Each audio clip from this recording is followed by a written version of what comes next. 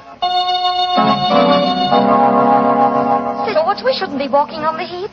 Didn't you read about the murder here 2 days ago? It's a fine thing. I take you out in the moonlight, and you talk of murders. Let's talk about us, Violet, darling. It seems to me we should talk about your wife. My wife doesn't mean anything to me anymore. Violet, if I could get a divorce, I'd... There's someone behind that tree. He's coming towards us. Who are you, son? What do you... No, you don't. Don't come near me. Don't.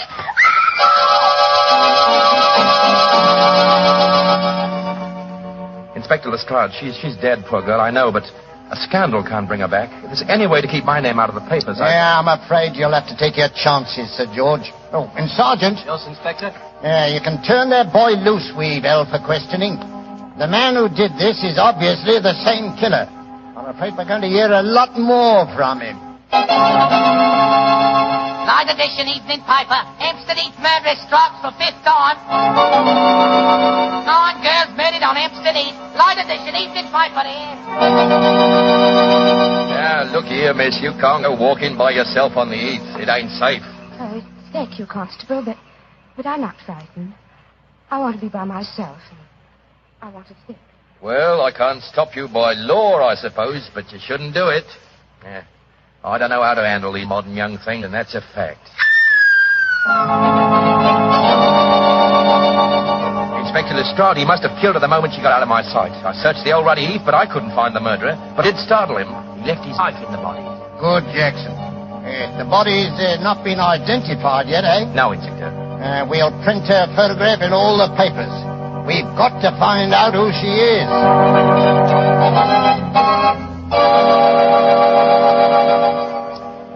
Mr. Bishop, is this the body of your missing daughter? Yes, it's Rosie, my Rose. Inspector Lestrade, if I ever lay my hands on that murdering fiend, I'll kill him. I'll kill him with my bare hand. Here's the story, Mr. Holmes. Rose Bishop was the 10th and last girl murdered. But she was the first girl murdered when she was alone. Eh, Lestrade? Yes, sir. You found no clues? Well, none that proved anything when we checked on them. Let me ask you a question or two, Lestrade. Well, anything you like, sir. You've taken the obvious precautions, of course. Oh, how do you mean? You posted a heavy police guard on the heath? Well, yes, sir. We've had 100 plainclothesmen walking there at night ever since the second murder.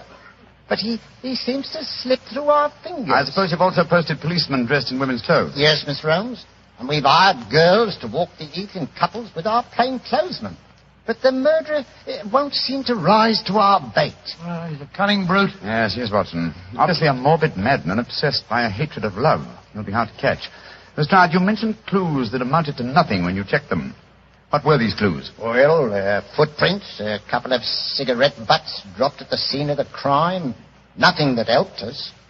The only important clue was the knife we found in the body of Rose Bishop, the last girl murdered. Of course, the experts at the yard examined it. Yes, sir. Didn't tell us a thing, though. You had the knife with you? Here it is, Mr. Holmes. I knew you wouldn't trust us. You'd want to look at it yourself. Thank you, Lestrade. Yeah. Mm-hmm. Interesting. What is it, Holmes? This knife is a collector's item. It's at least 100 years old, I should say. May I keep this overnight, Lestrade? I should like to conduct a few experiments of my own. Why, of course you can, sir. Then you're going to take on the case, Holmes? Now, let us say that I'll take it under advisement. I'll do my best, Lestrade. I'll do my best. Well, thank you, sir. If any further developments occur, communicate with me at once, will you? Yes, sir. In the meanwhile, I'll smoke a few pipes on the problem. But I promise nothing, my dear fellow. I promise absolutely nothing.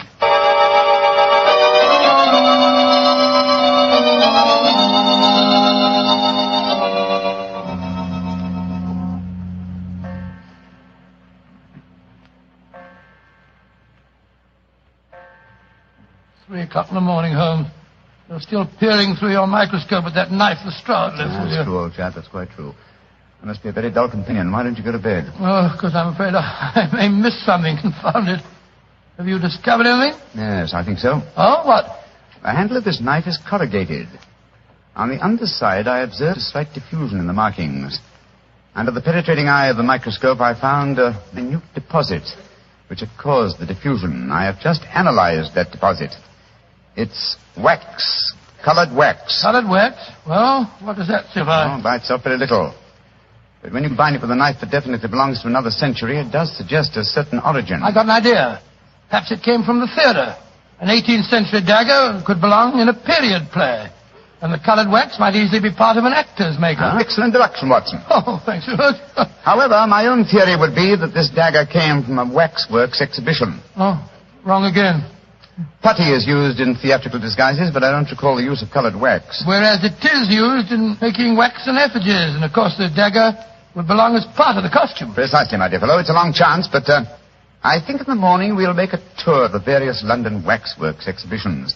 If my deduction is a false one, at least we'll have the pleasure of a busman's holiday. We can visit all our old friends who died on the gallows.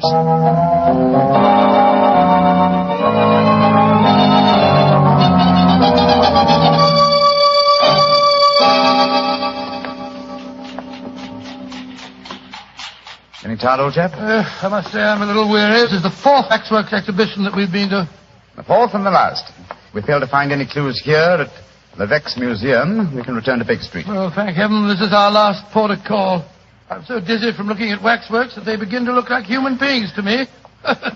Did you notice that I asked directions from the wax policeman at the entrance door just now? Yes. Well, I'm sure many people have been deceived in the same way. Uh-huh. Here we are. Oh, Monsieur Levesque doesn't believe in understatement, does he? Look at that sign there. Oh, gracious me. The Chamber of Horrors. Come in and see the pageant of murder. All the killers of history reenacting their famous crimes. Well, let's go in, Watson. We should feel thoroughly home. Creepy in here, isn't it? I've heard that Mr. Levesque will pay £100 to anyone who will spend all night alone in the Chamber of Horrors. Yes, I've heard of that challenge, too. Are you thinking of accepting the bet? Great Scott, now I will spend a night here for £1,000. A very comprehensive collection of killers, aren't they?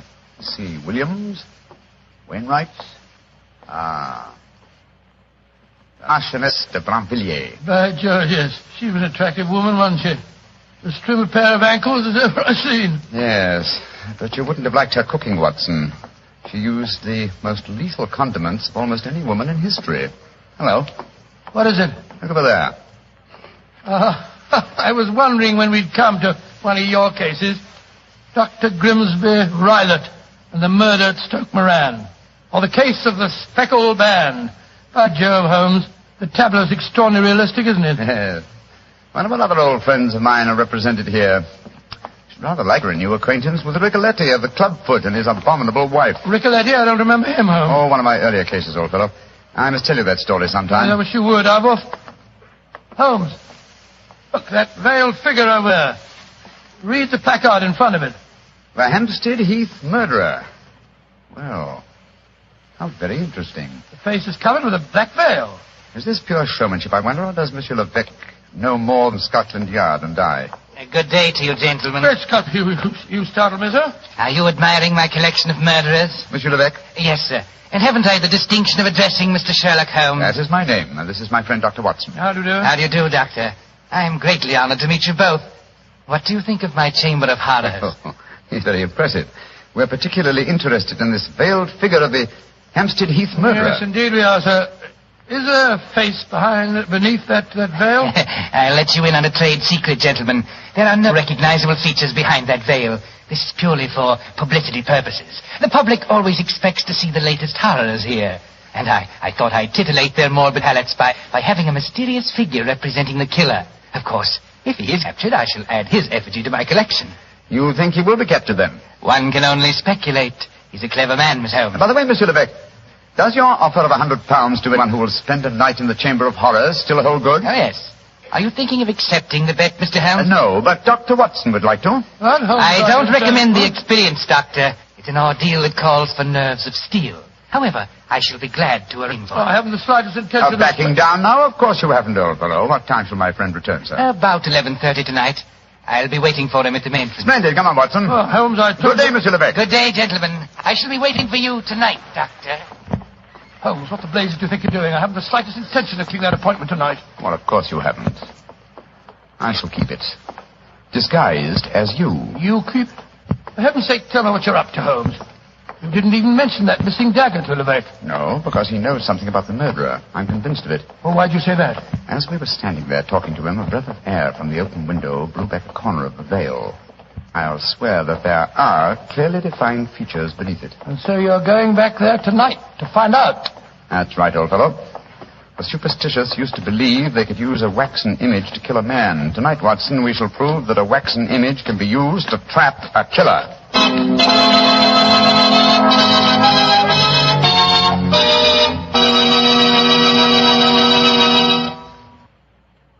Well, Doctor, so Sherlock Holmes decided to disguise himself as you and spend the night in the Chamber of Horrors, Yes, huh? at Mr. Bartell, after dinner that night, he began to apply the makeup. It's uncanny to sit there in Baker Street and watch Holmes slowly turning into a very convincing replica of myself. As he did so, we discussed last-minute arrangements.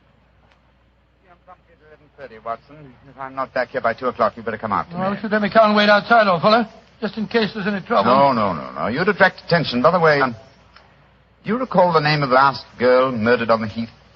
Yes, Bishop. Rose Bishop, wasn't it? Exactly. The only girl who was murdered when she was unescorted. The body was identified by her father. What of it, Holmes? Levesque is a French name, and yet the gentleman had a decidedly English accent. I should say that he adopted a foreign name as being more suited to his profession. I don't see what you're driving at. What's the connection between Levesque, the owner of the waxworks, and the father of Rose Bishop, the murdered girl? Levesque is the French word for bishop. Great Scott. You think that he knows who the murderer is and... I know only one thing, Watson. I see what's beneath that black veil. There. Now, how's my disguise? Wonderful. You look exactly like me, but how'll you manage about the voice? Well, I don't think that'll be too difficult, old man. After all, Rebecca knows me very well. Oh, can't understand half what you're saying. In your own case, old chap, that's a handicap that I've suffered from for years. Rubbish. I'm perfectly intelligent. Now, let me see, the bullseye lantern. Yes. Watson, I think I'll borrow your revolver, too. I probably won't need it, but for once I think it might be safer for me to go armed. Here, Holmes. Now, do be careful. I will, old chap. Don't worry. Goodbye. And if I'm not back by 2 o'clock, you better come to the waxworks and see what's happened to me.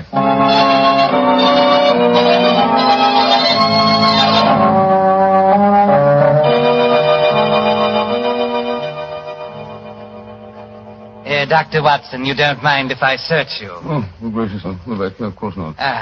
No lantern, please. The moonlight will give you all the illumination that you need.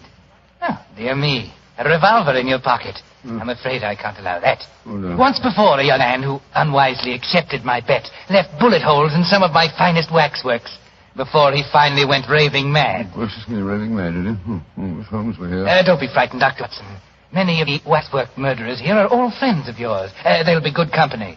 I shall come and release you at 8 in the morning. Yes, but no. How about if I'm Well, I've sealed all the windows with string and wax. I shall seal the door behind me as I leave. Well, it's very unkind of you. Midnight. The bet is on, Doctor. You still wish to go through with it? Yes, I suppose so. Very well, then. I shall leave you now. Good night, Dr. Watson. Good night. Pleasant dreams. Pleasant dreams, what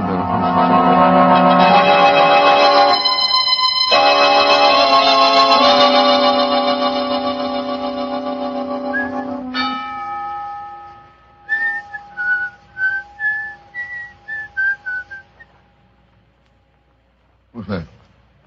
Who's there? Oh, I was sworn I heard something swing about in the shadows. Miss Holmes is here with me. Some at the window.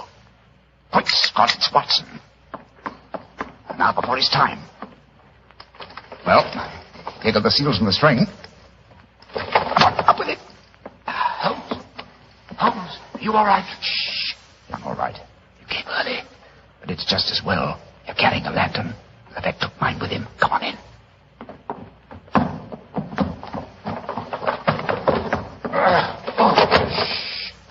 There we are. Go on over, quiet. I'm glad to see you, Watson. But what made you decide to come here so early? After you left the start, came to Baker Street. He told me there was another murder on the heath at 7 o'clock tonight. Another murder, eh? I started worrying about you, Holmes. I had a premonition of impending danger, and I decided to come over here. You're not angry with me? Oh, of course not, my dear fellow. I'm glad of your company, and I appreciate your concern. Have you looked under the veil of the waxwork figure of of the Hampstead Heath murder yet? No, I was just about to. Your lantern will be most useful. Come on, Watson. Oh, what have you been doing? Just doing nothing? Yes, I wanted to give a fair impression that I was here for the night, and I also wanted to do some serious thinking. I smoked 2 pipes on the problem, Watson, and I think I know the answer now. I'm willing to swear you'll know the face you see when I lift the veil from the waxen dummy. Here's a figure. Now, your lantern a little higher, will you? That's it. I lift the veil and... Who do we see? Good Lord, it's the waxwork figure of Levesque himself. Precisely, Watson. An unparalleled example of the self-betrayal inherent in criminal egotism. Levesque couldn't resist the... Holmes, the waxwork is moving. Scott, it's alive. Yes, gentlemen. Which is more than either of you will be in a few minutes. You re-entered this room by a secret door, I suppose? Yes, Mr. Holmes. And since you've displayed such a flattering interest in the Hampstead Heath murderer, I decided to remove the wax figure and appear in person. Look out, Holmes, you've got a revolver. Oh, no, Doctor. This isn't a revolver in my pocket. What would the Hampstead Heath murderer want with a revolver? This is a knife. I feel so much more at home with a knife. There are 2 of us, Vic. Remember that. And both unarmed. Which one of you meddlers wants to die first? Look out, Holmes! Watch it, both together. The lantern smashed. Yes, and the moon's fading. What a pity. Holmes, where are you? Over here by the effigy of Macbeth. How very thoughtful of you to provide him with a dagger, Levesque. I wouldn't one, my dear Holmes.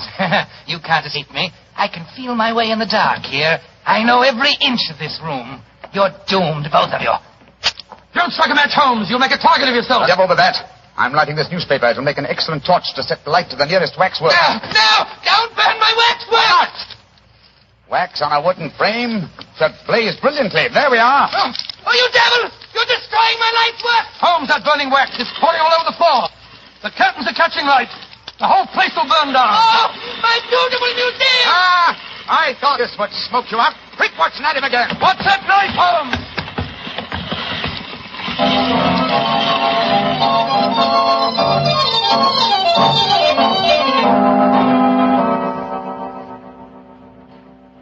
Well, Mr. Holmes, you've done it again. You've solved the case in a blaze of glory. Get the point, sir. A blaze of glory. Yes, Lestrade, I get the point. Thank you very much. Pass that marmalade, will you, Watson? Holmes, is that the morning paper you brought with you, Lestrade? Yes, Doctor. Want me to read you the headlines? Yes, please do. Yeah. Hampstead Heath murderer captured in fire that destroys waxwork exhibition. You know, Mr. Holmes, you and the Doctor were lucky you weren't burned to death. Never mind the chance you ran of having your throat cut by that maniac. It was fortunate that the police and firemen were on the scene as quickly as they were.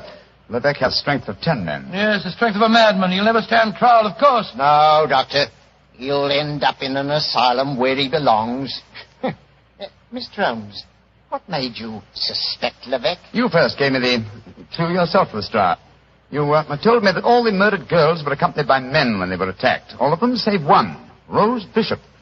Therefore, if the murderer was bent a hatred of love, he had to be someone very close to Rose Bishop to know that she was a suitable victim. That point alone, which I was shockingly slow in observing, should have told us to focus our attention on the father, Mr. Bishop, alias Levesque. Well, your theory was certainly right, Mr. Holmes. You should have heard his raving after the arrest. He swore his daughter had been ruined, and so he'd killed her, too. Holmes, the waxwork figure of the killer, the one with the veil over its face, the features underneath were those of Levesque himself, weren't they?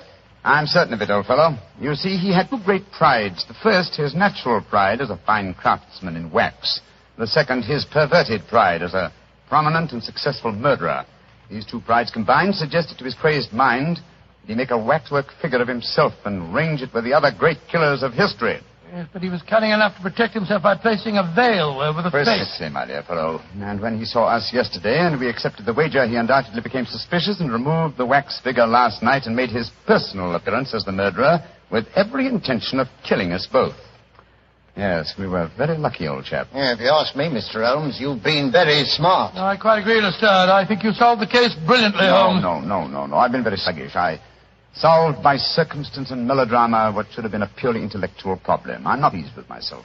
Lestrade, I hope that my name has not been used in that newspaper report. No, it hasn't, sir. Excellent. I want no credit in this case. Well, do you mean to say that you're going to let Scotland Yard get the praise for catching him, Holmes? Why not? Well, that's very generous of you, Mr. Holmes. It'll make things a lot easier for me. Yes, it certainly will. Holmes, I can't see why you reproach yourself. Because, my dear Watson, like the Hampstead Heath murderer, I, too, have my pride as a craftsman. This case had a clearly defined pattern, and I was unable to recognize it. If you should have occasion to chronicle this story, Watson, and I should prefer that you didn't, I would like you to entitle it The Education of an Idiot. Oh, come now, Holmes. The education of an idiot? That's absurd. I know. But if you do tell this story, it'll probably end up as The Strange Case of the Murderer in Wax.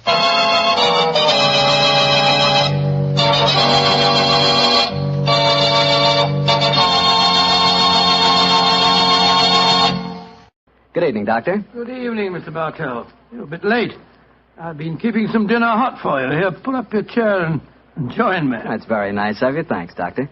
Are you all set with tonight's story? Yes, my boy, I'm all set, as you call it. As a matter of fact, I was going over my notes on the case just before you arrived. Last week, you hinted that a beautiful girl figured prominently in your adventure. That's quite right, Mr. Bartell. An extremely beautiful girl. In fact, I often used to say to Sherlock Holmes that if I'd been a little younger at the time, I might... Oh, well, you haven't come here to listen to my personal reminiscences.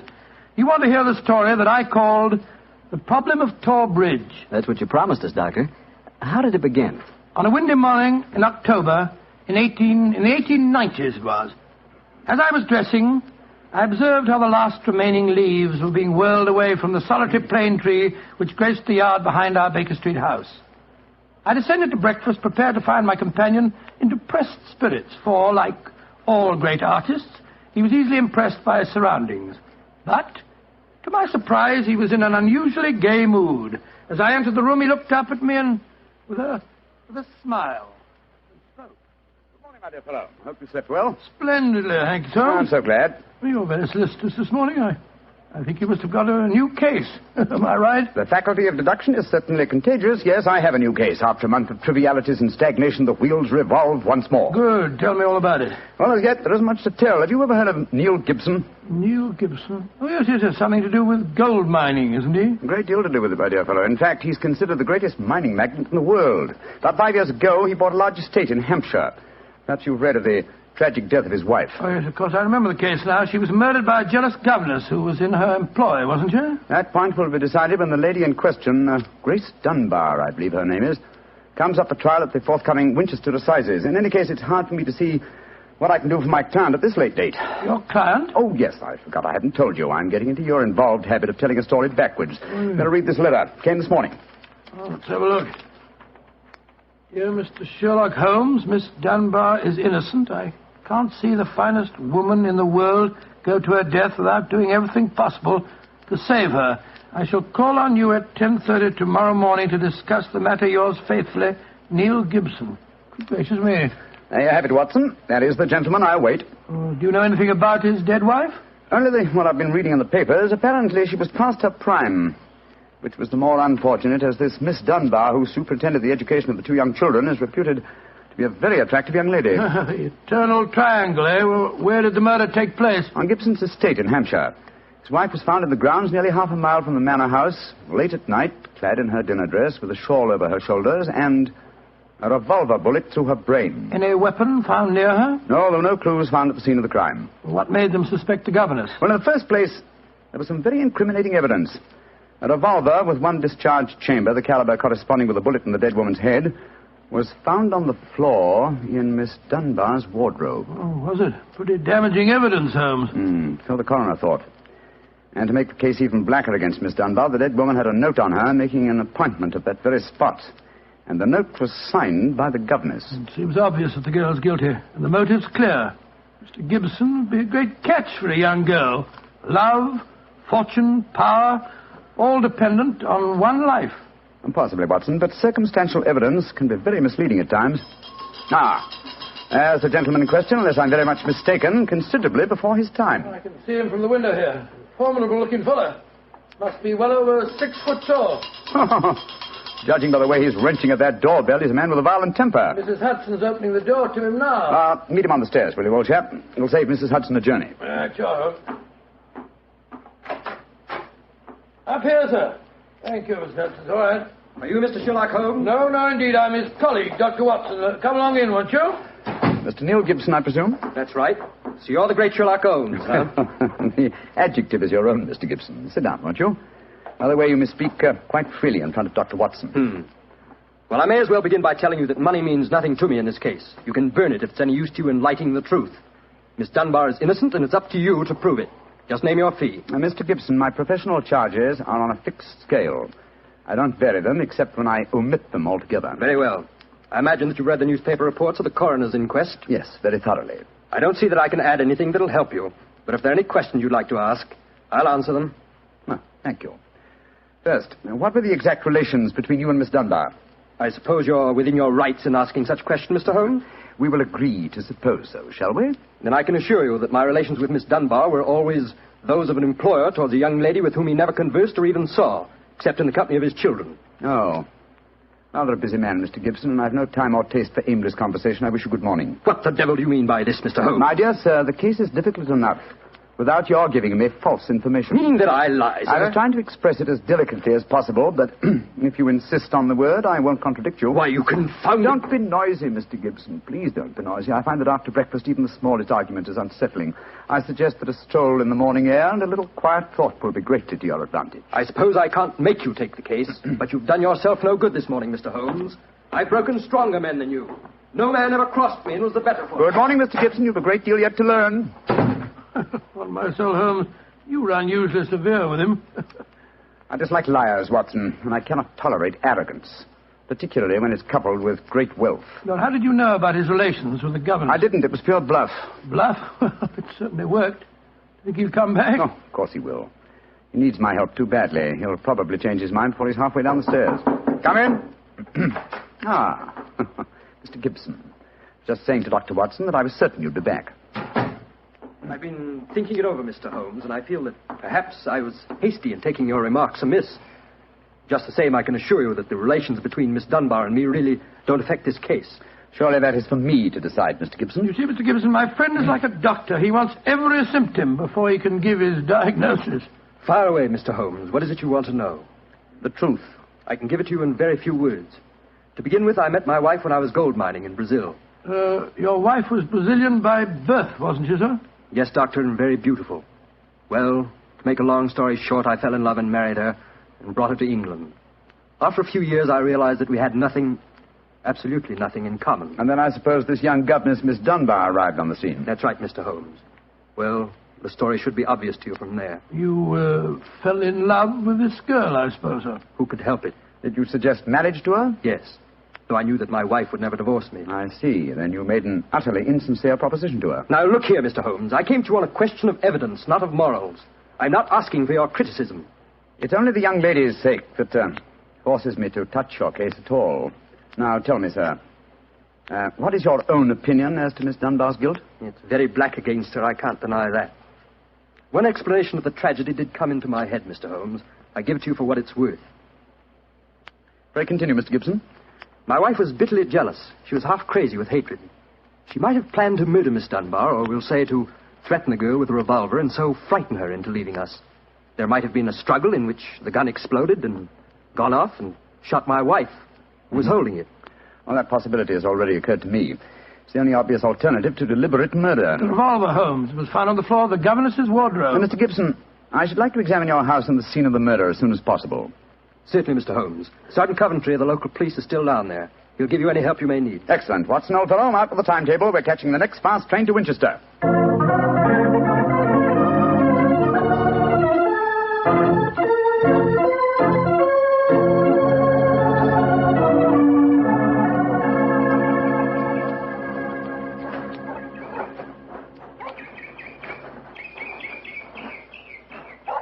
So if I have to have someone else on the case, I'd rather have you, Mr. Holmes.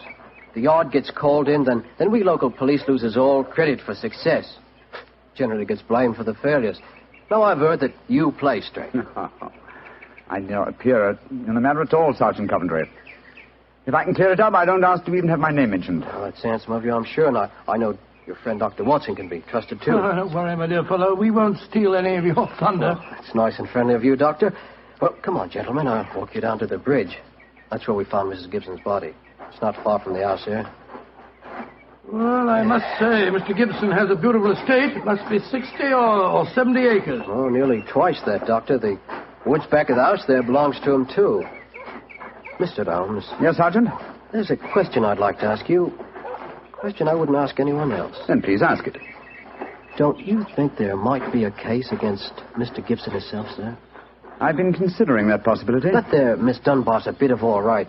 If you ask me, he wanted his wife out of the way, and the pistol she was shot with was his pistol, you know. Oh, was that fact proven? Yes, Doctor. It was one of a pair that he had. One of a pair? Where's the other? Well, Mr. Gibson has a lot of firearms. We never quite matched that particular pistol. But the box was made for two. Well, if it was one of a pair, surely you'd be able to match it. Well, we have them all laid out at the house if you want to look them over. And we'll do that later. Ah, this, I presume, is Tor Bridge. That's right, sir. Found Mrs. Gibson's body lying right here at the approach to the bridge. I see. I gathered from the newspaper reports that the shot was fired at very close quarters. Yes, sir, very close. Near the right temple, wasn't it? Just behind it, sir. How did the body lie, Sergeant? Oh, on spec, Doctor. No trace of a struggle, no marks, no weapon. The note from Miss Dunbar was clutched in her left hand. Clutched, you say? Yes, sir. We could hardly open the fingers to get at it. Ah, that's of greatest importance. It excludes the idea that anyone could have placed the note there after death in order to furnish a false clue. What did the note say, Sergeant? Little enough, Doctor. It just said, I will be at Tor Bridge at 9 o'clock, and it was signed Grace Dunbar. Did Miss Dunbar admit writing it? Oh, yes, sir. What was her explanation? She wouldn't say nothing. Said she was saving her defense for the trial. Yes, it seems odd that Mrs. Gibson was still clutching that note. Seems perfectly natural to me. Oh, come now, old fellow. Argue the thing out logically. If the letter is genuine, it was certainly received sometime before the tragedy, say an hour or two. Why, then, was the dead woman still clasping it in her left hand? Why should she carry it so carefully? She certainly didn't need to refer to the note at all at the interview. Doesn't it strike you as rather strange? Well, now you put it that way, it does seem a little peculiar. Hello. Did you notice this, Sergeant? Oh, you mean that chip out of that stone on the underside of the parapet of the bridge, sir? Yes, I noticed it. Didn't think nothing of it, though. It's a very large chip. Yes, but it's been done recently. That is how the stonework is white just here. It took some violence to do that. Hand me a cane, Watson, will you? Here you are, Bullet. Thanks. Yes. It's a hard knock.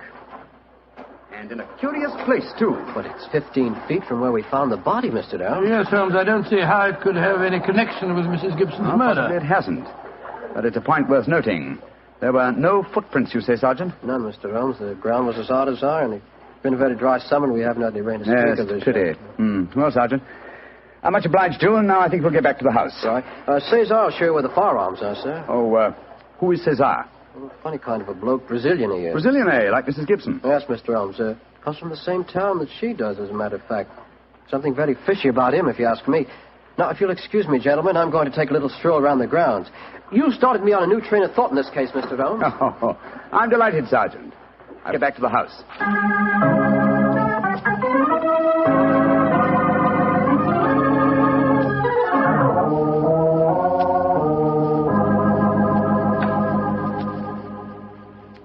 I see. And these are all the firearms in Mr. Gibson's possession, eh, Cesar? Except for the revolver that is missing from the case. Yes, so I say I see him. I've never seen such a collection of guns and revolvers in my life. Mr. Gibson had many enemies, senor. He always sleep with a loaded pistol beside his bed. He's a man of great violence. There have been times when all of us were afraid of him. Did you ever witness physical violence towards Mrs. Gibson? No, senor. I cannot say that I have. But I have heard him say many terrible things to her. He would taunt her in front of we servants. I have heard him do it many times. Thank you, Cesar. That will be all. Muito bem, senor. You know, Holmes, I still think the case against Miss Dunbar looks very black. I should agree with you if it were not for one fact. The finding of the revolver in her wardrobe. On the soul, Holmes, that seems to me the strongest evidence of all. I think not, old chap. Huh? We must look for consistency. Where there is a want of it, we must suspect deception. I don't quite follow you. Suppose for a moment that we visualize you in the character of a woman who in cold, premeditated fashion is about to murder a rival. You've planned it. A note has been written. The victim has come. You have a weapon. The crime is well done. It has been workmanlike and complete. You mean to tell me that after carrying out so crafty a crime, you'd be so stupid as to forget to fling the incriminating revolver to the bottom of the stream? Or perhaps in the dense reeds that border it? Would you carefully carry it home and put it in the first place that would be searched? Your wardrobe? Well, perhaps in the excitement of the moment one... No, my dear chap, I won't admit that's even possible. When a crime is coolly premeditated, then the means of covering it are coolly premeditated also. Well, then if Miss Dunbar didn't shoot Mrs. Gibson, who the devil did? I hope I can give you the answer to that question, Watson, when we've made one further visit. Oh, Lord. Where are we going now? To prison, old chap. Prison? Yes, we're going to Winchester Prison to call on Miss Dunbar. I'm certain that the key to this strange mystery lies in her hands.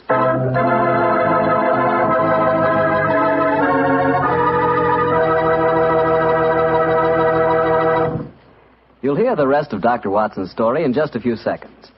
Just time enough for me to remind you that the easiest way to make good food taste better is to serve that good food with a good Petri wine. If you like a red wine, well, you want a Petri California Burgundy. If you'd rather have a white wine, then you want a Petri California Sauterne. But red or white, Petri Burgundy or Petri Sauterne, you're choosing a dinner wine that's sure to turn a simple meal into a feast. Your whole family and all your friends will love Petri, the wine that makes good food taste better.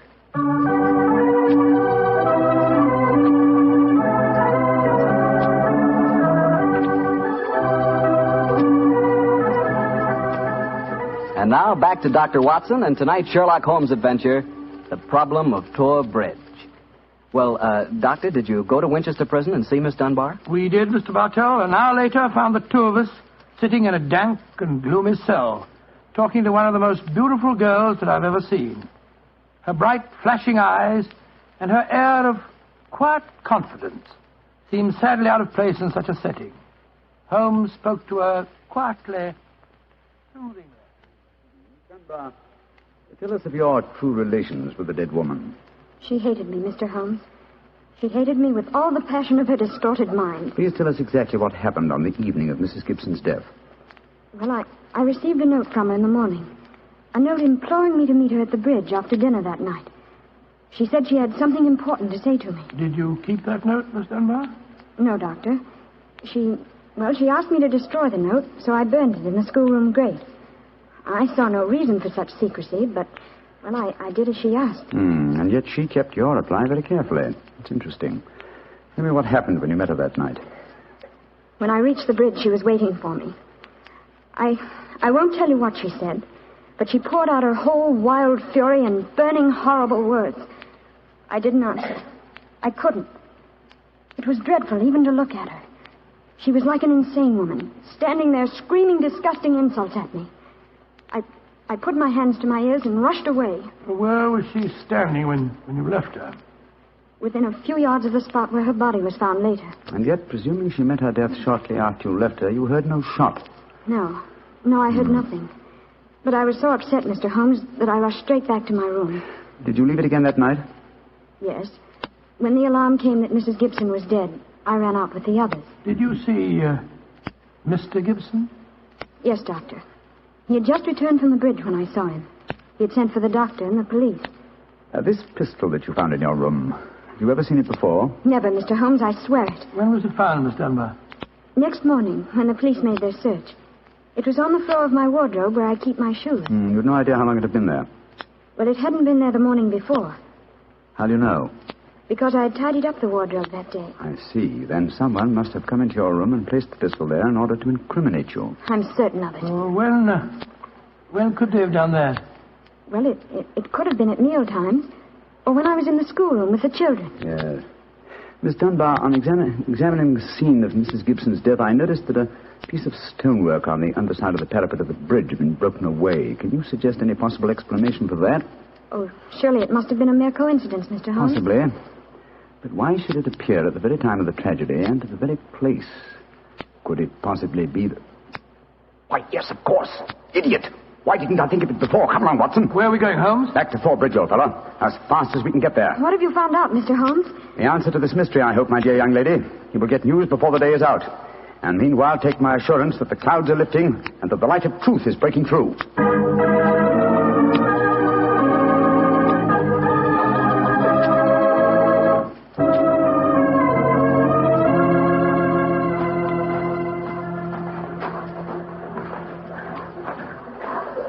Mr. Holmes. You're soon back here. What have you found out? Sit down a few moments.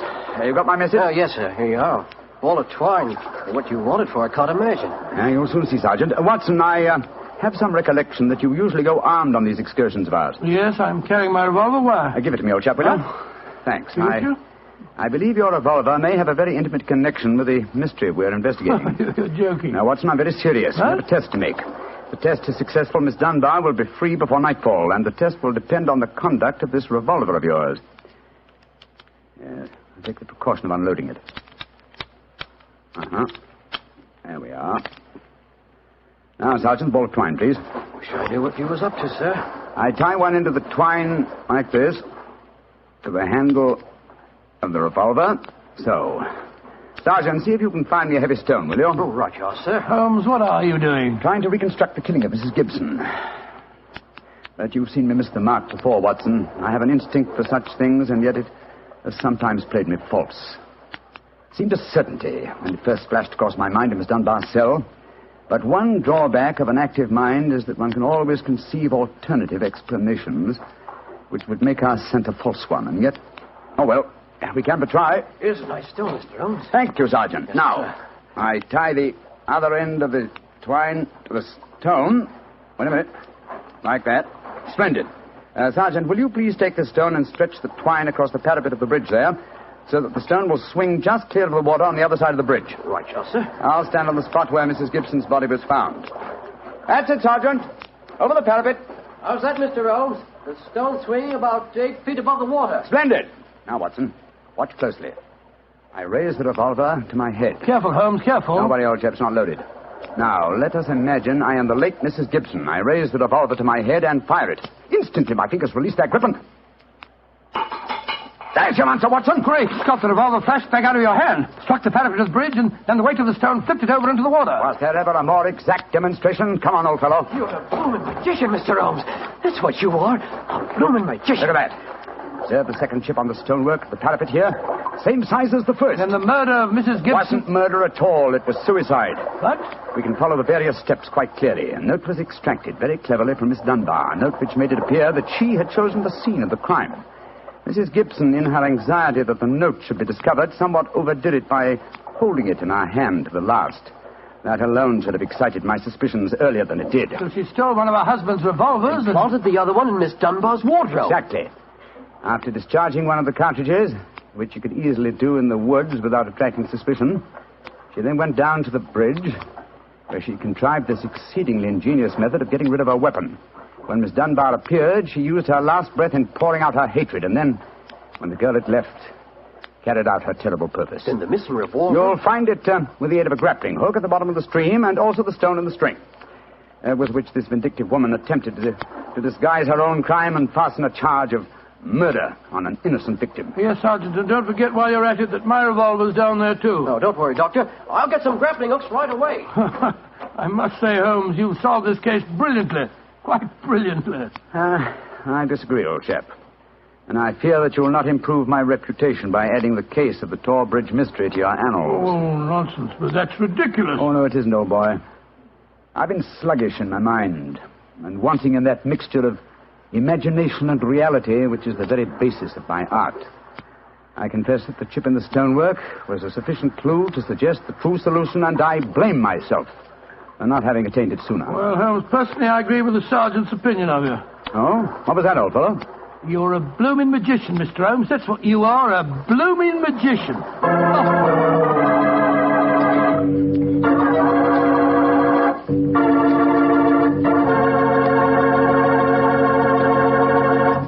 Well, Doctor, Holmes really was a magician. That is, if you did find Mrs. Gibson's revolver and your own in the string. Oh, we found them all right. You don't think I'll tell you the story otherwise, do you?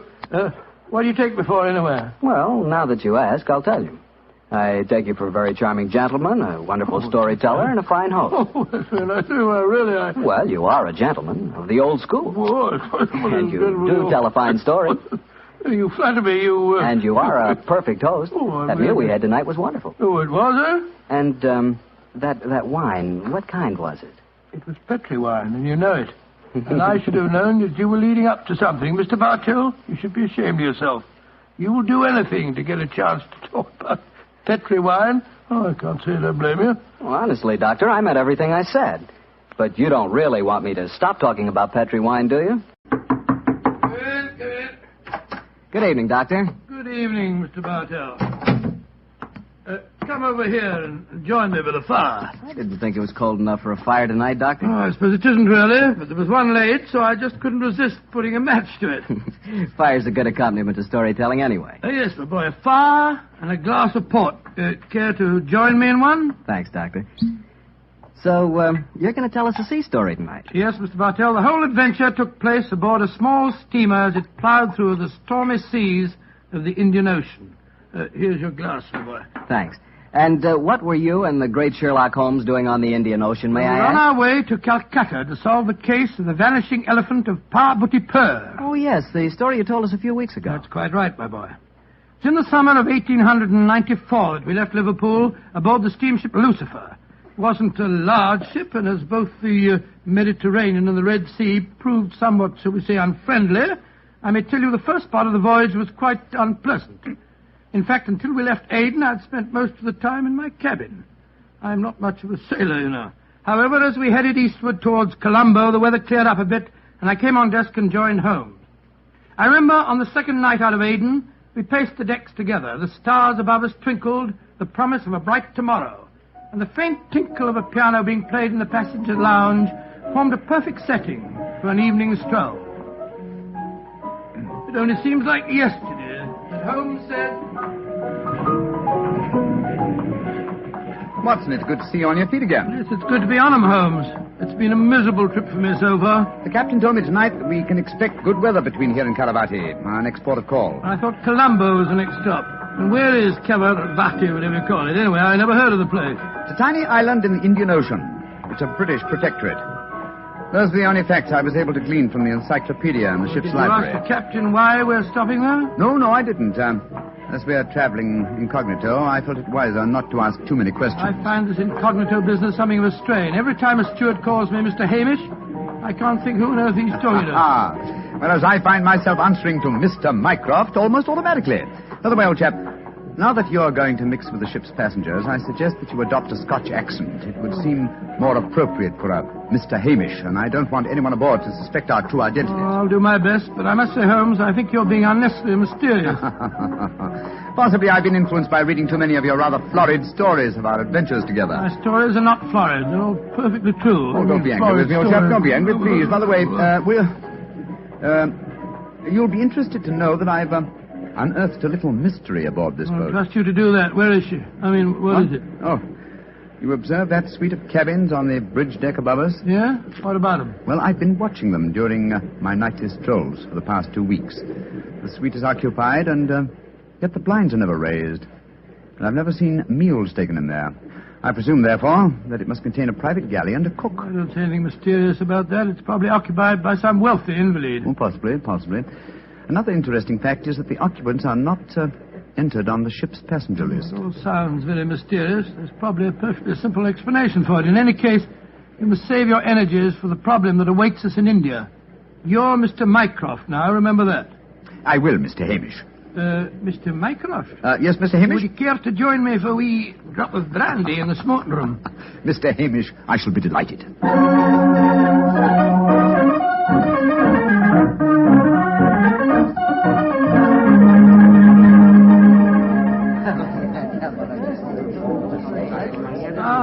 This is excellent brandy. Excellent. Watson, you notice that rather garrulous gentleman over there in the corner?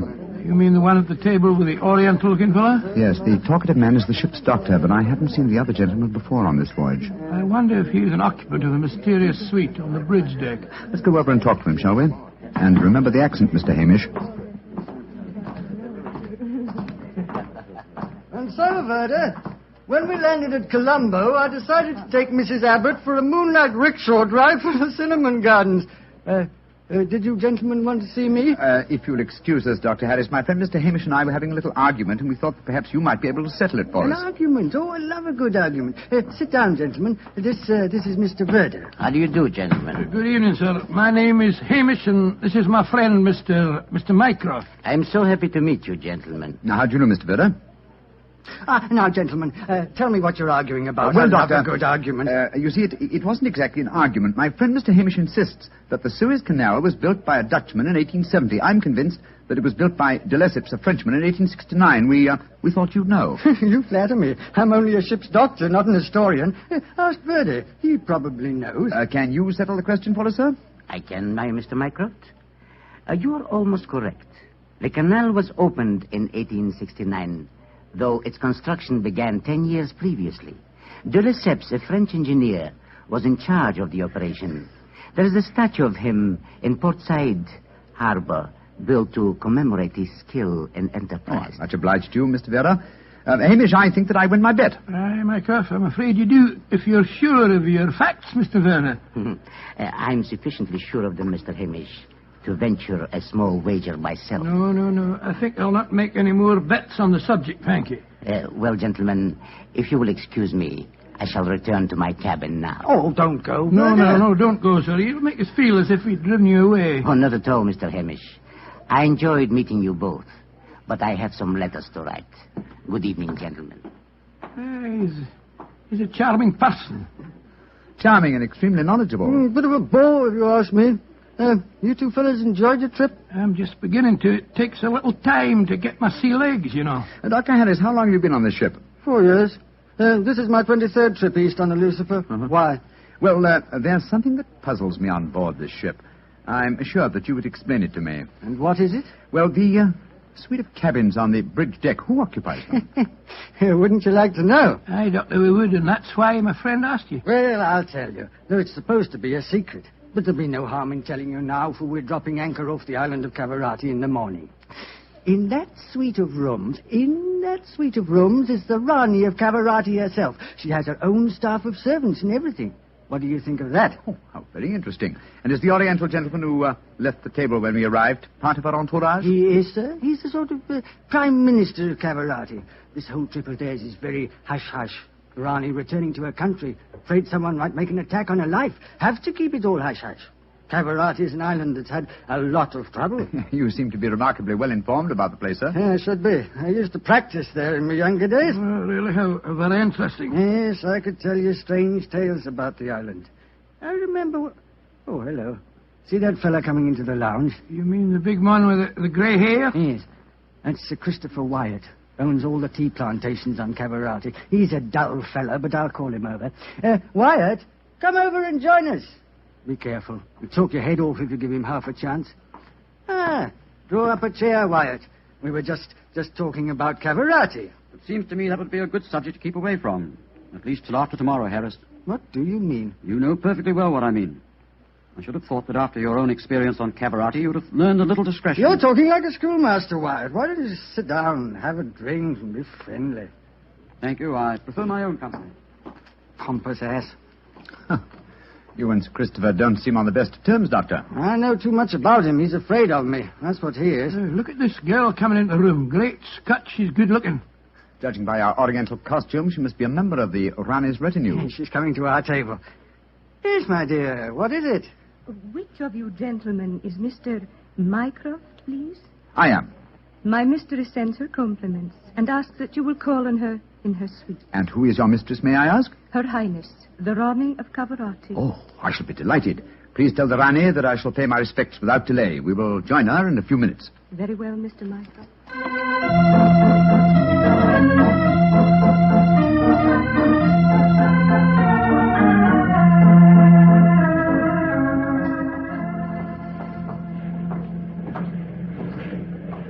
You know, Holmes, this is pretty exciting. The girl that just brought us the message was a stunning creature. Imagine what the Rani herself must be like. Oh, what an incurable romanticist you are, Watson. I suppose you picture the Rani clad in Oriental splendor, reclining like an odalisque on silken cushions. No, there's no need to make fun of me, old fellow. Here we are at the cabin. It is you, gentlemen. Follow me, please.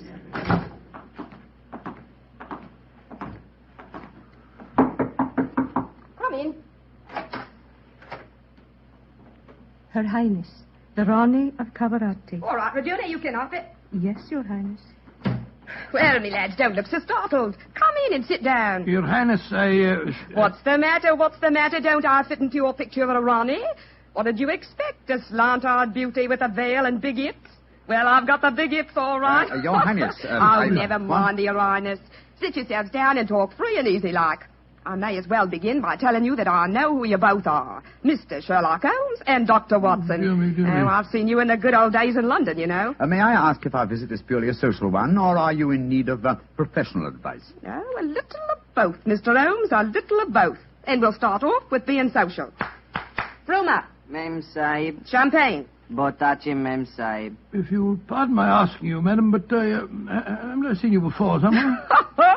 Oh, that's a question I'm always having to answer. Yes, you probably have, Dr. Watson.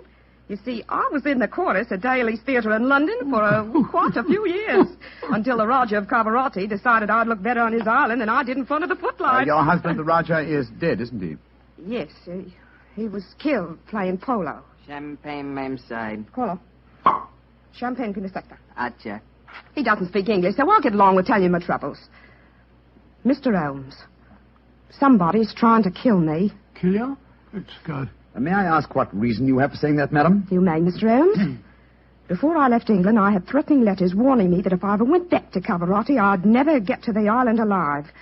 I got another letter in Port Said that said the same thing. You kept these letters, I trust? No, I didn't. I tore them up. I never did pay attention to letters that weren't signed. Oh, that's a great pity, madam. Those letters might have been invaluable. Well, it's too late to think about that now, Dr. Watson.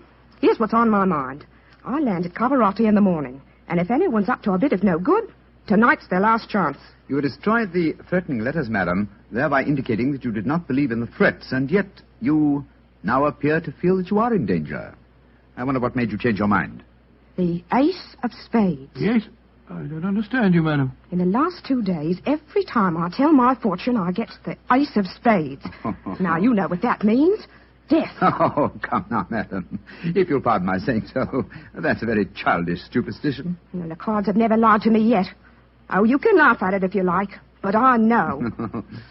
Well, do you mind if I ask you a few questions? Anything you like, Mr. Holmes, fire away. How long is it since you were in Cavarati? About 18 months. We were in England when my husband died, and I couldn't face the idea of going back to that island alone.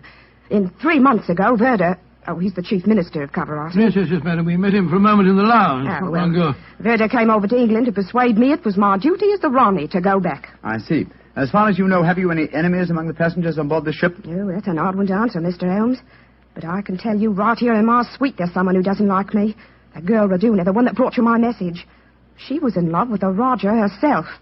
I know she hates me, even though she did stay with me in England after my husband died. How about Ferda, your minister?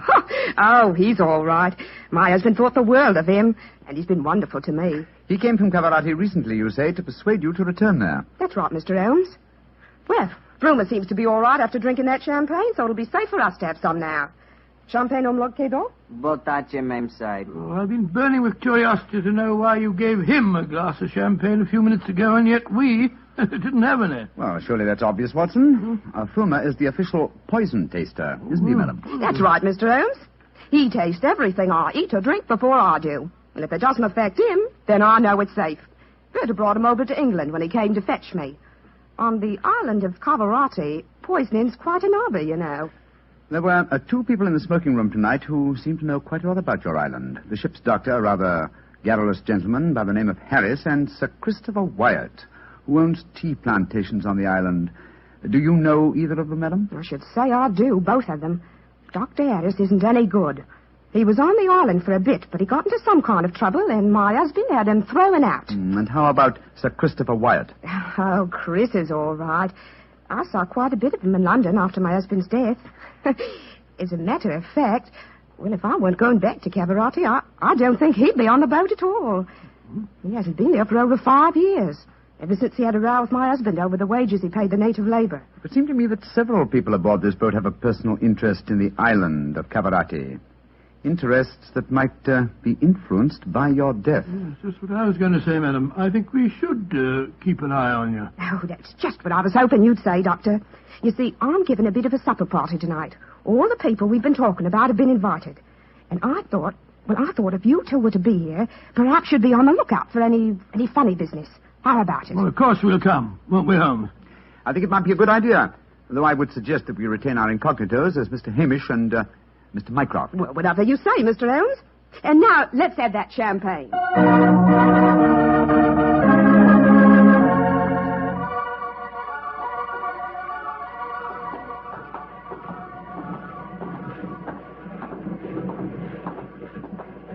You know, Holmes, I remember the Rani when she was in the chorus at Daly's. She looked stunning in tights. There was one night I... Yes, no time, old chap, if you don't mind. At the moment, there's a question I want to ask you. Oh, sir? Is your medical bag fully equipped with all the antidotes to poison? Poison? It's ridiculous. How could the Rani be poisoned when she has a poison taster? My dear Watson, you mustn't... What the blazes is that? Come on, Watson. That cry came from the companionway. There are two figures struggling by the rail there. Good heavens! One of them has pushed the other down the companionway.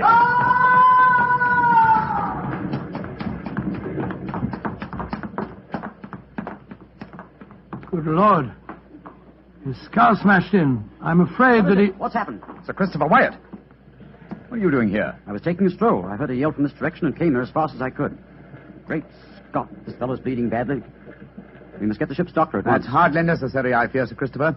What do you mean? In the first place, this man is dead. In the second place, he is the ship's doctor.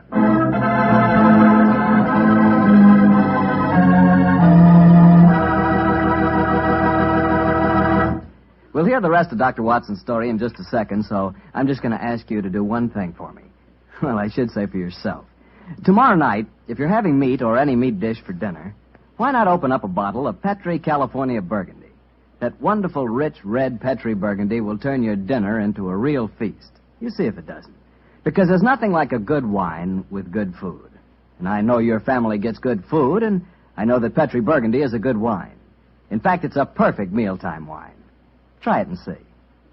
And now, Dr. Watson, tell us what happened next. You said you found the ship's doctor dead at the foot of the companionway? Yes, Mr. Bartell. His neck had been broken instantly. Imagine there was a good deal of excitement aboard. No, my boy, as a matter of fact, there wasn't. We managed to get the body back to its cabin without attracting attention. Holmes, after revealing his true identity, was able to persuade the captain to hush up the killing until after the Rani's party had taken place. Oh, he didn't want to scare the murderer, I guess. What happened next, Doctor? Holmes and I returned to our cabin to dress for the party. Holmes, I remember, was in a state of suppressed excitement. He spoke quietly and deliberately. Watson? Surely it's obvious why the doctor was murdered. Well, it isn't obvious to me. It's elementary, my dear fellow. If you are planning a subtle murder by poison, how wise to remove the one man who might save the victim's life, a doctor. Oh, you keep harping on poisoning. It seems to me that to be the last way a murderer would try to dispose of the Rani. Everything she touches is first tested by the poison tester. Exactly. That's why I call it a subtle murder attempt. Didn't you notice the physical attributes of Frumer, the poison tester?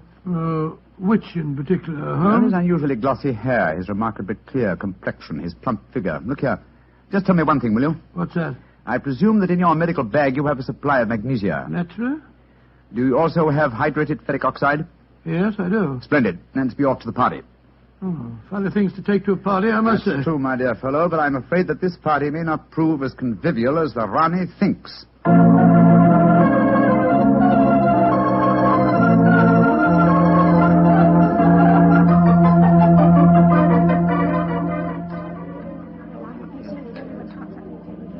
Holmes, it's nearly 1 in the morning. Everything seems to be going splendidly. It seems to be, Watson, but keep your eyes on the Rani. Yes, I have been. The poison testers tested everything that passed her lips. We don't endorse to you, Sir Christopher. You having a good time? Yes, indeed, thank you, Mr. Hamish. How about you, Mr. Mycroft? Oh, the Rani's a perfect hostess. Who could help having a good time? I don't think that girl Regina should be here, though. I don't want to be pompous, but after all, she's only a glorified servant. Well, possibly the laws of etiquette are not so strict in Cavarati as they are in London, Sir Christopher. Oh, perhaps you're right. But I don't trust the girl. There's something shifty about her. I've told the Rani more than once. Oh, well, I suppose it's none of my business. I think I'll try and persuade the Rani to sing us one of her old songs. He doesn't trust Verduna, and I don't trust him. I don't think it was an accident that we found him near the body of Dr. Harris. Shh. Here comes Vera. I trust you gentlemen are enjoying yourselves. Very much, Mr. Vera, thank you. I imagine you must be excited at the prospect of returning to Caravati. I am, Mr. Mycroft. Though I only left it 3 months ago, It has seemed more like 3 years. Do you ken what time we'll arrive there? I am told that we shall be there in 5 hours, Mr. Hamish. Oh, look. The Rani's at the piano. She must be going to give us a tune. Yes. Let's move a little closer, shall we? Chris here has asked me to sing something. Yeah, my voice isn't what it used to be, and don't I know it. But me spirit's the same, and that's enough to put a number over. So, hold tight, boys. Here we go. My sweetheart's the man in the moon. I'm going to marry him soon. 'Twould fill me with bliss just to give him one kiss, but I know that a dozen I never would miss. I'll go up in a great big... Great Scott, she... Quick, Watson, your medical bag. I'll lock the doors. Right, your Holmes. Bring some water, please. Help me. Oh, please, help me. What is the matter? Don't be frightened, madam. I'll take care of you. Thirsty. Give me water. Oh, such pain. All the symptoms of arsenic poisoning. Now I know why Holmes asked me if I had any magnesia and ferric oxide. Do something for me, Doctor. I'm dying. Don't worry, Your Highness. You're not going to die.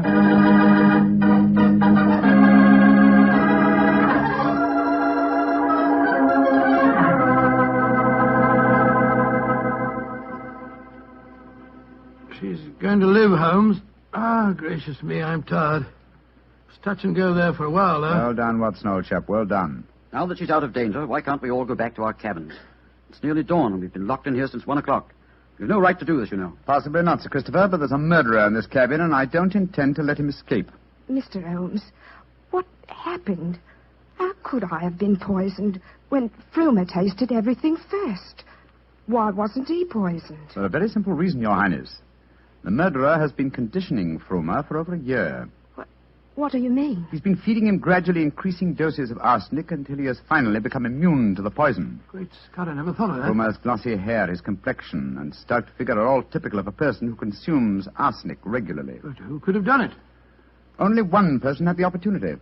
Well, tell us who that person is. No, not you, Sir Christopher, not you. For you haven't been on the island for years, whereas Frumer returned from Caravati but 3 months ago.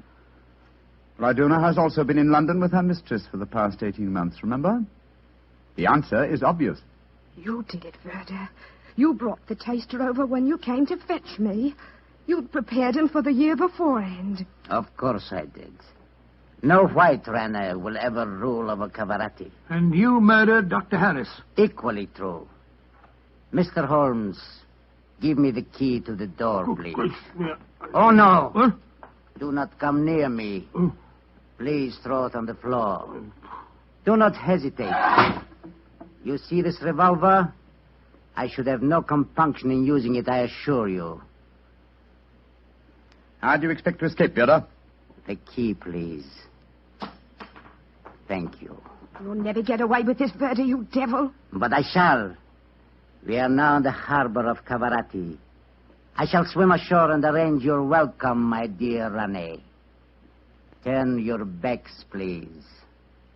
Turn them. Thank you. Goodbye. He's gone. Come on, Watson. After him. You have your revolver, Watson? Yes, but I didn't get a chance to draw it. He had me covered. I'll draw it now, old fellow. Aim for a leg or an arm, and don't hesitate to shoot. There he is, up on the lifeboat. He's climbing up on the rail. Where is he? Where did he go? Out there on the rail above us, madam. He's going to dive. Give me that revolver, Dr. Watson, quick. That's it. Come down off there, Verda. Wolves, Headless, keep out of my affairs. There he goes. He's dived. Madam, you shot to kill. Of course I did, Mr. Holmes. Remember that we're now in Cavarati waters, and that though I may not look like it at the moment, I am still the Ronnie of Cavarati.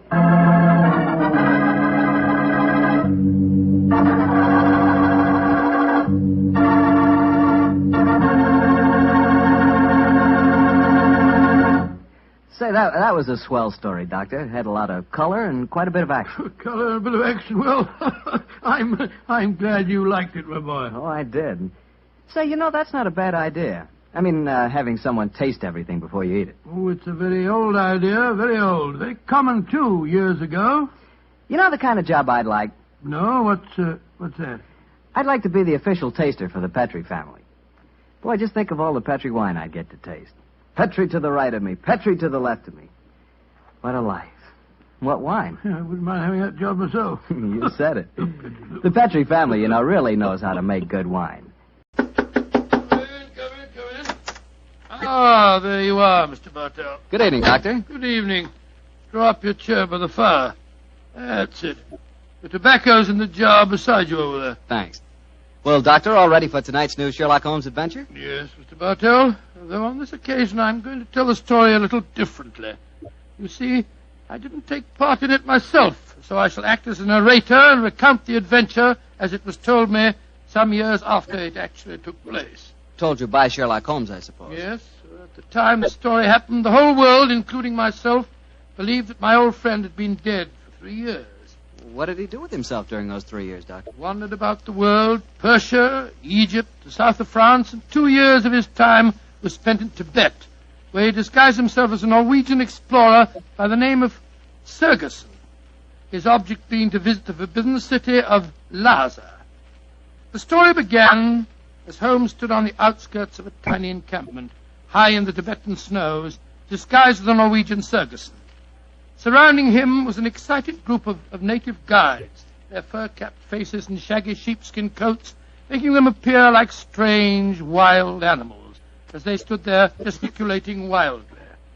The freezing wind whirled great clouds of snow away from the mountaintop that loomed above them.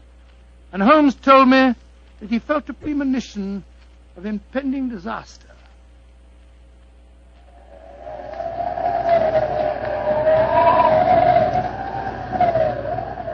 Sir, my men will go no further. They say the goddess of the mountain is angry. If we climb further, she will swallow us up. She will bury us. But we cannot go back now. We have come so far, 1,000 feet, 800 feet higher. We shall reach the pass. We shall be safe. I will not go. We can stay back there in the tents until the goddess of the mountain tells us we may go further. He is right. We can't go. We don't want to go anymore. It's too... Fools! If you stay here in the wilderness, in the village, and the avalanche comes, you will all be buried. You will be swept away. The only road lies upward. We will not go! Back to the tent! The wind is rising! Then I shall go on,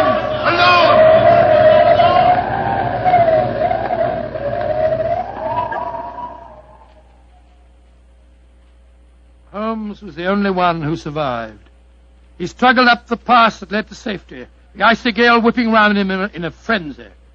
A few moments after he reached the top, the avalanche occurred. The tents, the guides, and all their equipment were buried beneath hundreds of feet of hurtling, thundering snow. The way behind him was closed. He could only forge ahead. Alone, unaided, he descended the path that led to the plateau beyond. But the goddess of the mountain was still angry. Through the knifing wind and snow he battled on, without food and without, as he told me later, much hope. Even Holmes was helpless in that battle of man against the elements. What happened in that 36 hours he never really knew, except that the wind howled and the driving snow slashed at him without mercy. Finally, his mind began to wander, and he became delirious.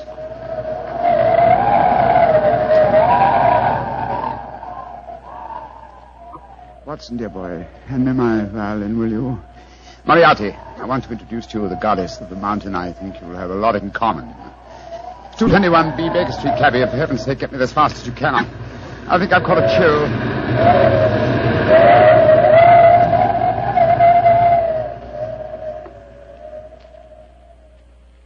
Though his mind was wandering, his great strength combined with instinctive urge for self-preservation must have kept him on his feet.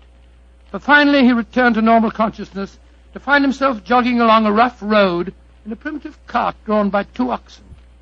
The sun shining on him and a white girl feeding him warm broth from a cup. For a moment the girl looked at him with a comforting smile, and then she spoke. No wonder you look puzzled, poor man. You can't make up your mind whether you're in this world or the next. Who are you? And how did I get here, please? My name is Eileen Farley. I'm a medical missionary. I found you wandering out of your mind 2 days ago, and I've taken you under my wing. We're going to the monastery of Panchapushpa. I'm most grateful to you, Miss Farley. You have saved my life. Permit me to introduce myself. My name is Sigerson, Olaf Sigerson. I'm a Norwegian explorer. Oh, no. No, your name is Sherlock Holmes, and you're a famous English detective. Please, I don't understand you. Mr. Holmes, you've been delirious for the last 2 days. In your ravings, I was delighted to learn that the great Sherlock Holmes did not die 2 years ago at the Reichenbach Falls. I can see that further simulation is useless, my dear young lady. However, I must implore you to keep my secret. It's essential that for a while longer the world continues to think me dead. You don't need to worry, Mr. Holmes. I'm a great admirer of yours, and I promise that no one will ever learn your secret from my lips. Try drinking a little more broth. You're dreadfully weak. Thank you so much. Help me, please. Please, to give me help. Another white man travels the road to Panchapushpa. Stop the cart! You need help? Stop! My own cart has broken the wheel. You're going perhaps to the monastery of Panchapushpa? We are. Good. Fyodor Dmitrievich Borodin, Imperial Russian envoy, will travel with you. Please to make room. Спасибо. Remember my secret. The cart may proceed. Понимаешь? Your name, please, young lady. Eileen Farley. I'm an American medical missionary. I do not approve of missionaries, but you are very beautiful. So Borodin will forgive you. Who is this mujik lying on the floor? He looks half dead. I am half dead, Господин Borodin. My name is Sigerson. I am Norwegian. What is a Norwegian doing in Tibet? I have been exploring the mountains. And what, may I ask, is a Russian doing in Tibet, Господин Borodin? What is a Russian doing? You shall see, my friend. To Holy Mother Russia shall belong Tibet. But now let us be gay. We have some hours ahead of us. You like vodka, Miss Farley? I'm afraid I don't drink. Borodin will teach you to drink. Then he will sing you songs of his native Russia. We shall be happy. Ay, chiki, chiki, chiki, gor, vashni, more, Singing. Holmes told me that every note jarred his aching, weary head. After a few hours, the strangely assorted trio arrived at the gates of the monastery. An edifice, as Holmes told me, of great antiquity and of breathtaking beauty, and built in the shadow of a giant mountain. He was fed and bathed, and shortly afterwards he found himself together with his 2 companions in the presence of the head abbot himself, a man of great age and infinite wisdom. The faint chanting of religious music could be heard coming from another part of the monastery. As the old man spoke,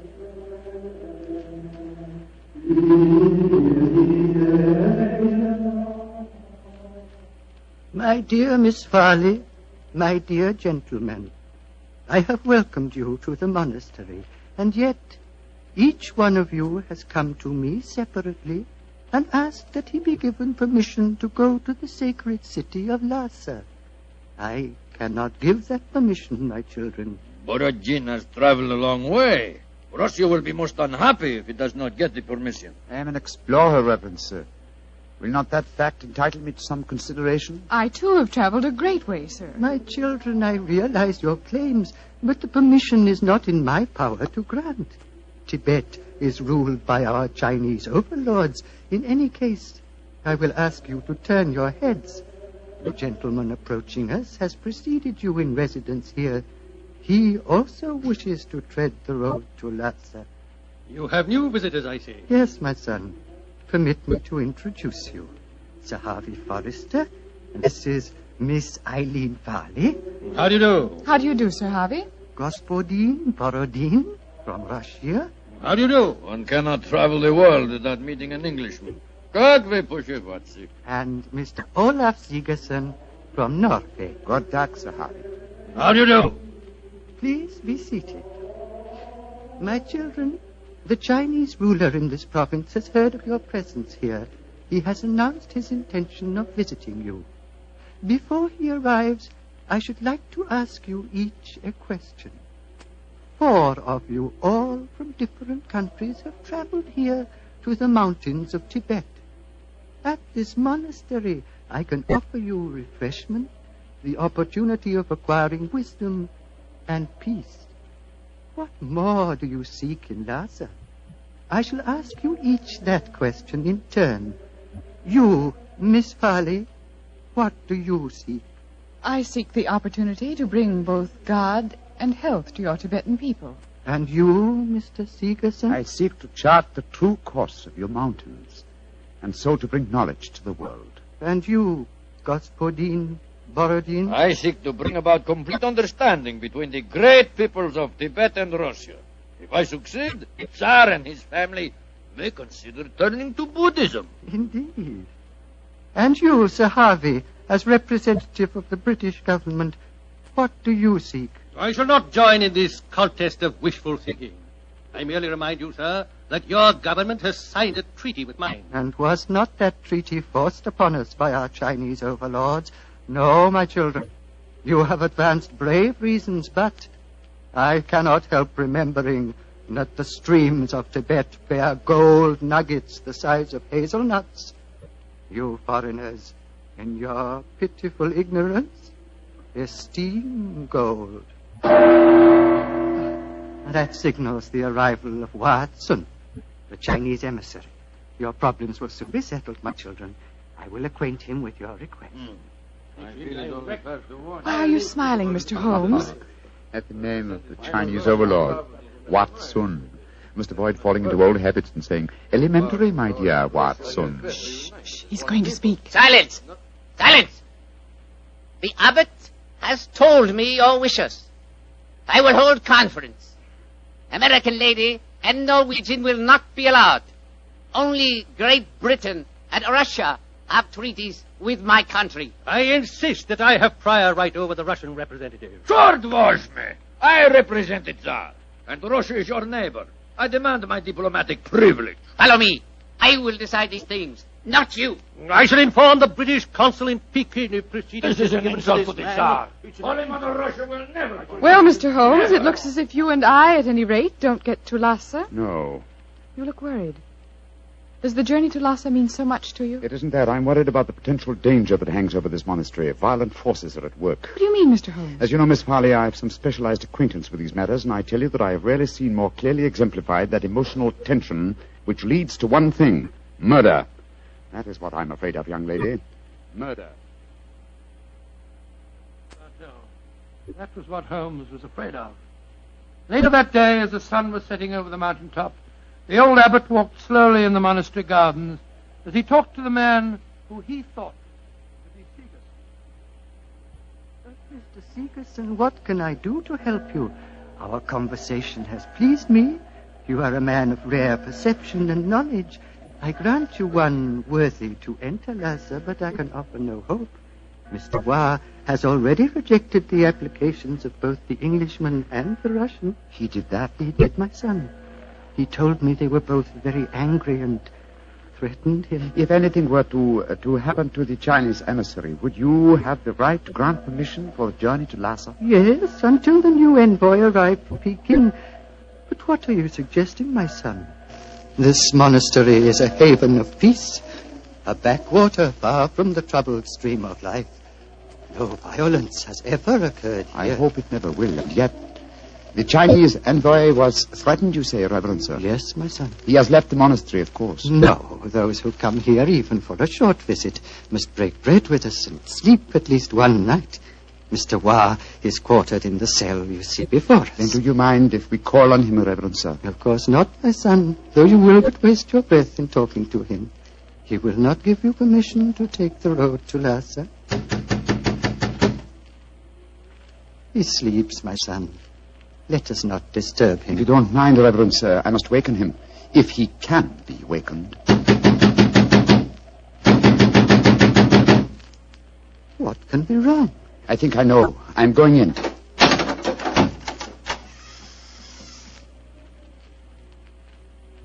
There is your answer, Reverend Sir. He is dead. Yes, sir. Strangled with his own cue. Oh, the poor misguided man has taken his own life, my son. No, sir. Look at those marks on his shoulder. He has been murdered. But what are we to do? As it happens, Reverend Sir, I've had a certain amount of experience with these matters in my own country. If I were to produce the murderer for you with certain proof of his guilt, Would you authorize my going to Lhasa? Yes, since for a few days that permission is mine to give, I will grant it. You fill me with a strange confidence, but how will you find this taker of life? I can't tell you now, sir, but I shall find him. All that I require is a little assistance from you, sir. Of course. What is it? Let us both leave the cell, post a guard here, and give him strict orders that no one is to enter unless accompanied by me. Very well. But, my son, where are you going? Before very long, sir. I hope to be on my way to Lhasa.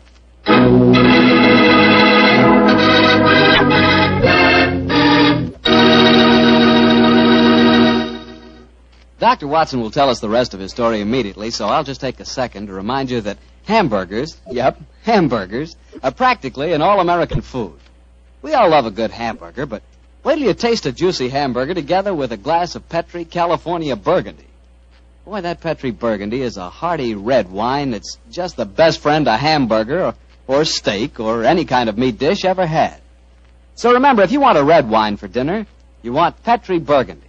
If you prefer a white wine, you want Petri Sauterne. And if you can't make up your mind which you want, it's simple. Don't buy one, buy two. But always buy Petri. P-E-T-R-I, Petri. Well, Dr. Watson, it seems to me that Sherlock Holmes was in a tough spot. There he was, thousands of miles from England. A murderer was running loose. Holmes was in disguise. And he hadn't got you to help him on the case. Oh, thank you, Mr. Bartell. I must say I think that I always was useful to my old friend, but I wasn't there. So this time he enlisted the services of Eileen Farley, the American girl. Immediately after he'd left the cell of the murdered man, he'd gone to Miss Farley and told her of the tragedy. As they returned to the scene of the crime, he found that his instructions had been carried out and that a guard was barring the entrance to the dead man's cell. There's a guard in front of the cell. My instructions. The abbot gave you your orders. Yes, you may go in. Please close the door behind us. I'm sure your nerves are up to this, Miss Farley. It's not a pretty sight. I've seen sudden death before, Mr. Holmes. In any case, I wouldn't dare appear frightened. I'm so flattered that you asked me to help you. You were the only one who knew my true identity. That's why I suggested that you take my old friend's place. I needed, what shall I say? I needed a sounding board for my deductions. Wait a minute, here. I'll light a match. There we are. Now, here's a candle. Oh! I warned you it wasn't a pretty sight. Hold the candle, will you please, Miss Farley? Thank you. This isn't hard to reconstruct. The killer stood behind his victim, held him by the left shoulder. So, wound his cue around his neck and pulled back. Yes. The marks are self-evident. Hello. What's this on the floor at his feet? A cigarette. Dropped as it was burning, I should think. And now it's nothing but ash. Exactly, ash. Now, which of the visitors at the monastery smoke cigarettes? Yourself, the Russian, and Sir Harvey, the Englishman. I think we may justifiably omit myself from the list of suspects. So that narrows us down to two. Look, Miss Farley. What is it? There are clear traces here to the naked eye, not only of tobacco ash and paper, but of cardboard. But what does that signify, Mr. Holmes? The case is nearly solved. Come on, young lady. We must pay a visit to Borodin's cell at once.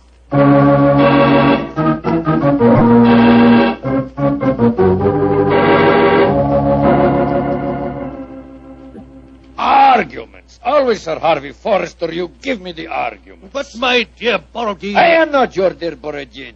I'm Pyotr Dmitrovich Borodin, ambassador of Holy Mother Russia. I'm no friend of yours. Come in. The missionary girl and the sick Norwegian. Come in. We will drink vodka.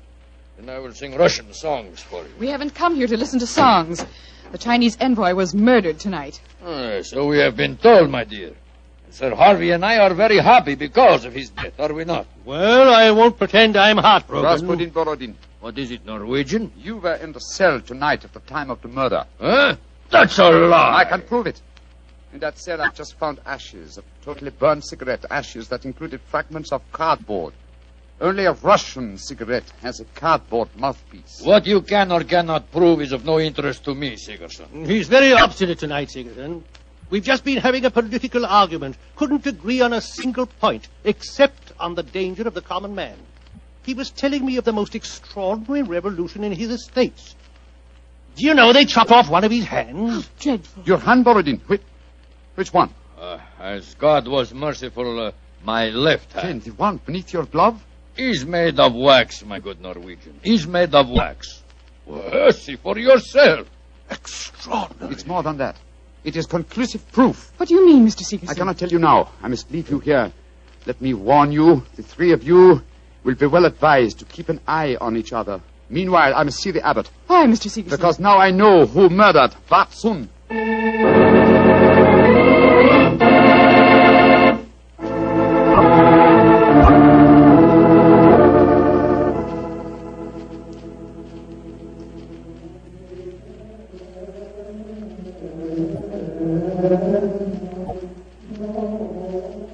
The pink fingers of dawn are stealing across the mountaintop, my son. Soon you will be on your way to Lhasa. Yes, Reverend Sir. You have kept your promise. You kept yours, Mr. Seegerson. The Chinese soldiers have arrived, and the taker of life has been given into their custody. Before you leave, my son, I want you to do something for me. Anything, Reverend Sir. What is it? The hooded figure in the corner is that of the monastery scribe. He keeps our annals.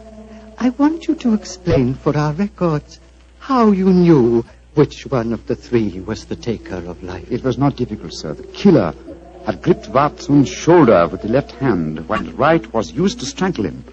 Therefore, the Russian Borodin could not be the killer, since his left hand was artificial. Quite so. It was, as you told me, made of wax. Then... But the clue of the cigarette pointed directly to the Russian. Therefore, it had obviously been planted there deliberately to incriminate him. Now, there is no trained police force in Tibet. We need no police. There is no crime here, my son. But continue. Why should the cigarette be planted to incriminate the Russian?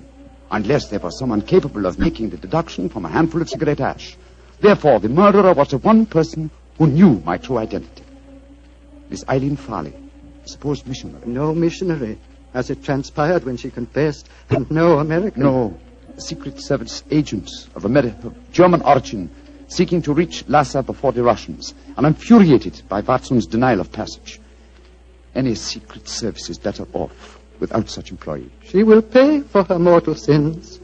May she redeem herself in her next place on the wheel. My son. Yes, Reverend Sir. You are about to leave me, and I shall never see you again. Though evil and death came to Panchapushpa and to my monastery in the caravan that brought you here, I shall miss you, my son. I shall miss you greatly. And I you, Reverend Sir. Would you consider staying here? I can only offer you peace, a shelter from the outside world, and quiet companionship. 3 great gifts, sir. But I cannot take them. My work is not done. I must go on. Of course, my son. It was an old man's dream. One last question. What is it, sir? You spoke of your true identity just now. Who are you, my son? Reverend Sir, I cannot tell even you the answer to that question. One day, perhaps, but not now. Let us just say that I have wandered through a world of trouble, just as you have remained tranquil in a world of peace. I hope, sir, that we shall meet again. I hope so, too. Goodbye, my son. Goodbye, Reverend Sir. Goodbye.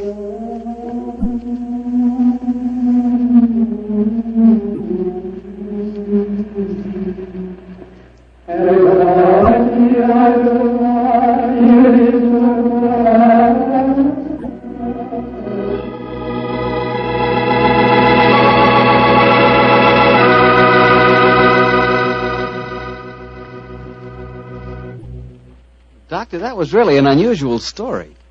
You told it so well, I felt you were actually a part of it. No, my boy, as I said, the story was told me by Holmes. I've never been to Tibet. Been to India, of course. I never really wanted to go to Tibet. Horrible mountains, terrible weather, lots of bandits on the roads. So dangerous place. Doctor, you're not afraid of danger, are you? 10 years ago, Mr. Bartell, a question like that would be an insult. Today I realize that all of us, unless we're stupid, have some fear of danger. I would say that I'm definitely not a coward, nor am I a thrill-seeker, but I've done with searching for something new. Me too, Doctor. I'm through searching for something new also. Now that I've found Petri wine, I'm going to stick to it. Mr. Bartell, no matter what we talk about, when you say it, it always sounds like Petri wine. Well, why not? I can't think of a more delicious wine. And now I'm sure our old friend Dr. Watson's expecting us. Let's tap on his study door. Come in. Good evening, Doctor. Good evening, Mr. Bartell. Come over here by the fire. I was just having a cup of coffee. Would you care to join me? Thanks, that'd be nice. It'll prevent you falling asleep during my story tonight. There's no chance of that, Doctor. From the hint you gave us last week, it sounded like quite a story. It began in a circus in Paris, you told us? Yes, my boy, the circus. A colorful world of sawdust and spangles. A world, Mr. Bartell, that I may tell you confidentially, always held an irresistible fascination for me when I was a youngster. Me too, Doctor. In fact, when I was 8 years old, I fell desperately in love with a lady bareback rider. A stunning creature who wore pink silk tights with gold sequins on them. Unfortunately, my mother caught me writing her proposal of marriage, and I'm afraid that, that's another story, and one that you probably wouldn't find very interesting. I'm sure I would, Doctor, but I think it would be safer to stick to your Sherlock Holmes story. Yes, you're probably right, my boy. Well, it was a winter in the 1890s, and Holmes and I were in Paris. On our second day there, Holmes suggested we attend that night's performance of the Cirque Royale. Needless to remark, I was delighted, Mr. Bartell. And shortly after 9 o'clock that night, I found myself seated beside Holmes in a box near the ringside. It was an incredibly vivid scene, even for that city of color and light. The gay costumes of the women and the gaudy trappings of the ringmasters and clowns looked like a giant kaleidoscope under the blazing glare of the arc lamps. As we sat there, a brass band nearby blared forth some popular music of the day, and yet he didn't appear to be enjoying himself, and so I leaned across and touched his arm.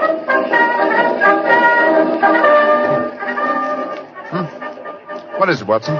Well, you're very quiet, Holmes. Aren't you having a good time? A good time, I suppose, old chap. I was just wondering where Mr. Edwards is. Mr. Edwards? Who's he? An extremely distinguished client who was to meet us in this box at 9 o'clock. Client. So this little excursion was on business after all. Yes, I might have known it. No worry, old fellow. In your case, I think you'll be able to combine quite a little pleasure with the business. Well, can't you be a little more explicit, Holmes? Shh. Here comes the ringmaster. Mesdames et messieurs, j'ai l'honneur de vous présenter ce soir la grande vedette du cirque, Mademoiselle Gisèle Girondet, équestrienne incomparable.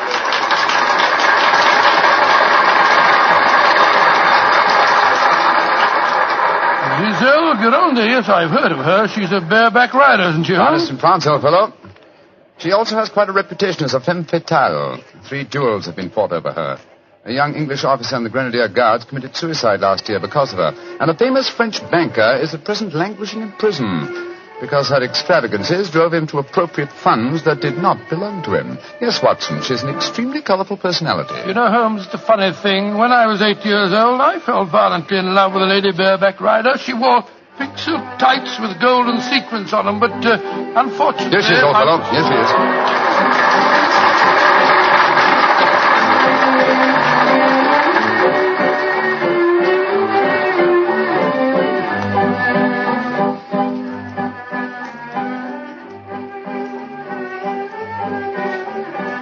Holmes, she's exquisite. Look at the way she's jumping from the back of one horse to the other.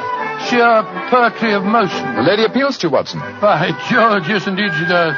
In fact, Holmes, I don't mind telling you that if I weren't a married man and a poor you'd like man... to court the lady, eh?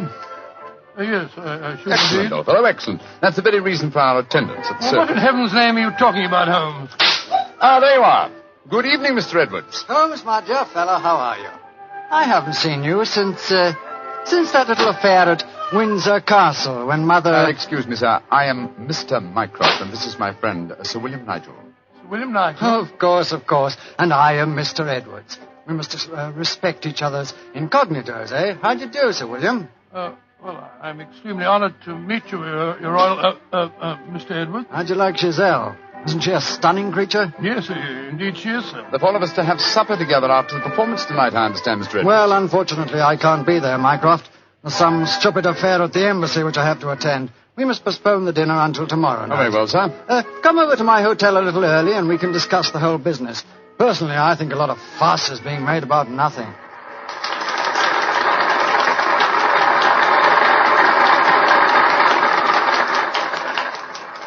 Now, if you'll excuse me, gentlemen, I must go back and see Gazelle for a moment and tell her that I can't keep our appointment for tonight. I'll see you tomorrow, Mycroft. Good night, Sir William. Good night. Good night, sir. Et maintenant, pour votre plaisir, les frères Salini, les jongleurs internationaux.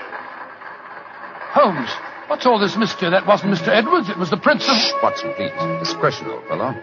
Mr. Edwards, as you know, is extremely democratic. Too much so, possibly, when one considers his position and responsibilities. He's become quite seriously involved with Mademoiselle Giselle, the lady bareback rider who has just left the ring. Oh, so that's it. The Foreign Office, quite naturally, I suppose, is deeply concerned over the matter, and I've been entrusted with the delicate mission of protecting Mr. Edwards. Oh, does Giselle Gironde know that his true identity, do you suppose? That's the first thing that we have to find out. It's possible that she is simply captivated by having a rich Englishman at her feet. If, on the other hand, she knows who Mr. Edwards is, then we may be in for a great deal of trouble. Yes, but how are you going to find that out? By tempting her with a richer Englishman. And one with a title. That, my dear fellow, is why you are Sir William Nigel. You mean that... your job, old fellow, is to do your utmost to steal Giselle Gironde from Mr. Edwards. But, I don't even know the girl. We shall remedy that defect in a few minutes. As soon as the performance is over, my dear chap, I shall take you to her dressing room and arrange an introduction.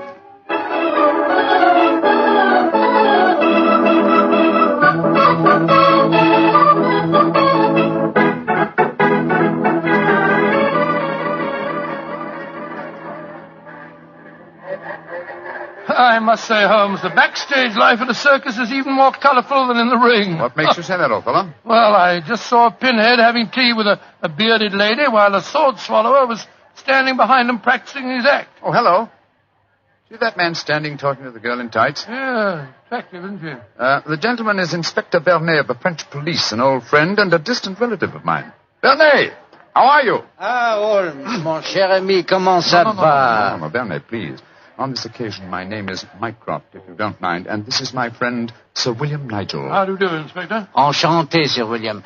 Permit me to introduce Mademoiselle Yvette Marat. How you do? How do you do, Mademoiselle? How do you do? What brings you behind the scenes at the circus, may I ask, mon cher Mycroft? My friend Sir William is most anxious to make the acquaintance of Mademoiselle Gironde. But of course, every man wishes to meet Giselle Gironde. Why not ask Bernet? He will present you to her.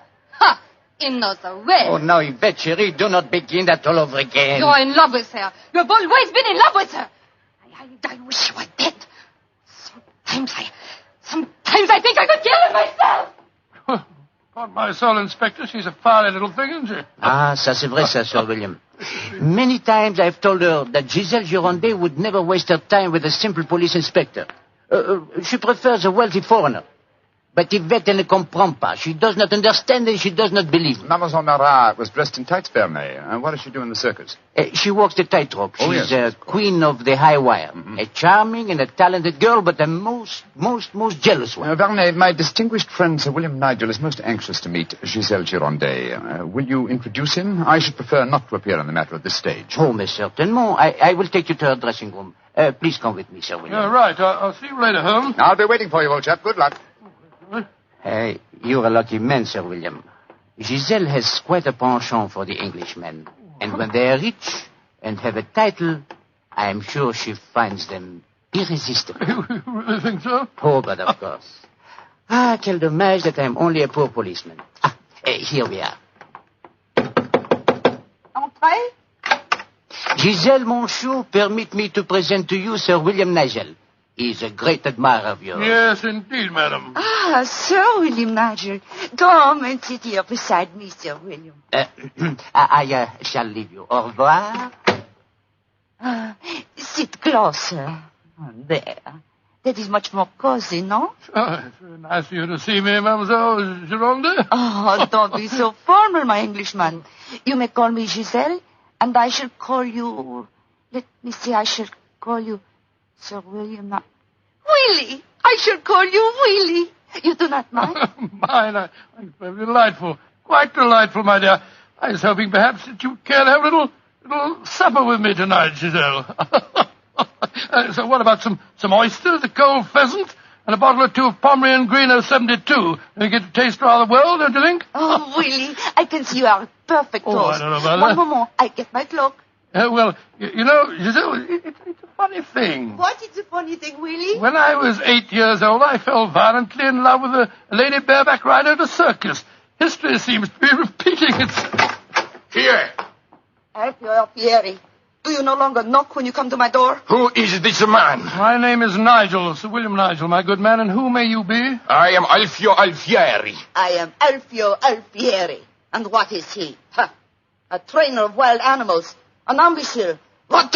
You must not speak to Alfio in that way. You belong to me.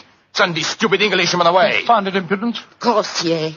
Belong to you. Giselle belong to no one. Do I have to take my whip to Put you? down that way. Put it down, you scoundrel. Next time it will be your face, Carl. You infernal blackguard. Raising your hand against a woman. Shocking. Bravo! Monsieur Willie has knocked him down. He certainly deserved it. Oui. And you in turn deserve something, Willie. Oh, what was that? Come close, Willie, and I give it to you. A little kiss. Oh, yes? Thanks awfully.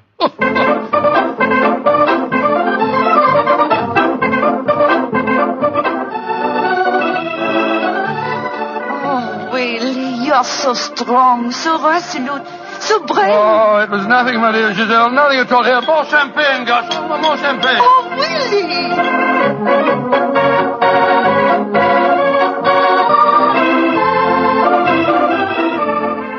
Giselle, Oui, Monsieur Edwards? I have a box for the opera tomorrow night.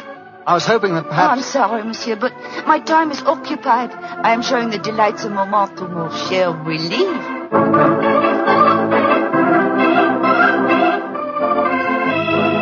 Mademoiselle est mieux le collier de perles à 5 rangs ou celui à 3 rangs? He says, which do I prefer, the 5-string color pearls or the 3-string color pearls? What does my Willie think? So that you can't hang too many pearls on a pretty neck like yours. I'll take the 5-string collar, my good fellow. You're doing splendidly, Watson, splendidly. Yes, but Holmes, I felt such a blasted fool handing that jeweler fellow a check signed by Sir William Nigel. You quite sure that it'll be honoured? Don't worry, old fellow. Remember who our client is. Money is the least important concern in this matter. On with the masquerade, old fellow. On with the masquerade.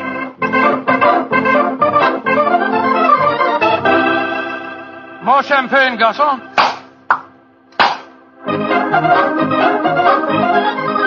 Willie, you are such a headstrong boy. More champagne.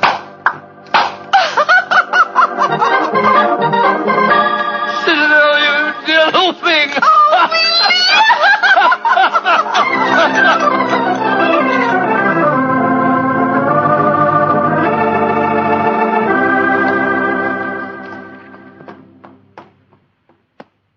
Good evening, Blarney.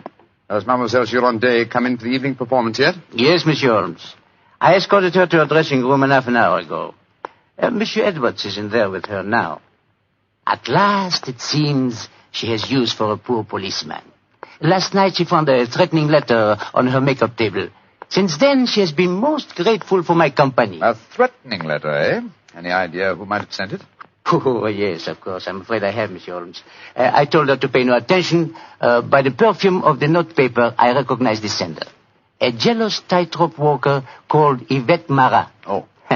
Poor Yvette. She would make a very inferior criminal, I'm afraid. Still, Giselle asked me to stay outside her dressing room till the performance starts. You wish to see her? Yes. Oh, good evening, Mr. Edwards. Evening, Mycroft. Evening, Inspector Werner. Comment ça va, Monsieur Edwards? Look here, Mycroft. I think this little game's gone far enough. Giselle has just refused another invitation of mine. Now, I know who Sir William Nigel is, and I swear I'll tell her. Don't you think, sir, that the lady is hardly worth bothering about? Surely this whole incident with Sir William proves that she's a scheming little adventuress. A fictitious title and an apparently bottomless purse have shown her up in her true colors. I could have told you the same thing without such an experiment, my friend. Well, I suppose you're right, Mycroft. I've been a fool. An idiot who lets a pretty ankle turn his head. A conceited dope. Let us just say, monsieur, that you have been a man. Good evening, sir. Oh, Good hello, evening. Watson. Good evening. Just going back to see Giselle for a moment, I brought us these flowers for her. Oh, I'll be back in a jiffy. Just a minute, Watson. I hate to dampen your ardor, old chap, but the masquerade is ended. Ended? What do you mean it's It is no longer necessary for you to impersonate Sir William Nigel or to pay court to Giselle. Oh, really? Really? Well, that's a great relief, sir, great relief. I've hated the whole business. Oh, yes, I'm sure you have. We appreciate the sacrifices that you've made, don't we, Sir Edward? Yes, indeed. Well, I must go back and see her once more, though. We had a rendezvous for tonight, and I must cancel it. A gentlemanly thing to do, you know. I won't be a minute. Never have I seen a man more downcast. Obviously, with him, my dear Holmes, business was a pleasure. Alfieri, where are you going? That Englishman. I just saw him go into Giselle's room. To whom are you referring? That man that called himself Sir William Nigel. 2 days ago, he struck me. I have to settle with him. No man may strike Alfieri. Do not cause any more trouble, Alfieri. From what I've been told, you thoroughly deserved what happened to you. Here he come now. You, English, you. Alfieri challenge you to a duel. Holmes! What, old chap? What is it? You're as white as a ghost. It's Giselle. What's wrong with her? She's dead. She's lying there in her dressing room. Strangled. Strangled? And only half an hour ago I spoke with her myself. Since then I've been standing in this corridor, guarding her door at her own request. Only 2 men have entered Giselle's dressing room since then. You, Monsieur Edwards, and you, Sir William Nigel. What are you suggesting, Baconian? I am suggesting nothing. I am stating that these 2 gentlemen are under arrest for suspicion of murder.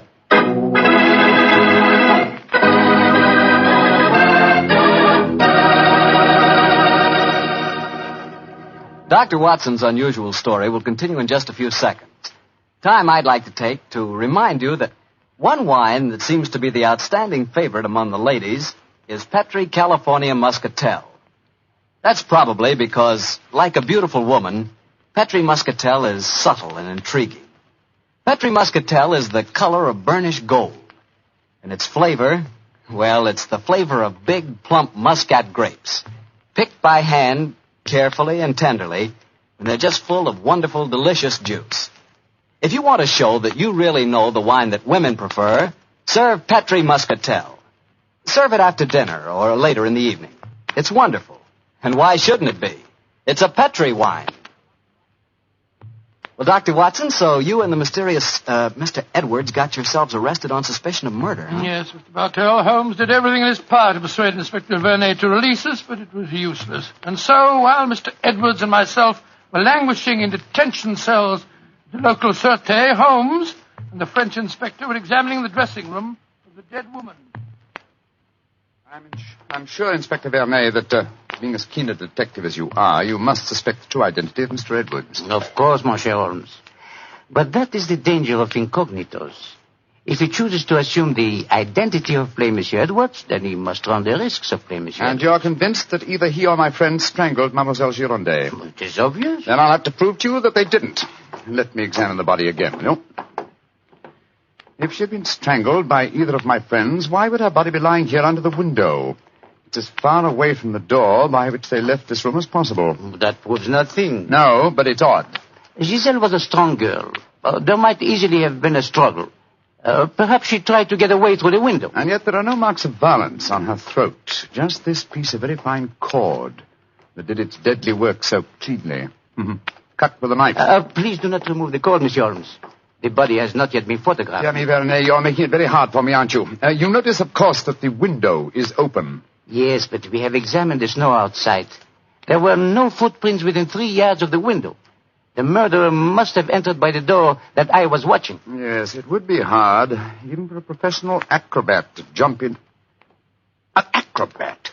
Vernet, your young friend, Mademoiselle Yvette Marat, is a tightrope walker. Yvette, but... Yes, she certainly had a motive. She'd even sent a threatening letter. I heard her express hatred and jealousy for this dead woman. It's conceivable that she could enter a room by a window without leaving footprints in the snow. Where was she at the time of the murder? I do not know. I was waiting for her in the corridor. Then I suggest that we investigate her alibi at once. And after that, Inspector, I must pay a visit to the Sûreté. I don't want my friends to think that I've deserted them.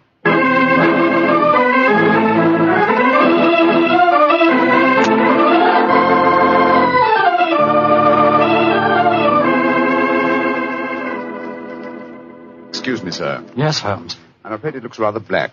As I was telling you, Yvette Marat, the tightrope walker, was able to establish a completely satisfactory alibi. Blarney still suspects you or Dr. Watson. Well, that's ridiculous. May I ask you a very straightforward question, sir? Of course. I can well understand that if you had gone into the dressing room and found the woman already murdered, you might easily be tempted to conceal the fact, to avoid a scandal involving your person. Will you swear to me, sir, on your true identity, that Giselle was alive when you left her? She was, Holmes. I swear it. Thank you, sir. That's all I wanted to know.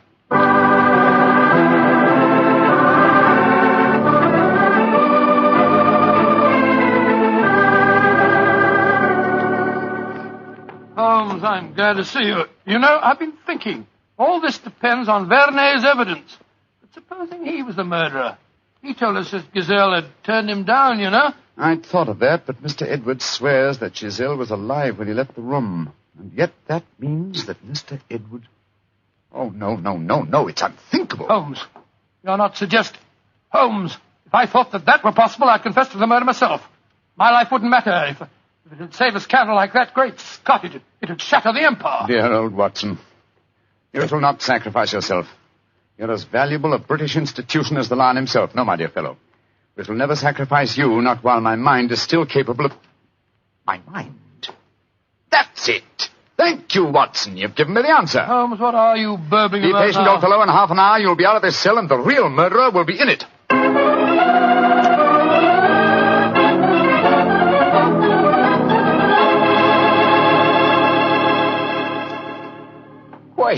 Questions.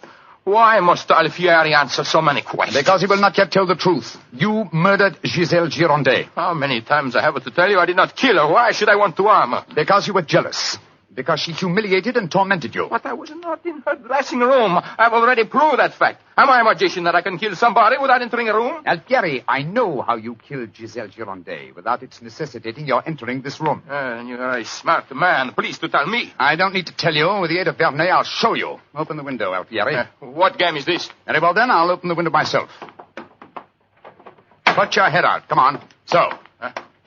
Who do you see? Inspector Vernet standing 3 yards away, where you stood, and he's got your long training whip. No! Don't move! Stand there. The inspector hasn't your skill with a whip, but he wants to try a little experiment. No, leave him alone! All right, Vernet. I'm holding him.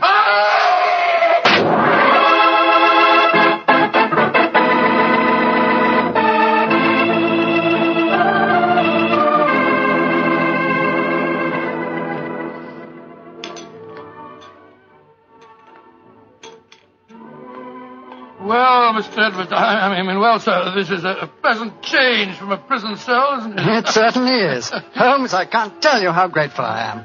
I still don't quite understand how you did it. Watson, in rather a roundabout way, was responsible for giving me the clue. Oh, how was that, Holmes? Well, on more than one occasion, old chap, I've had cause to deplore your rather florid style of writing. Tonight, I was very thankful for it.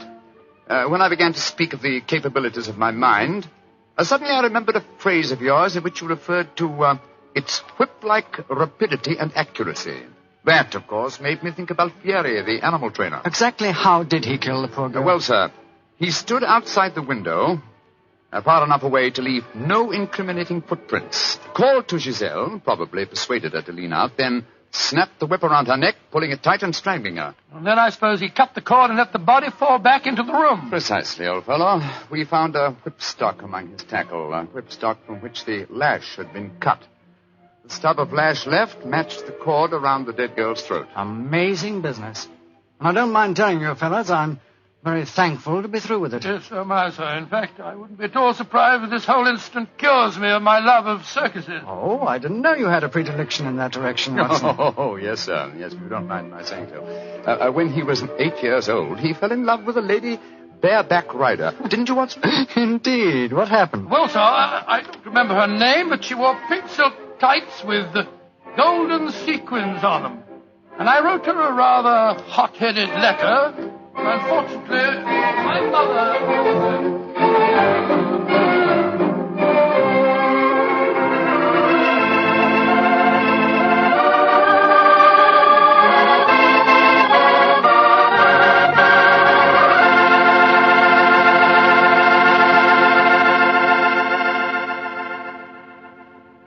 Well, Doctor, that was one of the most unusual stories you've ever told. And I might say you played a very prominent part in that case yourself. Oh, I suppose I did at that, Mr. Bartell. Giselle was a beautiful girl. Beautiful. Boy, I sure love that nickname she gave you. Wheelie. Yes, I thought it rather nice myself. Well, that is, I mean... Don't get embarrassed over a nickname, Doctor. You should hear the nickname I had. When I went to school, all the girls called me Bottles. Bottles? Oh, I see, from Bartell. Bartell. Oh, some nickname, like a prophecy. What do you mean? Well, they called me Bottles, and now that's what I like to talk about most. Bottles. Bottles of Petri wine. Oh, I should have known. And I'd like to talk about Petri wine because, as far as I'm concerned, it's the swellest wine that ever poured from a bottle. Come in. Ah, there you are, Mr. Bartell. Good evening, Doctor. Oh, no, don't get up. You look much too comfortable. Take off your overcoat and come and join me. Well, I enjoyed your story of a scandal in Bohemia last week, Doctor, and tonight you promised us a sequel. Yes, that's right, Mr. Bartell. A sequel that took place over 20 years afterwards, in 1909 to be exact. Sherlock Holmes was living on his Sussex bee farm. It was only in June, I remember, that I received a telegram from the great man asking me to come and spend a long weekend with him. And I'm sure you needed no urging to accept the invitation. None, Mr. Bartell, none at all. I hadn't seen Holmes for some time, and this fact, combined with my rather indifferent health, found me on the eastbourne train a few hours after receiving the telegram. A dog cart was at the station to meet me, and after a brisk drive across the downs, I found myself once more with my good friend. He looked somewhat older than when I'd last seen him, but as he spoke to me, I realized from the keenness of his voice and the sparkle in his eye that Sherlock Holmes would never really be old.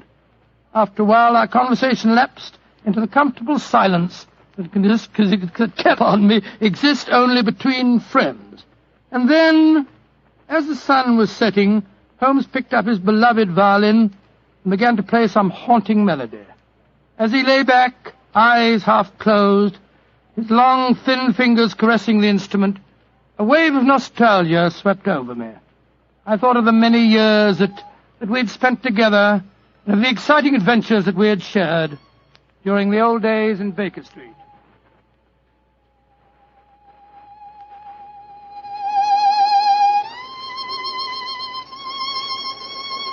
Beautiful. Quite beautiful. Thank you, Watson. You look uncommonly wistful, dear chap. You thinking of the old days? Yes, Holmes. I was. So was I. Oh, well. Those were exciting times, but it's comforting to think that now we will not be disturbed by a jangling doorbell, followed shortly by some poor devil in trouble. Nowadays, my greatest excitements are connected with the segregation of the queen bee and the nighttime proclivities of Charles Augustus, my tomcat. I still find it hard to think of you in retirement, Holmes. Do you ever consider returning to active practice? Oh, I consider it occasionally, and then reject the idea. A man should work only up to the peak of his ability. I'm past mine. Nonsense, Holmes. You're just alert as ever you were. Mentally, perhaps, but not physically. Would you consider handling a small problem in England? Oh, if it's a personal problem that affects you, my dear chap, you know I'll do anything I can. Well, it's not exactly my problem, Holmes, but there was a charming young girl on the train. We got into conversation and... You don't age it in a real chap. You're just as susceptible as ever. No, Holmes, let me finish. She said that you knew her mother quite well. Her mother? Come in. Oh, yes, Devers, what is it? I'm sorry to disturb you, Mr. Holmes. Your man said I might come in. My master, Mr. Leyton Stanley, instructed me to deliver this note. Oh, thank you. He also instructed me to wait for a reply. Oh, confounded impudence.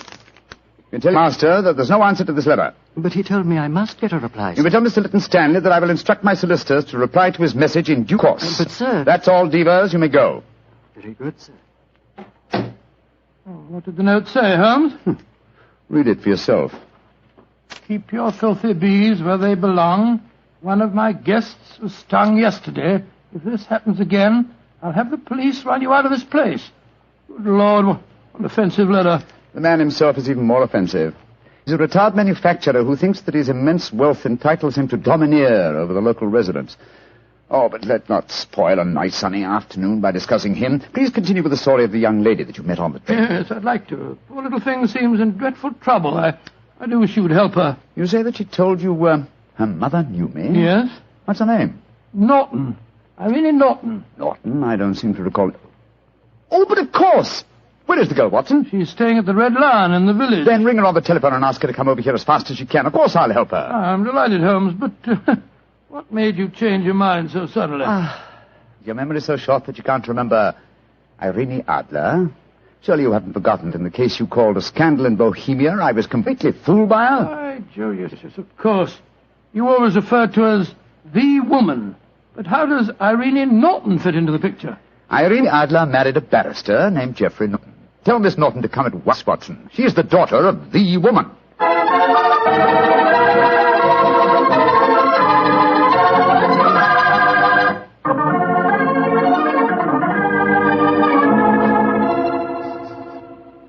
Mr. Holmes, I've heard so much about you from Mother. She says you're the cleverest man in England. Your mother flatters me, my dear child. She herself was much more clever than I. In fact, yes. Did she ever tell you about the circumstances under which we met? No, Mr. Holmes, though she did tell me that you were a witness when she and my father were married. Very true, my dear, very true. Though the occasion was a little, shall we say, unusual. Look here. This golden sovereign I wear on my watch chain is a memento of that day. I also have a charming photograph of your mother. You must have known her quite well. How about telling Mr. Holmes about your troubles, my dear? Yes. Reminiscences are charming, but they can wait until we've dealt with your problems. Mr. Holmes, I'm being blackmailed. Oh, I'm sorry to hear it. By whom? By a neighbor of yours, Mr. Leyton Stanley. Do you know him? Oh, yes, indeed I do. As a matter of fact, Mr. Holmes received a most offensive note from the gentleman less than an hour ago. What hold does Mr. Stanley have over you, my dear? He has some letters, some rather indiscreet letters of mine that I wrote to a friend of his last year. How did he obtain these letters, Miss Norton? He must have stolen them. I don't know how, but when I was staying at his house a few weeks ago, he told me that he had them and asked £5,000 for their return. Oh, gracious me. And why should he consider your letters, even indiscreet letters, worth so large a sum? I'm engaged to be married to Lord Weston's son. That awful man, Leyton Stanley, knows that if my fiancé saw the letters, the marriage would never take place. They must be extremely compromising. They aren't, really. But I was much younger when I wrote them. In fact, I was only 17, and I'm afraid they could easily be misconstrued. Have you told your mother? Oh, no, she'd never understand. She might surprise you on that score, I think. How about your father? Daddy's a barrister. You can imagine how straight-laced he'd be about the whole thing. That's why I came to you, Mr. Holmes. Oh, I see. You feel that I am not so, shall we say, straight-laced? Of course you aren't. Mother's told me about you, and in any case, I've read Dr. Watson's stories. Watson, my dear fellow, your stories will land me in serious trouble one of these days. What are you suggesting Mr. Holmes can do for you, Miss Norton? Get the letters back for me. But how? Steal them, of course. Really, my dear, I hardly think you... No, my dear Watson, don't be shocked. Miss Norton is a forthright girl, like her mother before her. It's most refreshing. Mr. Holmes, you can't say you won't help me. No, I don't think that I can say it. In any case, I have a slight personal score to settle with Mr. Leyton Stanley myself. He's rude and has no understanding of bees. But how are you going to steal the letters? That problem requires a little thought, old chap. I can tell you how to do it, Mr. Holmes. Oh, really? This is delightful, my dear. You've explained the problem and also the way of solving it. How easy a detective's work might be if all clients were equally helpful. Tell me, what is your plan? Tomorrow is the servant's half-day off at Mr. Leyton Stanley's.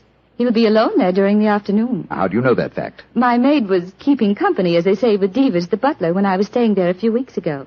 She found out everything from him. My letters are kept in a filigree box in his desk.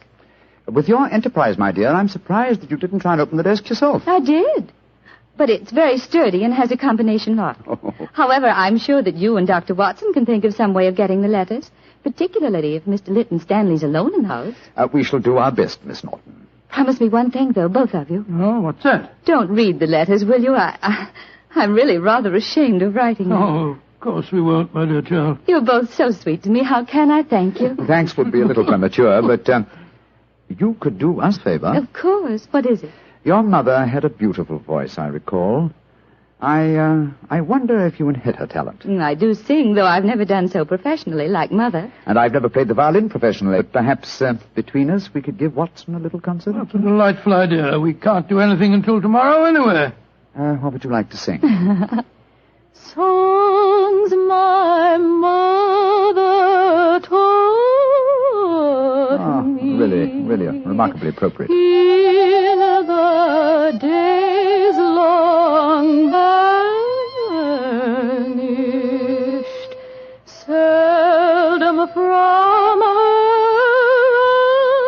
Charming. Tonight, music, and tomorrow, a touch of daylight robbery.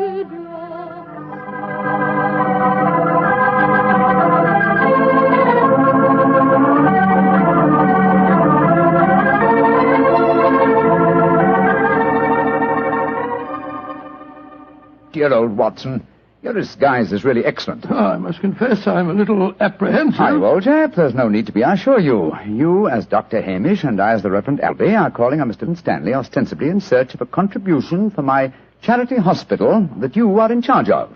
What could be simpler? Well, what made you decide on the role of a clergyman? It should simplify our entrance to the house, though I must confess that a rare touch of sentiment prompted the choice of my disguise. Well, how does sentiment enter into it? Oh, surely you remember that it was in the role of a simple-minded nonconformist clergyman that I once attempted to deceive Miss Norton's mother. That's right. I'd forgotten. That woman really fascinates you, doesn't She does, old chap.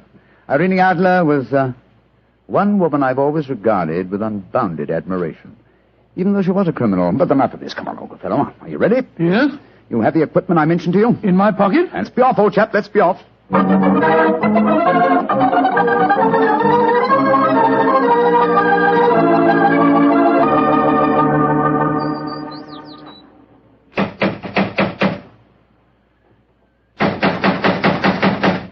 he's home, why the devil doesn't he answer the door? Come, my dear Reverend Appleby. For a parson, your language is hardly appropriate. I'm sorry, Dr. Hamish. Shh. Here comes someone. Yes? Miss Lytton Stanley? That's my name. Mine is Appleby, and this is my friend, Dr. Hamish. I'm proud to meet you, sir. I've heard a great deal about you. What can I do for you? If we could come in for a moment, I'll explain our mission. Very well. Come into the study. We're raising a subscription list for a charity hospital at Paddlewaite, just across the downs. You're a prominent resident here, and we thought that you'd like to donate a few guineas. I'm really not very interested. I've given as much to charity this year as I can afford. Well, it's a fine cause, sir. I'm giving my medical services 3 days a week, and the Reverend Appleby is donating his services too. Who else has contributed to this fund? All your neighbours, sir. We just came from the bee farm over the downs. The owner, Mr. Holmes, gave us a cheque for 5 guineas. Holmes gave you 5 guineas, did he? Aye, a very nice gentleman, Mr. Holmes. We're proposing to name a ward in the hospital after him. Is this list of subscribers going to be published in the paper? Oh, yes, Mr. Lytton Stanley. I'll give you 10 guineas. 10 guineas? Thank you, sir. Very kind of you, sir, I'm sure. I'll get my checkbook. It's in this desk. Quick, Watson. The chloroform. Right. Now, who do I make this check payable to? Order! Hold him still, Holmes. Hold him still.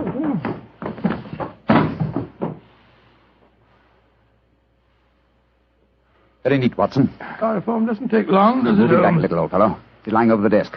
That's it. Is the filigree box in there? Uh-huh. Here it is. Splendid.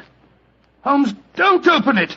You promised that you wouldn't. I just wish to make sure Make sure of what was there, Mr. Sherlock Holmes. Who there? Oh, no, don't move.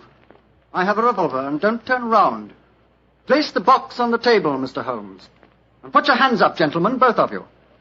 That's right. I know that voice. It's Devers, the butler. Quite correct, sir. Well, Davis, you needn't point a revolver at us. Is your master injured? I'm not in the least interested in my master's health, Dr. Watson. In fact, if he were dead, I should be delighted. And what are you up to, Devers? I'm taking advantage of a situation, sir. I've been trying to open that desk for weeks. After such kindness on your part, sir, I hate to seem ungracious, but I'm dreadfully afraid I shall have to kill you. To kill both of you.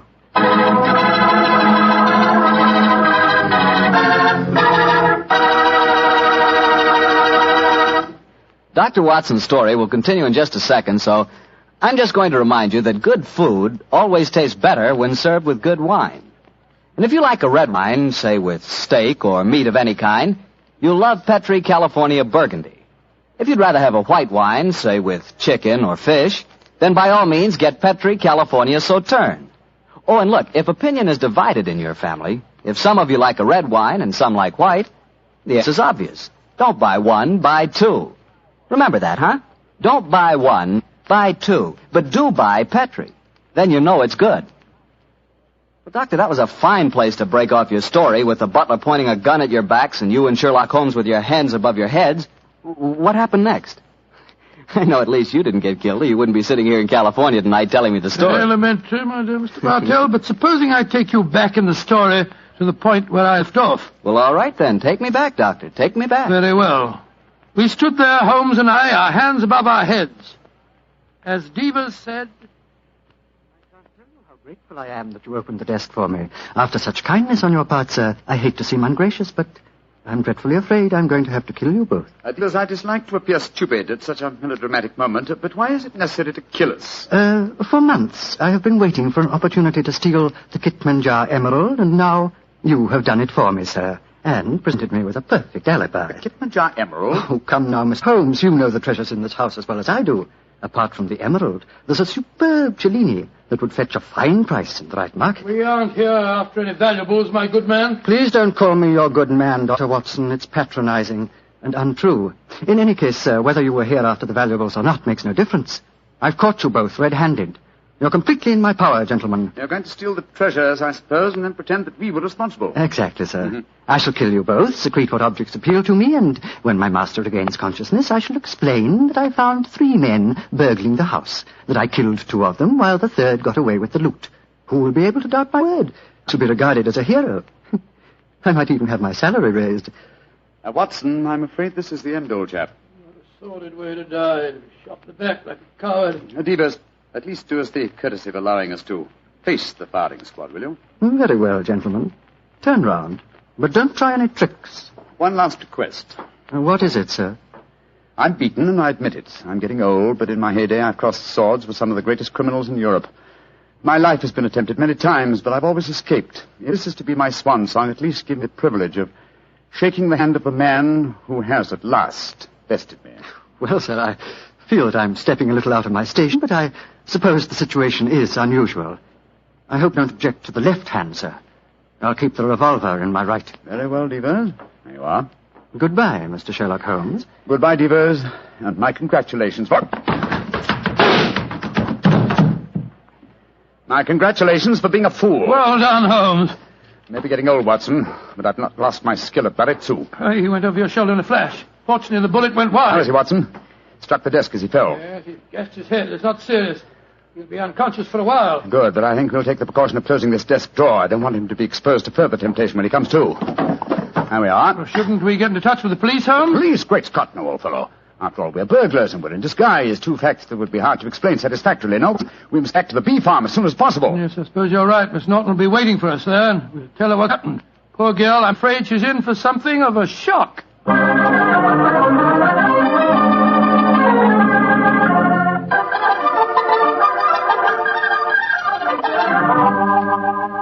Mr. Holmes, Dr. Watson, I'm so glad to see you back again. Did you get the filigree box? Yes, Miss Norton, here it is. But, Holmes, I didn't know that you... Watson.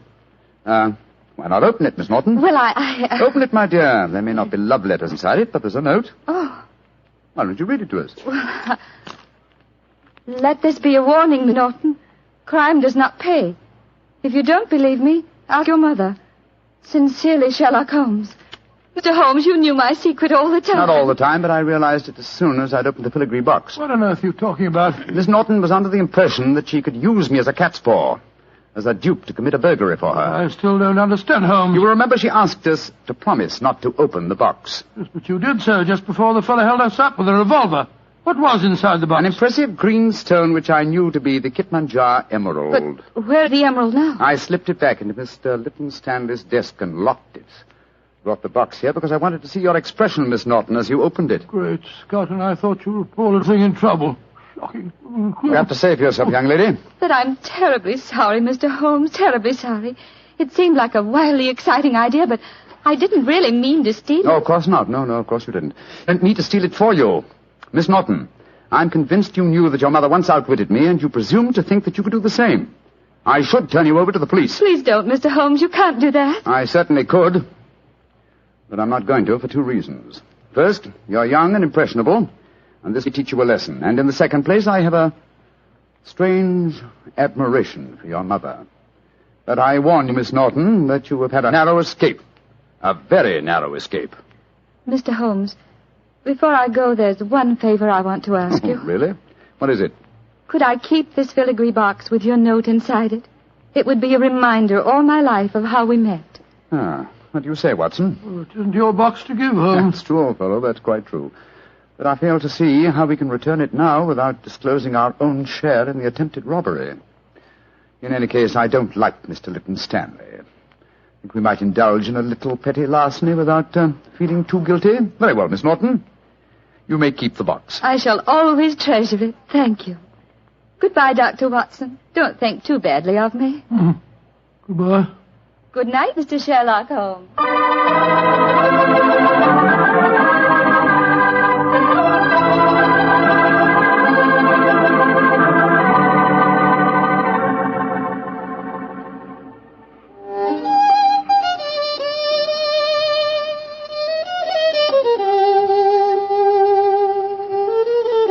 You know, Holmes, I must say you were surprisingly lenient with that girl. Do you suppose her mother put her up to the whole thing? That possibility had occurred to me, old fellow. And yet I have a feeling that... Come in. Door's open. Were you expecting anyone? No. Good Scott, it's Lytton Stanley. Good evening, sir. This is an unexpected honor. Sherlock Holmes, we haven't been the best of friends, I know. But you've got to help me now. I'm in serious trouble. Oh, indeed, sir. Won't you sit down? This is my friend, Doc Watson. How do you do? And now, sir, what is your trouble? I've been robbed, Holmes. Robbed? What was stolen? Well, my greatest treasure, the Kipmanjar emerald, was removed from his case and then mysteriously returned loose in my desk afterwards. But there's a priceless Cellini missing. Have you any idea who the burglars might be? Oh, it was a gang, I'm sure of that. A couple disguised as a clergyman and a doctor came into the house on the pretext of raising money for some hospital. And they overpowered me with chloroform. Oh, dear me, how very unpleasant for you. Yes, well, when I came to, I found my butler was lying beside me in a pool of blood. The brave fellow had wrestled with the thieves, but they got away. And he's in the hospital now. Holmes, you've got to help me.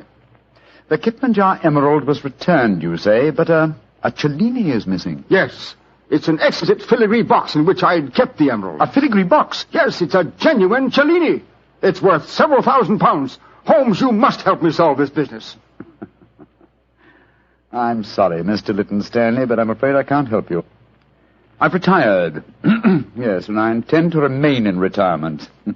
Good night, sir. Oh, but I'll pay you any fee within reason. My decision is final, sir. Good night. Oh, I might have known I wouldn't get any help from you. Holmes, she fooled you again. Yes, the little devil. She knew that box was a Cellini all the time. You don't seem very angry with her, old fellow. I should be, but I'm not. What splendid audacity. What a superb nerve the child has. But you must get the box back from her. I shall, Watson. I shall. Or rather, I shall persuade Devers to do it for me. As the price of our silence. But how can he get it back? Remember that he walks out with Miss Norton's maid. I'm certain that when he explains his predicament, he can prevail upon her to steal the box from her mistress so that it may be returned to its rightful owner. That's a good idea. By George, Holmes, Miss Norton's a chip off old block, all right. Yes, Watson, she is, and it makes me wonder. What about? I wonder, my dear chap, how long I can remain in retirement. Such a worthy antagonist at large, it's a challenge. It's an irresistible challenge.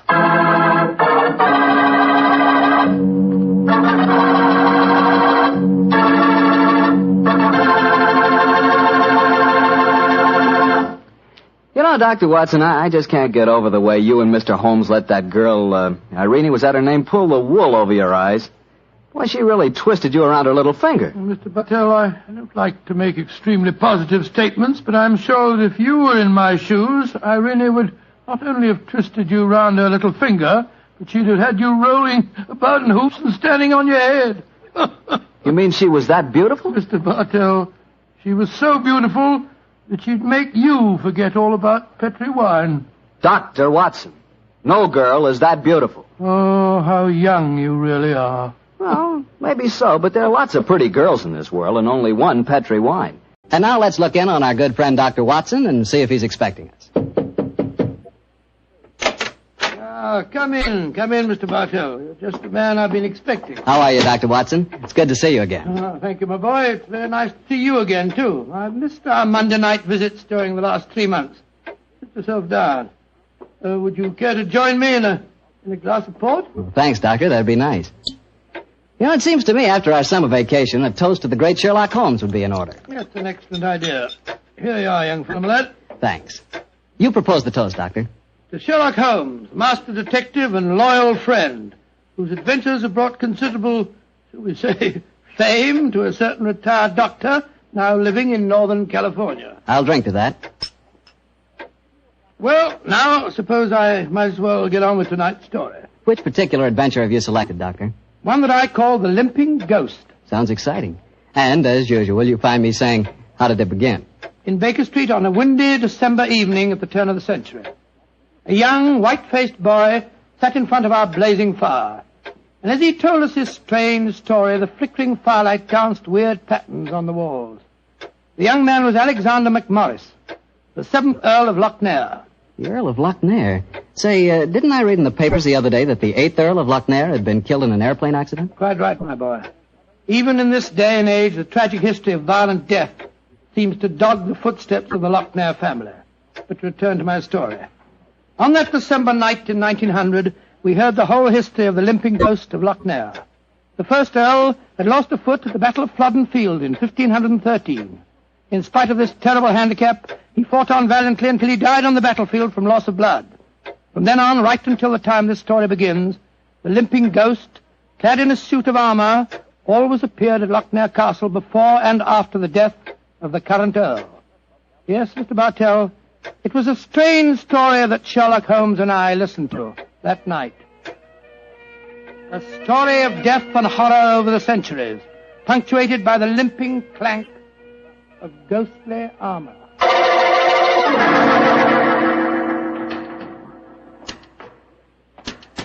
Milady, I have terrible news for you. Your husband, the Earl, was killed in the explosion that destroyed Lord Darnley.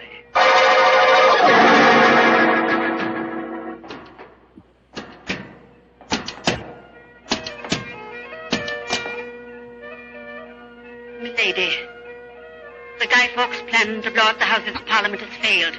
Your husband is in the Tower of London. They say he's to be hanged, drawn, and quartered.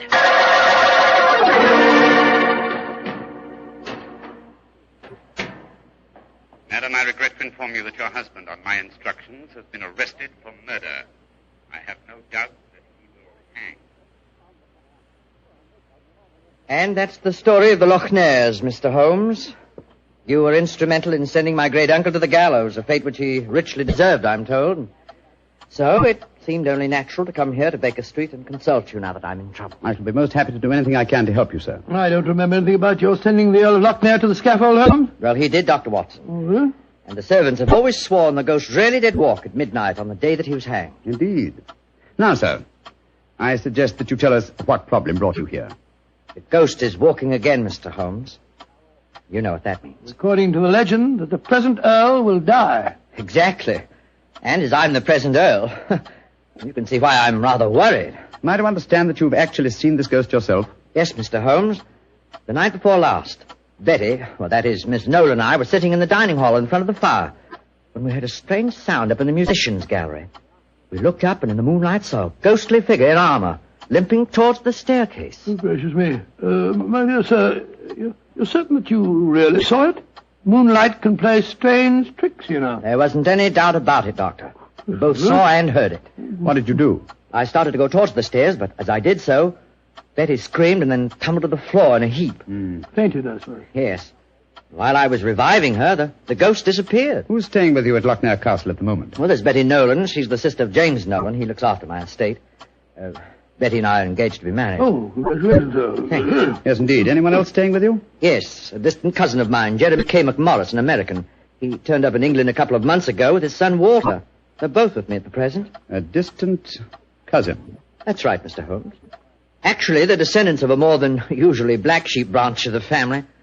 I don't know how long the old man's going to be with us, though. If you ask me, he's a dying man. How do you say that, sir? As far as I can gather, he's been wasting away for years. It's only a question of time before his strength fails him entirely.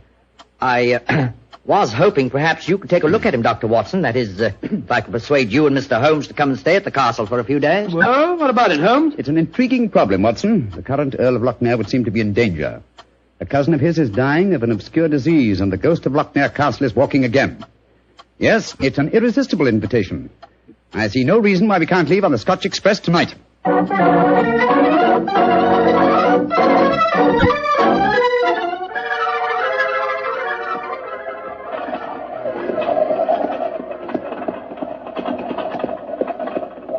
It's been quite a heavy fall of snow here in your absence, young man. Quite so, and judging from the colour of the sky, there's more to come. Very angry looking. Oh, now, as we round this bend, you'll be able to see the castle. Ah, yes. There you are, gentlemen. Magnificent. Yes, it's a fine place, all right, Doctor, though it cost me a great deal in upkeep. As a matter of fact, I only have one wing open. It's always been something of a problem to get servants to come and live here. See, the local villagers have a great respect for the Lochnair ghost, you know. What servants do you have at the castle at present? A cook housekeeper, Mrs. McClintock, fine old lady who's been with me for 6 years now. And then there's old Tammas. He served my family for as long as I can remember. Well, as a matter of fact, there he is now. Hello, Tammas. I'm glad to see you back, my lord, and that's a fact. Oh, thank you, Tammas.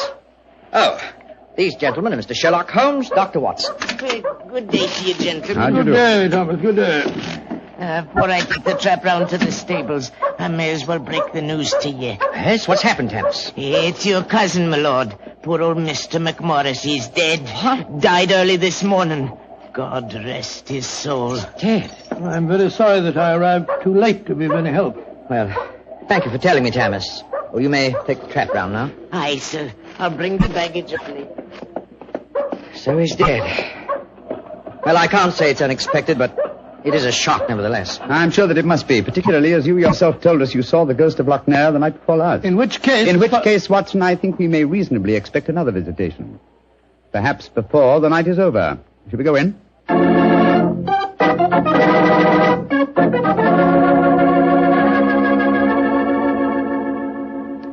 This is Miss Nolan, my fiancé, Mr. Sherlock Holmes, and Dr. Watson. I'm very glad to meet you. How are you, sir? And this is her brother, James Nolan, the manager of my estate. How do you do, sir? How are you, Mr. Nolan? Much better for seeing you both up here. I'm sure it won't take you long to lay this ghost business by the heels. Oh, well, I trust you don't overestimate our abilities, Mr. Nolan. Alec, you've heard about your cousin, of course. Oh, yes, my dear. Tammas told us as we drove up. Where's Walter? He went into the village with the doctor and the body of his father. Oh. He should be back soon. How's he taking it? Very quietly. Too quietly, if you ask me. Those Americans are pretty demonstrative people, you know, and Walter's been no exception. But he behaved very strangely this morning. When the doctor told him his father was dead, he just said, now things will start to happen, and then shut up like an oyster.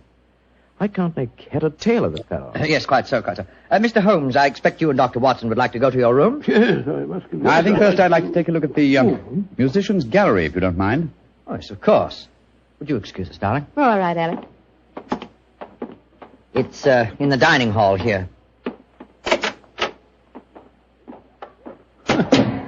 They must have been very hospitable people in those days. 50 or 60 people could eat at that table. Yes, Doctor. Needless to remark, we hardly ever use the room nowadays. There's the musicians' gallery, Mr. Holmes. Oh, yes, I see. How do we get up there? I'll show you. See, there's a stone staircase behind this tapestry here. Follow me. Watch your step. It's quite narrow, rather dark. Watch your head, Watson, old chap. Oh, don't worry about me, Holmes. I'm perfect. Oh, I say. Must have built these stairs for pygmies. Oh, yes. Here we are, gentlemen. This is the musicians' gallery. By Jove. It must have made a pretty picture in the days gone by. A little string orchestra fiddling away up here and down below, the Scottish nobility bobbing and floating round in the intricacies of a Highland schottische or a stately gavotte or something. Where does that door lead to? To the bedroom wing. And that's where the ghost appeared from the other night, I suppose. Yes, Mr. Holmes. Uh-huh. The door's ajar. Do you generally keep this door unlocked, sir? Why, no. But the key mysteriously disappeared about a week ago. James is having a new one made. So I must remind him about that. Alec, boy! Oh, we're up here, Walter. We're coming down. That's Walter McMorris. My dead cousin's son. Poor fellow, this must be a dreadful day for him. Yes, I'm afraid this is going to be a rather painful interview. Oh, hello, Walter. This is Mr. Sherlock Holmes and Dr. Watson. How do you do, sir? How do you do? Sherlock Holmes, huh? I've heard about you and your friend, Dr. Watson. Walter, old man, I'm dreadfully sorry about your father. Are you now? Isn't that nice of you? Well, you'll be sorry enough when you hear that I'm going to take you to court and prove that I'm the real Earl of Lochmere. Walter, you're out of your mind. Am I? No. Father was out of his because he kept quiet all these years. But I'm going to have my rights. I've looked up the records. I've had genealogists working for months. And I've got all the facts that prove you're an imposter. Oh, man, what are you talking about? You know well enough. When Sherlock Holmes here sent your great-uncle to the gallows 20 years ago, the title and estate should have come to my father. When I leave here tomorrow, I'm going straight to the finest lawyer in London. Man, if you believe this, why have you said nothing about it till now? Because I'm smart. I've found out a thing or two since I've been staying here. And one of the things I found out is that your precious fiancée and her brother wouldn't look twice at you if it weren't for your money and the title. Shut up. You'll find out. She's a smart little filly, and she knows what kind of a track she's running on. You dirty... My compliments, sir. A very professional uppercut. Yes, and a very well-deserved one. Offensive scoundrel. Sorry about this. Please don't say anything in front of Betty. It'd only upset her. I quite understand. Come along, Watson. Let's go and find our rooms.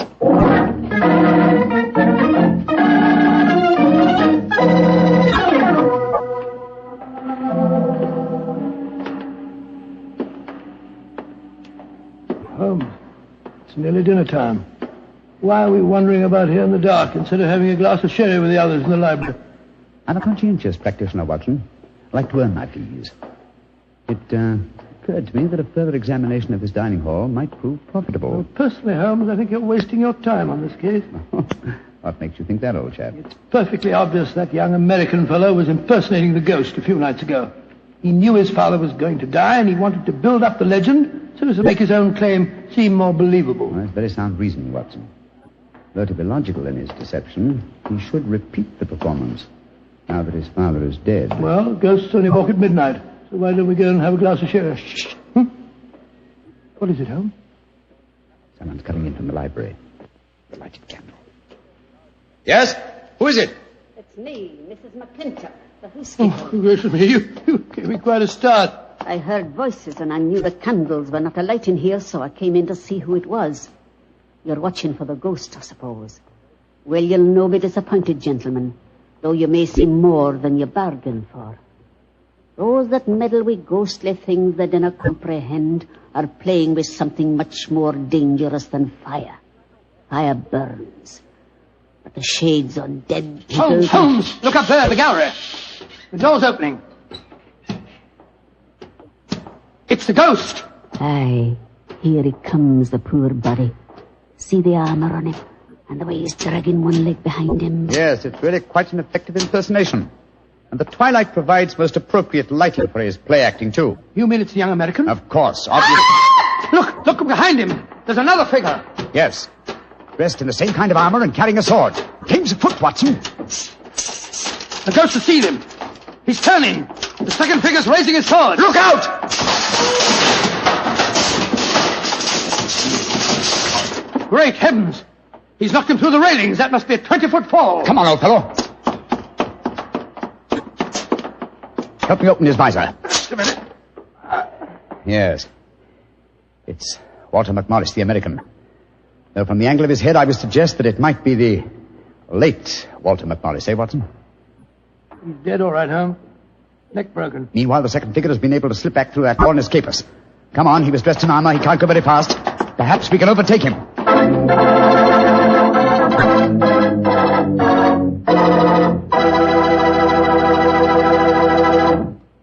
Dr. Watson's story will continue in just a few seconds, which is all the time I need to tell you about Petri California Muscatel. Ever try Petri Muscatel? It's a wine that looks like sheer gold, and it's made from big, plump, juicy muscat grapes. Boy, pop one of those muscat grapes into your mouth and you know you've got something delicious. You know that. And you get the same flavor in Petri Muscatel. It's a perfect wine to serve a lady. Women love it. And that best time to serve it is after dinner or on a Sunday afternoon, you know, times like that. But just make sure it's Petri Muscatel, because that's the way to make sure it's going to be good. Remember, Petri.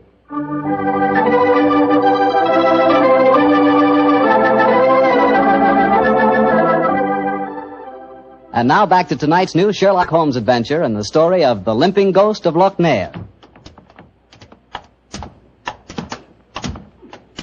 Confound it, Holmes. There's no trace of the ghost in the musician's gallery. We gave him too much of a start, I'm afraid. Of course you didn't find him. You'll never find him because he's not mortal. Mrs. McClintock, is the original suit of armor, the one worn by the first Earl of Lochnair, still in the castle? Aye, sir. It's in the library through that door there. I'll take you to it. Don't bother, thank you. We'll find it. Come on, Watson. Bring that candle with you. Right, you Holmes. If you know what's good for you, you'll stop dabbling in matters you dinna really ken.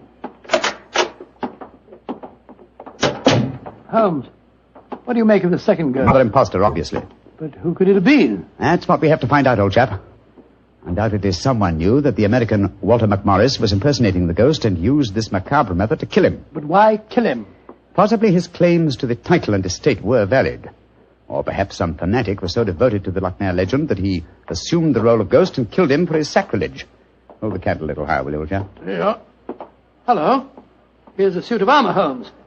Lying in a heap on the floor. Oh, on the floor, eh?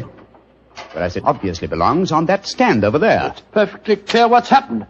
The second figure used this armor and slipped it back in here while we were examining the dead man. Possibly, Watson, possibly. At least this armor gives us a definite clue. But it limits the field of possible suspects. How do you mean, Holmes? Well, it's an interesting fact that the human race has grown definitely larger in the past 400 years. Very few modern men can wear authentic ancient armor like this. For example, take the first item on the top of the heap lying on the floor here. These gauntlets of chain mail. Try them on. Well, much too small for Exactly. me. Neither you nor I could have worn this suit. No, nor could young Nolan, the estate agent. Whereas his sister could have done. Yes, so could Thomas the butler. He's a small fellow. And if it comes to that, Watson, our distinguished client, the young Earl of Lochnair, is himself a small man. Right, Joe, so he is. And he might easily have had a motive. Young McMorris had disputed his right to the title earlier in the day. But we mustn't jump to conclusions. Nevertheless, you see what valuable evidence this armor has become.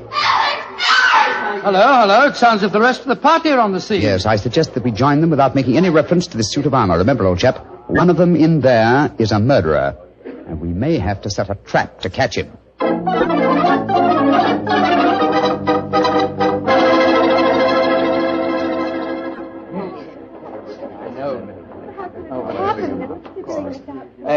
Are you sure he's dead, Dr. Watson? There's no doubt about it. His neck was broken instantly by the fall. It's dreadful. Father and son both dying on the same day.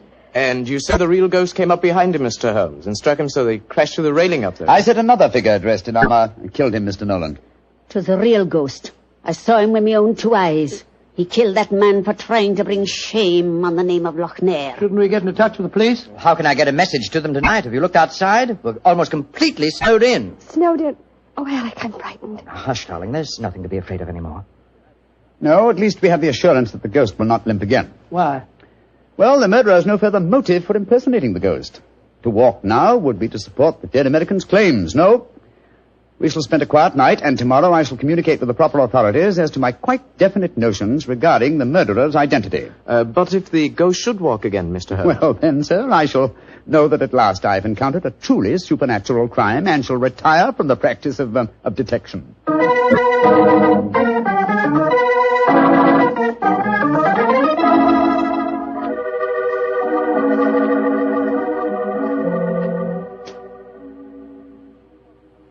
It's nearly 2 o'clock. You still over there by the window, puffing away that pipe of yours? You know, I can't help feeling that young McMorris knows a great deal more than he told us. A great deal more. There's a shifty look about him I don't like. Never did trust a fellow who couldn't look you squarely in the eye. Don't you feel the same way, Holmes? Holmes, where are you?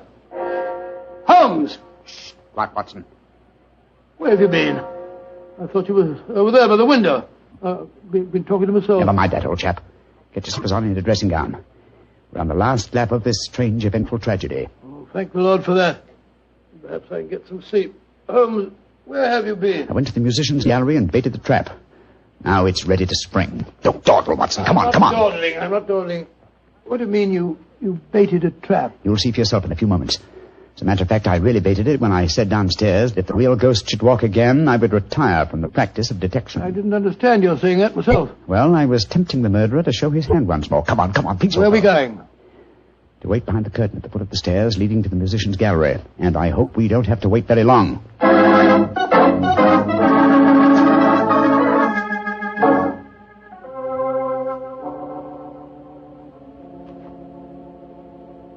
Holmes, I'm getting a crick in my neck trying to peer through this wretched curtain. How much longer do we have to wait? Until our murderer arrives. You certain he'll come? Not certain, but hopeful. Extremely hopeful. You know who it is, don't you? Yes. But my proof is too thin for a court of law. I must catch him in the act. Here he comes. Splendid. Let's go up and grab him. No. They walk into my trap. He's coming towards the head of the stairs. Oh! Great Scott! Exactly. A simple piece of wire stretched across the gallery is remarkably effective, even with ghosts. Come on, Watson. Help me off with this visor. There we are. Good Lord, it's James Nolan. Exactly. What's happened? You walked into a simple trap, my friend. I'm afraid the next trap will be more lethal, for it will undoubtedly prove to be the one beneath the gallows.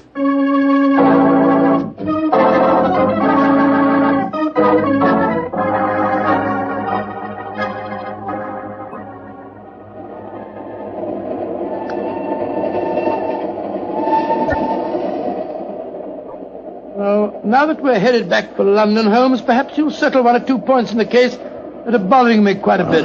Oh, with pleasure, my dear chap. What are they? I still don't see what Nolan's motive was in murdering the American. Oh, that should be obvious. He wanted to ensure that his sister's fiancé would enjoy undisputed title to the name of the States. Well, how did you know it was Nolan? When I examined the authentic suit of armor, you see, it was obvious it had never been worn. But I still don't quite understand. Oh, come now, old chap. The suit of armor was in a heap on the floor. Yeah? And if it had been hastily discarded, and yet, the gauntlets were on top of the pile, you remember? Well, that's right, they were. If the suit had really been worn, the gauntlets would have been the first things to have been taken off, and so would have been underneath the pile. Obviously, therefore, the armor had been disarranged in order to make people believe the real ghost had walked. Yeah. After the American's death, the suspects were four. Miss Nolan, her brother, Thomas, the butler, and the Earl himself. Well, I ruled out Mrs. McClintock because, you remember, she was standing behind us at the time of the murder. Well, I'm beginning to understand. All the suspects except Nolan were small enough to have worn the armor. That's right. Therefore, only he could have pretended to use it. Pretended? But he did use it. Oh, no, my dear fellow. Undoubtedly, he procured a similar one of modern manufacture. An amazing case, Holmes. An interesting one, at any rate. And once again, old fellow, I'm forcibly reminded of an old Scottish litany. Scottish litany? Which one's that? Oh, you remember it. From ghoulies and ghosties and long-legged beasties and things that go bump in the night. Good Lord, deliver us.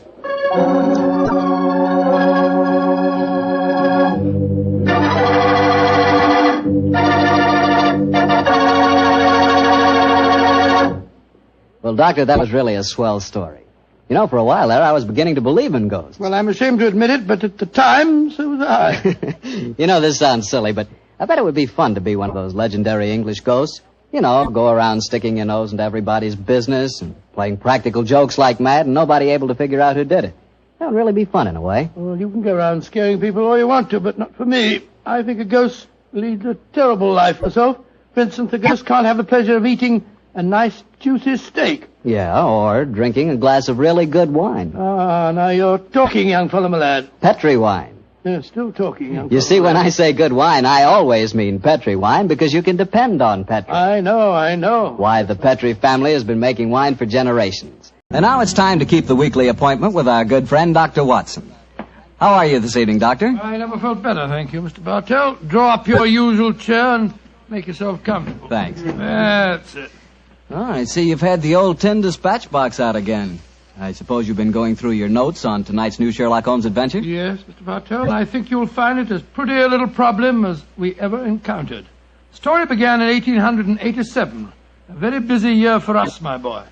It was the same year that Holmes solved the case of the Amateur Mendicant Society, who held their meetings in a luxuriously furnished vault below a furniture warehouse. Oh, I remember that story, Doctor. And wasn't 87 the year you both escaped from death in the Paradol chamber? It was indeed. You've got a very good memory, Mr. Bartell. The story I'm going to tell you tonight topped off this unusually exciting year. It was late in October, and the equinoctial gales had set in with exceptional violence. All day the wind had howled and the rain had beaten against the windows of our Baker Street lodgings, Finally, it was nearly midnight, as far as I remember. The storm grew higher and louder, and the wind in the chimney sobbed like a child. Suddenly, much to our surprise, the doorbell jangled, and a few moments later, our midnight visitor stood before us. He was a man of about 45, and as he looked about him anxiously in the glare of the lamp, I could see that his face was pale and that his eyes heavy, like those of a man who was weighed down with some great anxiety. And yet when he spoke, his tone was businesslike and almost aggressive. I've come to you for advice, Mr. Holmes. That's easily obtained. And help. That is not always so easy. Help the gentleman off with his coat, will you, Watson? Yes, indeed. Here you are, sir. Let me hang it up for you. Thank you, sir. I heard of you, Mr. Holmes, from Major Prendergast. Oh, yes. He said that you could solve anything. Oh, I'm afraid he said too much. But you've never been beaten. I've been beaten 4 times, sir. 3 times by men and once by a woman. But supposing you sit down and introduce yourself. My friend's name is Watson, Dr. Watson. How do you do, sir? How do you do, Doctor? My name is Lovelace, Edmund Lovelace. And what brings you to me at this hour of the night, Mr. Lovelace? I'm in terrible trouble, Mr. Holmes. You don't know anything about me, but if you'll accept my case, you can save 4 lives. I wouldn't say that I know nothing about you, sir, though it's true that I know little beyond the somewhat obvious fact that, you're single, that you keep a dog, but not a manservant, and that you are much preoccupied with your business, which I take to be some form of insurance. Oh, come. Oh, steady. Now, what is this? Well, magic? I'll wager that my friend's right, though. Isn't he, Mr. Lovelace? Perfectly. But I'll be hanged if I can see how he knows it. It's a practical application of logic, sir. The briefcase that you carry might at first indicate a barrister or some other professional man, but your brusque, businesslike manner counteracts that suggestion. An insurance broker who must visit clients at odd hours is the likeliest man to combine that manner with a briefcase at midnight. But the wife and the manservant, and the fact that I'm preoccupied with my business. Your cufflinks don't match, sir. Each is from a different pair. That would suggest preoccupation, and it's a mistake that neither a wife nor a manservant would have allowed to pass. Yes, but how about the dog? Oh, surely that's obvious, Watson. Well, I can't see it. I shall let you ponder on that matter while Mr. Lovelace tells us his problem. Mr. Holmes, are you as interested in preventing a murder as in solving one? Well, naturally I am, Mr. Lovelace. Even more so. But please tell me your story. I live with 4 cousins of mine in an old house in Camberwell. My grandfather left the house and a sizable fortune to the 5 of us on condition that we lived together and maintained a family unity.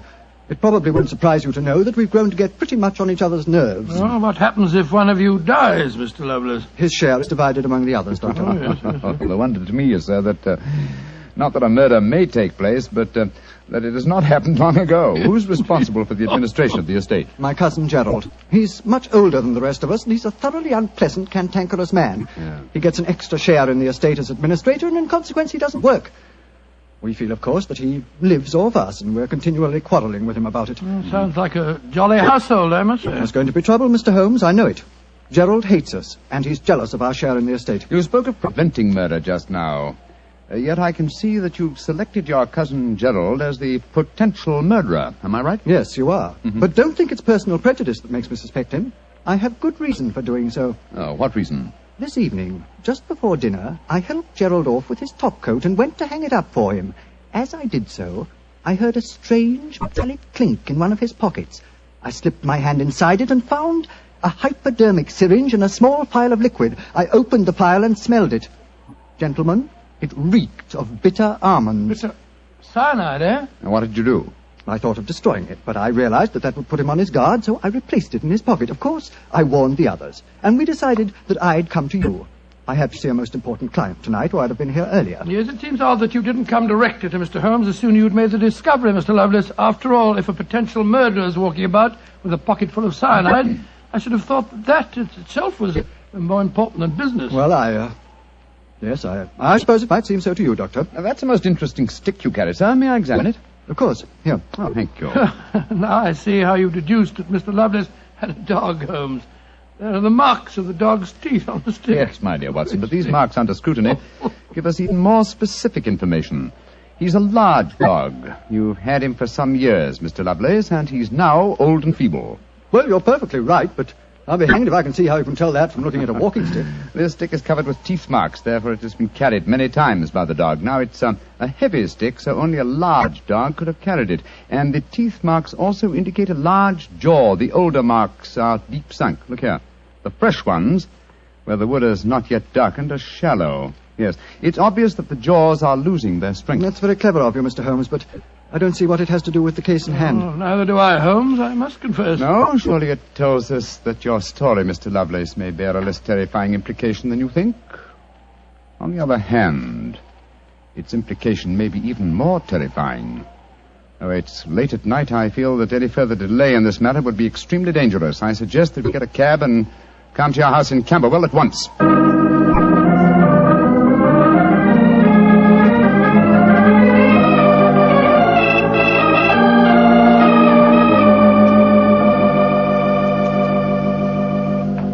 Alice, Randolph, I'm glad you're still up.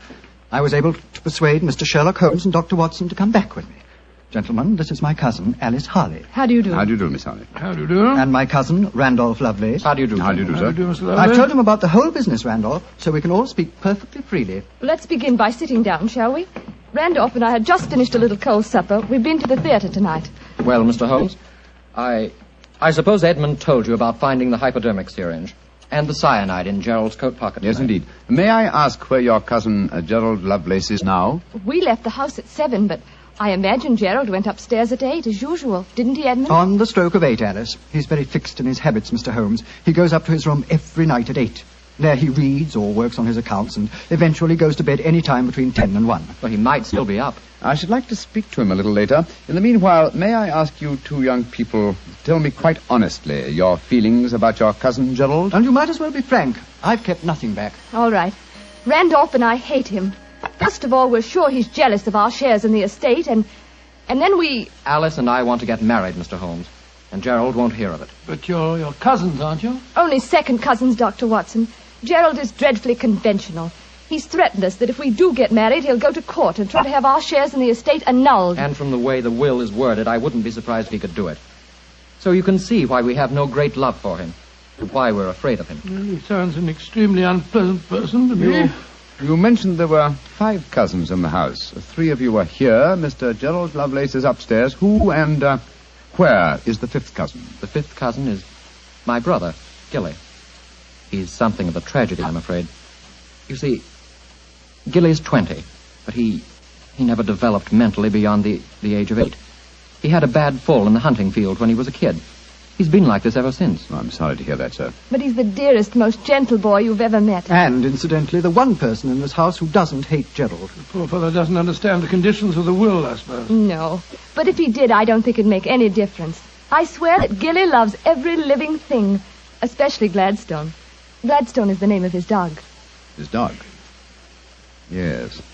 The dog may be the key to this whole matter. The dog? What makes you say that, Holmes? When a man brings a quick and painless poison home to a household containing an old and feeble dog, it's more than possible that he has obtained that poison, quite legitimately, to give the dog a merciful death. To kill Gladstone? Oh, no. After all, Alice, dear, he is old and almost blind But, now. Mr. Holmes, if you think Gerald brought home the poison to put Gladstone out of the way, well, and I admit it sounds perfectly logical, what made you decide to come here tonight? Because I dare not even guess what you may have done by intruding the thought of murder in this situation. Where is your brother Gilly? In his room upstairs, asleep. I wonder if we might go up to him. I should like to talk to him, if you don't mind. And after that, I want a few words with your cousin, Gerald Lovelace.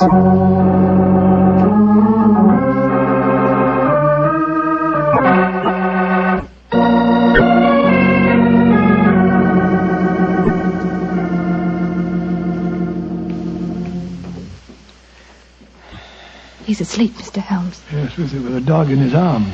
I'm afraid we'll have to waken him. Gilly? Gilly?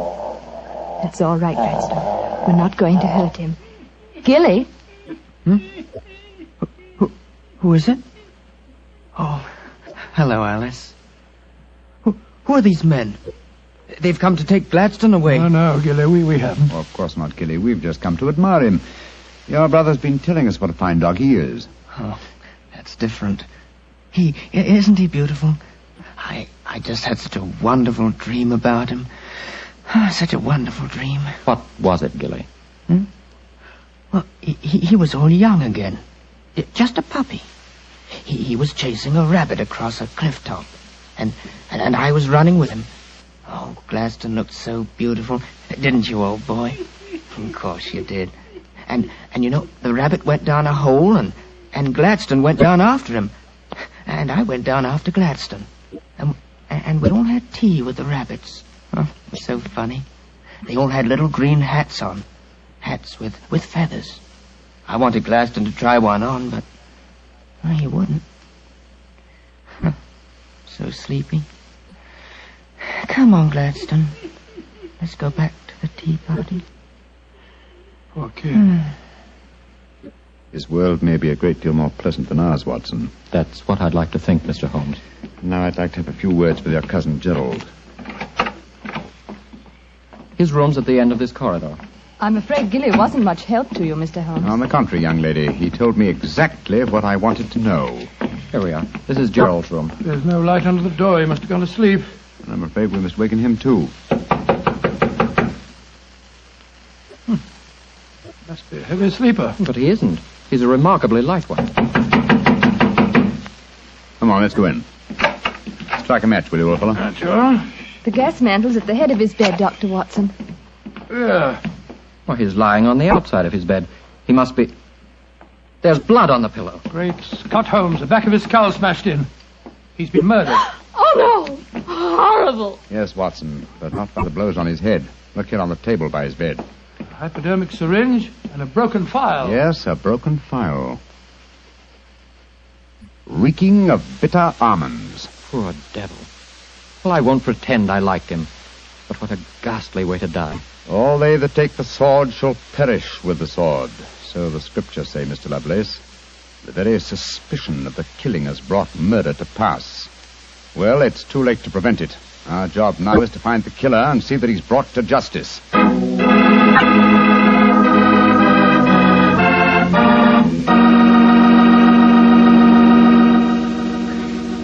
Dr. Watson will tell you the rest of his story in just a few seconds. Just time enough for me to tell you that if there's one wine that's perfect for any occasion, it's Petri California Sherry. With a bottle of that rich, amber-colored Petri Sherry on hand, you can make that time before dinner a main event. And Petri Sherry is the perfect answer to the question of what to serve when company comes. Serve Petri Sherry alone and let its full, wonderful flavor speak for itself, or serve Petri Sherry with hors d'oeuvres or party sandwiches. And remember, you can serve Petri Sherry proudly, because Petri is the proudest name in the history of American wine. Well, Dr. Watson, so you found Gerald Lovelace dead in one of the bedrooms of the house in Camberwell. What did you do? Send for the police? Not at once, Mr. Bartell. Sherlock Holmes persuaded the remainder of the household to give him the opportunity of examining the scene of the crime carefully before the police were sent for. And so, a few minutes before 1 o'clock that October night, Holmes and I stood alone in the room of death. Turn the gas a little higher, will you, old chap? Right you are. You know, Holmes, I think you should have sent for the police right away. In a case like this, Watson, I prefer to be my own police. When I have spun the web, they may take the flies, but not before. What are the results of your medical examination, old chap? Well, it's exactly as you reconstructed it, Holmes. He was first beaten on the head with that poker lying on the floor. Then he had the full phial of cyanide injected into his left wrist. Can you estimate the time of death at all accurately? No, this room's confoundedly hot. He might have died any time from 1 to 5 hours ago. Yes. It's now 1 o'clock, and we know that he was alive at 8. Mr. Edmund Lovelace saw him leave for his room at that hour. Yes, if he was telling the truth. One thing we do know for a fact is that this man was murdered at the exact moment he was going to bed. He's wearing his nightgown and nightcap, but his bed has not been slept in. Well, isn't it possible that the murderer might have killed him shortly after 8 and then dressed him in his nightclothes to confuse us? No, my dear chap. You will notice that the hypodermic needle passed through the sleeve of his nightshirt. Here. Also, the nightcap is crushed and bloodstained from the blows of the poker. No, Gerald Lovelace had prepared for bed. Yes. Look at the glass of water on the night table and the prayer book and the watch. Yes. Signs of a prosperous and meticulous man. Mm-hmm. Very fine gold watch and in excellent condition. Aha. There's the answer, Watson. What do you mean, there's the answer, Watson?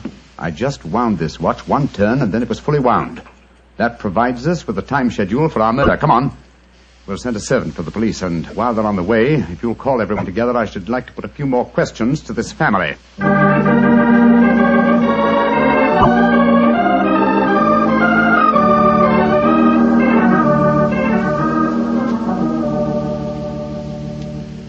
Before the police arrive, I should like to hear your statements again very carefully, if you don't mind. Mr. Edmund Lovelace, what were your exact movements tonight? I left here shortly before 10. From 10 o'clock until the time I came to Baker Street, I was with my client. His name and address, please. Derek Waterlow, 39 Onslow Square, South Kensington. Thank you. Make a note of these, will you, Watson? All right, you are home. You, Miss Harley, and you, Mr. Randolph Lovelace, went to the theatre together. Can any independent witness testify as to your movements? Well, yes, Mr. Holmes. We went with friends, the Grant Moresbys. They live at the Clarendon Hotel off Charing Cross. What time did you leave this house? Well, it was about 7:45, wasn't it, Alice? Yes. And after the play, we went to the Café Royal for a little refreshment with our friends and then came back here. I see. And what time did you arrive back at this house? Just a few minutes before midnight. I remember the grandfather clock in the hall striking just as we went into the drawing room. And your brother Gilly, sir. I hate to waken him again. Have you any idea of his movements tonight? Well, he never goes out after dark, Mr. Holmes. But I spoke to the cook as we came in tonight. She says that he played cards with her until just after 10 o'clock. He was fast asleep when I looked in on him shortly after midnight. Thank you. You've made a note of all these facts, Watson? Yes, Holmes, I got them all down. Good. Then let's be on our way to Baker Street. But the police, Mr. Holmes, they're on their way. I know. Please give them my regards, will you? Apologize for my informality and tell them that I shall have the answer to this matter probably in a little over 24 hours.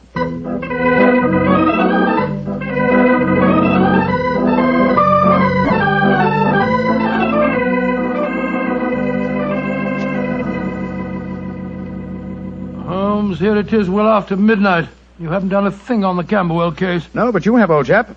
You've checked on all the time alibis and found them valid. I'm much obliged to you. Yes, Inspector Lestrade was here tonight, you know, and he made some pretty caustic remarks, I can tell you. Oh, didn't you inform him that I'll have the answer to the problem before many hours have passed? I did, but you know, Lestrade, he wanted action. You shall have it. Is the watch still running? Yes, there's another thing. What'll Lestrade say when he finds that you took the dead man's watch? I've no idea. Oh, why did you take it anyway? You sound sleepy, old chap. Yes, I am confoundedly sleepy. Well, why don't you go to bed? What are you going to do? Continue my vigil with my pipe and the watch of a dead man.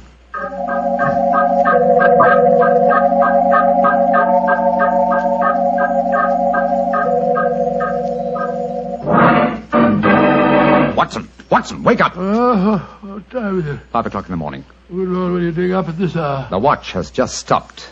I'm about to rewind it. What are you rewinding it for, Holmes? You waited over 24 hours for it to unwind. When I know how many turns it takes to wind it fully, I shall have the answer to the whole business. 10, 11... You're being confoundedly mysterious, as usual. 14 turns, and the watch is fully wound. Get your clothes on, old chap. Well, where are we going at this hour? To the house in Camberwell. Now I know who murdered Gerald Lovelace.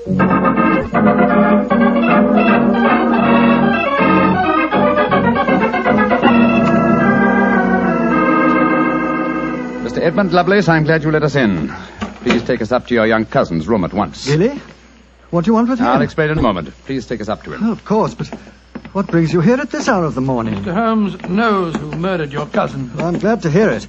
It's more than the police seem to know. They were here half the night cross-examining us. Here we are. I don't think we'll bother to knock.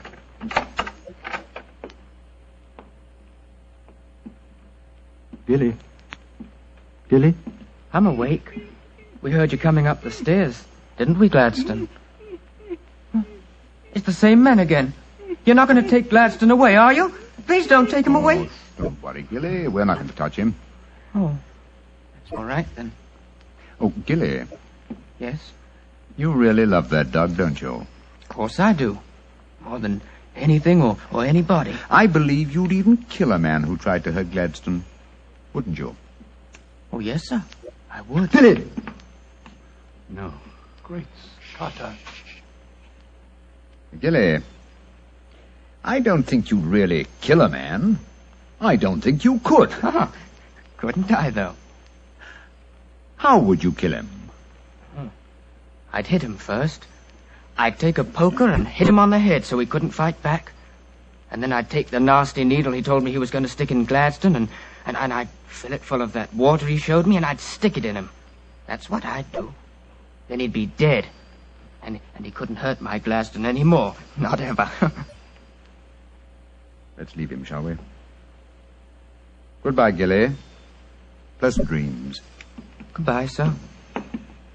Good old Gladstone. You satisfied, sir? Yes. Poor Gilly. There's no doubt about it, of course. Can there be no one who described the murder to him, and yet he's just given an exact description of its method? What'll happen to him? They won't try him. No. A little pressure in the right places, and he'll be released to a private nursing home. I'll do everything I can, Mr. Lovelace. Thank you, Mr. Holmes. Thank you very much.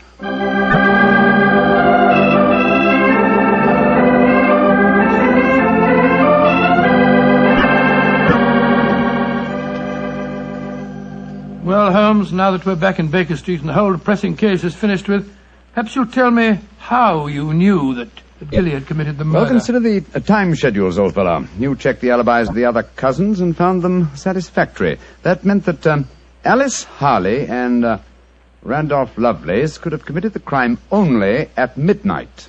Edmund only before 10.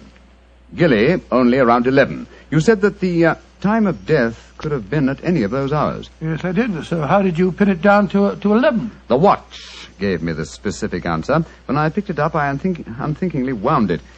Made one turn and was then fully wound. Now, when does a methodical, precise man like Gerald Lovelace wind his watch? Just as he's going to bed. Exactly, old fellow. So that it was obvious that he was killed precisely one watch stem turn before I wound his watch. Now I'm beginning to see daylight, Holmes. So you let the watch run down? That's what I did. It took 28 hours, from 1 o'clock the night before last until 5 this morning. Now, how many turns did it take to rewind it? 14, wasn't it? That's right. Therefore, one turn of the watch stem equaled 2 hours, proving that Gerald Lovelace had been murdered 2 hours before 1 o'clock at 11 p.m. When Gilly was the only one who could have done it. You know, Holmes, I still find it hard to believe that boy was capable of such a ghastly crime. He seemed so gentle. Oh, he is. Except when his beloved dog's life was at stake, probably out of some mistaken notion of kindness. Gerald Lovelace warned the boy of his intentions regarding the dog. It's a sad business, Watson, a sad business. I hate to think of that boy spending the rest of his life in a mental home. I have one prayer for his future. What's that, Holmes? The dog Gladstone can't live very long. I pray that Gilly does not long outlive him.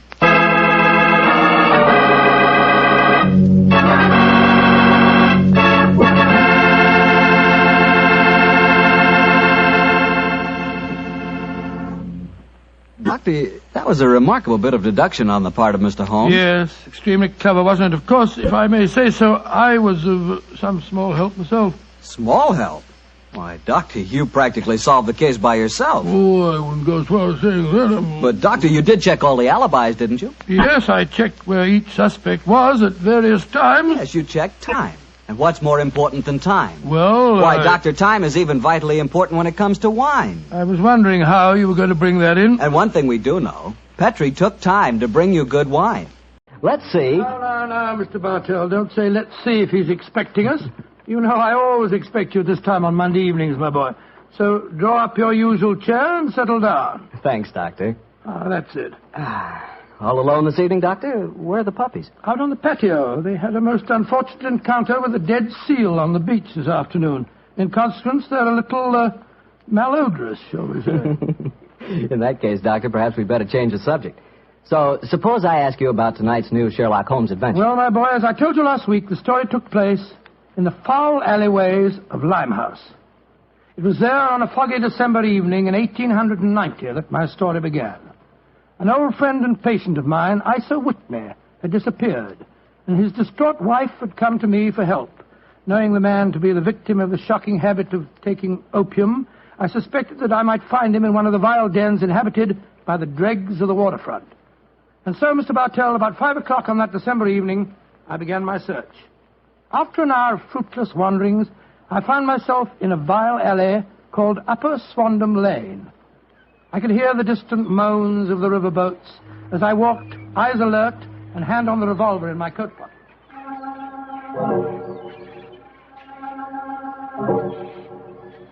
Suddenly, I saw a steep flight of steps leading down to a black gap, like the mouth of a cave.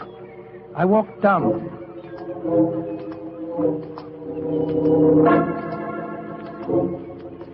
The steps were worn hollow in the center by the ceaseless tread of stumbling feet.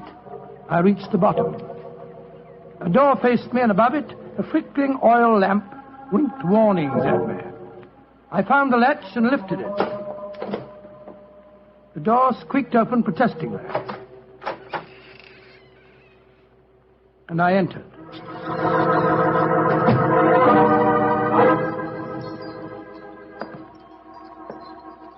There was a tinkle of Chinese wind bells as I walked towards a long, low room. A strange sight met my eyes. Through the gloom, thick and heavy with the brown opium smoke, I saw that the room was terraced with wooden berths, like the forecastle of an emigrant ship.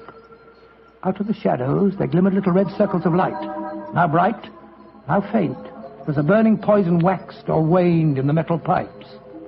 Bodies lay in strange, fantastic poses. Bowed shoulders, bent knees, heads thrown back. The attendant came up to me with a pipe and beckoned me to an empty berth.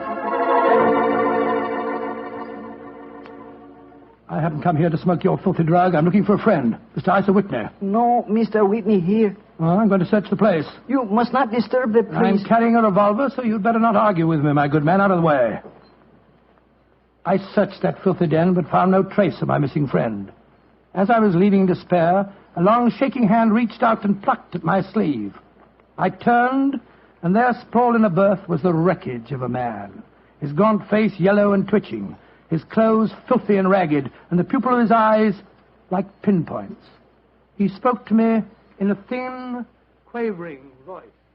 For heaven's sake, get me out of here. Now, look here, my man. Don't say you won't help me, Governor. Ain't you got naught? Please help me, Governor. Take me out of here. Strike me pink, I'm going to bomb me, I tell you. Oh, what must you expect if you indulge in this filthy habit? Take me out of here, Governor. I'll go straight this time. Cross me out, I will. Oh, very well. Come along with me. I suppose it's my duty to help you. God bless you, Governor. Here, now, give me your arm. You cannot take him away. He owe me money. That's a bleeding lie. I paid him when I come in, I did. He cannot go with you, mister. You remember what I said about my revolver, you blackguard? If I have any more trouble with you, I'll fetch the police. Come along. He owe me money. He owe me money. Infernal scoundrel, owe me money. Tell him more proper, Governor. I'd hope you didn't.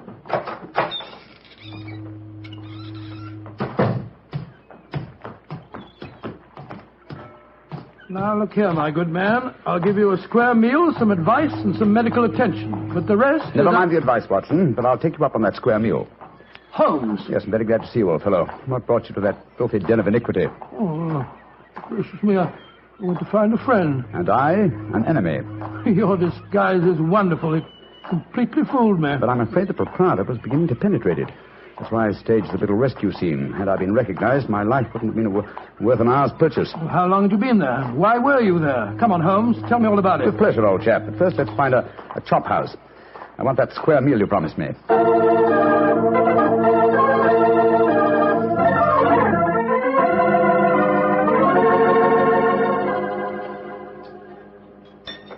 An excellent meal, Watson. Yes, they're surprisingly good for such a shoddy-looking place. Well, Holmes, now perhaps you'll tell me what you were doing in that opium den. I've already told you my story. I'm shadowing a most unusual criminal. A man who haunts the opium dens. Yet I know that he himself is not an addict. Oh, I don't see anything very criminal about that. He might be looking for a thrill, or perhaps he's one of those writer fellows or something. But this man pretends to be an addict. I watched him closely. He fakes his smoking, and grease paint has enabled him to simulate the characteristic pallor of a drug victim.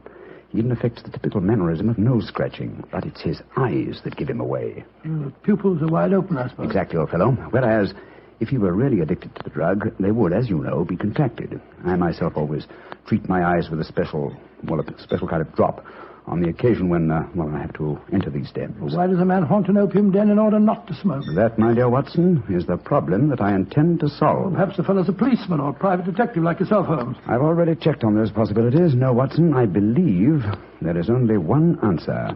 I believe the man is planning a murder. A murder?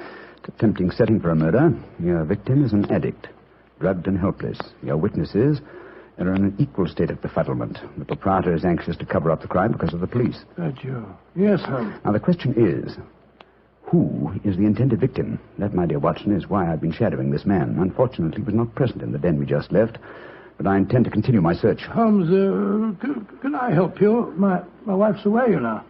No, it's a long time since we were on a case together. I should be delighted, my dear chap. I've missed you sadly during the past few months. And are you, Holmes?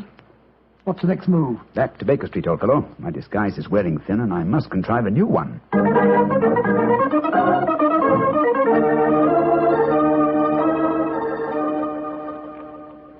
New disguise, eh?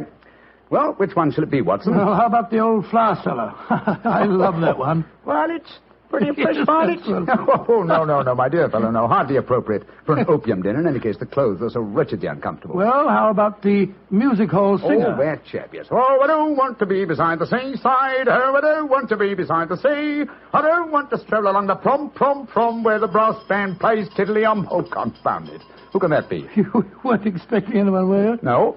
This is just like the old days. The doorbell ringing, Mrs. Hudson toddling off and bringing up some poor devil in trouble and... You say that rather wistfully, old fellow. Don't tell me that you repent of marriage. No, of course not, Holmes. Mary's a perfect darling, and I couldn't be happier. Just the same. It is rather fun to be back here again. Come in.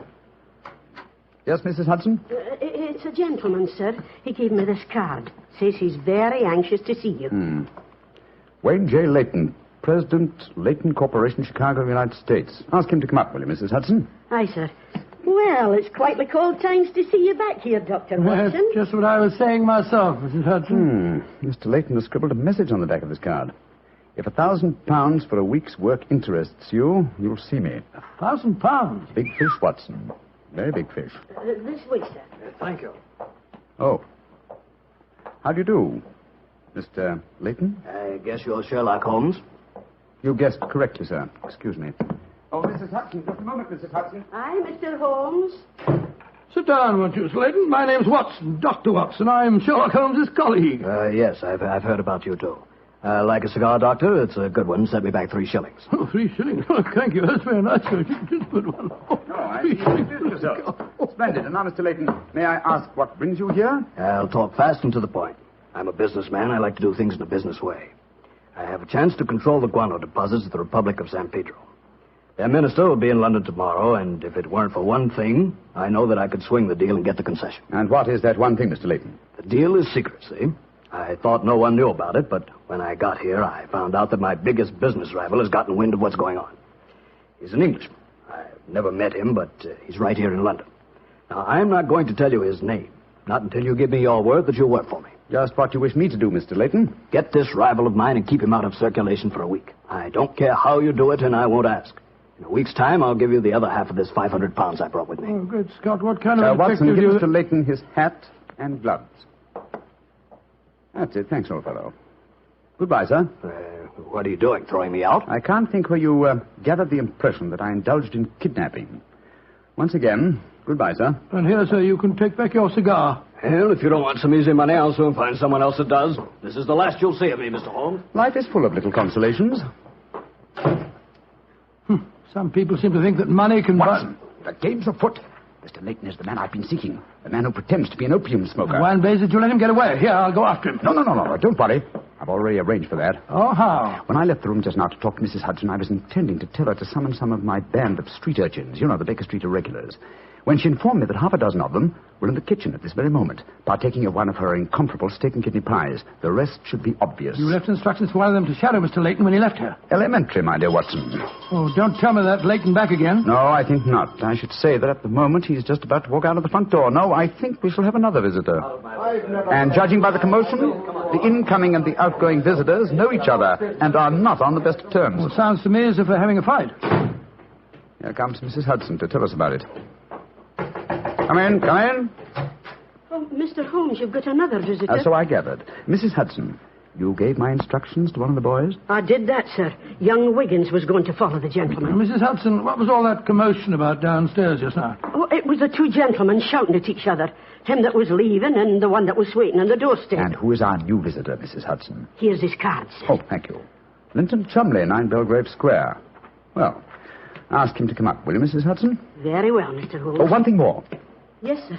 Please instruct another of the Baker Street irregulars to follow this Linton Chumley when he leaves here and report to me. All right, sir. You're taking no chances, Holmes, eh? You're having this fellow shadowed, too. Leyton is a potential murderer. Of that I'm convinced. This Mr. Chumley might possibly be his intended victim. While we're talking to him, Watson, old fellow, I want you to be sure to look at the condition of his eyes. I certainly will. Come in. Oh, good evening, Mr. Chumley. Are you Mr. Sherlock Holmes? I am. This is my colleague, Dr. Watson. How do you do, sir?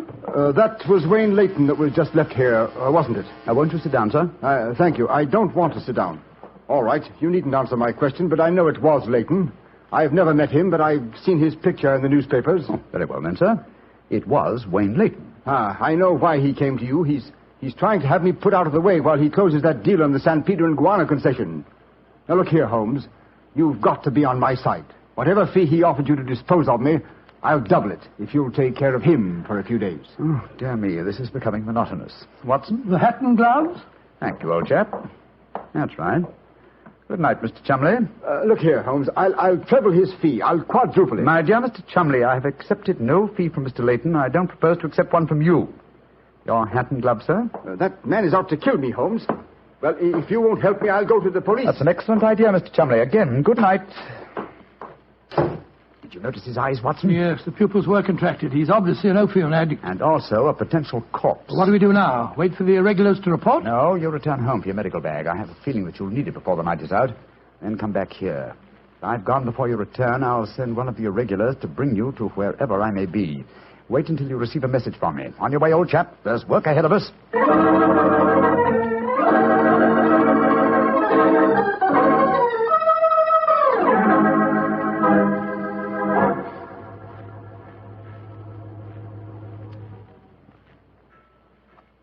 Wiggins, you're certain that this is the place that Mr. Holmes told you to bring me to? Oh, yes, Dr. Watson. The corner of Swanham Line and Brixton Street, Mr. Holmes said. Yeah, well, this is the spot, all right. I don't see any sign of him. Hello? This old woman coming towards us. So that's the disguise he chose. Oh, spare me a few coppers, will you, mister? My feet hurt something awful, and I ain't had a bite of food all day. No, you don't, Holmes. You can't fool me this time. As a matter of fact, your makeup isn't very convincing.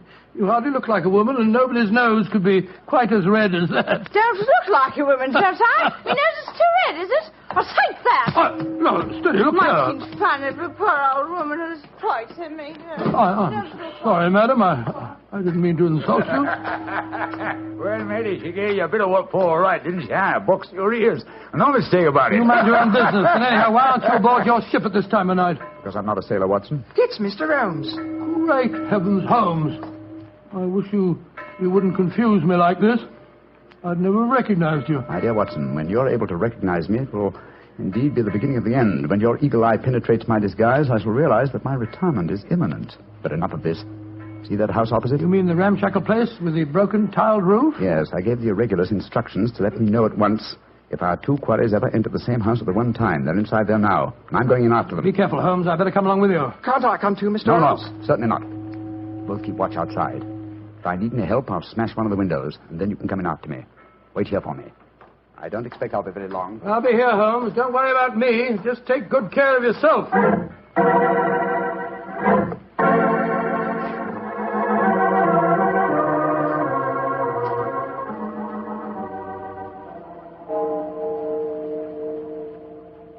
It's 1 o'clock, Doctor. Yes, I know, Wiggins. He's been in there half an hour. I'm beginning to get worried. Start going off, No, Wiggins. You know Mr. Holmes. When he gives orders, he likes them. There's a signal for help. Keep watching the house, Wiggins. I'll be out in 5 minutes. Go for the police. Right, you are, sir. All right, Holmes, all right. I'm coming.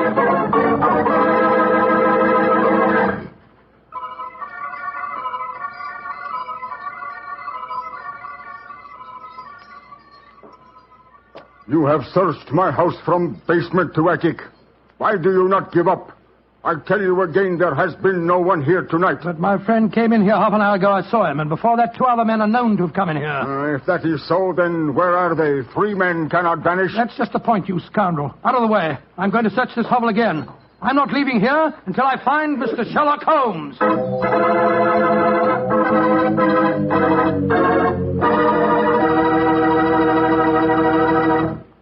You'll hear the rest of Dr. Watson's story in just a second.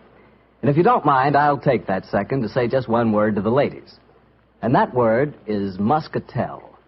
Petri California muscatel. I want you women to know about it because Petri Muscatel is one wine that practically every woman likes. Maybe because it's such a beautiful color, like pale gold. But I guess really because Petri Muscatel brings you the wonderful flavor of luscious, sun-ripened Muscat grapes. And that's a flavor.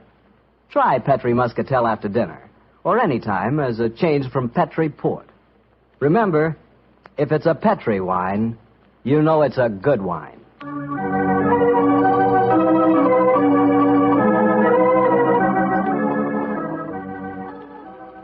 And now back to Dr. Watson and tonight's story, The Eyes of Mr. Leyton. Well, what happened next, Doctor? When you searched the house for the second time, did you find any trace of Sherlock Holmes or the two rival businessmen? No, Mr. Bartell, I'm afraid I didn't. What did you do? I told Wiggins to report the matter to the nearest police station and then rattle back to Baker Street in a hansom cab as fast as I could. When I arrived at the old familiar doorstep, I wrenched at the bell in a frenzy of anxiety. Finally, the door opened, and there stood Mrs. Hudson. Dr. Watson, what is it, sir? Why, you're as white as a ghost. Mr. Holmes, is he here? Aye, sir, came in half an hour ago. He was dressed as a sailor and was half carrying some drunken friend of his. Oh, thank heavens he's safe. I'll go up. All right, sir.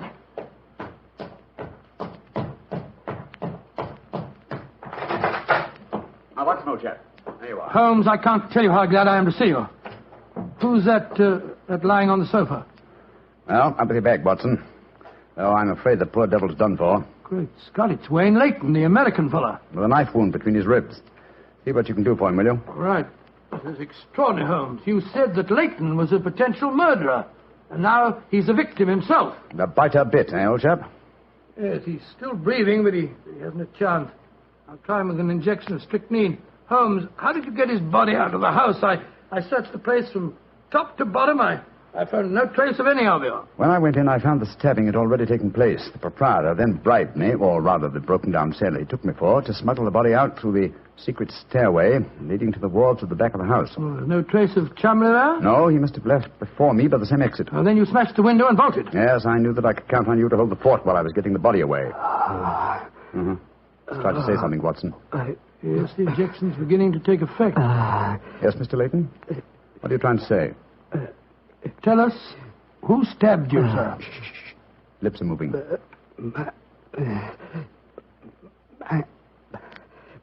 Mandalay. He's dead, Holmes. Yes, but he gave us the clue to the murderer's identity. How? And the word he mumbled just before he died. Sounded to me as if he said Mandalay. Precisely, old fellow. Never did a corpse give us a clearer instruction as to our next and final move. And that is? Back to Limehouse, Watson. Back to Limehouse.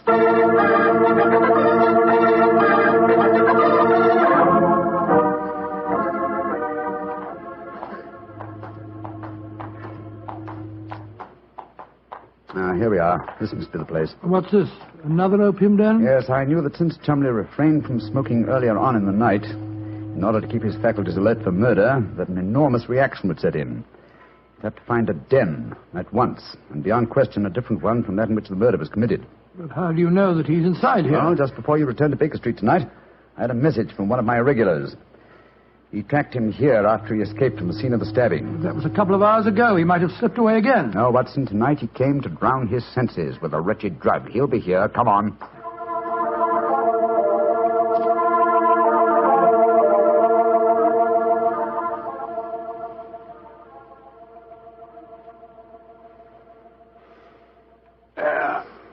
That second injection of caffeine should bring him round. He's heavily drugged, but I think it'll work. Surprising what a £5 note will do, isn't it? Yes, the proprietor let us bring Chumley into his private room, and he's coming too. Who are you? What do you want? You remember me, sir? I'm Sherlock Holmes. Oh, yes, I remember you. You're in serious trouble, Mr. Chumley. Very serious trouble. Trouble? What trouble? Wayne Leyton didn't die. Oh. He's badly wounded, but he's going to live. He's at Baker Street now. He wants to go to the police and give evidence. You've got to get me out of this, Holmes. I'll pay you anything. 10,000, 20,000. Why did you stab Leyton? He was in my way. I wanted the San Pedro concession. I I meant to kill him. But we can fix it up now, can't we, Holmes? We can fix it up now. Yes, we can fix it beautifully, sir. As neat a murder confession as ever I listened to, Holmes. Exactly. Come along, Mr. Chumley. I think some night air will be good for you. We'll take you for a nice drive to Scotland Yard.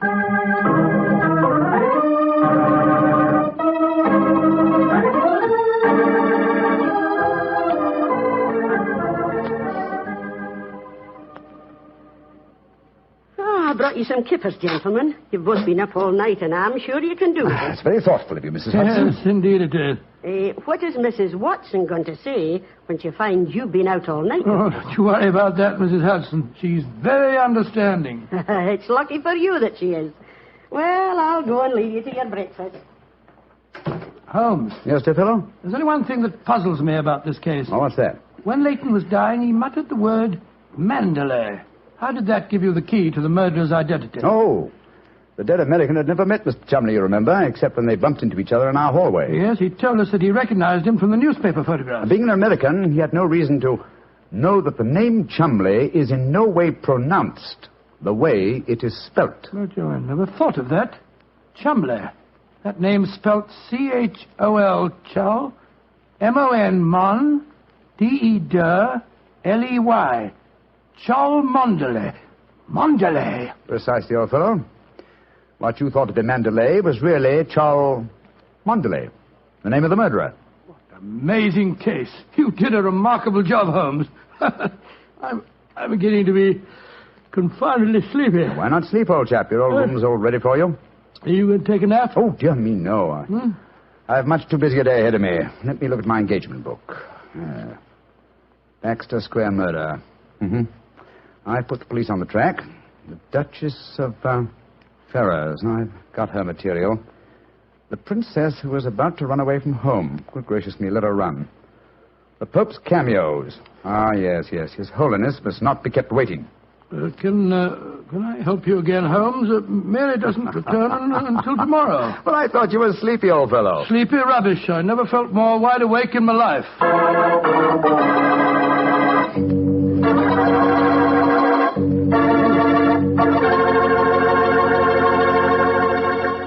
That was a swell story, Doctor. I'm glad you enjoyed it. And it was really funny when you mistook that old lady for Holmes and she slapped your face. It wasn't very funny at all.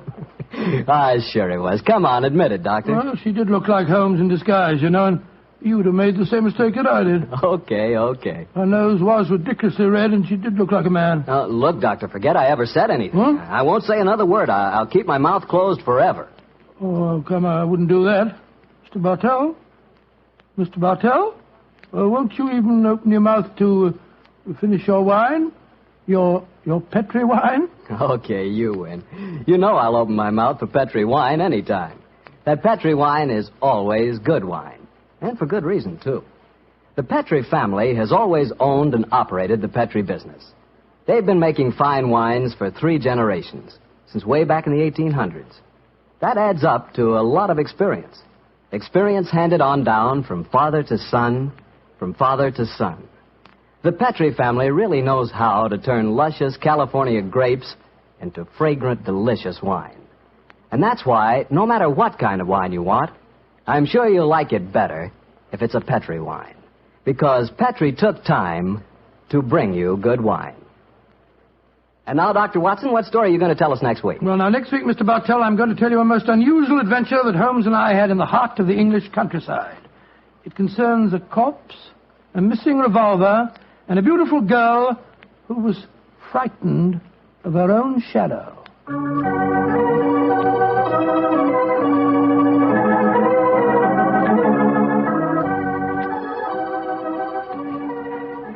And now let's visit our old friend and host, Dr. Watson. Good evening, Mr. Bartell. Good evening, Doctor. Settle yourself down and get your pipe going. Thanks.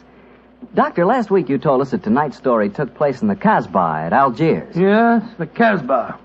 I remember it as the place of countless streets winding up and down, past colourful cafes where 100 tongues were spoken. And often a street would end in shadowy darkness, which a man would be foolhardy to enter alone. Yes, Mr. Bartell, that was the Casbah that Sherlock Holmes and I knew in that winter of '99. Well, how did you happen to be out there, Doctor? Do you mind if I tell you the story from the start, Mr. Bartell? It really began on a wintry night in Baker Street at the conclusion of a strange murder in Montrevor Castle. A charming young girl sat on the sofa of our lodgings in Baker Street and talked to us. But, Mr. Holmes, you can't say you'll have nothing more to do with the My dear Miss Montrevors. Stretfield, I found the true murderer of the Dowager Countess and he committed suicide. Surely the case is ended. Yes, Mr. Holmes, you found the real murderer. But now I want you to find the unfortunate young man who fled England 5 years ago when he was suspected of a crime. This is a new development, Miss Stretfield. Please tell us about it. It's Douglas Milton that I'm talking about. Oh, yes. He was the heir to the title, wasn't he? Yes, Mr. Holmes. He was a sensitive, artistic boy, and when he knew that he was under suspicion, he ran away. Mm-hmm. Of course, everyone regarded his flight as an admission of guilt. That is, until you found the real culprit, Mr. Holmes. I imagine, Miss Stretfield, that your interest in the missing boy is not entirely, shall we say, altruistic? I'm in love with him, Dr. Watson. Oh. We were engaged to be married when he ran away. Mr. Holmes, you've got to find him. He must know that his name has been cleared and that he's inherited the title. Miss Stretfield, have you any direct news, any letter from your fiancé since he left 5 years ago? None. Any clues as to his hiding place? Only this. It's a painting I received anonymously a year after he had left. Oh. It was sent from a forwarding address in London. Here it is, Mr. Holmes. Thank you. Small oil painting. Very good one, too, sir. Yes. His splendid sense of composition and his use of color is unusually brilliant. You recognize this painting as the work of your fiancé, Miss Stretfield? I'm certain of it. Yes. Wonderful use of color. Observe the delicate shadings of that sunset and the brilliant green of the oasis.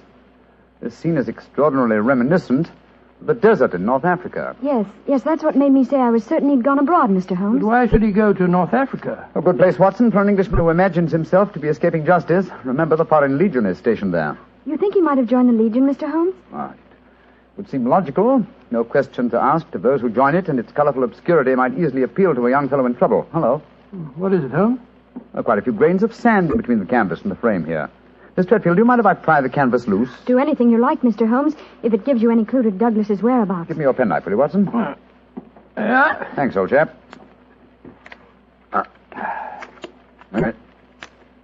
Here we are. Can you see anything? Uh-huh. Look. The word sheriff. An Elafroon. Stamped here. Sheriff is probably the framer's name, and Elafroon is a town some 50 miles from Algiers. That settles it. Miss Stretfield, I accept your case.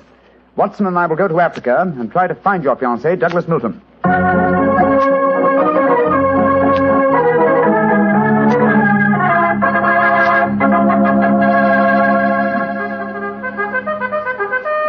Monsieur Sherlock Holmes and Dr. Watson. I have heard of you so often, but I never thought I should see you here at the headquarters of the Foreign Legion. What can I do for you, gentlemen? Well, Colonel Brisson, I'm trying to trace an Englishman who has been missing during the past 4 years. I have reason to believe that he might have joined the Legion. I shall look in my records. Let me see. 4 years ago would be 1895. If Sherlock Holmes is tracking him, then I suppose he was in trouble in his own country. If he was in trouble, he might easily have come to us. We ask no questions. 97, 96, 95. In that year, 3 young Englishmen joined us. One of them died of dysentery 2 years ago in Sidi Raji. One of them deserted 18 months ago, and we have been unable to trace him. The third is my adjutant who brought you into my office just now. And he is, I would say, about 3 inches shorter than Douglas Milton. And men do not shrink in the Foreign Legion, eh, Colonel? They do not, Monsieur Holmes. And the fellow who deserted must be our man. Unless it's the one who died of dysentery. Colonel de Brisson, how would you advise us to set about trying to find a deserter? Monsieur Holmes, there's only one place in Algeria where a man can hide from the Foreign Legion and remain hidden. Oh, and what's that place? The Casbah in Algiers. Then that's our destination, Watson. Be very careful, please, gentlemen. The Casbah is a place where the law is exiled. The police have no jurisdiction there. The only rule is that of strength, violence, and trickery. We shall be very cautious, I assure you. Goodbye, Colonel de Brisson, and thank you for your help.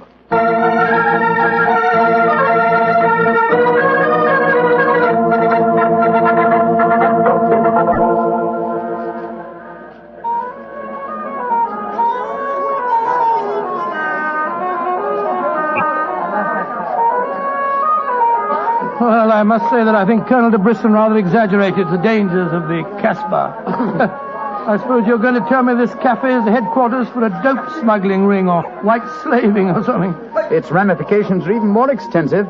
than those you've mentioned. You're joking, Holmes. I assure you I'm not, old fellow. What? My old friend Duhamel is chief of police in Algiers. When I told him our mission, he advised me to come here. A 500-franc note, and the proprietor can obtain any and all information regarding the underworld. For as little as 200 francs, he can arrange a murder. So that gives you some idea of the relative values of the Casbah. Good Lord, then you've already spoken to the proprietor? Oh, yes, a charming, scoundrelly fellow by the name of Rafi. I gave him 500 francs and asked him to set his underworld grapevine in motion to see whether an Englishman living in hiding here in the Casbah could be found. And I thought we'd come here for a quiet meal. Here comes Rafi now. Let's hope he has news for us. Here we are, Rafi. Come and sit down, won't you? Rafi works fast, does he not, Mr. Holmes?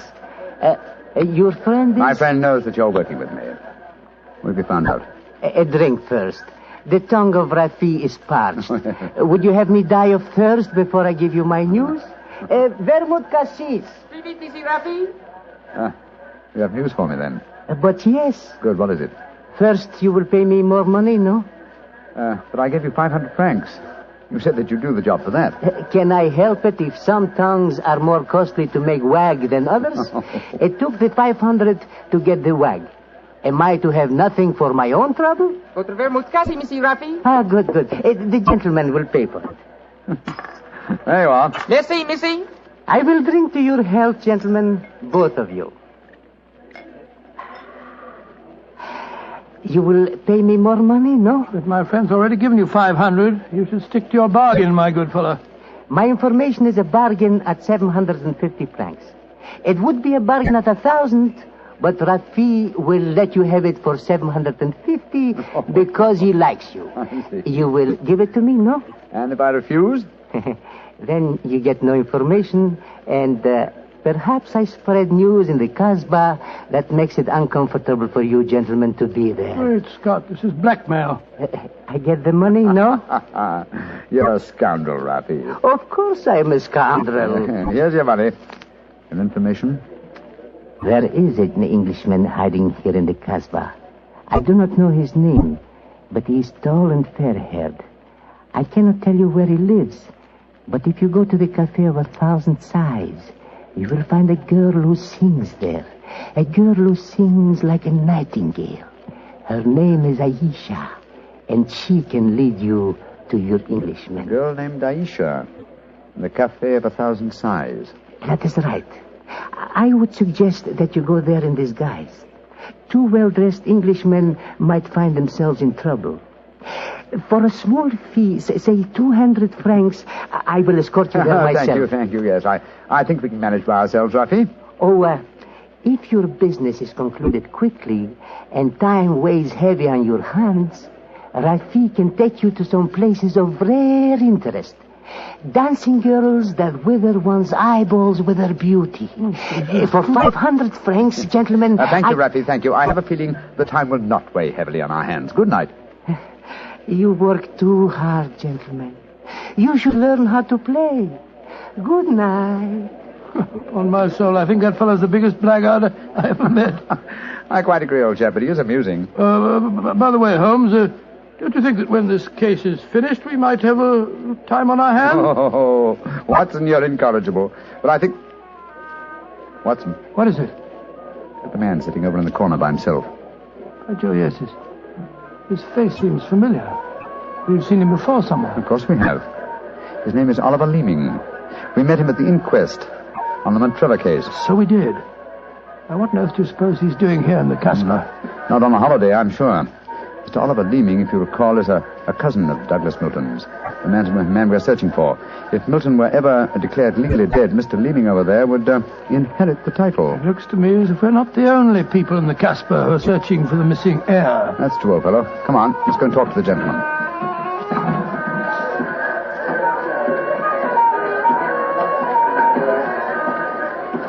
Mr. Oliver Leeming, how very odd to meet you here. Well, Sherlock Holmes and Dr. Watson, won't you sit down? Thank you. Well, it's a small place, isn't it? Or has somebody said that before? I wondered if you'd spot me over here in the corner. Oh, you saw us then. Of course. You seem to be in such deep conversation with that scoundrel Rafi. I didn't like to disturb you. Very considerate of you, I'm sure. Why are you here, Mr. Leeming? Oh, I'm making a business trip. This is my day off. As I recall it, you're in the publishing business. Correct. What a memory you have. It seems peculiar that you should be on a business trip here. Are you planning on opening a publishing house in Algiers, or are you searching the Casbah for new authors? Why not? I'm a great believer in encouraging new talent. Mr. Leeming, why don't you admit that you're here for the express purpose of trying to find your cousin, Douglas Milton? Mr. Holmes, you've discovered my secret. The great Sherlock Holmes and his watchdog have their eager eyes on me. They know that I succeed to the title if Douglas Milton dies. Yes, Mr. Leeming, we know that fact. And you have fathomed my plan to find Douglas before me and kill him so that I may inherit the title. How lucky I am to meet you in Casbah, where you cannot arrest me. Well, it's a race against time, gentlemen, but I have a head start, as you will soon find out. Goodbye, and the best of luck to you. Extraordinary fellow. He's joking, of course. I believe not, Watson. I think he labors under the whimsical belief that the best method of discounting the truth is to state it as boldly, so that it will not be believed. Great Scott, then we must work fast. Yes, old chap, we must. I'm sure that we're entrants in a race against death. We must get back to the hotel and into our disguises as quickly as possible. After that, we shall visit a young lady named Aisha in the Cafe of 1,000 Sighs. And I'm certain, Watson, that it will be the first time two men have ever entered the Casbah for the express purpose of preventing a murder.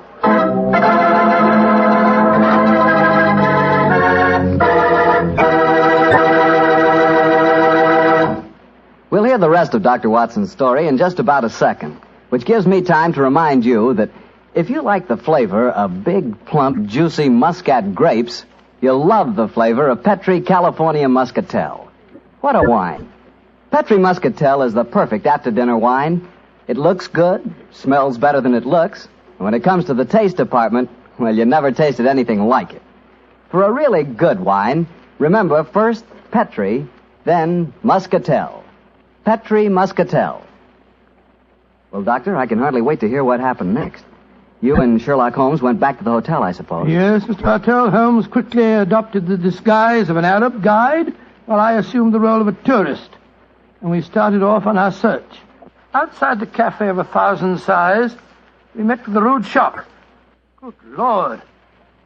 It's the fellow we met in the cafe. Yes, Oliver Leeming, with a knife between his shoulders. He's dead, Holmes. Shouldn't we get into touch with the police? What can they do? Remember, there is no law on the Casbah. In any case, this man is beyond our help. Our job is to protect the living. Come on, old fellow.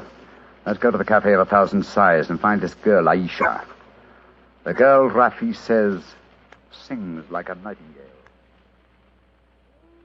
Comme un oiseau qui chante, je l'appelle ma petite bourgeoise, ma ton kiki, ma ton kiki, ma ton quinoise. Il y en a d'autres qui me font le doux yeux, mais c'est elle que j'aime le mieux.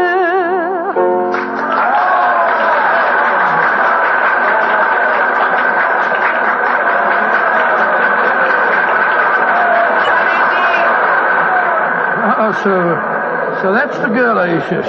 She's very beautiful. Now we get our role of tourist and guide, old chap. Master, would wish to meet this Aisha? Very much indeed. I will see if it can be arranged, Master. Wait here for me, Watson. I'll see what I can do. Right you are, Holmes. Be careful now.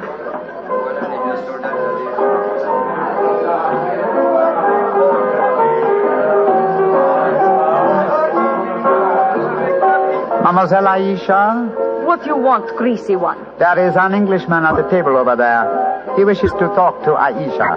Which one is he? The man who sits at the table in the corner. He is very rich, Aisha, and he admires you a great deal. He told me to give you this 500-franc note. So? Very well. You may bring him to my rooms. The door is at top of stairway, to the right. Good, Aisha. I fetch him. I shall be waiting.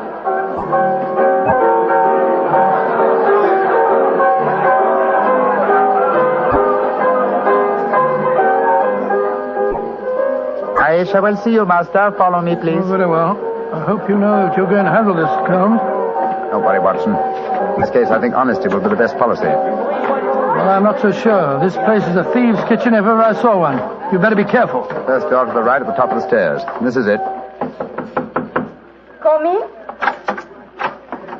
Oh, come and sit over here, Mr. Englishman. Greasy one, you may leave us. Mademoiselle, I may as well tell you at once that I am not an Arab guide. My name is Sherlock Holmes. What do you want with me? Why you trick your way in here? Don't be frightened, mademoiselle. I can explain our mission in a very few words. My friend and I have come in search of an Englishman by the name of Douglas Milton. We have good news for him. What make you think I might know of him? A gentleman by the name of Rafi suggested that you might. What is your good news for this Englishman? That he has been cleared of suspicion of murder, and that he is the rightful Earl of Montrevor. That means when he knows this, he will leave the Casbah and return to his country? Naturally, madame. I do not know this man. I have never heard of him. Here is your 500 francs. Goodbye. Not so fast, Aisha, mon petit chou. I've been listening from behind these curtains. Gentlemen, allow me to introduce myself. My name is Douglas Milton. Douglas Milton, we found you at last. It gives me infinite pleasure to have succeeded in my mission. How do you do, sir? This is very exciting. Yes, I think the occasion calls for a drink. What will it be, gentlemen? Well, I think a glass of port would be very nice, sir. Yes, it would be the most appropriate for toasting the new Earl of Montrevor. Splendid, splendid. Aisha, bring glasses and a bottle of port and some creme de menthe for me. You are not going to England. I will never let you leave me. Oh, stop being so melodramatic, Aisha. Please bring 2 bottles and some glasses. Very well. I am sorry. Mr. Holmes, I can't tell you how I appreciate your trouble in coming all this way to find me, but, well, I must tell you at once, there's one problem that makes it difficult for me to leave this country.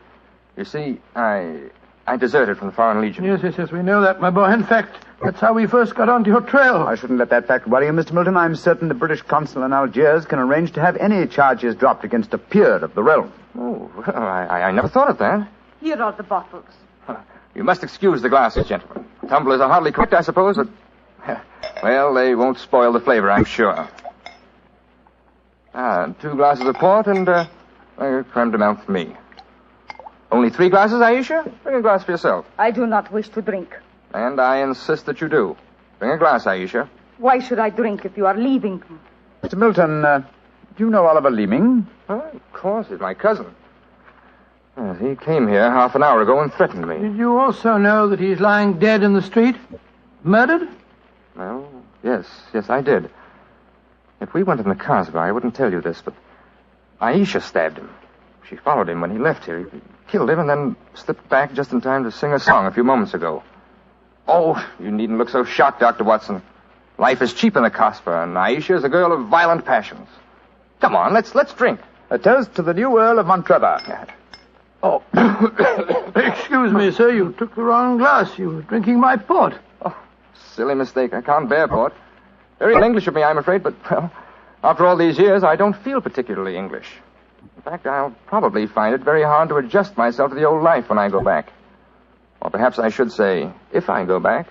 Since you feel that way about it, Mr. Milton, why go? You can claim the title and the revenues of the estate without leaving Algeria. You could stay here and live on the income. I didn't realize that would be possible. You sure I could do that? Oh, yes, I'm quite certain of it. But if you doubt my word, I suggest we all adjourn to the British consulate in Algiers. They can put you straight on the matter. That's a good idea. Let's go over there at once. Now I've been listening to you, my friend. You are planning to leave me. Once you go from the Casbah, I shall never see you again. Put down that knife, Aisha. I will not let you go. You belong to me. If you try to leave me now, I will kill you. Put down that knife, Aisha. You've done enough damage for one night. Why, you... Put it down, you fool. Put it down. Let me go. Let me go. She twisted the knife on herself as she fell. Holmes, help me turn her over. She's dead, Mr. Milton. Poor Aisha. The bloody path that leads to the Montrevor title, sir. I suggest that we see that this poor girl's body is taken care of. Then go to the British consulate without any further delay.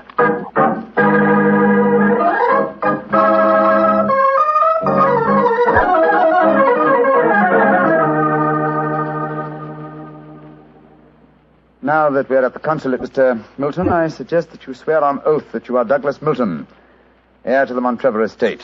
This gentleman is a commissioner of oaths. Then we can go in and see the consul. Very well. Now, raise your right hand, please, and repeat after me. I hereby solemnly swear that I am Douglas Milton, the missing heir to the Montrevor estate. I hereby swear that I am Douglas Milton, missing heir to the Montrevor estate. Thank you, sir. And now, if you'll sign the statement here, these gentlemen can witness it. There you are. Thank you, sir. And now, if you gentlemen will sign. Yes, certainly. Good Thank you, gentlemen. The document is now legal. Splendid. Now let's go over and see the consul. Not yet, my friend. Watson, this man is not Douglas Milton. What the devil are you talking about? There is no law in the Casbah, sir, so you cannot be punished for the 2 murders you committed there. But now that your avarice has tempted you here to Algiers, where you've been foolish enough to sign a false statement, I think we can at least settle you very nicely for desertion, false impersonation, forgery, and perjury. Holmes, what do you mean? The story should be obvious, old fellow. Oliver Leeming did track down the deserter. Recognition was uncertain after so many years, but at least it gave this gentleman the idea of impersonating the real Douglas Milton, a friend of his. You have a lively imagination, Mr. Holmes. The real Douglas Milton died of dysentery 2 years ago in Sidi El Raj. As soon as the idea of impersonating Milton was born, Leeming had to die. Your theories are very interesting, but you haven't a shred of proof. I say that I'm Douglas Milton. How are you going to prove otherwise? Very simply, my dear sir. Douglas Milton was a painter. A painter who excelled in the use of vivid colors. You, sir, suffer from the quite common malady of red-green color blindness. Less than an hour ago, you mistook a glass of port, which is red, for a glass of creme de menthe, which is green. I knew at once that you were an imposter. You're cleverer than I thought you were, Holmes. Goodbye. Here, come back. No, Watson. Don't go after him. But we can't let him escape, Holmes. Don't worry, old chap. He won't escape. I sent a message to Colonel de Brisson. If you go to the window, I think you'll find that the consulate is being watched. The Legion has a long memory for desertion. I don't think he'll get very far. They got him, Holmes. Shot him as he was trying to run away. A just death for him. He lived a life of violence and treachery, Watson. It's only fitting that he should die in the same manner.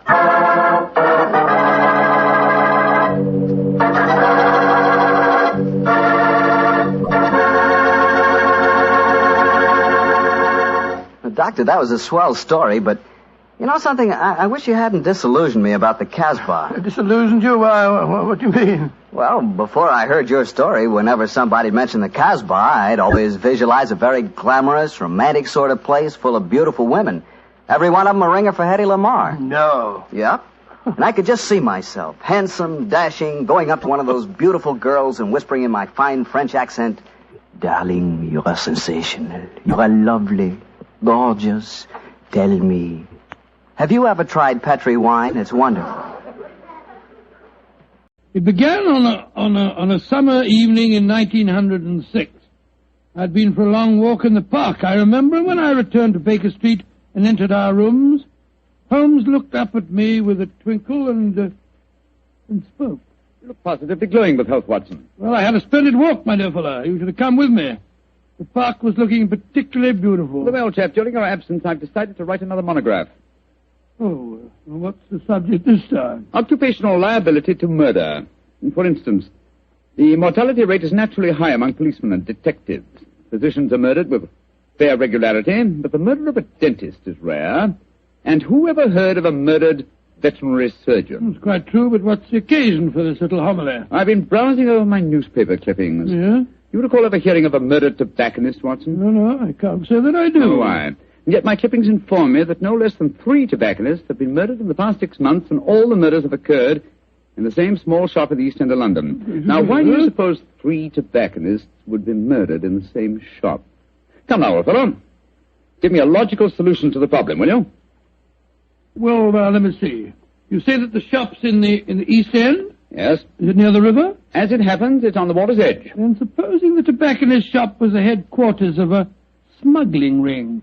Perhaps boxes of cigars were unloaded from the dock and brought to the shop. Cigars containing pearls or opium or something. Watson, my dear fellow, you're doing splendidly. You must walk in the park more frequently. You're positively scintillating. Oh, no, you're making fun of me. I assure you I'm not. You're expecting anyone home? No, probably a visitor from Mrs. Hudson. Go on with your fascinating theory. Now, why are 3 tobacconists murdered? Well, because they know too much. Perhaps they demand a share in the profits, so the head of the ring decides to kill them. Plausible enough, Watson. I really must congratulate you. I can see that I'm very lucky in having a biographer with such a lively imagination. Thanks very much. Come in. That's very nice of you. Imagination. Oh, hello, Strad. Strad, I'm glad to see you. I hope I'm not intruding. Not at all, my dear fellow. Come along, sit down. Thank you, Miss Holmes. Anything remarkable on hand? No, Miss Holmes. Nothing very particular. Ah. Then tell me all about it, Lestrade. Can't hide anything from you, can I, sir? Yes, there is something on my mind, and no mistake. And it concerns the 3 murdered tobacconists, I see. Splendid. Now, how the blazes did you know that? Yes, Holmes, that's pure magic. Not at all, my dear Watson. It's simple deduction. Observe the 5 cigars peering out of Lestrade's breast pocket. They are of a far superior quality to his usual brand. Obviously, the scene of his latest investigation has proffered certain, well, shall we say, professional perquisites. Am I right, Lestrade? Of course you are. Careful one, Mr. Holmes. Thank you, no, I'll stick to my pipe. Well, how about you, Doctor? Oh, thank you, Lestrade. By Jove. Coronas. And now, Inspector, tell me about the murdered tobacconists. Well, how much do you know about the case, sir? Just what I've read in the papers. Well, curiously enough, we were discussing the affair as you walked in, Lestrade. It's a strange business, gentlemen. I only got hold of the old story today when I had a long talk to young Jack Longworth. He's the owner of the shop. Oh, in relation to Gerald Longworth, the taller member of Parliament who battled so successfully against the slum clearance bill? His son, Mr. Holmes. Nice young fellow, too. When his father died, he inherited this shop along with a lot of other property in the East End. Well, how big a shop is it, Lestrade? Oh, just a hole in the wall, Doctor, like all the other shops in that part of London. Young Mr. Longworth tells me he first rents it to a man by the name of George Grillet. He lives there with his daughter Lily and made quite a nice go out of the shop. 6 months ago, when Jack Longworth was abroad, George Grillet has a stroke and nearly kicks the bucket. Kicks the what? He nearly dies, Doctor. Oh. Kicks the bucket. That's very good. I remember that. And then what happened, Lestrade? Well, while he's in the hospital, his daughter gives up the lease on the shop. A few days later, an Italian takes it over, and a couple of weeks later, he's found with his float cart. Did you investigate that first murder yourself? No, Mr. Holmes. It seemed like any of a dozen killings we get in that part of London. A shopkeeper cut up, his till emptied, no clues. Who was the next tenant? A Scotchman. Bloke by the name of Mackintosh. A few weeks after he moved in, the same thing happened to him. That time, I did go down there, but I couldn't find out nothing. Was robbery again the apparent motive? Yes, sir, but the killing wasn't the same. He was strangled with a silk scarf. Silk scarf, eh? And who was the third tenant? The man who was murdered yesterday? A Hindu fella. A man by the name of Mukherjee. He takes it over a week last Friday, and yesterday we finds him knife through the back and his money gone. Of course, I was down there before you could say Crystal Palace. But once again, I didn't find out nothing. No knife, no fingerprints on the till, no footprints, just a very dead Hindu. Was young Mr. Longworth a landlord in England when these murders occurred? Yeah, that's the funny thing about it, Mr. Holmes. He docked at Tilbury yesterday morning. He didn't know nothing about what had been going on. Well, I imagine he'll have difficulty in renting the shop after 3 murders. Well, that's just it, Doctor. That's why he comes to me at the yard. George Grillet, his first tenant of the shop, moved back there today with his daughter Lily. And young Mr. Longworth's worried about them. Well, if you ask me, he's more worried about the daughter than he is about old man Grillet. So the original tenants of the shop are back in residence again, eh? And, what do you want me to do? Well, I thought perhaps you'd be interested enough to come along with me and look at the shop, Mr. Holmes. I should be very glad to, my dear fellow. Get your coat and hat, Watson. Oh, that's your... Oh, dear, that wretched instrument. I'll answer it.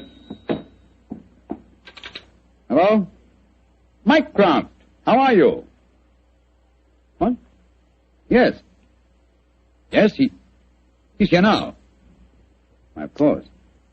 I'll do everything I can, certainly. Let's have dinner together soon, shall we? Splendid idea. All right, goodbye. Was that your brother, Holmes? Yes. Lestrade, I do think you might have told me the whole truth. Well, how do you mean, sir? I thought your visit was prompted by a need for friendly assistance. I didn't realize that you came here virtually on a government order. Well, it wasn't just quite like that, Mr. What's Holmes. the government got to do with the case, and how does your brother Mycroft fit into the picture? Not sure yet. But of one thing we may be certain. There's obviously a great deal more in this case than Lestrade would have us believe. Why do you say that, Holmes? You must bear in mind, old fellow, that occasionally Mycroft is the British government.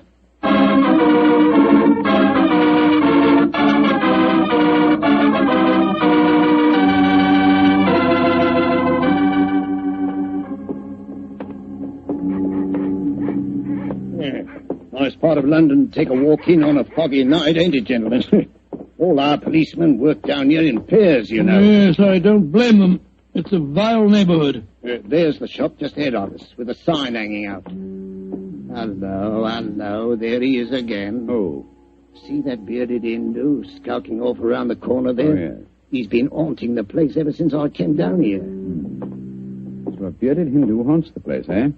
Yes, and yesterday, Holmes, the Hindu proprietor of the shop was murdered. Exactly. Well, here we are. I'll go in first. Depressing-looking place, huh?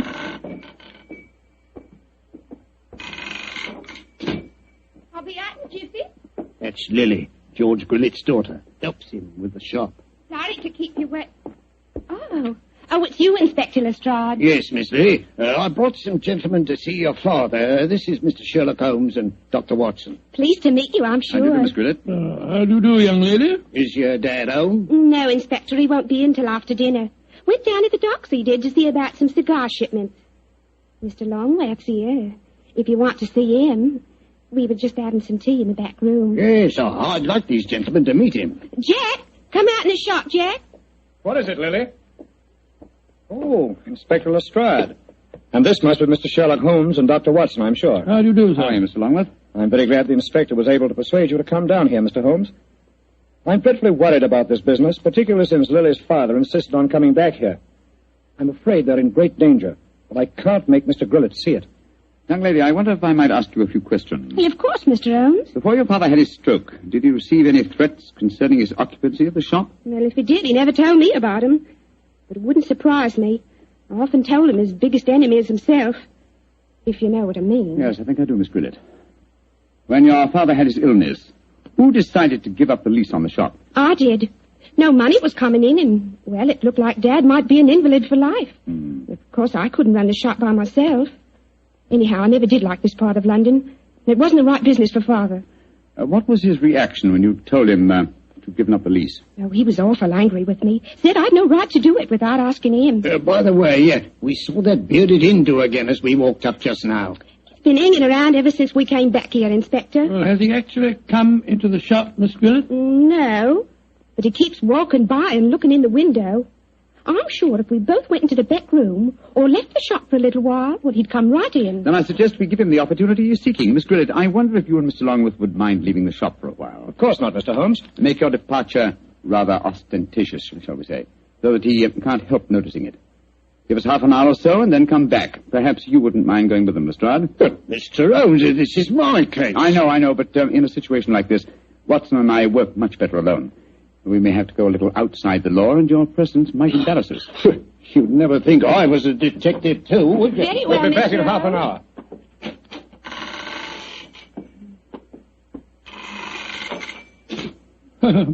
Poor old Lestrade. He gets very touchy as the years roll by. I blame him. I'm leaving him completely in the dark. Come on, Watson. Behind the counter. No, my dear fellow. Not under it, old chap. We lift the flap. So. Now it's just to be crouched down behind here. Come on. That's it. Have you got your revolver, Watson? Yes, it's in my pocket. Good. In the meantime, make yourself as comfortable as these cramped quarters will permit. We may have quite a wait ahead of us.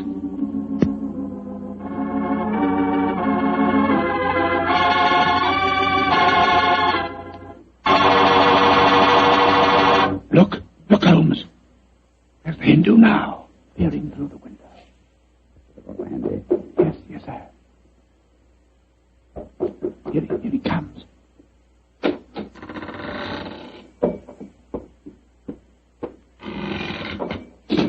All right, Watson. Put your hands up. I've got you covered with this revolver. Now, my man, what are you doing here? Who are you? Never mind who I am. Just answer my question. I do not speak very good English. Tum Hindustani Babul sector? Sector hai. Iko tum ida aya. देखनी को अस्ती तुम्हारा भाई हमको हुक्म दिया तुम्हारा भाई तुम जाने सकता बहुत अच्छा Salam. No, you don't, my man. Just you stay where you are. It's all right, Watson. Let him go. He's on our side. I wish you'd tell me what in thunder's going on. Who that man was and why you let him go. He's an investigator from the Foreign Office, old chap. Given his instructions by my brother, Mycroft. Mycroft? Yes, old fellow. When my brother fails to tell me all the facts concerning this case, I begin to think these triple murders have far greater ramifications than we ever dreamed of.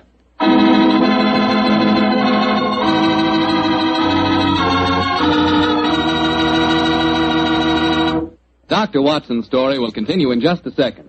Just about time enough for me to mention that any meal becomes a better meal when you serve it with Petri wine.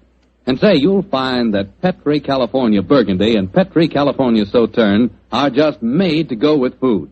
That Petri Burgundy is a rich red wine that's bosom pals with any meat or meat dish. Boy, what a flavor. And that Petri Sauterne is the delicate white wine that's just perfect with chicken or with fish. Yes, sir, with food, you just can't beat a good Petri wine.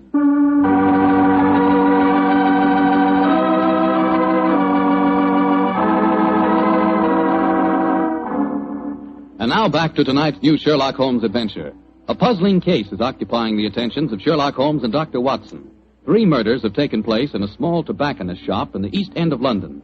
As we rejoin our story, it's late at night, and Sherlock Holmes and Dr. Watson, accompanied by Inspector Lestrade, are once again walking toward the ill-fated shop. Well, I don't see that you've accomplished much, Mr. Holmes, except that you've just bought me a nice dinner. Oh, we're making progress, Lestrade. If only by the elimination of obvious suspects. But there's a pattern to this case, and that should give us a clue. Well, how do you mean, Holmes? My dear fellow, consider the obvious motive of these murders, and particularly observe the results they've obtained. Well, the motive was the same in all 3 killings, robbery. Oh, no, Lestrade. Don't let the theft of a few pounds from the till blind you to the real motive. Look. Here's Miss Grillet now, coming out of the shop. Good evening, Miss Grillet. Hello, Mr. Holmes. Is your father home yet? Yes, he is, Mr. Holmes. Well, I can't tell you how anxious I am for you to talk to him. I'm going to meet Mr. Longware. He's taken me to the music hall. I should be home just after 10. I hope you'll be able to stay with Dad until then. Well, don't you worry, Miss Grillet. We'll keep an eye on him. Oh, thanks ever so much. Oh, Mr. Holmes. Yes, Miss Grillet? Please don't go into our rooms in the back, will you? I've left things in a frightful mess. I quite understand, Miss Grillet. Well, ta-ta all. See you later. Let's go into the shop.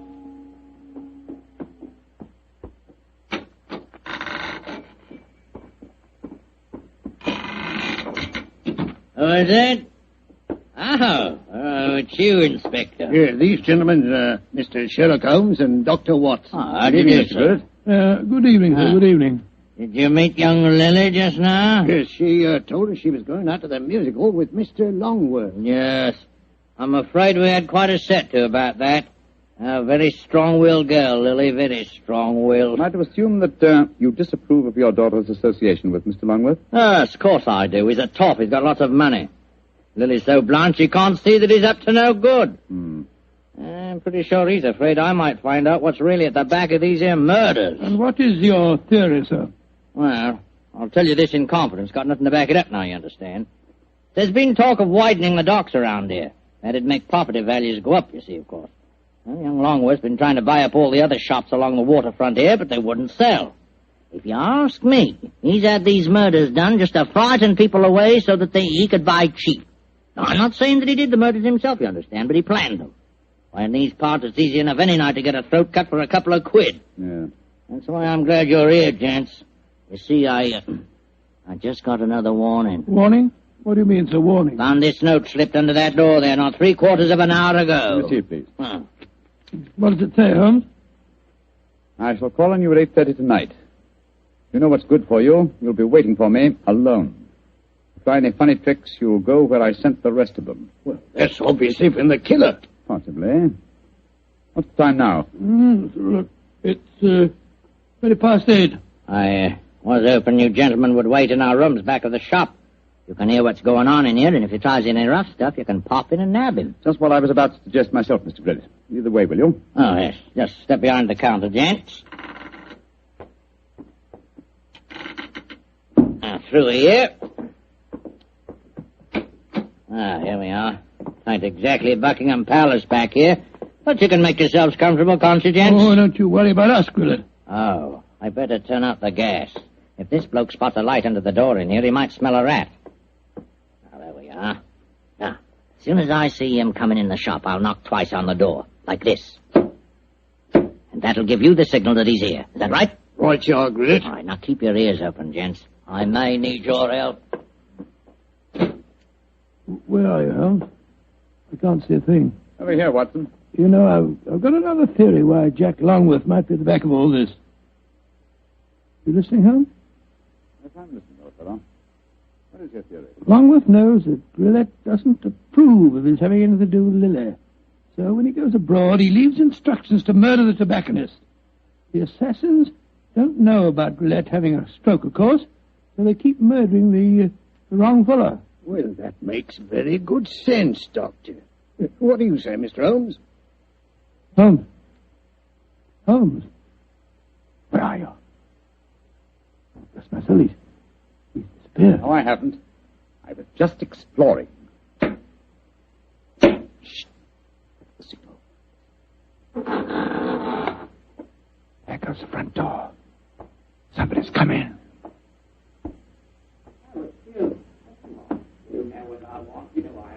We'd better go in.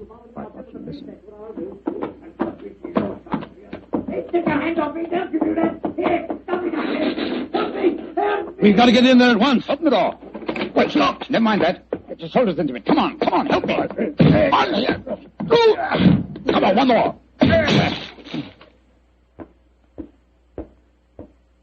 Poor devil. He's been slashed with a knife.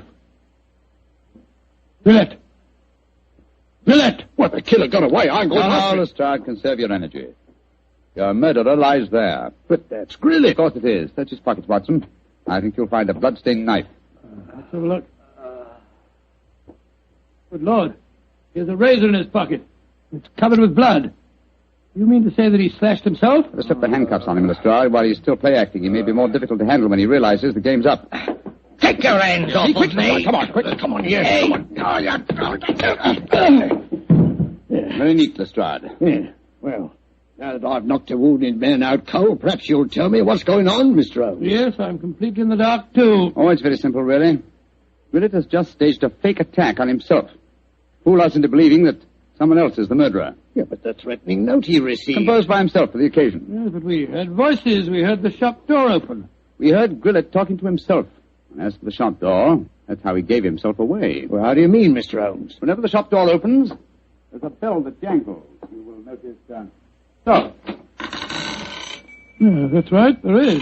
There was no bell jangle when we were in the back room. Grillet got us in there, locked the door on us unobtrusively, and staged his little drama. Yes, but we heard the door creak open and close, Mr. Holmes. The creak of this flap in the counter would sound exactly the same, my dear fellow. Now listen. Yes, but why, Holmes? How did you spot that Grillet was a man? It was obvious from the beginning that since nothing had changed about the shop except the ownership, that the attackers were directed against any tobacconist who was not Grillet himself. Of course, his daughter, Lily, obviously knew what was going on. Well, I don't see how you figure that one out, Mr. Holmes. Every remark that she made showed that although she loved her father, she knew his failings. In any case, she gave me the final clue. Well, what clue was that? In very pointedly asking me not to go into the back room of the shop. Of course, she meant the reverse of what she said. I followed her advice when you were explaining your theory to Lestrade. Well, what did you find, Mr. Holmes? Miss Grillet had obligingly left a secret door open, a door leading to a passageway that seemed to go down to the waterfront. We'll examine it more thoroughly in a minute. Yes, but I still don't understand Grillet's motive, Holmes. Neither do I, old chap. No, I suspect that from the interest of the Foreign Office in the case, this shop has been the headquarters of an espionage ring. I'm afraid the final answer to that question will have to be given by someone else. Oh, who, Holmes? By my elder brother, Mycroft. Humiliating, isn't it, Watson?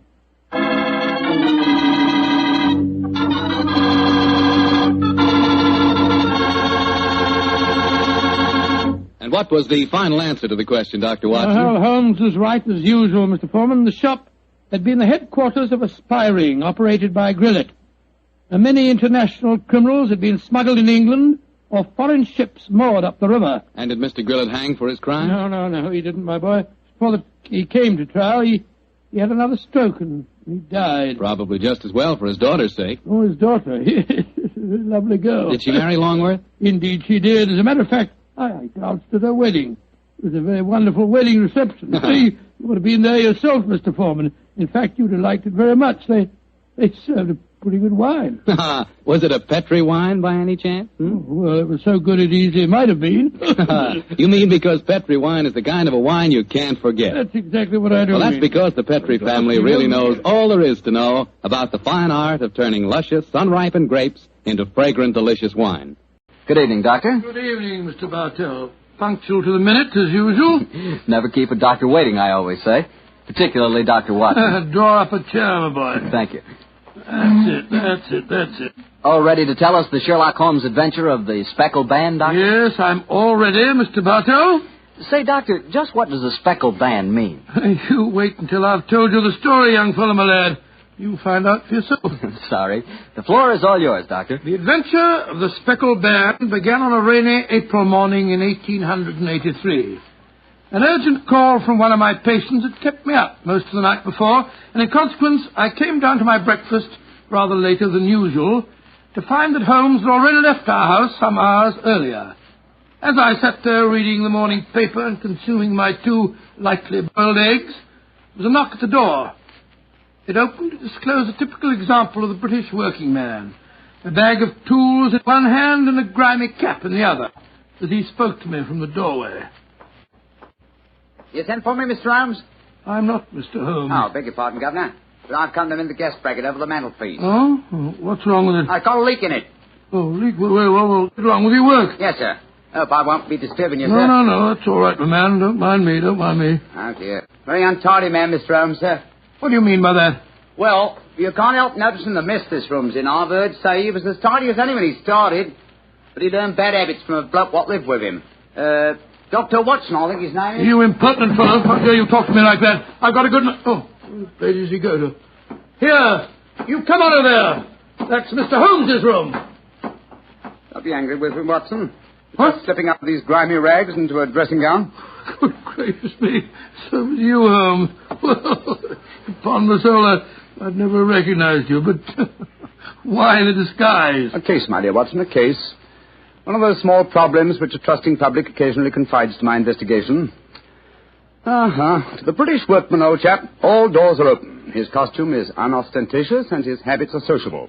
Tool bag is an excellent passport, and a tawny moustache will secure the cooperation of maids. But what's the case, Holmes? Well, modest little drama of life in the kitchen, one of those seemingly inconsequential affairs, and yet, Watson, the honour of a duchess is at stake. Duchess? Mad world, my master, the mad world.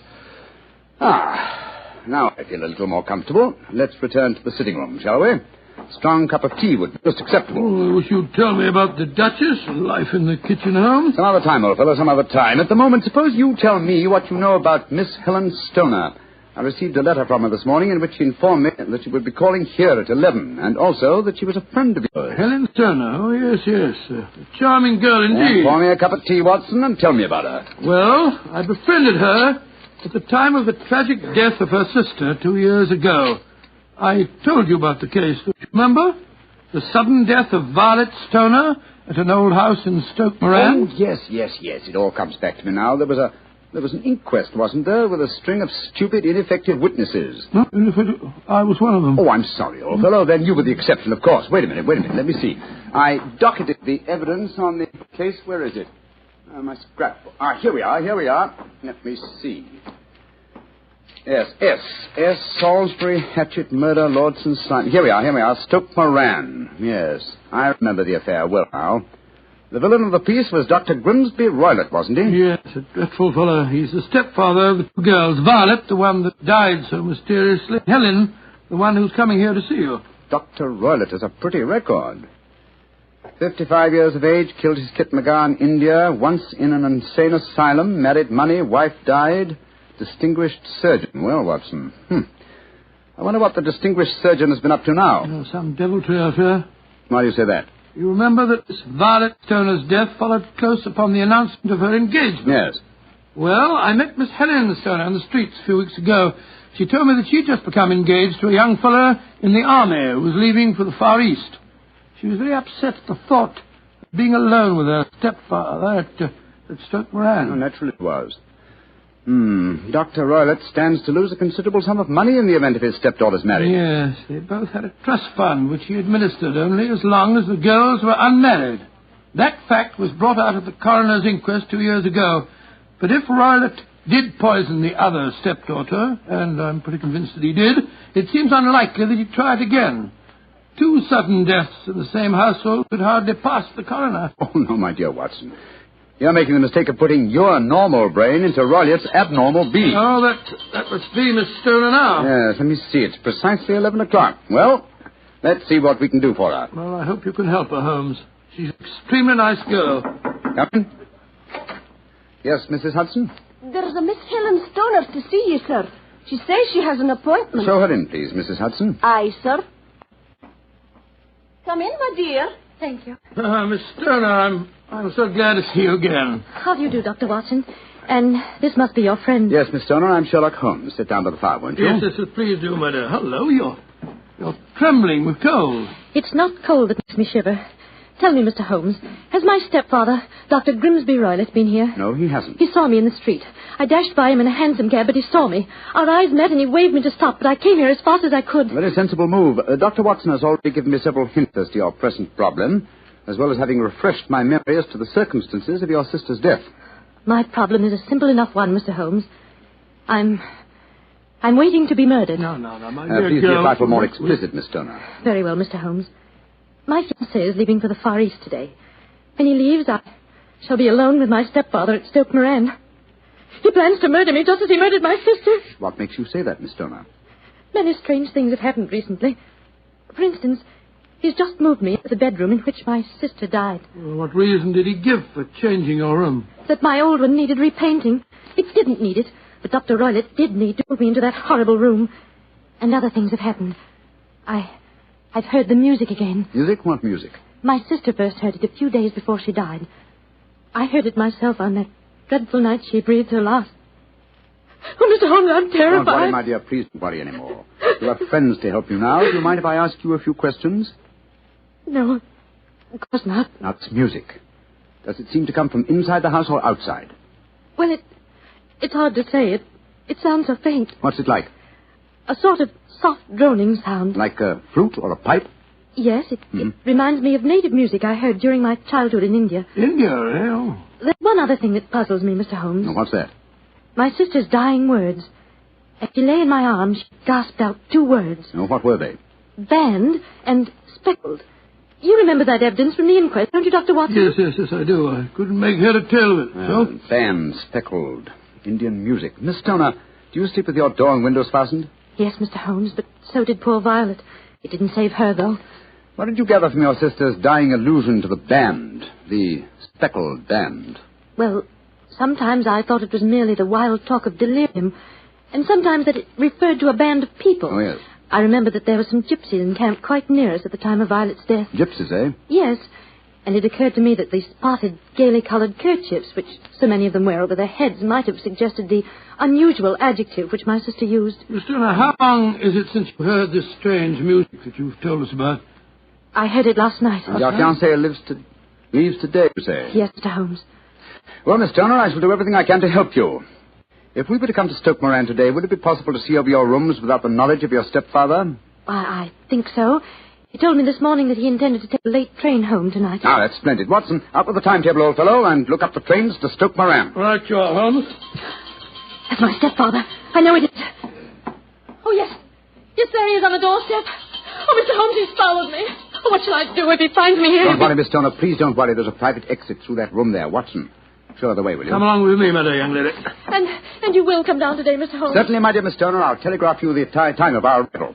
Goodbye and courage, my dear. Goodbye, Mr. Holmes, and thank you. Come along, Miss Stoner, quickly. Come in. Yes, Mrs. Hudson? It's a gentleman, sir. I told him you wouldn't see anyone without an appointment, but he... Out of the way, woman! Now push me like that. I'm sorry, Mr. Holmes. That's all right, Mrs. Hudson. You can leave us. What kind of gentleman does he call himself, pushing an old lady? So you're Sherlock Holmes. You have the advantage of me, sir. Your name is, My name, sir, is Roylott. Dr. Grimsby Roylott of Stoke Moran. Oh, yes, of course. A charming place, I hear, and obviously good for the lunch. You won't trifle with me if you know what's good for you. Watson, there you are. And how was the experiment? Very successful, Holmes. Good day to you, Dr. Roylott. I haven't seen you since I gave evidence at your stepdaughter's inquest. Yes, I remember you, Dr. Watson. Now listen to me, you two. My stepdaughter's been here. I've traced her. What's she been saying to you? A little cold for this time of the year, isn't it? You answer me! I hear that the crocuses promise well. You dare to try and put me off, do you? I know you, you scoundrel. You're Holmes the meddler. Am I? Holmes the busybody. I believe that a man should occupy his time. Holmes the Scotland Yard Jack in office. When you go out, close the door, won't you? There's a draft. I'll go when I've had my say. Keep your nose out of my affairs, do you hear? Oh, yes, my hearing is excellent, thank you, and your diction and delivery most forceful. But time flies, my dear doctor, time flies, and life has its duties as well as its pleasures. Goodbye. Insolent rascal. Here, see this poker? Oh, the fire doesn't need poking, thank you, doctor. But I should be obliged if you'd put some more coal on for me. You laugh at me. You don't know my strength. Look. There. Your poker's bent double. And that's what I'll do to both of you. If you don't keep out of my affairs. I had a presentiment that he'd slam the door. Phew. He's an ugly customer, eh, Holmes? Literally as well as figuratively. Watson, I'd be much obliged if you'd get your revolver. It may prove to be an excellent argument with a gentleman who twists iron pokers into knots. The fellow's amazingly strong. Just look at it. I don't want to appear flamboyant, but, there we are. Great Scott, Holmes. You straightened the poker out again. Yes, it was utterly useless in its former shape. And now Watson, the timetable will catch the next fast train to Stoke Moran.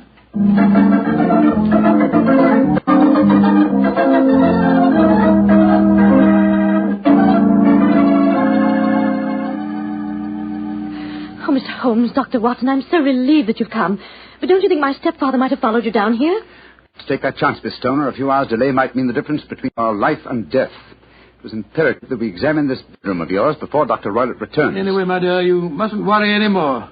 We're here in your house, and we're going to take good care of you, no matter what harm befalls you. Thank you, Dr. Watson. So this is the room in which your sister died, is it? It's much as I pictured it. And Dr. Roylott's room adjoins this one, you say, Miss Stoner? Yes, Doctor, on that side. The room which adjoins it on the other side is my regular bedroom. The one that's being so conveniently painted, eh? Yes. Well, let's examine this room. No trapdoors or sliding panels, I suppose. It sounds solid enough, Holmes. Yes, I think it is. Hello, what's this? Are you aware that this bed is clamped to the floor, Miss Stoner? Why, no, Mr. Holmes, I didn't know that. What an extraordinary thing. Was the bed in your other room anchored also? No, I don't think it was. Very illuminating. And this bell pull hanging against the wall above your bed. Oh, that, it doesn't work. Doesn't work, but if you want to ring. There's another one on the other wall over there. Now, why this one? Well, I don't know. My stepfather made a number of changes after we came here. Yes, quite a burst of activity, apparently. And it took some strange shapes. Why are you standing on the bed, Holmes? I'm curious, my dear fellow. Aha. It may interest you to know that this bell rope is fastened to a brass hook. There's no wire attachment. It's a dummy. A dummy? But why? There's a small screen above it. It's a ventilator, I suppose. Yes, Mr. Holmes. Yes. A ventilator leading into your stepfather's room. Curious. I notice there's no means of opening the ventilator on this side. It can only be operated from your stepfather's room next door. I wonder if you'd mind taking us in there. Of course, Mr. Holmes. Follow me. What do you make of it, Holmes? There's devil's work afoot, old chap. Here we are, Mr. Holmes. It's much the same as the other room. A bit bigger, perhaps. That large safe against the wall seems to be an unusual piece of bedroom furniture. What is it, Miss Stoner? My stepfather's business papers. Oh, yes. You've seen inside it, then? Only once, some years ago. I remember that it was full of documents. What's this saucer of milk doing on top of it? Does Dr. Roylott keep a cat? No, but he does have a cheetah and a baboon as pets. He brought them with him from India. Well, Holmes, a cheetah is just a big cat. True, but I doubt if a saucer of milk would go very far in satisfying the appetite of a cheetah. Well, I think I've seen enough. This matter is too serious for hesitation. Your life may depend upon your following of my instructions, Miss Homer. I'll do anything you say, Mr. Holmes, anything. Is that village inn I see through the trees from this window? Yes, the Queen's Arms. Your bedroom windows will be visible from there. Yes, Mr. Holmes. Very well, then. Watson and I will go there now and obtain accommodations. When your stepfather returns, You must confine yourself to your room on the pretense of a headache. You follow me? Perfectly. When Dr. Roylott returns for the night, you must open your bedroom window and put your lamp on the sill as a signal to us at the inn. Then withdraw quietly to your usual bedroom, the one that's being painted. I'm sure that you could manage there for one night. Of course. But what will you do? When we get your signal, Dr. Watson and I will come here and spend the night in your dead sister's room. We are going to solve this mystery of the dummy bell rope and the unusual ventilator and the strange music in the night.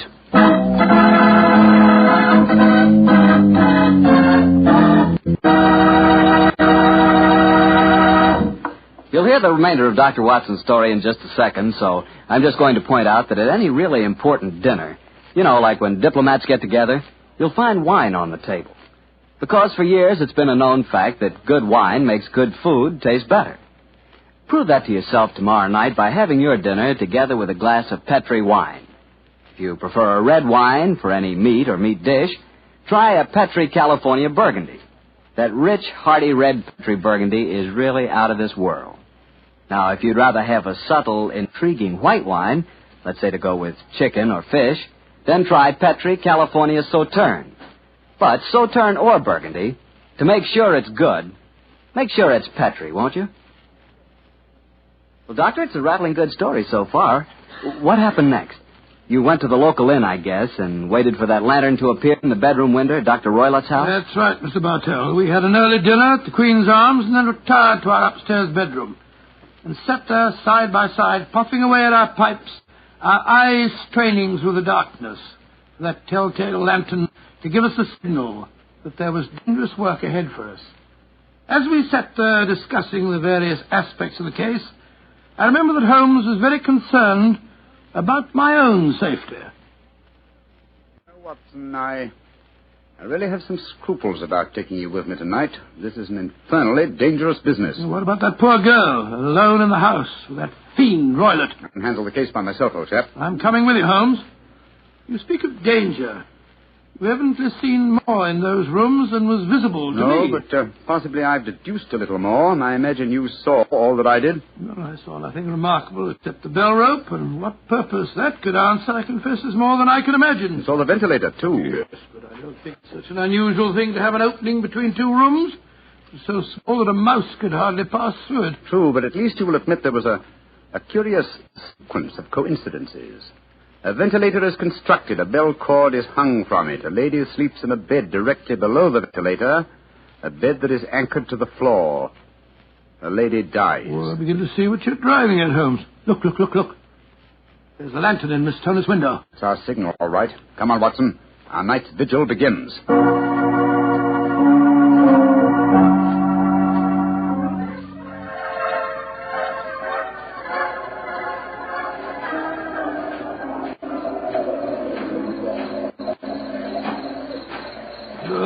What a foul night. Foul night for foul business, Watson. Come on, through these laurel bushes. It's only another 50 yards to the house. The lantern's still burning away in the bedroom window. Yes, all the other lights are out. Including the one in Dr. Roylott's room. He must have gone to sleep. To bed, possibly, Watson, but not, I think, to sleep. Great heavens, Holmes. Look at that frightful creature leaping about in the moonlight.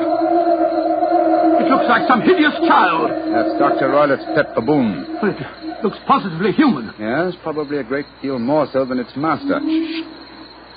They're directly below the window now. This ivy provides a most convenient ladder. I'll go up first. Careful, Holmes, careful. Wait a minute. I hope the thing's strong enough to hold us both. We look pretty stupid on our backs in the mud. Get a hand with me, Holmes. I can't quite get my leg up over this window ledge. Oh, thanks, old boy. Oh, safe. Phew. Now to close the window shutters. This room looks exactly like the same as it did this afternoon. These sound would be fatal to our plans. Keep the lamp covered, so that if the ventilator is open from Dr. Roylott's room, no light will show from in there. That's it. Why are you carrying that stick, Holmes? Prepared for a visitor that I expect before the night is over. A visitor who will herald his entrance with faint music from an Indian pipe. You mean the music is a signal? Exactly, old fellow. The signal to an accomplice who can enter a room with locked doors, an accomplice who kills and leaves no trace. You mean that... Shh, no more talking, Watson. Watson. I'll sit on the edge of the bed here. You sit on that chair. Have your revolver ready in case you should need it. Right you are. Have the lantern ready, too. When I shout now, turn the light full on the top of the bell rope. You understand? Yes, perfectly. Good. Now we must wait. Perhaps for some time. But don't go to sleep, Watson. Don't go to sleep. Your very life may depend on it.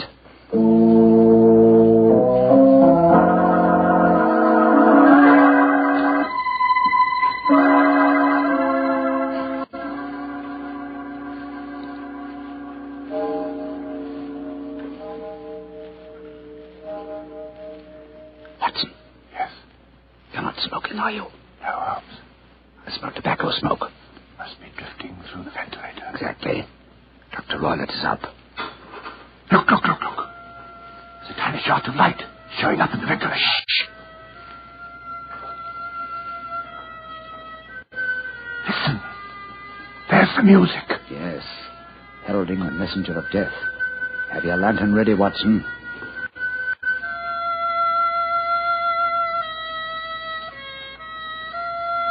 Now, Watson, now! Great heavens, it's a snake slithering down the bell rope. You can't sit it without stick Holmes out of the way. Let me get a shot at it. I'm going to drag it back the way it came. Get out. There it goes. Back through the ventilator. Oh. What a fiendish plan.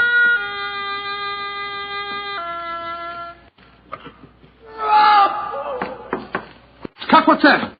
I think the devil has turned on its master. Come on, Watson, into Dr. Roylott's room. Dr. Roylott! Dr. Roylott! Dr. Good Lord, Holmes. Look at him sprawled on the bed. Look at his eyes. Yes. And see what is coiled around his forehead. It's the snake. Yes, the band. The speckled band. He's dead, Holmes. Yes. He's been bitten by the deadliest snake in the world. The Indian swamp adder. Deadly fangs produce death within 10 seconds. Well, Watson, violence does in truth recoil upon the violent. And the schemer falls into the pit which he digs for another. What should we do now, Holmes? We must remove the macabre headgear from the dead doctor and return the snake to its den.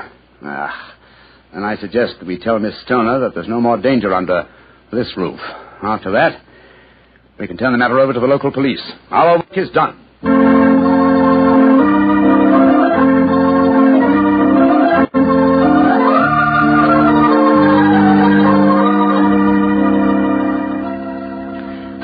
Holmes, Dr. Watson, I can't tell you how grateful I am that you brought me back into Baker Street. Stoner, it would have been inhuman to leave you in that house of horror and death.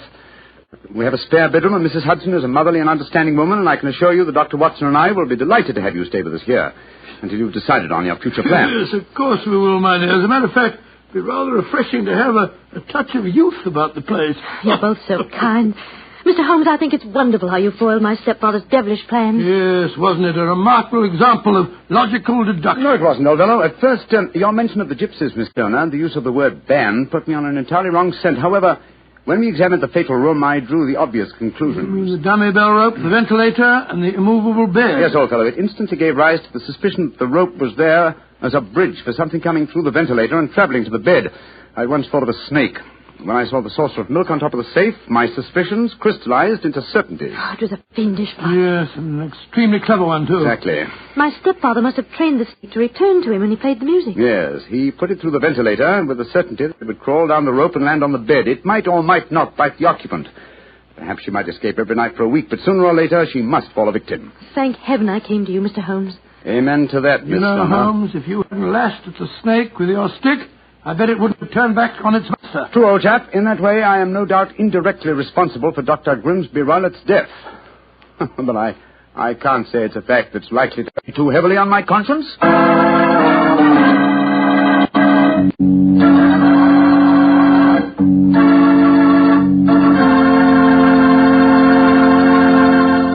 Doctor, that was quite a fascinating story. You know something? I'm not exactly a coward, but no kidding, my toes really curl when I get mixed up with snakes. Oh, I'm not alone in that respect, Mr. Bartell. I must admit that I like to have a revolver and at least 20 feet between me and any snake that wants to cross my path. Well, if you want a revolver in 20 feet, I'll take a cannon in 20 miles. It's fortunate that you're a wine expert, Mr. Bartell, not a detective. I'm afraid you wouldn't, shall we say, find detecting to your liking? We certainly shall say it. Incidentally, I'm not a wine expert, Doctor.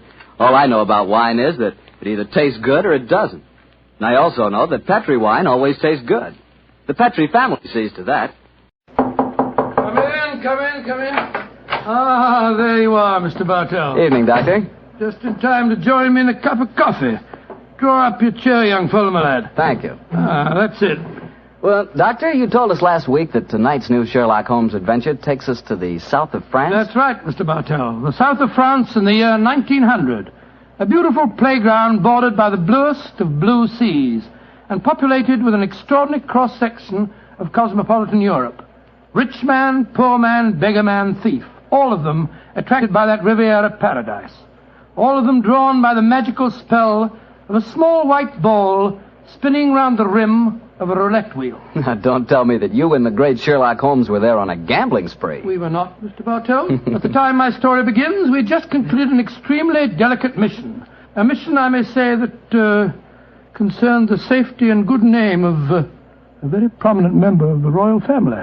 Say, Doctor, you don't mean... One story at a time, Mr. Bartell. In any event, my boy, I'm afraid that's a case about which my lips are sealed for all time. But to return to tonight's adventure, one June evening, I persuaded Holmes to accompany me to the gambling casino at Fréjus, not far from Cannes, where we were staying. It wasn't quite as fashionable as the casino at Monte Carlo, but as I intended to do a little more gambling myself, it seemed an establishment more suited to my means. As we stood there at the green baize-covered tables, the chatter of voices and the melodic chanting of the croupiers as they called the results of each spin of the wheel formed a background to a quiet conversation that Holmes and I were having.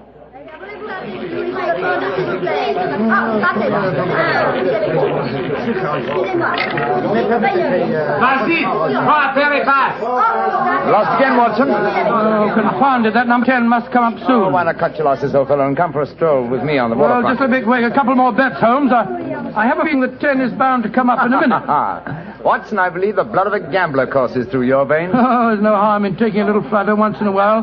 Why don't you risk a few francs, Holmes? Oh, thanks you, my dear chap. The law of averages convinces me that my money is safer in my pocket. In any case, I'm a little dubious as to the integrity of this particular casino. Well, what makes you say that? Well, you will observe that this roulette wheel has a double zero. Most continental wheels have only a single one. It would indicate that this house is extremely concerned with its percentage. Mesdames et messieurs, faites vos jeux. Oh, just two more turns of the wheel, Holmes. I'll take that walk with you. You Mrs. here spielen. Why do you not from the other side of the table? Why must you always stand next to me?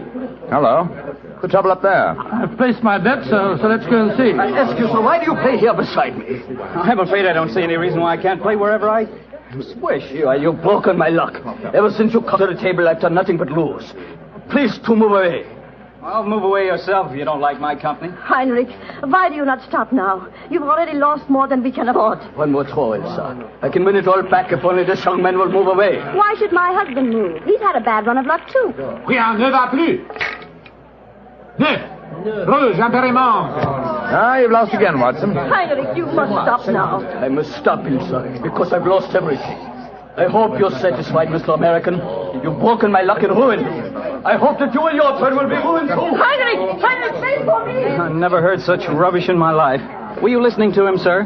I heard his last few remarks, Mr. Gilbert. Roger Gilbert. And this is my wife, Helen. How do you do? My name is Holmes, and this is my friend, Dr. Watson. How do you do? How do you do? Didn't think his remarks were a little out of place, Doctor? I certainly did, Mrs. Gilbert. I don't see how he can possibly blame your husband for his run of bad luck. I didn't like the look on his face as he left the table, though. Have you any idea who he is? His name is Schneemann. He's staying at the same hotel as we are. I've never spoken to him, but I've heard of being paged there. Well, you shouldn't gamble unless you can afford to lose. Well, I'm losing, darling, and I can't afford it. Oh, if I can let you have more money, you know that. No, Helen, I may have married an heiress, but I'm not going to use her fortune to gamble with. Oh. I'll lose my own money, and then I'll quit. Mesdames et messieurs, faites vos jeux. Your last bet, Watson? Yes, Holmes. This time I know that number 10 is going to come up. It's got to.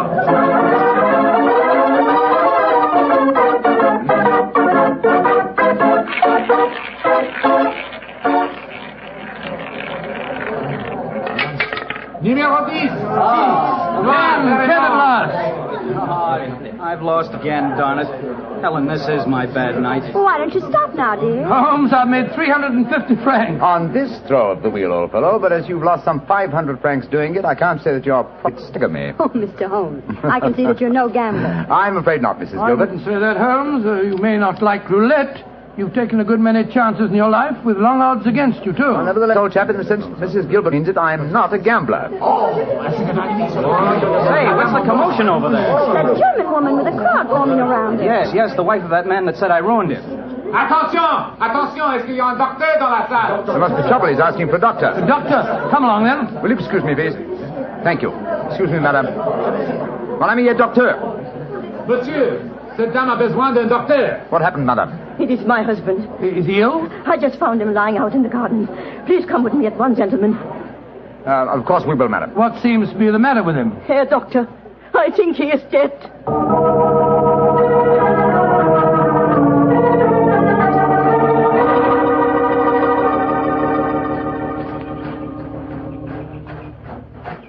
He's lying by that tree, Doctor. Please see if you can help him. Somebody else seems to be on the scene before us. Who are you, sir? I am Monsieur Chevray, director of the casino. Do any of you know this poor man? I am his wife. Is he dead? I am afraid so, madame. Let me look at him. I'm a doctor. Was your husband gambling in the casino tonight, madame? Yeah, he was. Poor Heinrich. He lost everything that we have. I'm afraid he's dead, madam. Shot through the heart. Oh, du lieber Gott. Suicide, Watson? Yeah, looks like it. Yes. Powder burned on the shirt front, revolver clutched in the right hand, fingers in a natural position. The angle of the wound settles it. Obviously self-inflicted. I missed you as you slipped out of the casino. What's wrong with him? I'm afraid he's dead, Mr. Gilbert. Yes, he committed suicide. I hope, young man, that you are satisfied. All night you brought bad luck. He asked you to move away from him to change his luck, but no, you could not do it. Oh, Frau Schneemann, I'm terribly sorry, but I really don't see how you can blame me. I do blame you, and I also blame you, Monsieur Chevry. But what have I done, madame? Why do you let a man lose all his money at your tables? Is life so cheap to you, and money so important, that you cannot close the tables to someone before he's ruined? Madame, I am all sympathy for you in your tragic loss. But the casino not be held responsible. If a husband could not afford to gamble, then he should not come here. How are we to know the financial limitations of our customers? You said your husband lost everything you had tonight, madam. Yeah, everything. Then how do you account for this sheaf of banknotes in his breast pocket? Good Lord, must be several thousand francs, sir. Then he wasn't ruined. And his suicide, therefore, cannot be blamed on his losses at my casino, madame. How do you account for this money, Frau Schneemann? Well, I do not understand. Heinrich kept nothing from me. I know that he had not so much money on him when he started tonight. Well, why do you all look at me like that? Is it that you think? You think... Quick, Watson, she's fainted. I've got her. Let's get her to her room. You can take her to my suite in the casino. No, let's take her to the hotel. My wife will look after her. Poor woman, she's had a dreadful shock. She can probably do with another woman's company. Very considerate of you, Mr. Gilbert. Where are you staying? At the Hotel Crillon. It's quite near here. I'll get a cab, and while I'm doing that, Watson, see if you can revive her, will you? Yes, then we'll take her to the Hotel Crillon.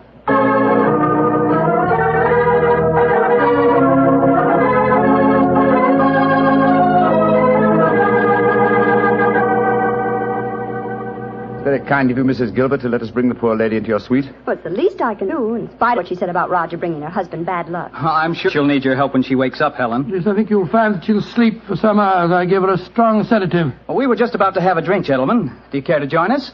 Oh, thank you, sir. Well, that'll be very nice, Mr. Gilbert. Roger was just telling me that quite a large sum of money was found on Herr Shaman's body, Mr. Holmes. Yes, Mrs. Gilbert. Several thousand francs. It's very puzzling, Holmes. Why should a man commit suicide with so much money on him? I think the answer is obvious. He didn't. What on earth do you mean? Well, the money was placed there after he had shot himself. The banknotes were in his breast pocket, if you remember. Not a usual place to carry money. Though it is the easiest pocket for someone to insert it without disturbing the body. But why on earth should someone place money on him after his suicide? To prevent the casino from getting a bad name. I've heard of it being done on several similar occasions. Gives the impression that the unfortunate victim had other motives than gambling losses to account for his suicide. Great Scott, you mean that one of the casino employees found the body lying there and slipped the money in his breast pocket before we arrived on the scene? As you know, my dear Watson, I'm not a gambling man, but I'll lay you 100 to 1. That is what happened. Well, that's a new one. Well, here are your drinks, gentlemen. Thank you, sir. Thank you. Say, Helen, Mr. Holmes has given me a brainwave. Another one? What is it this time, Roger? Now, I've been losing very heavily tonight. Roger, I've told you, if you need money, I'll be only... But I don't. I've got a scheme for making some. I'm going to gamble again tonight after dinner. If I lose, here's what I'll do. I'll stain my shirt front with red ink, walk out in the grounds, fire a shot, and lie down as though I'm dead. I'll wait for someone to come along and stuff my pockets full of banknotes. Not a bad idea, Mr. Gilbert. I think it's a darn good one. What do you say, Mr. Holmes? It's a whimsical one at any rate. Who knows?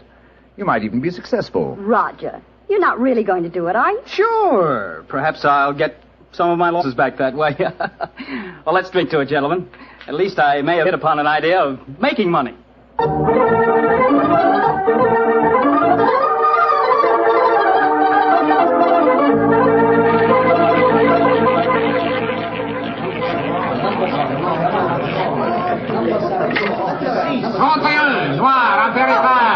My dear Watson, you'll have to work hard at your practice when you get back to England.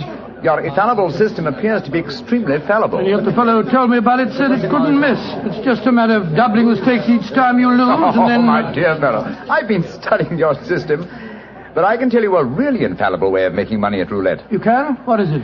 Well, own the gambling house and operate the tables yourself. The odds would be all in your favor. Oh, what a brilliant suggestion. Own the gambling house and operate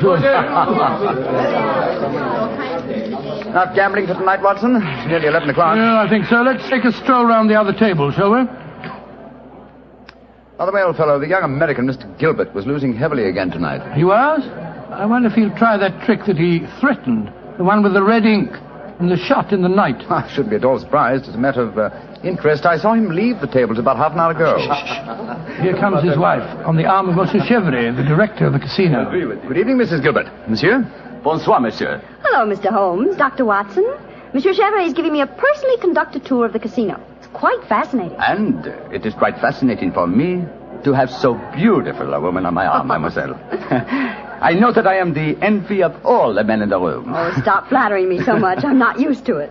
Mrs. Gilbert, how is, Frau Schneemann? She seems much better. She wakened an hour ago and insisted on going back to her own room. I wanted her to spend the night with us in our suite, but she wouldn't hear of it. I think I should drop in and see her before I go to bed. Oh, you have finished the gambling for tonight, perhaps, Doctor? No, perhaps about it, Monsieur Chevrolet. I've had a bad run at the tables. Oh, I am so sorry. Has anyone seen Roger? He left the tables about half an hour ago, Mrs. Gilbert. After doing as I did and losing quite heavily. So he lost again, did he?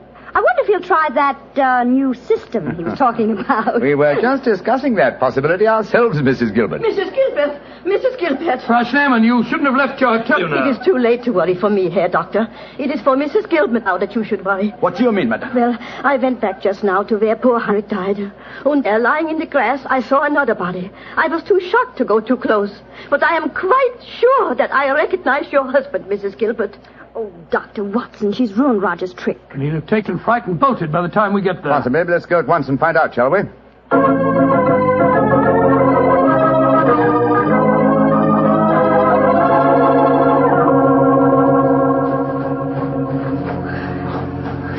He hasn't gone. He's still lying there. It's a most convincing spectacle. That red ink really does look like blood. Yes. And blood sometimes looks like red ink. Mr. Gilbert. Roger, get up. The joke's spoiled. Roger! Get up! I'm afraid that's impossible, Mrs. Gilbert. He's dead.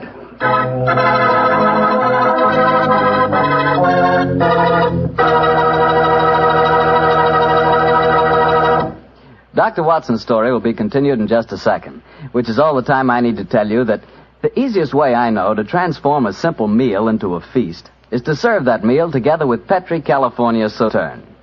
Petri Sauterne is a delicate white wine. It's the perfect companion for chicken or turkey. Turkey. Ah, yes. Turkey and Petri Sauterne. That's the heart of any Thanksgiving dinner. Look, why not make this Thanksgiving dinner the best one you ever had? Give it the air of a banquet. Serve it with Petri Sauterne. And when you buy that Sauterne or any wine for your Thanksgiving dinner, whatever you do, look for the letters P-E-T-R-I, because a Petri wine is always a good wine. Well, Doctor, so the young American's joke turned out to be another tragedy. Yes, Mr. Bartell. The poor fellow was lying there dead with a bullet wound in the heart A great splash of blood staining the whiteness of his shirt front. What happened next? Monsieur Chevre, director of the casino, took the distraught widow away from the scene, while Holmes and I examined the body closely. Within a few minutes, we were joined by Inspector Ganivet of the French police. As we stood there in the moonlight, the sounds of music could be heard from the casino. It was hard to believe that 2 men had died in that lovely garden since the moon had risen.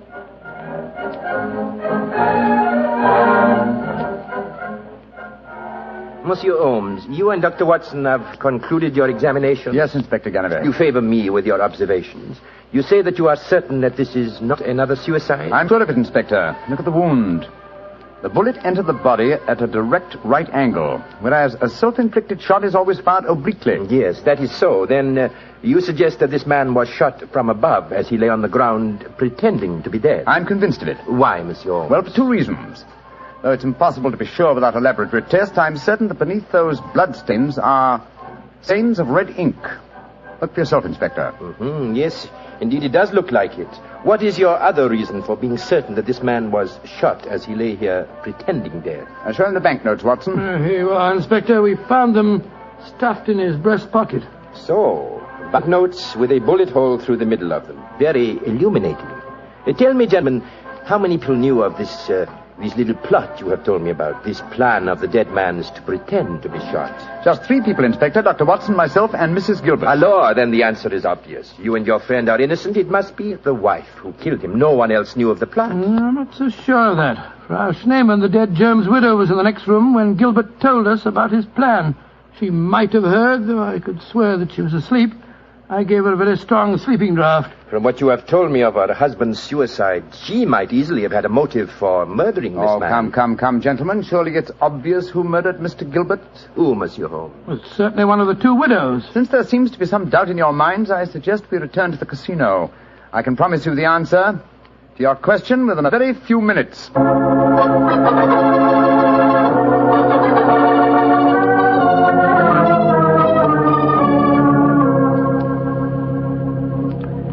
Well, Monsieur Chevre, now that we're all assembled in your office, I shall sit down quietly and let Inspector Ganivet conduct his examination. No, Monsieur Holmes. No, you have handled the case so far. Please to continue it to the end. Yes, Monsieur Holmes.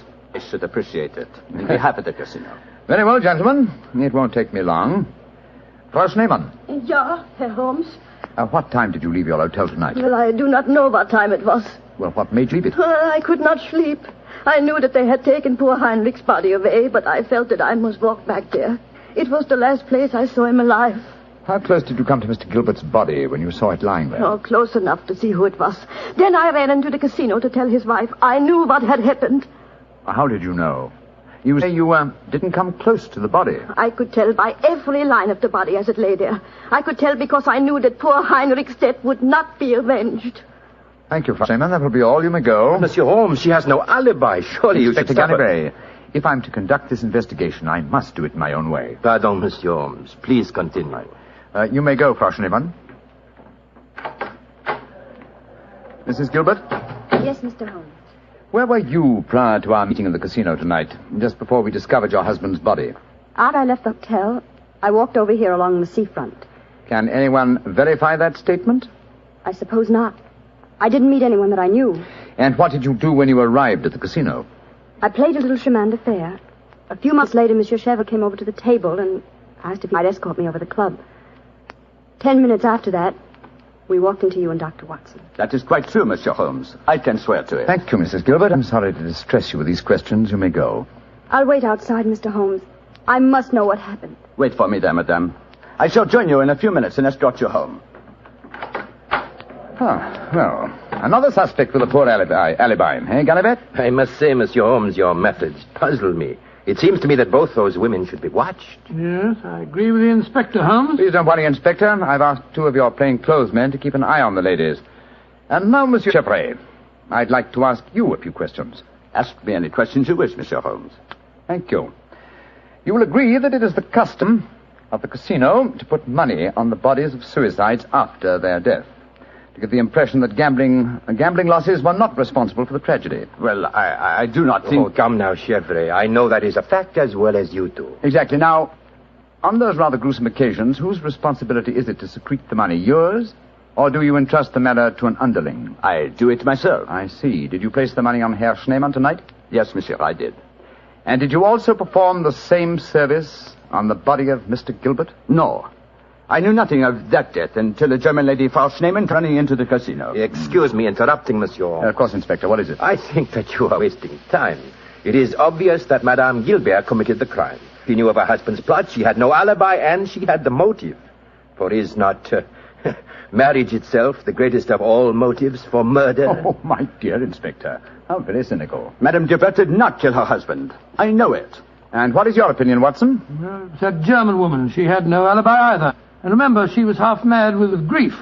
Monsieur Chevrolet, you say that you know Mrs. Gilbert is not guilty. How do you know? I was with her myself at the time the murder was committed. Oh, indeed. How very interesting. And what time was the murder committed? Well, it was... Our investigations have never established what time the murder was committed, Monsieur Chevrolet. I'm afraid you've walked into my trap. You've given yourself away. Great Scott, Chevrolet, it was you. Chevrolet, I've known you a good many years, and this is going to be a hard thing to do. I am going to arrest you. Oh, no, you're not, Genevieve. Put down that revolver, sir. Do not be frightened, Doctor. I am not going to shoot you. Chevrolet, why did you murder Roger Gilbert tonight? Surely you know that too, Monsieur Holmes. Because I am in love with his wife. She's young, beautiful, and rich.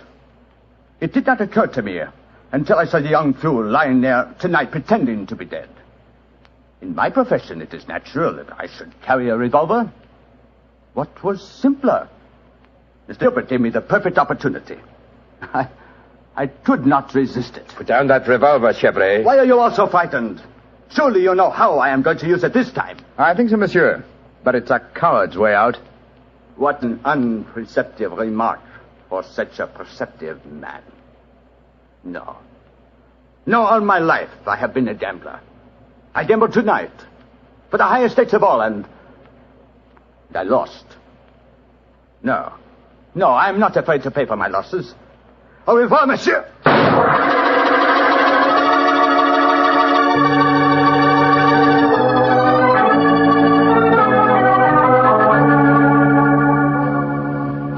What an extraordinary case, Holmes. I never suspected Chevrolet. And I, old chap, suspected him from the beginning. Well, I wasn't the only one who was stupid anyway. Inspector Ganivet thought it was the wife. True. Very puzzling conclusion for a detective inspector to arrive at. Well, it seemed logical enough to me at the time. No, my dear Watson. Cold logic should have told you otherwise. Roger Gilbert had been losing heavily and had planned the hoax. He obviously had no money on him. Therefore, the money was planted in his pocket by Chevrolet. After he shot him? No, my dear fellow. Before. Before? The bullet hole through the banknotes provided that. Now, had the money been put there innocently, Gilbert would have, come back to life as soon as the person placing it there had left. He would not have remained lying on the ground for a murderer to find him. And Chevrolet must have bent over him as he lay there, placed the money in his breast pocket, and then fired. Precisely, Watson. Well, Holmes, I must say you solved it very neatly. You've told Inspector Ganivet that you wanted no credit in the case. Naturally, publicity would be unfavorable. If you remember, no one is supposed to know that we're in the South of France. I'm certain that the inspector learned a few tips about detection tonight. Possibly, old fellow. And I hope that you have learned a few things about gambling. How do you mean, Holmes? Well, you're backing the wrong color.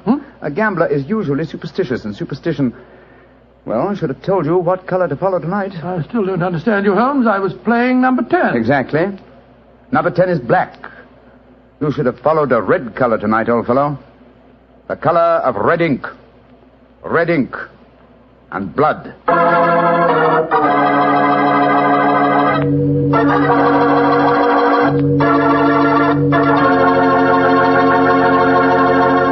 Say, Doctor, that was a swell story. I didn't know you liked to play roulette. Well, I figured out a system for roulette. It's like yours. Every time you lose, you double your money and keep doubling until you win. Oh, it's a great system, Mr. Bartel. There's only one thing wrong with it. What's that? If you lose, you go broke before you win. Look, take my advice. Don't gamble. You can't beat the laws of chance. But suppose I bet on a sure thing. Like what, for instance? Oh, like the fact that Petri wine is always good wine. It is, you know. Because the Petri family has been making wine for generations. Good evening, Doctor. Good evening, Mr. Bartell. Come in and join me. As you see, the puppies have been keeping your chair warm for you. Here, shove them off. Nah, Doctor, I don't want to disturb them. They look much too comfortable. I'll sit over here, thanks. There's tobacco in the jar beside you, cigarettes in the box, and some excellent port on the sideboard, so make yourself at home. Thanks, Doctor. Are you all ready with tonight's new Sherlock Holmes adventure? Yes, Mr. Bartell, though I'm afraid after all these years it's going to be a little hard for me to recapture for you the spirit of the story. Last week you told us that a band of gypsies played a prominent part in the adventure. Yes, they did indeed. And it was amid that colourful atmosphere that my story begins. It was in the autumn of 1890. My old friend Sherlock Holmes had persuaded me to leave the comforts of my domestic fireside for a few days and to accompany him to the tiny village of Bragston-on-the-Marsh, in the heart of the Norfolk Fen district. What took Sherlock Holmes up there, Doctor? I'm afraid that at the time we left London, Mr. Bartell, he concealed his true purpose from me, saying only that he wanted friendly companionship and a strong right arm. Not until later did I learn that he was then on the track of one of the last clues that led to the confining of the Moriarty gang. But to get on with my story. We arrived at Bragston-on-the-Marsh and settled ourselves in the village inn. And after an early dinner, we strolled across the fields to the gypsy fair that was encamped nearby. It was a colourful sight, Mr. Bartell. Naphtha flares lighted a group of tents and caravans dotted round the edge of the marsh. And as gold-earring gypsy girls told fortunes and danced, swarthy gypsy men played on their violins the haunting melodies of their ancestors. We watched the side shows for a few moments and then strolled towards the centre of the gypsy encampment. It seems only like yesterday, Mr. Bartell, as Holmes turned to me and said... Far cry from Baker Street, isn't it, Watson? Yes, indeed. Just the same, Holmes, I'm convinced that you're not here purely for a holiday. You're on the trail of some criminal. No, chap, I'm on the trail of a clue. A clue, if I find it, may lead to the confounding of the Moriarty gang. Holmes, can't you be a little more explicit? After all, I left my wife and my practice without asking any questions. Surely now we're up here, you can let me know what's afoot. Very well, old fellow. I'm searching for a young gypsy by the name of Pyramus Hearn. He disappeared recently from London, and it's vital that I find him. I know that he can give me some essential information on our old enemy, Professor Moriarty. And you're expecting to find the gypsy here? I hope to get news of him, at least. His father, Jasper Hearn, is head of this particular encampment. Well, why don't you ask if you can see him? Just what I'm about to do, my dear fellow. Well, here comes the gypsy. Now, I'll ask him. All right. Oh, excuse me. You speak to me, Gorgio? Can you tell me where I might find Mr. Jasper Hearn? What you want with Jasper Hearn? I have a message for his son, Pyramus. That is different. Jasper Hearn stands in the booth yonder. He is the Timberlandro. Timberlandro? He's the gentleman engaged in an interesting exhibition of skill involving 3 thimbles and a pea. What our American cousins refer to, I understand, as the old shell game. Let's stroll over there, shall we, old fellow? If you would wish to talk to Jasper, it would be better to wait until he is finished. A Timberlandro needs all his wits about him. Nigel, look at that stunning girl in the tent over there. Who's she? Her that is penning the rice tuckering. That is Lydia Pentalangro. Excuse me, I shall tell Jasper to expect you later. I can't understand a word they say, Holmes. Penning the what? At last, my dear fellow, you can appreciate how I have felt at times. But at least their words are clear, even if the sense is not, to someone who is unfamiliar with the Romany language. I don't know why you keep hinting that I'm hard to understand. No one else ever complains of it. In any case, what does penning the thingamabob mean? Well, if I remember rightly, penning duckerin is telling fortunes. And from the sound of things, Lydia Pentalangro is not greatly pleased with the duckerin she pens. No more. Lydia can tell no more fortune. Come on, Watson. Let's see what the trouble is. What do you mean? You must finish it. But Olive, my dear, if the young lady doesn't want to tell my fortune... Rubbish. You crossed her palm with silver. She's taking money under false pretenses. Here, I give you your silver back. Lydia has never taken money under false pretenses, nor has she told the future when she does not wish to. Goodbye to you. The insolence of these gypsies is intolerable. If I had my way, they'd be run out of the county. Now, my dear, don't get so excited. The poor girl's probably... Good evening. Major Treadgold, isn't it? Huh? I don't think I have the pleasure of your... Oh, dear me. It's Mr. Sherlock Holmes. Yes, sir. Well, bless my soul. Haven't seen you since that last meeting of the Geographical Society. Oh, I'd like you to meet my wife. How do you do, Mrs. Treadgold? How do you do? This is my friend, Dr. Watson. How do you do? And what brings you up to this part of England, Holmes? Are you hot on the trail of some desperate criminal? Dear me, no. Dr. Watson and I are taking a little holiday, and you and your wife? We live here in the manor house. Well, you're very lucky. It's a beautiful part of the country, Mrs. Treadgold. I hate it. I was born and brought up in London. I'm never really happy outside the city. Yes, Olive is not one for the peace of the countryside, I'm afraid. Well, perhaps we'll get back there. It's a little difficult these days, you know. We've got the boy to consider. Boy? Your son, sir? My dead brother's son, Doctor. We have no children. My little nephew's only 4 years old, you see, and I'm his guardian as well as being executor of his estates up here. So you can understand it would be difficult for us to get back to London. It's only difficult because you put the child's happiness before mine, Arthur. Oh, now, Olive, you know I have to watch his interests up here. After all, when he comes of age, he'll be one of the richest young men in Norfolk. Yes, and with money that should have come to us. In any case, Arthur, if we do have to live up here, I'd find it more tolerable if you'd keep this gypsy scum off the estate. You seem to have taken a violent dislike to the gypsies, Mrs. Speckled. May I ask why? Oh, they persecute us. They steal our sheep, they break our windows, and just the other day they wantonly led our prize pig into the Bragstone quagmire and let the beast perish. Why should they single you out for persecution like this, do you suppose? Well, I can't imagine. I've always tried to be nice to them. Too nice, Arthur. That's your trouble. Well, I have a very good reason for humoring them, my dear. You see, Holmes, I've always been afraid they may carry this feud so far that they'll even hurt the baby. Olive, my dear, I wonder if you'd go ahead and wait for me in the carriage. It's getting rather chilly. I'll join you in a moment. Very well, Arthur, but don't keep me waiting long. Good evening. Good evening. Good night, Mr. Pilgrim. Let's stroll away from the camp, shall we? I've got something very important to tell you. Something I didn't like to say in front of Olive. The gypsies have threatened to kidnap our boy. Great Scott, how shocking.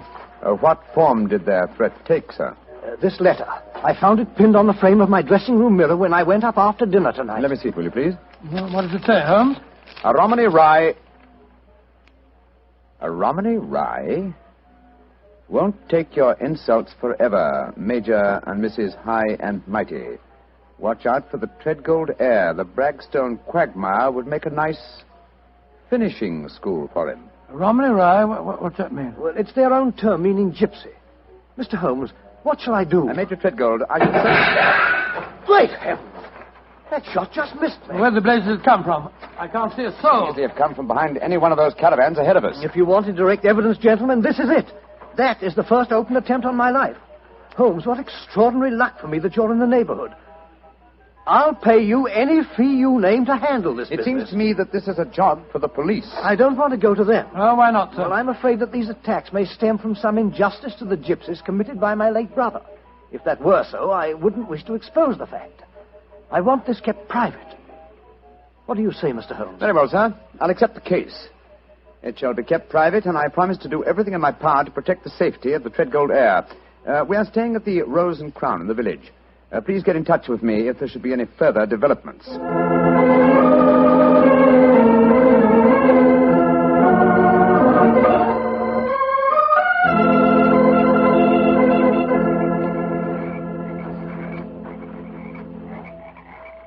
affair seems to be closed down for the night now, Holmes. They're turning out the Naphtha flares. Yes, let's stroll over to Jasper Hearn's caravan, shall we? He should be free now. Well, if he's head of this tribe, he ought to be able to tell you something about this Treadgold business. Yes. Though I shall first ask him about his son, Pyramus, the man I'm looking for. I think the fact that I know his son will inspire confidence. Here we are. This is the caravan. That girl, Lydia Petrolengo, sitting outside. The one that was telling fortunes. Yes. Good evening. Who are you? And what do you want? I wish to speak to Jasper Hearn. He is not here. He's gone to the marshes. When will he be back? I do not know. You bring trouble to Jasper? No, my dear. This is a personal visit. We're not after him for being a thimble engro. Or for penning duckerin. Oh, for a Gorgio, you speak a Romany well, brother. Oh, you are a true Lavengro, master of words. Where did you learn it? From Jasper's son, Pyramus. Oh, you know Pyramus then. A fine boy. Oh, sit down on the grass, my friend. You may wait here for Jasper. He will be back soon. Thank you. Is that your violin lying on the steps, young lady? No, that is Jasper's Bolshov. Jasper's Bolshov, what on earth, sir? That is the Romany word for violin. You play, sir? No, but my friend does. So? Oh, then take it, brother. The stars are bright. The night is warm. Music will be sweet. To a Romany chai, I'm afraid my violin playing will sound rather poor stuff.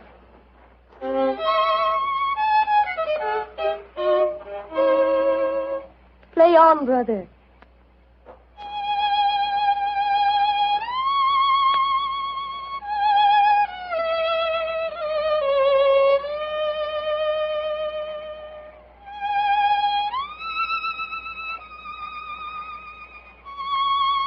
Stop, brother.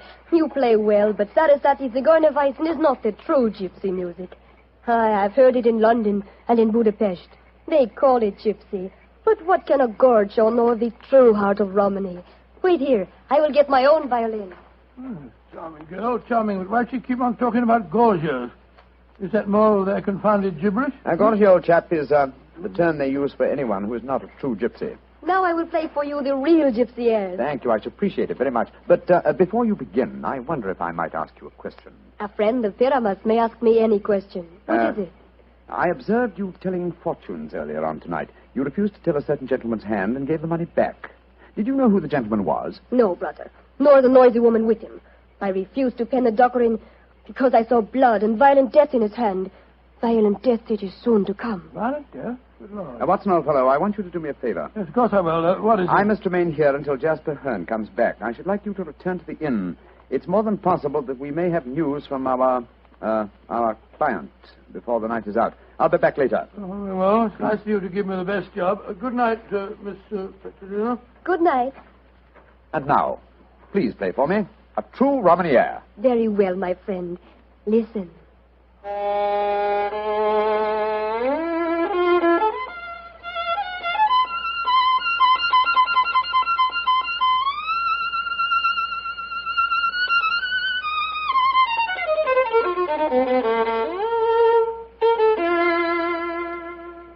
Now you must play, brother. I shall make a true Bochemengre of you. Come, see if you can follow me.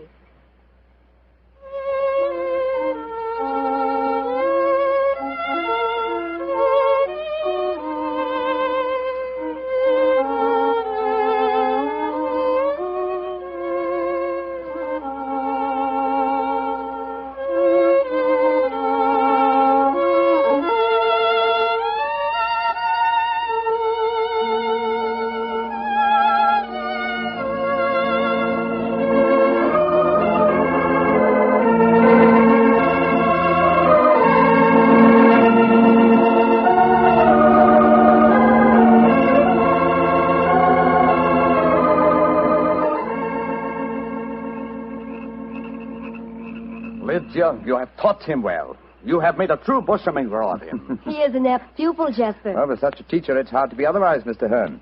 That is, if one has a spark of music in one's soul. Call me Jasper, brother. You have spoken well of my son. You have talked wisely to me of things that I have not understood. Come, we shall drink wine together underneath the stars. I shall get glasses and a flagon. Jasper has taken a great fancy to you, brother. And I to him. He's a fine man. Sherlock Holmes. Yes, Lydia? May I read your hand, brother? Why, yes, of course. A strange hand, and a beautiful one. A long lifeline, and yet I see sudden death and violence surrounding you. Now, at this moment. And in the future, I see a journey for you across the seas within a year. Beware of water that runs in the mountains. Near death will befall you there. More travels, more dangers. Oh, you must be careful, brother. Oh. What is it? Our paths are destined to cross but once. We shall not meet after this night. That makes me sad. Oh, but we shall meet again. I shall be here for some days yet. No, it says in your hand that we shall not meet again. And a hand cannot lie. Who is this that comes towards us through the moonlight? It's my friend, Dr. Watson, I think. Yes. Hello, Watson. What's wrong? Wrong. Everything's wrong. Mrs. Treadgold's waiting in a carriage.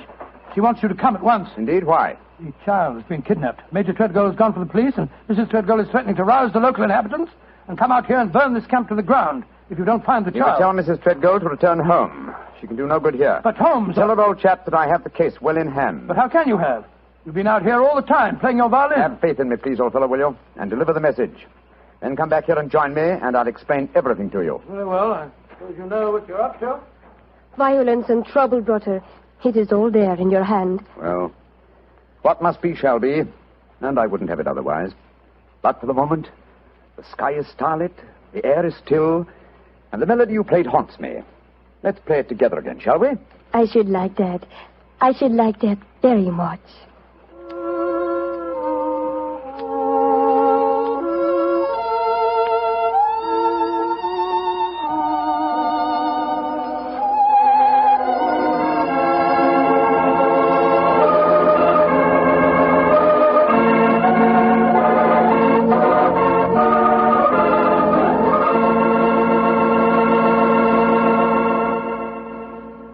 Dr. Watson will continue his story in just a few seconds, during which time I'd like to talk specifically to the ladies, if I may, and tell you about Petri California Muscatel.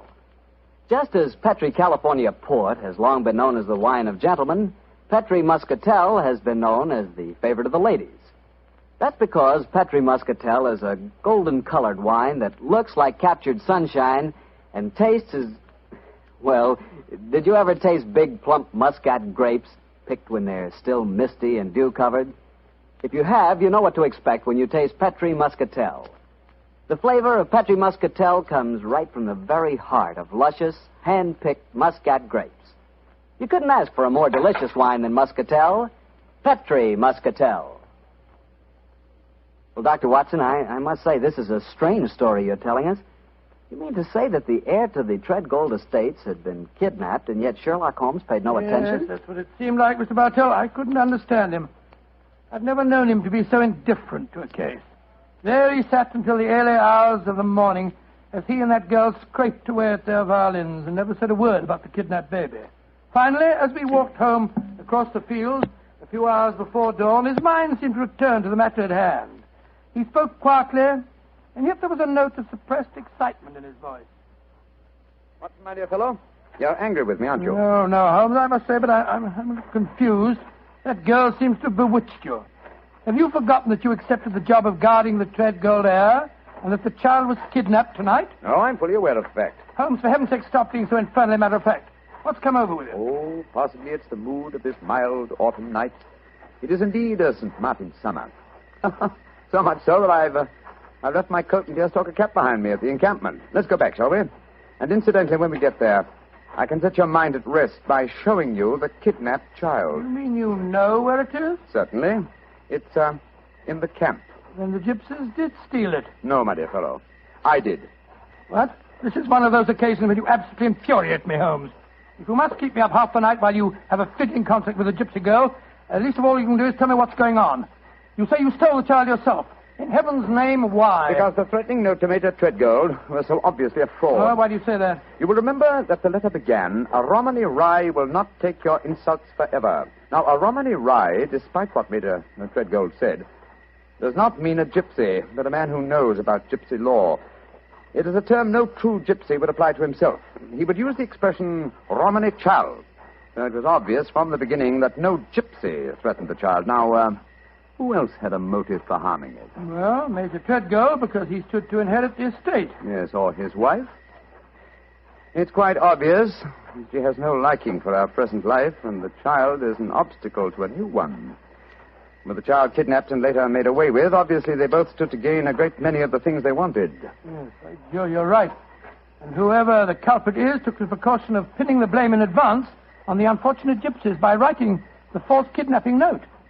Wait a minute, but how about the shot that was fired at us tonight as we walked with Major Treadgold? Probably fired by an accomplice to the plot, in order to give authenticity to the supposed danger. And the child is now in the gypsy encampment. Yes, I promised that I would protect the Treadgold heir, and so I arranged with Jasper Hearn to have the boy kidnapped for his own safety. But if anyone should find the child, they'll say the gypsies deliberately stole him. Oh, I'm quite certain that before that occasion arises, old chap, the criminal will have shown his or her hand. Come on, old fellow. Put your best foot forward. It's a long way back to the camp yet, and it's nearly dawn.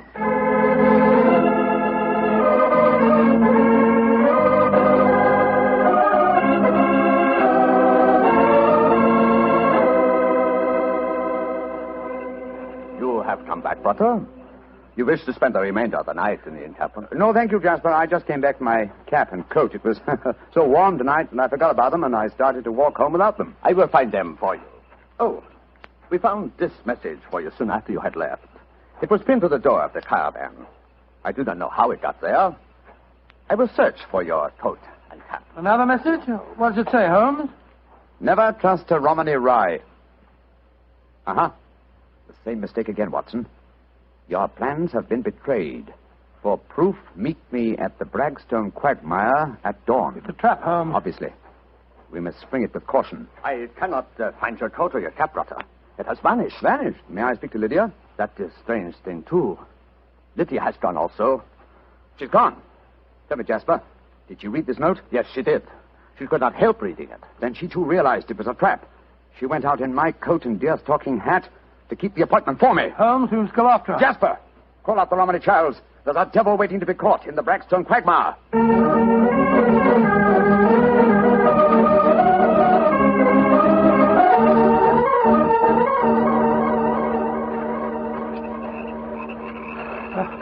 How much further to the quagmire, Jasper? 200 yards. No more. There's Lydia. There she is. And she's dressed in my deer-stalking hat and coat, walking into the trap that was set for me. Lydia! Lydia! They got her. Look.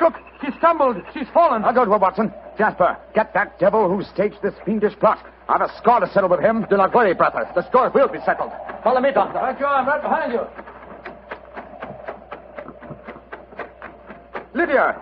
Lydia. Sherlock Holmes, I was wrong. We do meet again. Your hand lied to me. Oh, Lydia. You're wounded. What can I do for you? There is nothing you can do, brother. No one can help me now. There is little pain. There is little time.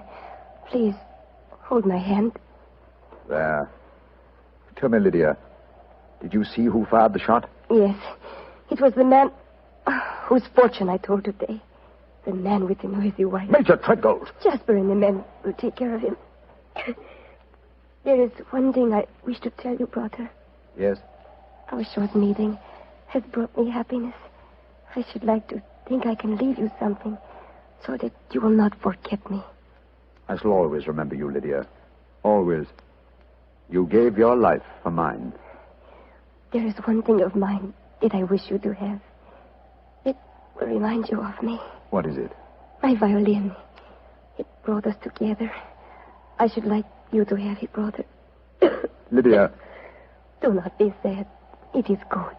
My life for yours. You will give help to many people. It is in your hand. Goodbye. Oshemengo.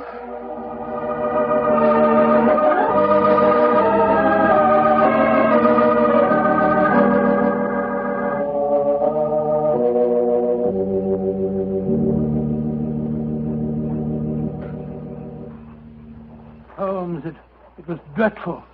Dreadful. The gypsies surrounded Major Treadgold. They forced him back into the Braxton quagmire. I tried to pull him out, but I couldn't do it single-handed. I'm not sorry, Watson. Jasper, you know that Lydia is dead? Yes, I know it. The gypsies knew it, too. That is why you were single-handed, Doctor, in your attempts to save the murderer.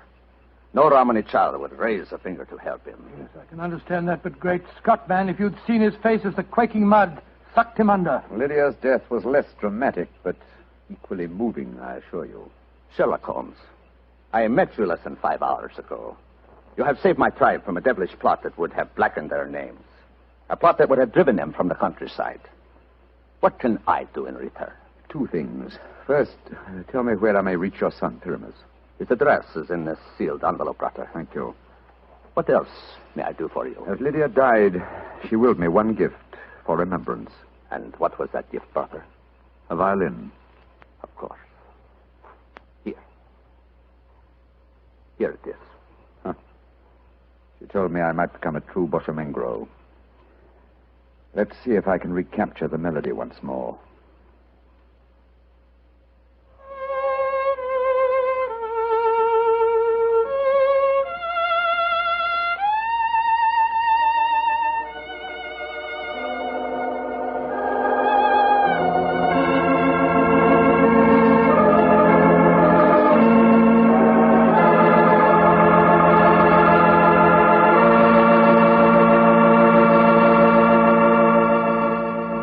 That was a very strange story. A very fascinating one. Tell me, do you really believe that gypsies can tell your fortune by reading the palm of your hand? Oh, frankly, I don't know, Mr. Bartell. Perhaps they can. Perhaps it's coincidence. And then again, maybe some gypsy women have a heightened sense of intuition. You know, a woman's intuition can be an extraordinary thing. Yeah, so my wife keeps telling me. Of course, I have a kind of intuition myself. Oh, really? Mm-hmm. Every time I see a bottle of wine with the name Petri on the label, my intuition tells me I'm going to like it. And I always do, too. Mr. Bartell, if ever I saw a man with a one-track mind, you're that man. Thank you, Doctor. As long as my one track is Petri, I can't miss. And now let's keep our weekly appointment. Good evening, Dr. Watson. Good evening, Mr. Bartell. Draw up a chair. Thank you. That's it. By the way, do you know what date it is? November 5th, isn't it? That's right. In England, it's known as Guy Fawkes Day. Have you ever heard of it? It's something to do with a gunpowder plot, isn't it? Yes, Mr. Bartell, it is. And as Sherlock Holmes and I had a very unusual adventure on the 5th of November many years ago, it seems appropriate that I should tell you about it tonight. But before I begin, I think it might help you to appreciate the true flavor of the story if I tell you a little about the origin and the customs of Guy Fawkes Day. Swell idea, Dr. Watson. Well, my boy, on November the 5th, 1605, exactly 340 years ago today, King James I was about to attend the opening of Parliament when a plot was discovered to blow up the House of Lords during the ceremony. And the chief conspirator was Guy Fawkes, I suppose? Yes, he was. He was captured in a vault immediately below the House of Lords, a vault full of barrels of gunpowder. Of course, he and his fellow conspirators were executed. And ever since then, November the 5th has been known as Guy Fawkes Day. Well, how's it celebrated, Doctor? Well, it's a great time for the youngsters, Mr. Bartell. They black their faces, throng the streets, begging for pennies, and build bonfires in which to burn effigies of Guy Fawkes. These effigies are life-size dummies, stuffed with straw and dressed in old clothes. The children parade them in the streets chanting rhymes. Well, now, let me see. Pleased to remember the 5th of November. Guy Fawkes Guy, hit him in the eye. The kids must have quite a time. Sort of like Halloween, huh, Doctor? Yes, not unlike it, my boy. Well, now that I've told you something about the customs of Guy Fawkes Day, I'll get on with my story. It began just before lunch, I remember, on November the 5th, 1899. The day was foggy and cold, and Holmes and I were seated each side of a blazing fire in our Baker Street rooms. From outside, we could hear the sound of voices laughing and singing. Suddenly, Holmes rose and crossed to the window, opened it, and looked out.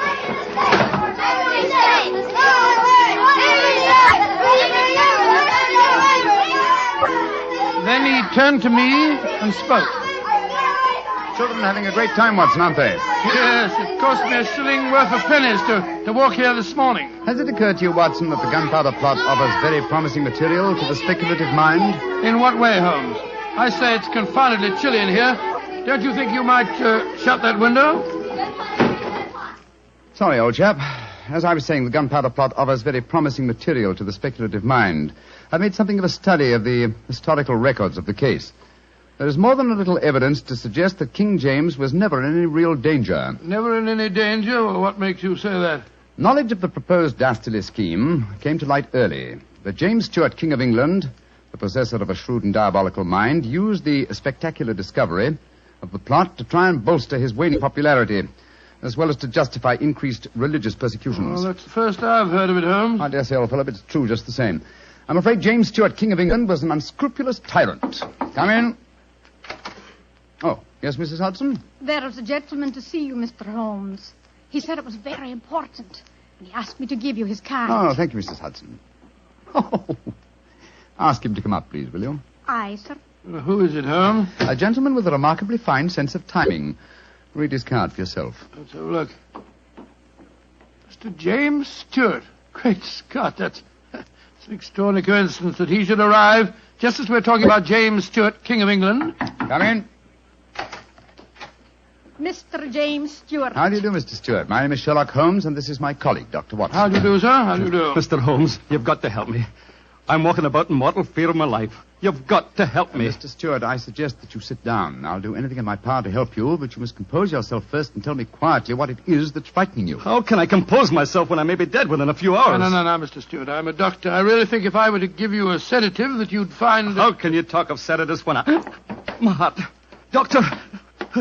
My heart. All right. Now, here, let me help you into this sofa. There you are now. Imagine That's brandy it. would be in order, Watson.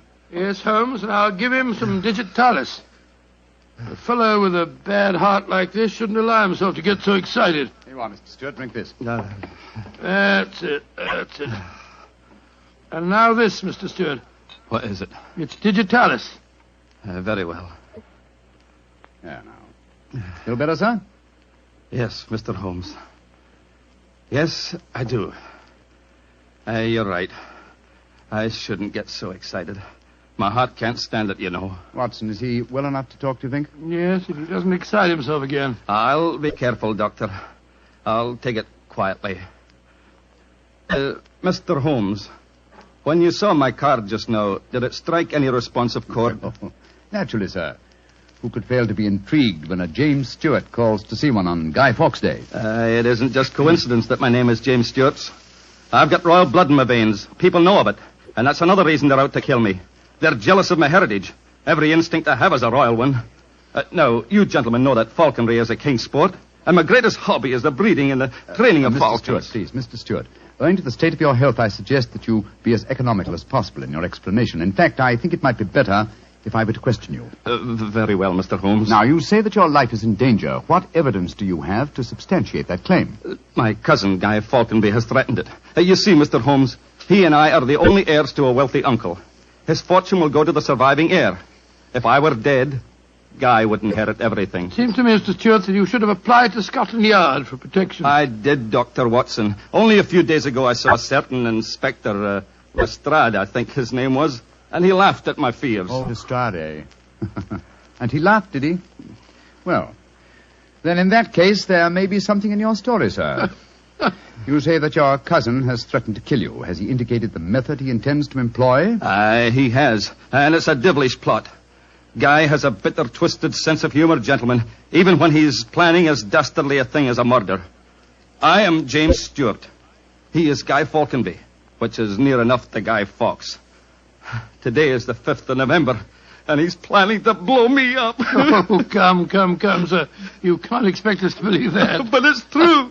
He warned me. And the celebrations that are going on in the streets of London today would make a rare cloak for his activities. I must confess, Mr. Stewart, that I find your story most unconvincing. All your evidence appears to depend on conversations held between you and this cousin of yours. You have no facts, sir, to substantiate your claims. But I have. Then please let us hear them. I live at 23 Cavendish Square. A week ago, the house next door to me was let to a new tenant. Almost immediately, workmen became very active there. They were digging in the cellars, Mr. Holmes. I could hear the sounds of picks and shovels through the walls. Digging in the cellars? That does sound significant, doesn't it, Holmes? Extremely. Did you observe any other activities of the workmen, Mr. Stewart? Mr. Holmes, vans have been delivering large packing cases to the basement during the last 2 days. Mm-hmm. I know what's in them, too. It's gunpowder. I tell you, they're planning to blow me up today. No. Steady. You mustn't excite yourself again. What shall I do, Mr. Holmes? I think, sir, it would be better for you to rest here for a while and then go to a nearby hotel. I would suggest the Shaftesbury. And wait there until you hear from us. And where are you gentlemen going? Watson and I, after donning suitable disguises, will visit the house adjoining yours in Cavendish Square. I think an examination of the cellar there might prove most illuminating.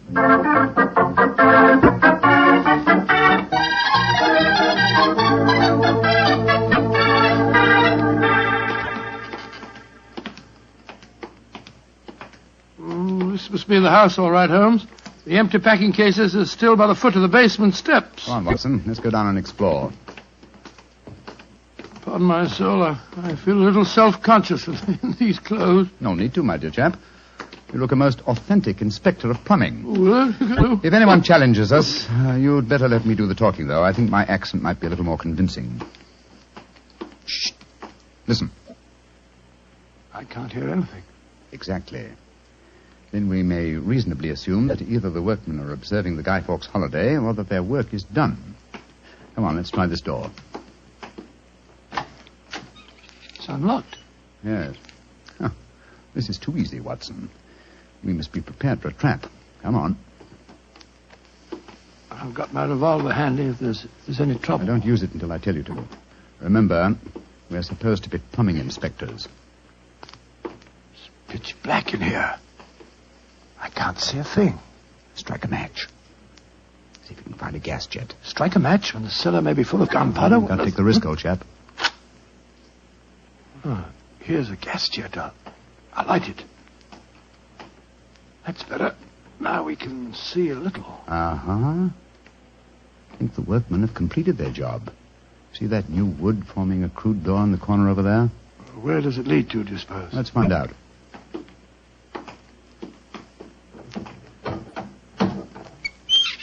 Oh, also unlocked. And here's a miner's lantern, waiting conveniently for us on this ledge. Oh, this is ridiculously easy. Now I'm sure it's a trap. I like the lantern. Great Scott, it's a tunnel. Yes, it's a tunnel leading into Mr. Stewart's house next door. Let's explore it.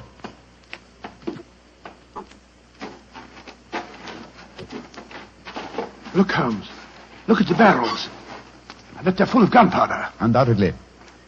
We'll observe the fuses as well. Yes, the complete equipment for another gunpowder plot. I can't believe my eyes. What a fantastic plan, but how could the murderer be certain that Stewart would be killed in the explosion? I think that's easily answered, Watson. Remember Mr. Stewart's bad heart? In his present state of apprehension, an exploding firecracker would be enough to kill him. I suppose so. Hello? Hello? What's this lying on the floor? Curious. It's a funny strip of silk with a little ring on the end. Let me see it, Watson. Aha. This seems to be familiar. By Jove. I believe it's a Jess. A Jess? What nurse said? The last piece of evidence necessary to confirm the conclusion Come is... out of there! And keep your hands above your heads! I've got a revolver! Right, you are, Governor. We ain't doing no harm. Now, remember, Watson, I'll do the talking.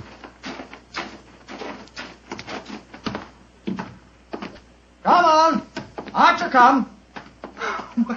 Well, you're a comical-looking pair. What are you doing in there? Me and my mate got a message to come over here and see to the plumbing, mister. Plumbers, eh? Do you have any identification? Yes, sir. Here's my badge. We're inspectors for the London County Council. Oh, that's all right, my man. I saw the basement door open and I thought burglars might be here. You're the owner of this house, sir? Yes, but my agent let it recently to some tenants who've been behaving rather queerly, I'm told. So I came round here to see what was happening. If you're the owner, sir, perhaps you can give me some facts for me records. Not a film me records, you know. What do you want to know? Well, your name, please, sir. Falconby. Guy Falconby. Look here. Alfie, hold your nose. What did he say? Nothing, sir, nothing. He's got bad hiccups. Had him for months now. Can't stop him. Alfie, here, give me a pencil, will you? Thank you, Alf. Now, sir, your name is Guy Falconby. What's the name of the tenant this house is let to? There are 3 of them. Oh, do you know their names, sir? Got to have them for me records, you see. Yes, the names are Winter, Rokewood, and Keynes. Oh, yes. Winter, Rokewood, and Keynes. That's right, sir.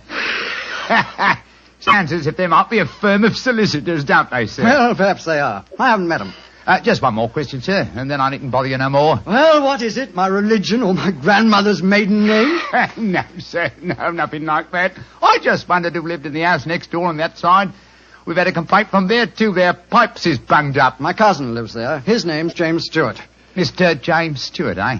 Not much obliged, sir. Me and my mate will be going next door then. Come on, Alfie. I'm not surprised his pipes are bunged up, as you so graphically put it. He's a great one for practical jokes about the house. As a matter of fact, he's planning one of them tonight. Well, that's no concern of yours. By the way, my man, what's your name? Nivitt, sir. Tom Nivitt. Come on, Alfie. We got work to do.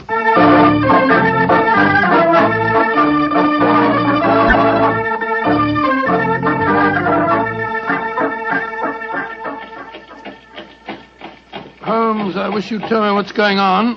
Why have we taken this cab back to Baker Street? Get out of these clothes. They've served their purpose. Now there's more serious work afoot. Well, I'm still confused about our interview with Guy Falconby. Why did you say your name was Tom Nivitt? More touch of vanity, old fellow. Vanity? How do you mean? Well, consider the names in this case so far, Watson. James Stewart says that he's been threatened by Guy Falconby. A name, as Mr. Stewart points out, not unlike Guy Fawkes. Do you recall the names of the 3 tenants that Mr. Falconby gave us a few minutes ago? Yes. Winter, Rokewood, and Keynes. But what's that got to do with it? A great deal, my dear fellow. Thomas Winter, Ambrose Rokewood, and Robert Keynes were the 3 men executed with Guy Fawkes in the original gunpowder plot in 1605. Good Lord. Where does Tom Nivitt, the name you gave yourself, fit into the picture? Thomas Nivitt was the Westminster magistrate who arrested the conspirators. Since the would-be murderer has such an academic knowledge of the original plot, I thought I'd let him know that he was up against an opponent worthy of his skill.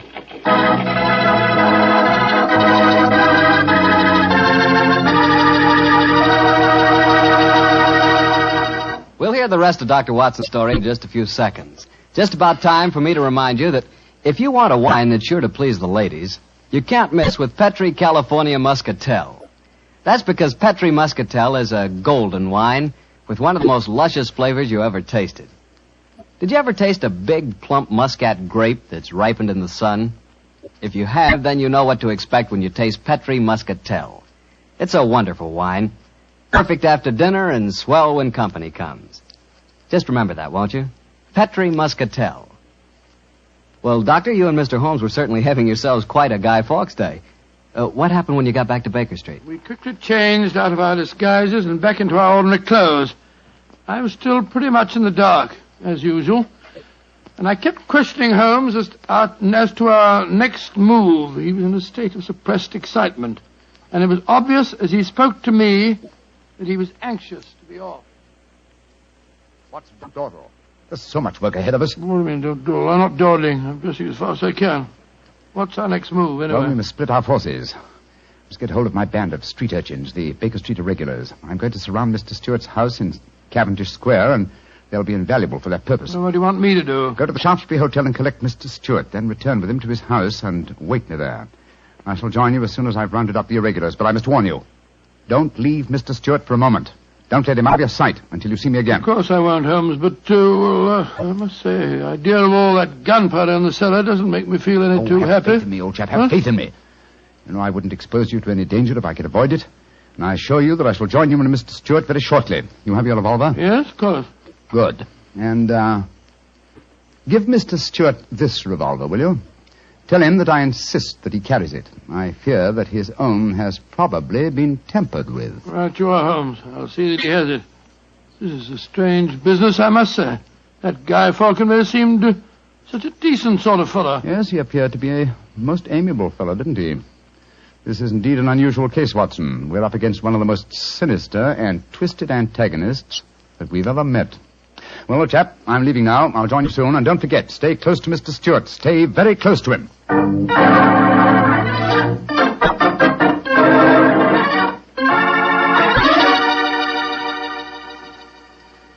Dr. Watson, I wish your friend were here. No, don't get so excited, Mr. Stewart.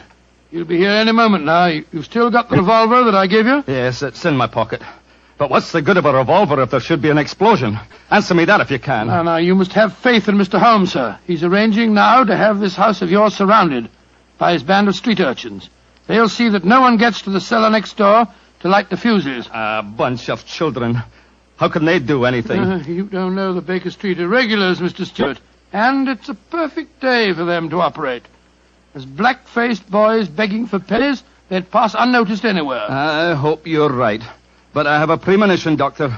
There's going to be a tragedy. I know it. Now, take it easy, sir. Remember your heart. You're in splendid hands when Sherlock Holmes is on the case.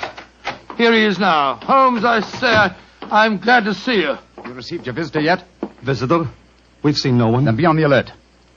I've just been questioning the boys surrounding this house. A few moments ago, some children pulled a small cart up to the back door.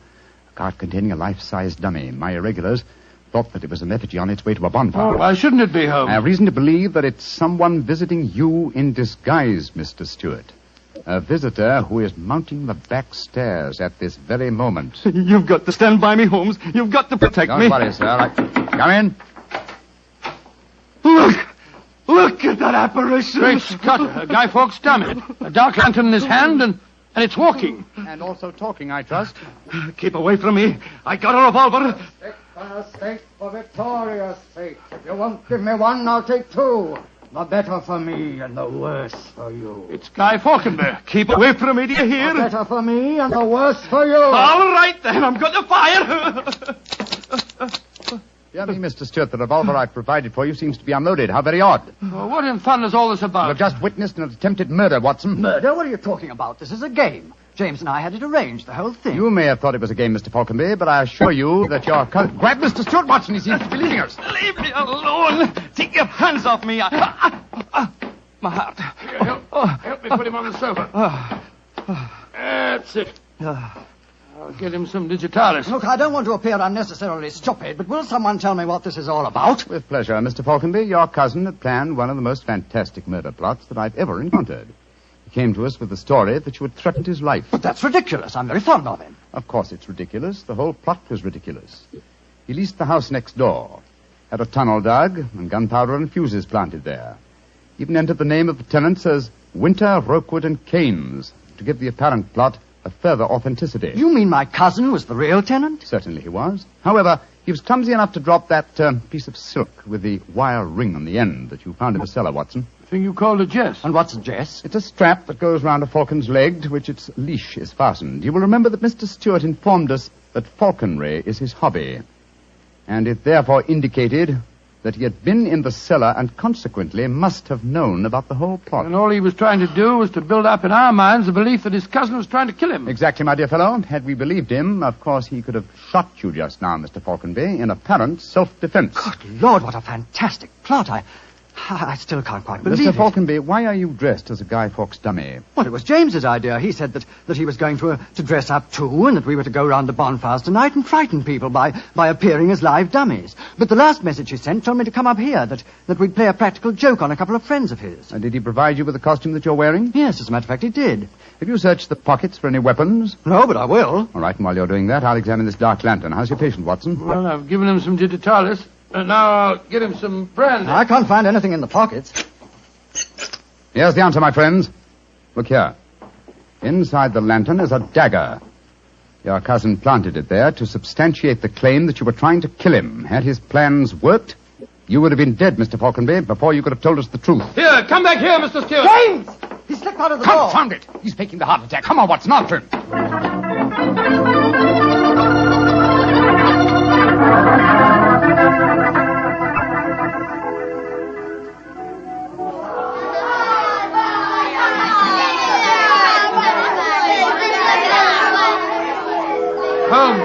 Holmes, where are you?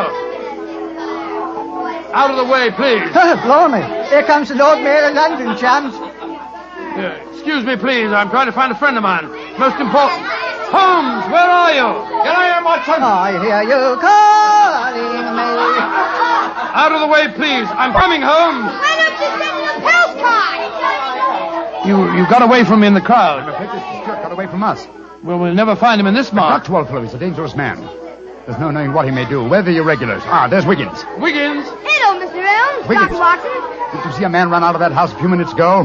No, Governor. Perhaps Charlie did. Hey, Charlie, come over here a minute. It's Mr. Elms. All right. I bet Charlie didn't see anything, though. He's got some savvy girl with him. Hello, Mr. Holmes and Dr. Watson. Hello, Charlie. Hello, Charlie. Did you see a man run through this crowd a few minutes ago? A tallish man with a grey moustache? Yes, I did. A man came running out of the house over there. That's the house. Where'd he go? He ran down toward where the shops are. And he stole our dummy, he did? The one we are going to burn on the bonfire. I tried to stop him, but he got away. Holmes, look up there on the roof. There's a figure. By Jove, I believe it's James Stewart. That's the man. He's the one that stole our dummy. He's standing up on the roof. He's going to jump. If he does, he's going to land on the bonfire. There he goes. He is jumping. Right into the middle of the fire. It's awful. He'll be burned to death. Don't worry, Wiggins.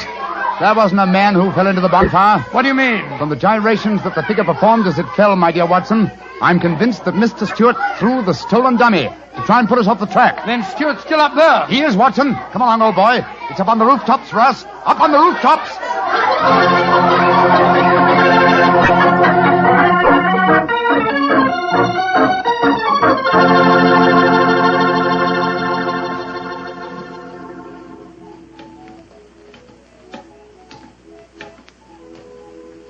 Here, Watson. Let me help you up. Can you reach my hand? Yeah, I got it. All right, then. Up you come. Come on. That's it. Phew. Seems to me that fire escapes must be designed for giants. Keep your eyes skinned, old fellow. Stewart's a dangerous man. Might be hiding behind those chimney stacks. Come on. Upon my soul, this is a strange place to be on Guy Fawkes night. Yes, a comprehensive case, Watson. Starts in a cellar and ends on a rooftop. Look, Holmes. By the parapet there. The crumpled body of Mr. Stewart. Looks to me as if it... Yeah. He's dead, Holmes. Well, it's not surprising. The effort of carrying the dummy up here and throwing it, combined with his own state of excitement, were too much for him. Well, quite frankly, I can't say that I'm sorry. No, he planned a murder. If it hadn't been for you, he would have succeeded. An extraordinary case, Holmes. Yes, old chap, and one that should long make us remember the 5th of November. By Jove, yes. Please to remember the 5th of November. Gunpowder treason and plot. I see no reason why gunpowder treason should ever be forgot.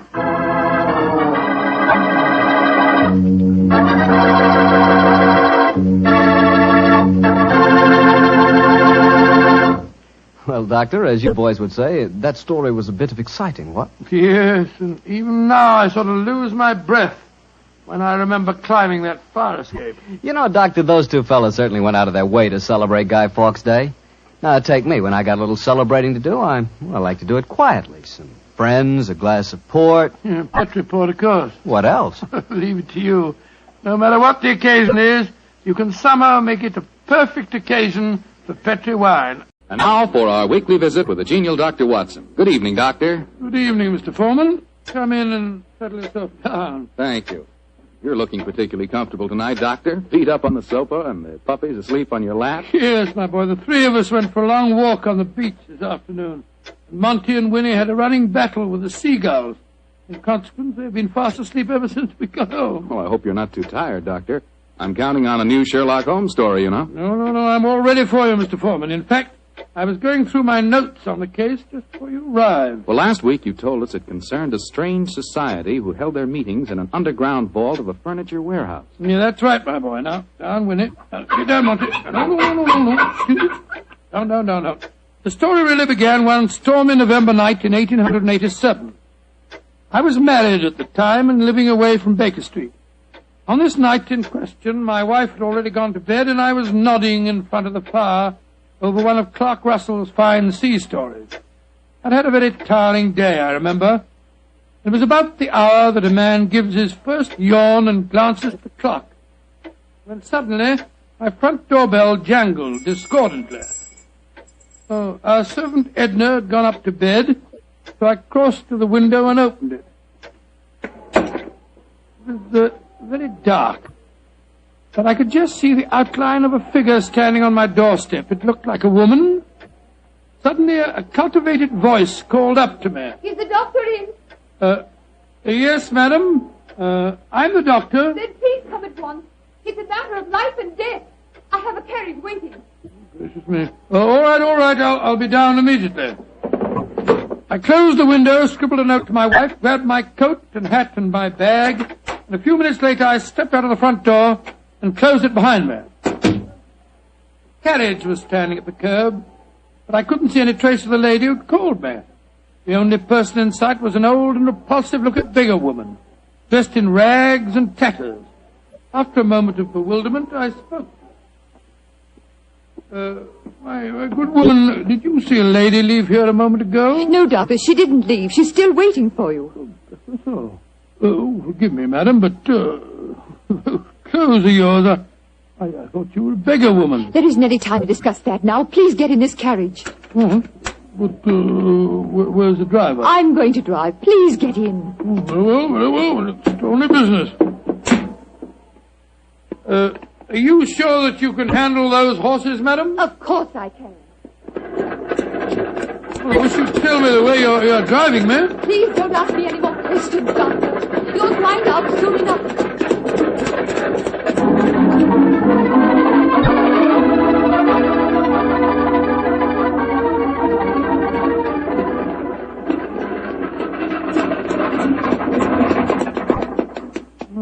Thank heavens we've finally reached our destination. Must have driven halfway across London. Oh, hello. Must be somewhere down near the river. No dwelling places here. Nothing but enormous warehouses.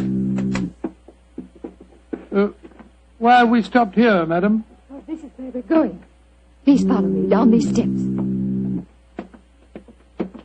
I wish you'd tell me where you're taking me. We have a club here in the basement. You'll see for yourself in a moment.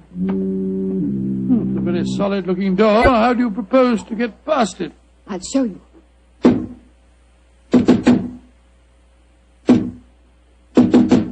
Lord, it must be a very secret club of yours, madam. It is, doctor. Who knocks? Number 7. Give the password. To the lanterns. You may enter.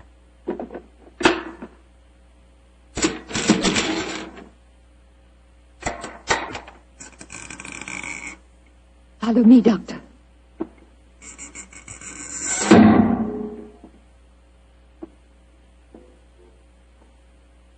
Madam, I do wish you'd tell me where you're taking me.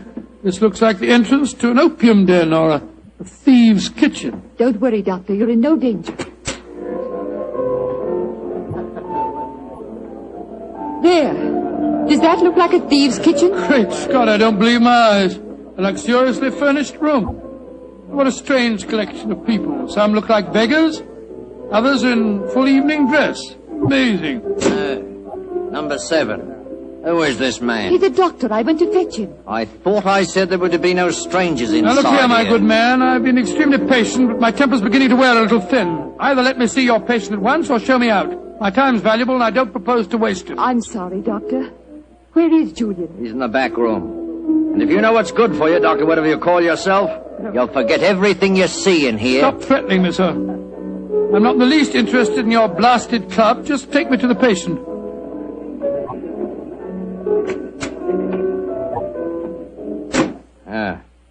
This is the man we want you to examine, Doctor. Huh? What happened? He fell down the stairs leading into the clubroom. Well, why'd you move him? We wanted him to be comfortable. It's the worst thing in the world you could have done. Never move a person with an injured skull. Is he going to be all right, Doctor? No, madam, I'm afraid he isn't. His neck's broken. He's dead. Huh? Julian, dead. You sure of that, Doctor? Of course I'm sure of it, my good man. I'm afraid you need an undertaker, not a doctor. We must tell the others. All right, quiet, everybody. Quiet. Quiet. Julian is dead. Julian dead? Oh, this is terrible.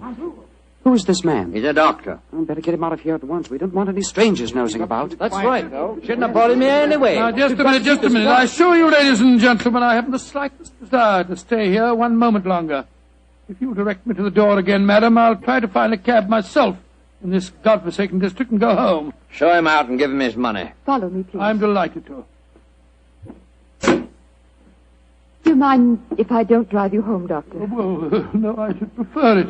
My nerves aren't in the best of shape. You mustn't be angry with me, Doctor, please. Leaving again, number 7. No, but this gentleman is. Will you see if you can find a cab for him? Right. To whom shall I send in my bill, madam? Oh, here's a £5 note.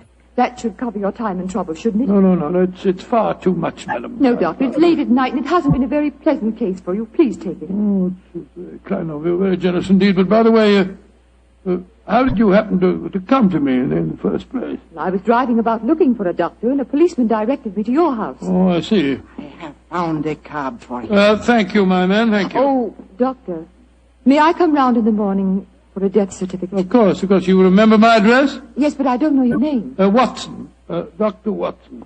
Dr. Watson? Not the Dr. Watson who's associated with Sherlock Holmes. Right, madam, I'm flattered that you know of me. Good night, Doctor. And please forget about everything you've seen here tonight.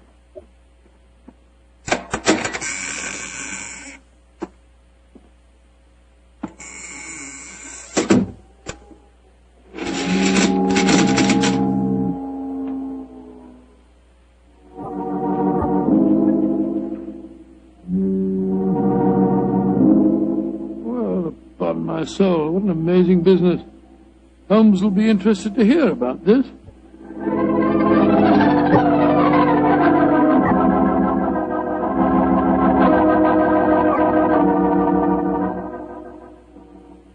And that's the way it was, Holmes. One of the most curious adventures I ever had without you. Very interesting, Watson. You say this underground cellar was luxuriously furnished. Yes, and the people there were an amazing mixture. Some were in rags and some in evening dress.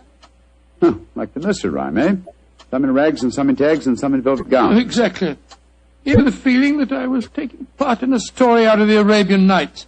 I must say, though, I was pretty angry at the time. However, after a good night's rest, I feel quite differently this morning.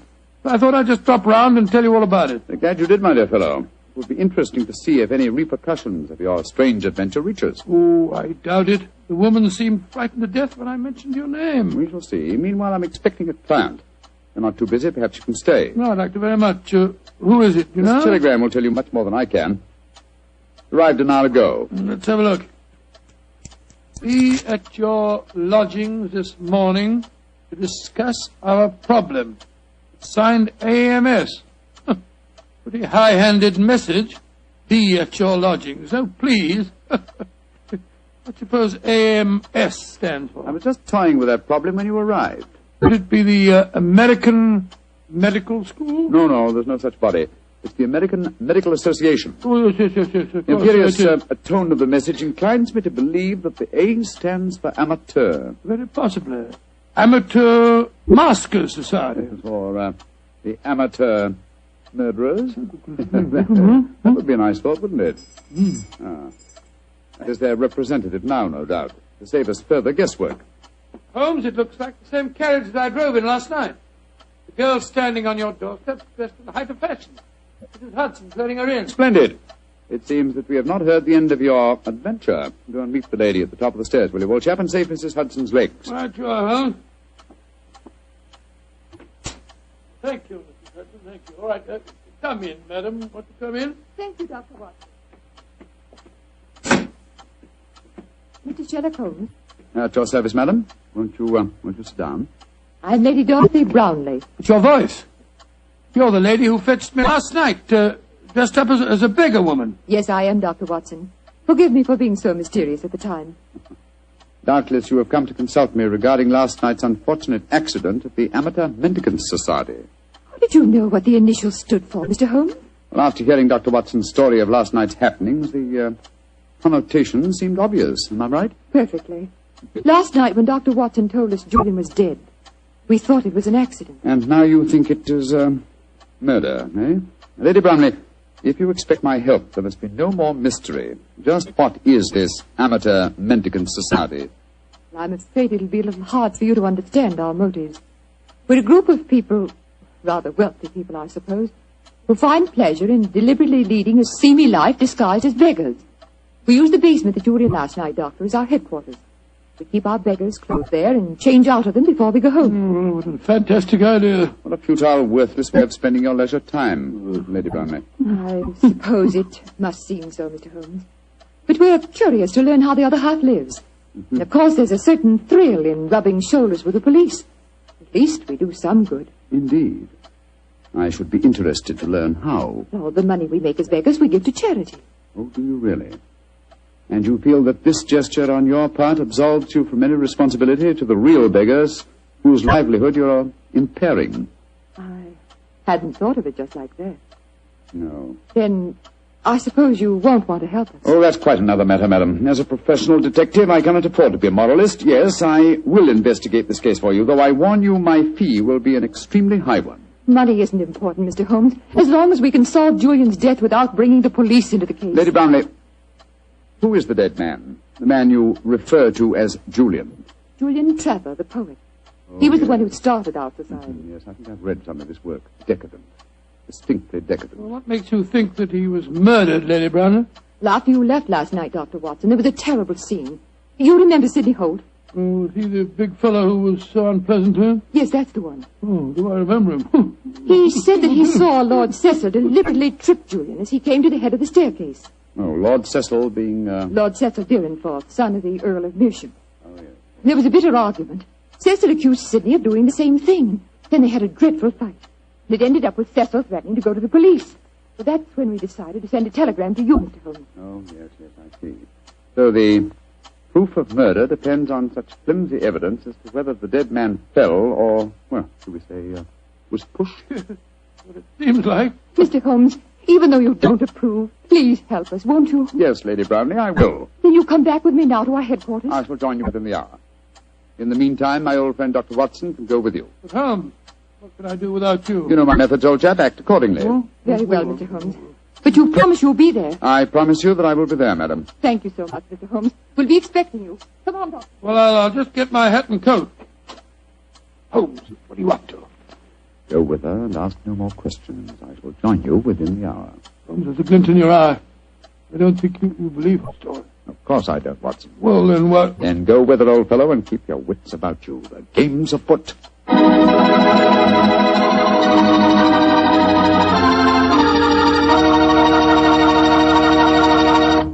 The story of the Amateur Mendicant Society will continue in just a few seconds. Time I'd like to use to remind you that you're really missing something until you try having wine with your dinner. And I mean a Petri wine. Let's say a Petri California Burgundy or a Petri California Sauterne. Both wines are just made to make good food taste better. If you like a red wine, try Petri Burgundy. Try it with hamburger, with stew, with any meat or meat dish. And if you like a delicious white wine, a wine that'll make chicken taste better than ever, try a well-chilled Petri Sauterne. With food, nothing can take the place of a good Petri wine.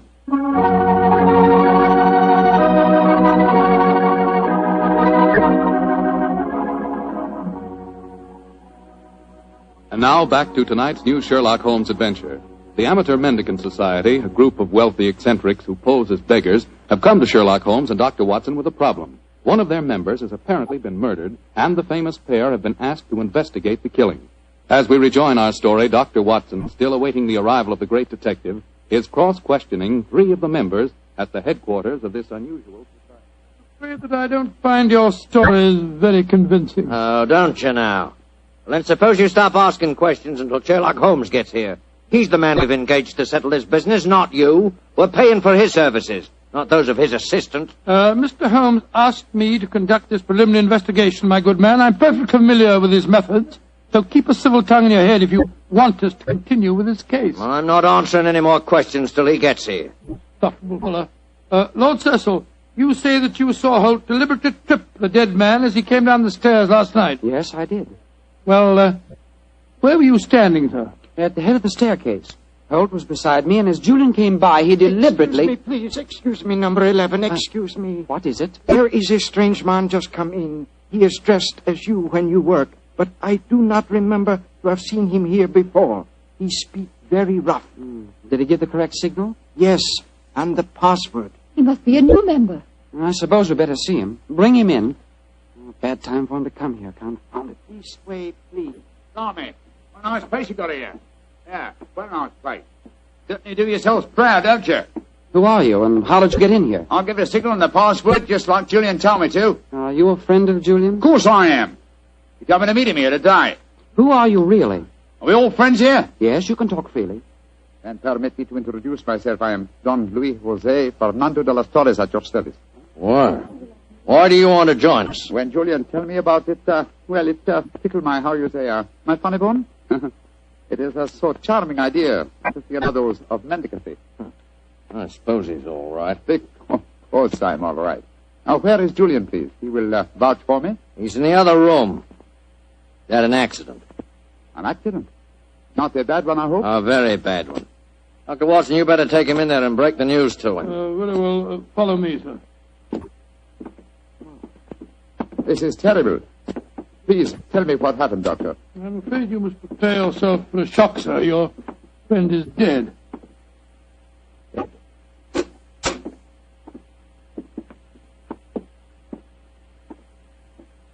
His neck was broken last night in some brawl. Yes, except that I do believe it was an accident, Watson.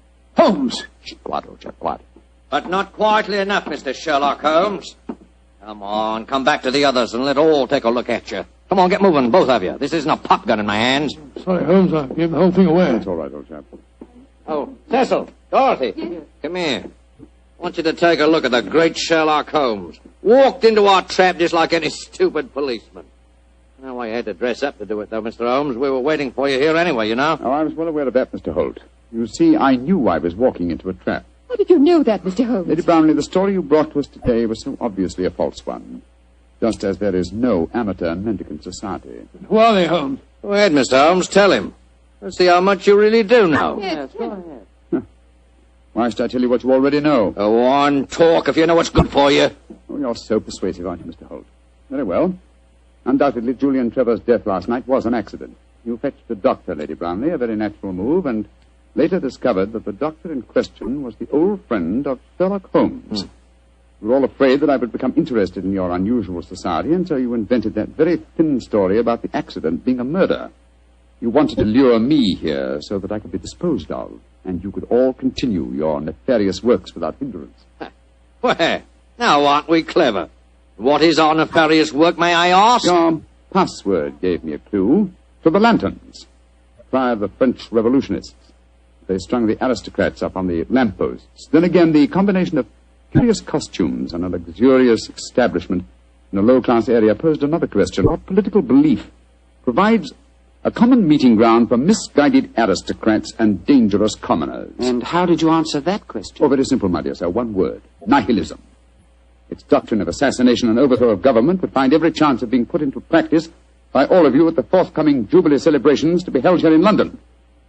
And also would account for your beggar's clothes. A beggar would have greater freedom of movement in a crowd than an ordinary person. You're a clever man, Mr. Holmes.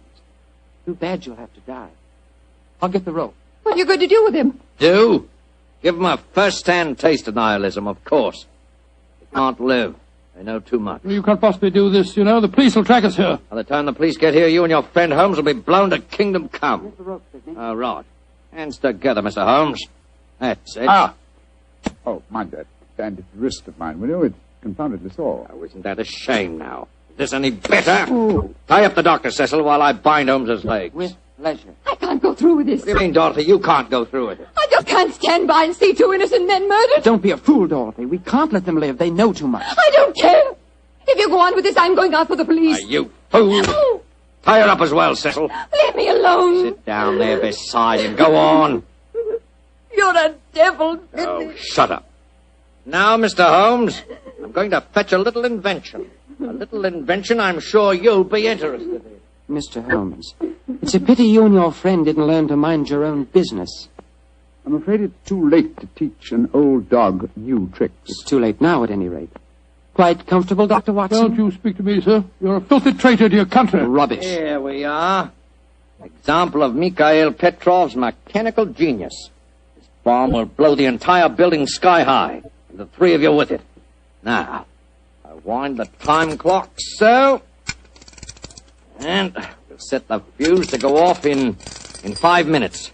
It'll give us plenty of time to get away. So.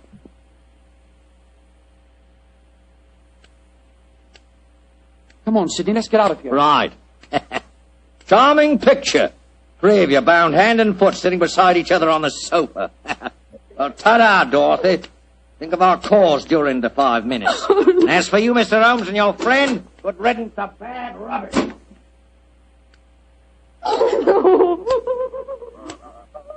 Well, Holmes, this looks like the end. Afraid so, old chap. I blame myself. If I hadn't been so infernally noisy when I recognized you, we wouldn't be in this mess. Wasn't your fault, old fellow.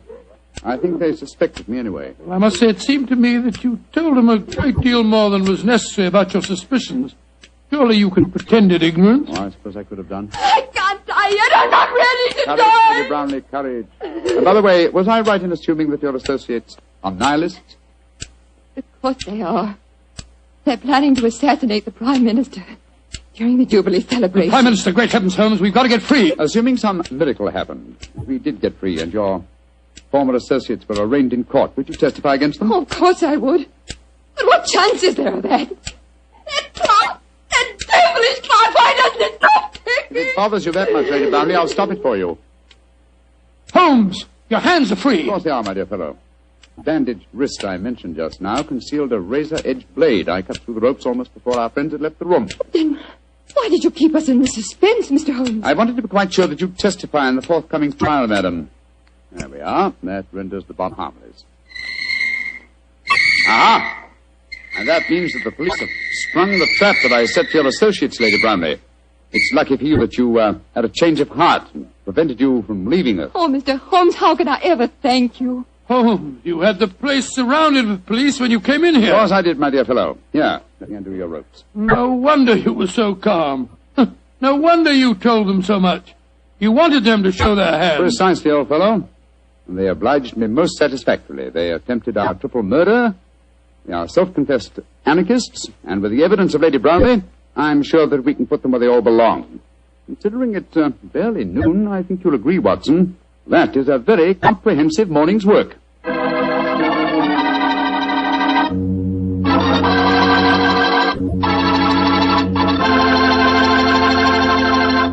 Doctor, tell the truth. Were you scared waiting for that time bomb to go off? Scared, my boy? I was so scared that to this day I can't stand being in the same room with a loud ticking clock. Each tick of the clock seems to speak to me. Seems to say, tick-tock. This is the end. Tick-tock. This is the end. The clock ever speak to you like that? Well, yes, Doctor. How did you know? Well, what's the clock say to you? Tick-tock. Petrie took time to bring you good wine. Petrie took time to bring you good wine. Gracious me, Mr. Foreman. You listen to your clock and I'll listen to mine. Gosh, Doctor, can I help it if I like to hear about Petrie wine? After all, that Petrie family really knows how to make good wine. And now I'm sure our good friend Dr. Watson's waiting for us. Let's go enjoy. There you are, Mr. Bartell. Good evening, Doctor. All alone tonight, huh? Yes, my boy, if you can call a man alone when he's got his pipe, his books, and a glass of good port at his elbow. Take your coat off. You'll follow and join me. Thanks, Doctor. Help yourself to the port. There's some rather special tobacco in the jar over there. Fine. And now, Doctor, are you ready to tell us tonight's new Sherlock Holmes adventure? I am, Mr. Bartell, and I think you'll find it a most unusual story. It began on a winter's night in 1896. Holmes and I had gone to a theatre in the East End of London to see a performance of a famous old English melodrama called Sweeney Todd, the Demon Barber of Fleet Street. That's a good bloodthirsty title, Doctor. The Demon Barber. He sounds as though he specialized in close shaves. Good gracious me, Mr. Bartell, that's almost unforgivable. He was a murderer of voracious appetite who placed his victims in a specially constructed barber's chair, cut their throats, and then pressed the lever that would swing the chair over and decamp the unfortunate victim into a horrible cellar beneath his shop. This is only a stage play you're talking about, Doctor. As my story begins, we were seated in a private box watching one of the closing scenes. Holmes was leaning forward in his chair, following the action on the stage with an obvious delight, while I sat beside him equally engrossed. An actor by the name of Mark Humphreys was playing the part of Sweeney Todd, and no one could deny that he was playing it up to the... Where are you going, Tobias? To the nearest magistrate, Sweeney Todd, to denounce you as a fiendish, cruel, cold-blooded murderer. You have pronounced your doom. Into the chair with you, and over and down into the depths below. Ha, ha, ha, there. Say, whence comes this apparition? 'Tis the ghost of another customer of mine. The yawning grave yields up his ghastly inmates to prove me guilt. Blood will have blood. See, he is there. He comes to accuse me of his murder. Oh, save me. 'Twas not I that slew you. Let me leave, or it will kill me. Let me leave. Ha, ha, ha,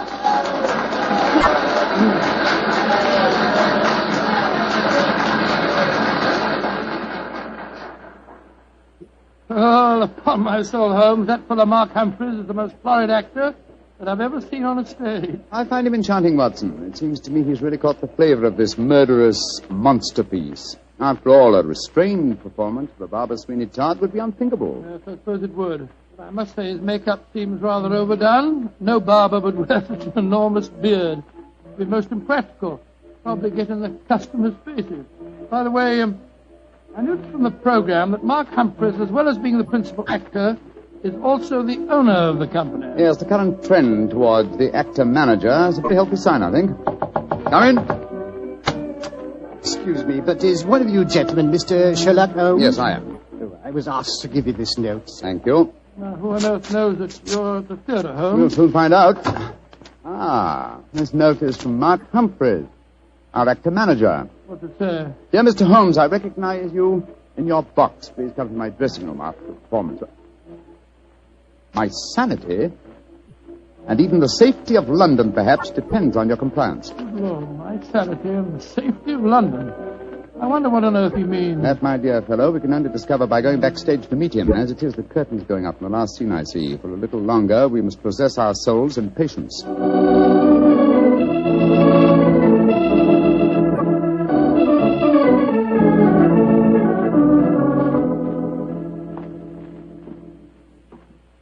Mr. Sherlock Holmes? Yes, sir? Oh, my name is Lindsay. Derek Lindsay. I'm the business manager. Mr. Humphreys asked me to meet you at the stage door and take you to his dressing room. Thank you very much. This is my colleague, Dr. Watson. How do you do? Oh, how are you, Doctor? Will you follow me, please? Excuse me asking, Mr. Lindsay, but surely you must be related to that distinguished actor of some years back, Leyton Lindsay. He was my father, Mr. Holmes. Indeed. The resemblance is extraordinary. With such a heritage, Mr. Lindsay, you must love the theatre. It'll probably sound like heresy, but I hate it. However, it's the only thing I was trained for, and there's good money to be made in it, sometimes. And money's the thing I both like and want. Oh, Mr. Holmes, I do hope you'll be able to help Mark Humphreys. He certainly needs it. Oh, really? What seems to be his trouble? Oh, he'll have to tell you that for himself. But his wife and I think...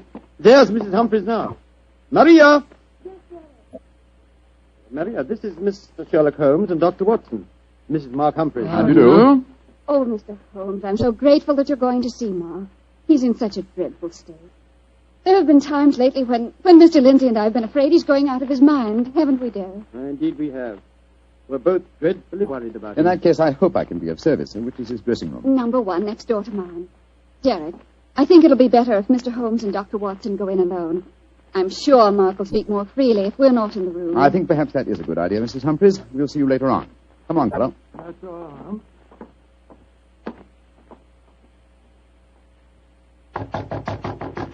Come in, come in. Holmes, thank heaven you're here. Close the door.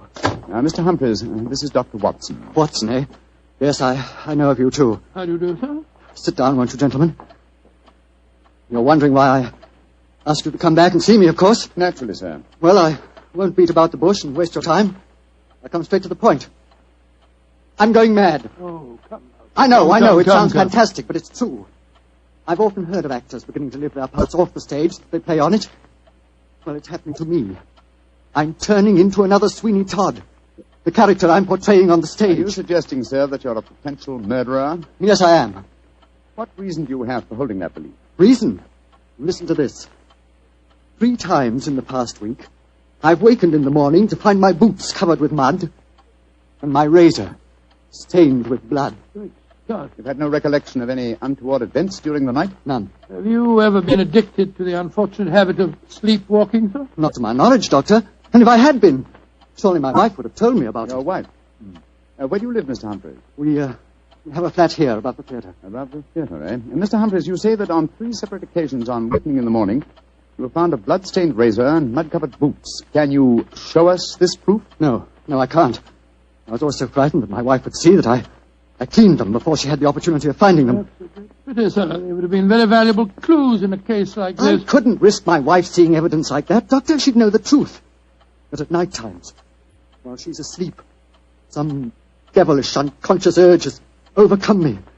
An urge that causes me to prowl the streets of London, razor in hand, looking for a victim. Mr. Holmes, you've got to help me. I'm certain that without knowing it, I've been committing murder, and if you don't help me, I'll go on and on. Mr. Humphreys, please.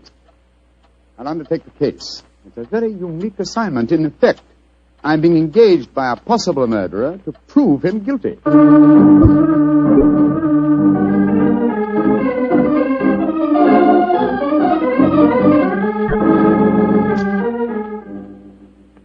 Well, Mr. Holmes, I've been through all the records we have here at Scotland Yard. What have you found, Inspector Gregson? In the last 2 months, we haven't had one case of an unsolved killing with a razor. Any mysterious disappearances, Inspector? Bless your heart, Doctor. There's never a day that passes without 1 or 2 of them. Here's a list of them, Mr. Holmes, if it's any use to you. Thanks. Come on, Watson. In the morning, we can go back to the theatre and set our friend's mind at rest. I'm much obliged to you, Gregson. Glad to be of service, Mr. Holmes.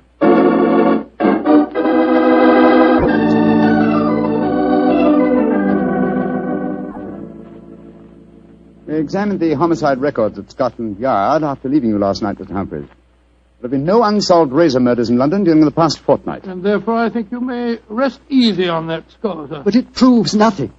Remember that in the play, Sweeney Todd's victims are never found either. Yes, thanks to his singularly horrible ingenuity in disposing of them. But this is real life, Mr. Humphreys. Then how do you account for the bloodied razors and the muddied boots? Well, now, are you sure that they aren't just in your imagination, sir? You admit that your wife's never seen them? The whole thing could be, or shall we say, an overdose of Sweeney Todd? Well, I admit that I'm suffering from a surfeit of that. And why not drop the play from your repertoire? Our manager, Derek Lindsay, won't let me. It's our best money maker. He's always got a keen eye to business. Mr. Holmes, I can see that you still don't believe my story. So I've saved some evidence for you, evidence that I found this morning. Look at these. Now what do you say? You still think it's my imagination? Got a blood-stained razor and boots covered with mud. Splendid. At last, some real clues to work on. How can you be so calm, Holmes? It happened again last night. Do you realize that I'm a murderer? I'm a menace to society? For heaven's sake, lock me up before I do some more damage. No, sir. Don't get so excited. Mr. Humphreys, I should like to take these objects back to Baker Street where I can perform some chemical tests. You have no objections, I hope? Objections? Good heavens, no. Excellent. You've told no one of this fresh discovery of yours? No one. Not even Derek Lindsay. Derek Lindsay, that's your manager, isn't it? Yes. The best friend I ever had. Except for his father before him.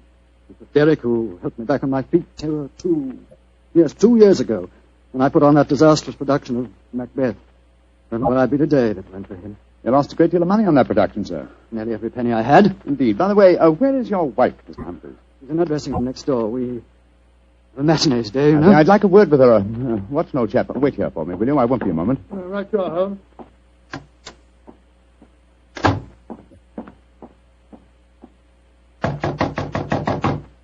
Who is it? Sherlock Holmes. You want to talk to me, Mr. Holmes? For a moment. May I come in, Mrs. Humphreys? Well, couldn't we talk on the stage? It's empty. I should prefer to come into your dressing room, if you don't mind. What I have to say is confidential. Very well, then. Come in. Mr. Holmes, may I introduce Signor Vanelli, our musical director? How do you do, sir? It is a great honor to meet the so great Signor Holmes. I have so admired you. Oh, often I have envied you. Many times I say to myself, Snipsy... Signor Vanelli, if you don't mind, I wish to speak to Mrs. Humphreys alone. Oh, I quite understand. Excuse me, Signor. Adios, Cara Maria. Mr. Holmes, I'm really awfully glad of this opportunity to talk to you. Tell me truthfully, please, what's your opinion of my husband? I haven't formed a definite opinion yet. Except that it's possible that he's the victim of a fraud. I just wanted to ask you a couple of questions, if you don't mind. Of course not, Mr. Holmes. Has your husband ever shown evidence of being a sleepwalker? A sleepwalker? Oh, no, never. I see. Are you a light sleeper? Yes, I am. Exceptionally so. Why? Oh, I'm just curious. You're being very mysterious, Mr. Holmes. Can't you tell even me what's going on? I promised your husband the answer to that question before tonight's performance. I'm afraid I can't tell you any more until then. Oh. And now may I ask a question? Oh, certainly. No, I won't promise to answer it. You said just now that my husband might be the victim of a fraud. What did you mean? Again, I'm afraid that you must wait for the specific answer to that question. However, there's another fraud being practiced on him that I can speak of now. What fraud? The fraud that you are indulging in, Mrs. Humphreys. What do you mean? Of course, this particular fraud is none of my business, but when I almost force my way into your dressing room and find your musical director, plenty of rice powder on one shoulder and suggestions of rouge on his cheek, it doesn't take a great deal of intelligence to deduce that your husband is being deceived. Get out of here, at once. That's exactly what I propose doing. Good day to you, madam. No doubt I shall see you later on.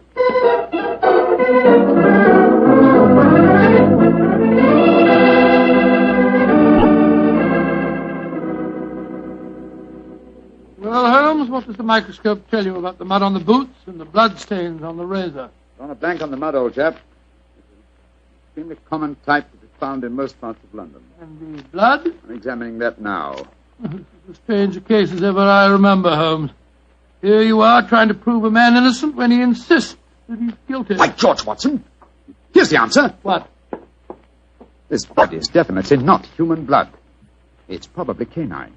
Now, a Sweeney Todd madness would hardly drive its victim to kill dogs. Therefore, it's obvious that Mark Humphreys is the victim of a devilish plot. And he's not a murderer. No, come on, old fellow. Let's go to the theater at once and give him the good news. Where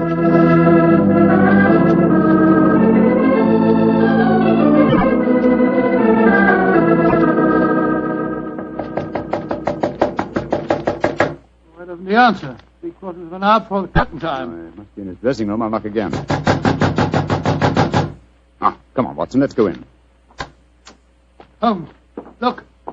Look, he's slumped over his dressing table. I hope we're not too late. Here, give me a hand with him. We are too late. His throat's been cut. Poor devil. I promised him a solution to his troubles before the night was over. Little did I think that the solution would be death.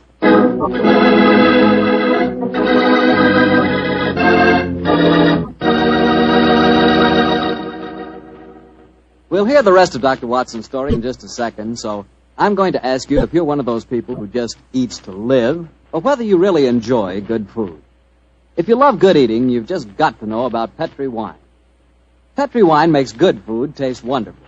For instance, if you're having steak or a roast or any meat or meat dish, you'll love it served with Petri California Burgundy. Petri Burgundy is the last word in delicious red wine. Now, with chicken or fish, you can't beat the delicate Petri California Sauterne, a really extraordinary white wine. Just to make sure you don't miss either Petri wine, don't buy one, buy two. Buy both Petri Burgundy and Petri Sauterne. They're both swell because they're both Petri. Well, Dr. Watson, what happened next? Well, Phil, I think I'll pick up the story exactly where I left off. Holmes and I were standing in Mark Humphrey's dressing room, looking with horror at the flashed throat of the actor manager. There was a bitter, self-accusing note in Holmes's voice. I promised him a solution to his troubles before tonight was over. Little did I think that solution would be death. This worry over his supposed madness caused him to commit suicide. Suicide? Rubbish, old fellow. It's murder. Look at the razor cuts in his hand. Undoubtedly placed there by the murderer before rigor mortis had a chance to set in. In any case, scrutinize the wound. Does that look as if it had been done by the hand of a suicide? Well, I don't see why not. Look closer, old chap. The depth of the wound is even, whereas a suicide cut always wavers towards the end. No, this is murder, Watson, and I think I know who did it. But I have little evidence. I must lay a trap. What kind of a trap, Holmes? I haven't time to tell you now, fellow. Every moment counts. Off with you to Scotland Yard and get Inspector Gregson. Bring him back here as fast as you can. Right you are. And Watson. Yes? Tell absolutely no one except Gregson of Mark Humphrey's death. And say that he's still alive and well and that his problems are solved. It's the performance of the play. Let me worry about that, old chap. Off with you to Scotland Yard.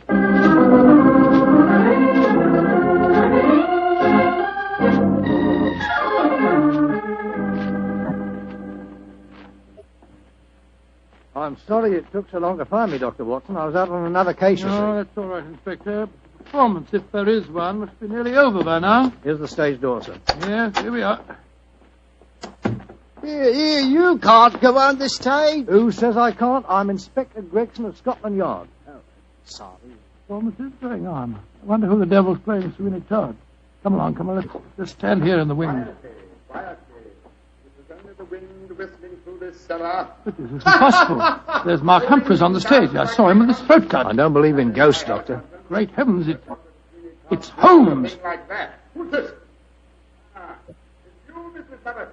Somebody seems to cut your throat. What a pity. No more veal pies. Tell Sweeney Todd who cut your throat, dearie, and he'll cut their throats, too.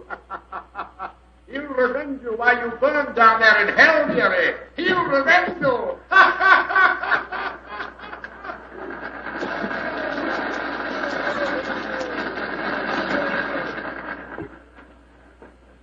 Here he comes now, Gregson. Amazing disguise.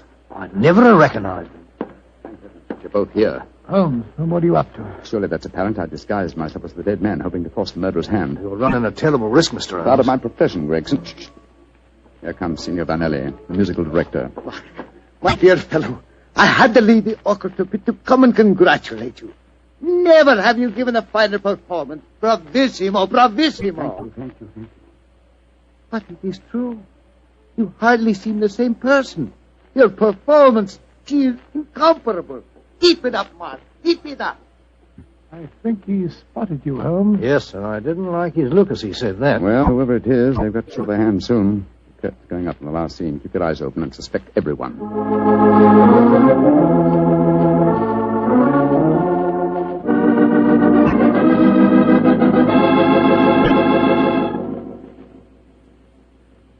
Look, my lord, judge. He's by your side. Do not whisper. Your ermine robe is stained with blood. Sweeney Todd, what dark deed presses on your conscience? Was a dark, foul deed, but heed not what you hear, Lord Judge, nor what you see.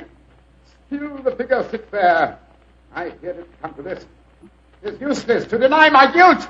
The very dead rise from their settlements to prove Sweeney Todd a murderer.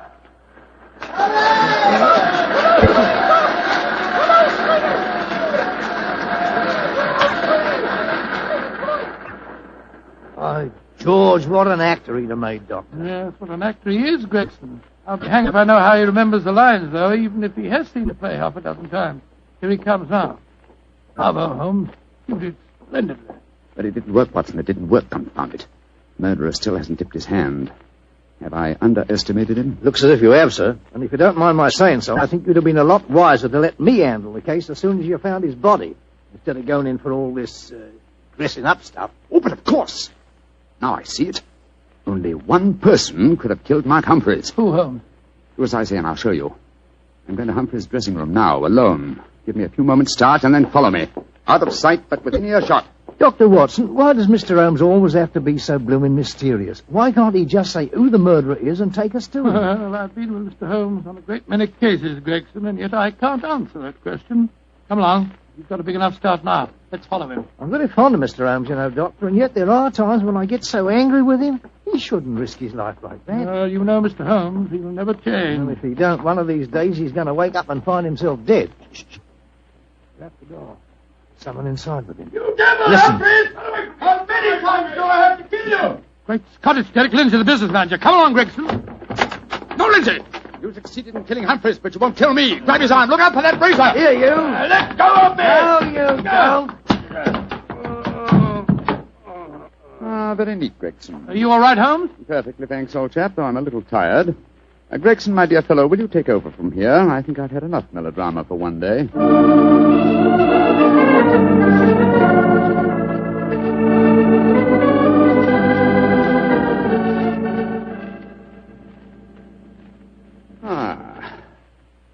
How pleasant, Watson, to be back at Baker Street again. A crackling fire, my dressing gown, and your company combined to make a soothing ending to a somewhat violent day. It's been a most unusual case, Holmes. I still don't entirely understand it. The original plot, of course, was to try and drive Mark Humphreys mad by making him think that he was a murderer.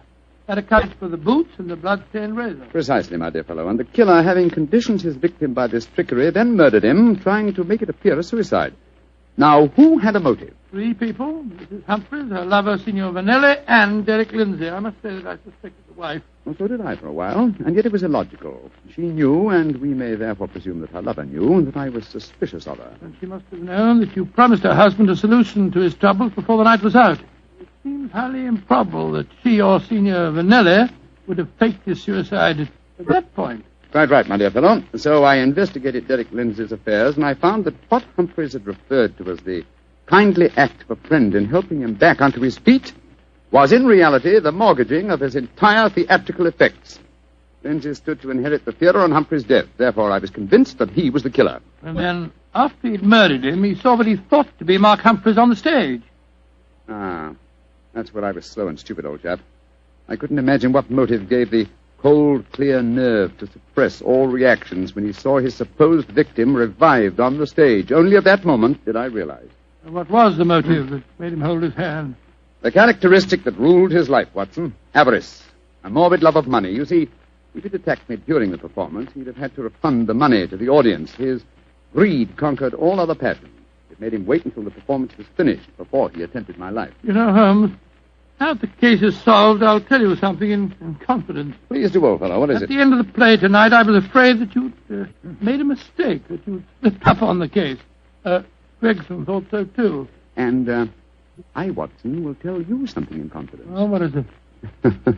There were 3 of us that felt the same way. Well, now you're being modest, no? I assure you I'm not, my dear chap. In fact, in the future, if it should strike you that I'm, well, getting a little overconfident of my powers, or perhaps giving less pains to a case than it deserves, kindly whisper Sweeney Todd in my ear, will you? I shall be infinitely obliged to you.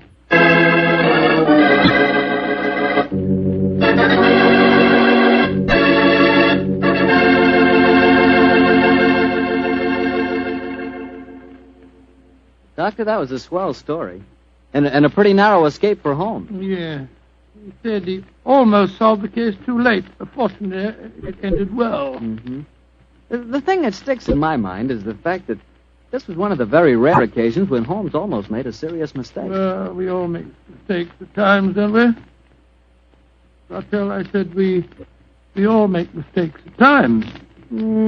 I suppose so. You mean to stand there and tell me that you never make a mistake?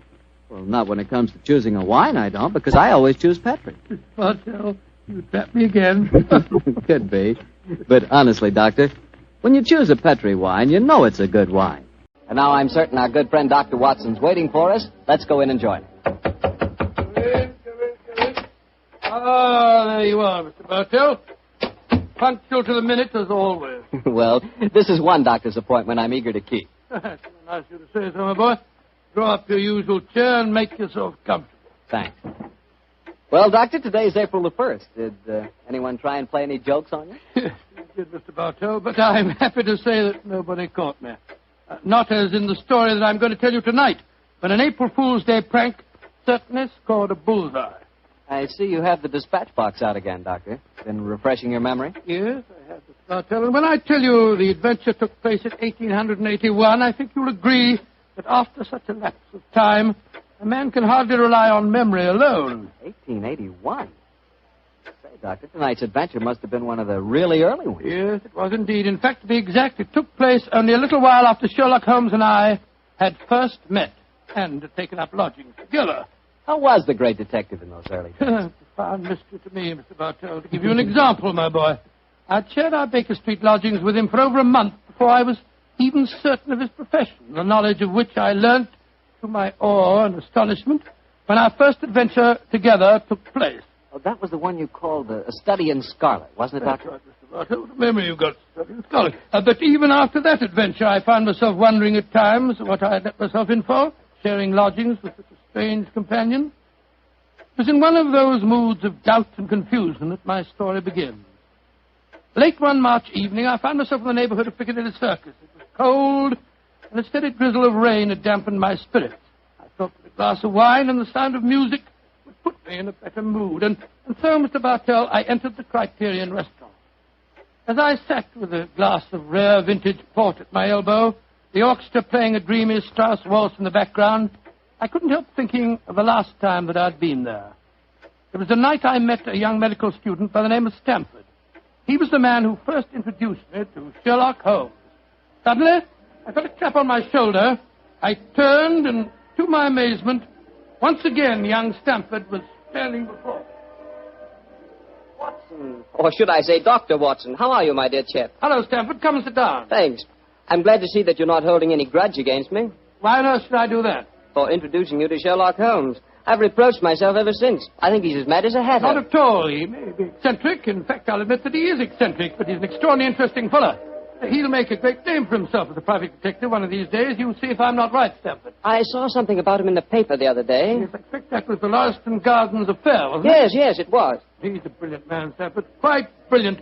So I must admit he's difficult at times. He works like a fiend as a rule, but occasionally a reaction sets in, and for days at a time he'll lie on our sofa, hardly uttering a word or moving a muscle from morning to night.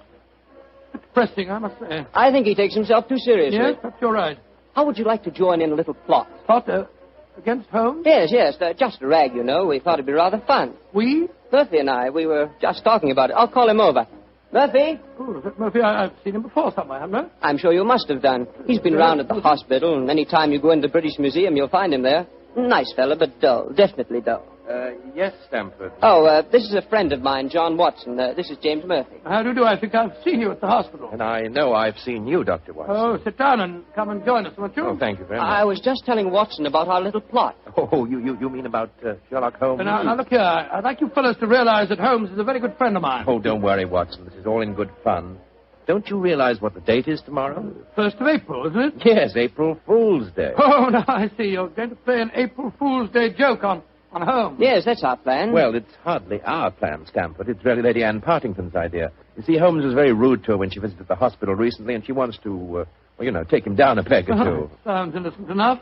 I must say he's inclined to be rather arrogant at times. Well, what's the plan? Well, we'll need your help, Watson. You must be careful not to give the joke away. I'll bet you a $5 that Holmes falls for the whole story, hook, line, and sinker. Now, here's exactly what we're planning to do. Lady Anne is going to call on Holmes at Baker Street in the morning. Lady Anne, I'm very flattered that you've called to see me in my professional capacity. Surely, my dear man, you didn't think this was a social call. You were much too rude to me at the hospital the other day for that. That was the point I was trying to make. Please sit down, won't you? Take this chair, won't you, Lady Anne? It's by far the most comfortable chair in the room. Oh, thank you, Dr. Watson. And now, what can I do to help you? You've heard of the Elphinstone Emerald? Oh, yes, indeed. A magnificent stone of very considerable value. An heirloom in your family, I believe. Yes, Mr. Holmes. I keep it in a wall safe in my bedroom. This morning, when I had occasion to go to the safe, I discovered that the emerald had been stolen. Stolen? Good Scott. Shocking business. Of course, you want Mr. Holmes to recover it for you. A remarkable deduction, my dear doctor. Lady Anne, when you opened the safe, did you observe any signs of it having been tampered with? Oh, I think it's rather stupid to sit and answer questions here in Baker Street. Why don't you come over to my house in Cavendish Square and examine the safe for yourself? You are a detective, aren't you? Lady Anne, just now you accused me of rudeness. I assure you that mine, at least, was unintentional. Oh, come, Holmes. Don't be so touchy. I can promise you a substantial fee, Mr. Holmes. I'm a struggling practitioner in a new profession, eh? My poverty, but not my will, consents. I pay thy poverty, and not thy will. You see, I can quote my Shakespeare, too, Mr. Holmes. My carriage is waiting, gentlemen. Let's drive over to Cavendish Square at once, shall we?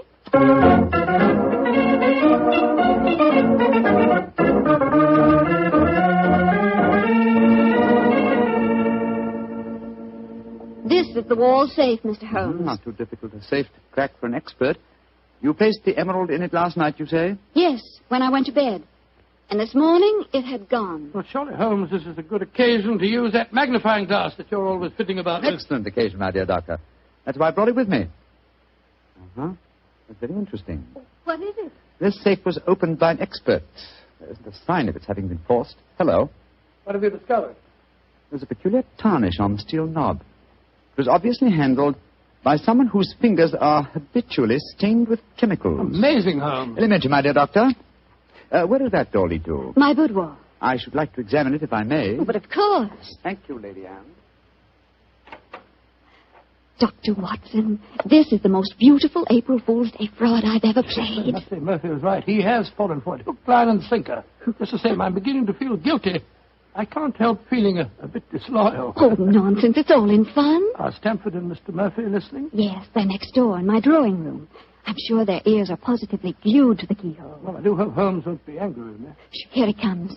Nothing of any interest in there. The windows haven't been tampered with. We may presume, therefore, that the thief did not enter by an upstairs window. Lady Anne. Yes, Mr. Holmes. This room has not been touched since you discovered your loss? Oh, no. I told the servants to leave it exactly as it was while I came to fetch you. Splendid, splendid. Deep pile carpet, eh? Could be better. The thief was a tall man with a long stride. Oh, come, Holmes. I know your methods, but there aren't any footprints on this carpet that you can identify, even with your magnifying glass. My dear doctor, I've studied many crimes, and I've never seen one yet that was committed by a flying creature. As long as a criminal remains on his two legs, there must be some trifling displacement can be detected by a keen observer. I assure you that the marks on this carpet indicate that the thief was a tall man with a long stride. Traces of tobacco ash. Pipe tobacco. Shag tobacco that sells at 4p an ounce. Now, really, Mr. Holmes, how can you possibly identify an individual tobacco? Oh, it's a hobby of mine. In fact, I've even written a monograph on the subject. Now, one more look at the safe itself. Hello. What's this powdered dust here? What? It's rosin. Distinct trace of rosin. Lady Anne, I suggest that you get in touch with Scotland Yard at once. You mean that you've solved it, Holmes? I mean, my dear doctor, that I can give you a reasonably complete picture of the thief, and that picture is so individual that I'd be surprised if it would fit more than one man in London. What? This is pure magic, Mr. Holmes. Please describe him to me. Well, he's a tall man. The width of his stride indicates that, and he's thin. Well, what enables you to tell that, Holmes? His footprints have made a remarkably light indentation on the nap of the carpet. Our thief dabbles extensively in chemicals, as indicated by the tarnishing of the knob on the safe, and the traces of rosin would suggest that he plays the violin also. He smokes shag tobacco, has a great practical knowledge of the ways of combination locks, and he's obviously in close contact with the criminal classes. How do you know that, Mr. Holmes? Well, he wouldn't steal a famous stone unless he knew how to dispose of it through some trustworthy fence. Yes, it's a very comprehensive picture, Holmes. I almost feel as if I knew the chap. Thank you, Doctor. I'm sure there's only one man in London, and it shouldn't be hard to trace him. I agree entirely, Mr. Holmes. Dr. Watson, I think the joke has gone far enough. Joke? What do you mean? You're quite right, Holmes, in saying there's only one such man in London. You've just given a perfect description of yourself. April Fool.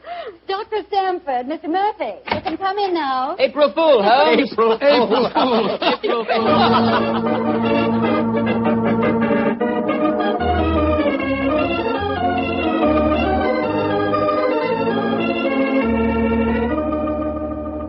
Come along here, into the drawing room, everyone. Let us drink a glass of wine to Mr. Holmes, who has so graciously forgiven us for the little trick we played on him. And also to Dr. Stamford, who thought of the whole idea. No hard feelings, Holmes. Oh, no, Doctor. Oh, it was a rather embarrassing experience. When Murphy told me about the plan, I just couldn't resist joining him. Ah, here you are, Holmes. Here's a drink. Thank you, Stamford. You know Murphy, don't you? No, I don't think we've met. How do you do, sir? How do you do, Holmes? How did you like the little game we played on you? It was rather a salutary experience. I suppose you gave them all the details to build up the picture of me, eh, Doctor? Yes, I did, Holmes, and knowing some of your methods, we tried to plant every clue that you'd pick up. Very neat job, too, and incidentally, a perfect example of the dangers of deductions based on purely circumstantial evidence. I shall profit from this little lesson. I must say it was worth a fortune in emeralds to see your face, Holmes, when you realized what you'd done. Well, the joke's over now. By the way, where is Lady Anne? I believe she said she was going to fetch the Elphinstone emerald. She thought you might be interested in seeing it. She probably feels the sight of it will salve my wounded vanity. Oh, here she comes now. Mr. Holmes! Mr. Holmes! What's wrong? What's happened, Lady Anne? The emerald. It's not where I hid it. This time it's really stolen.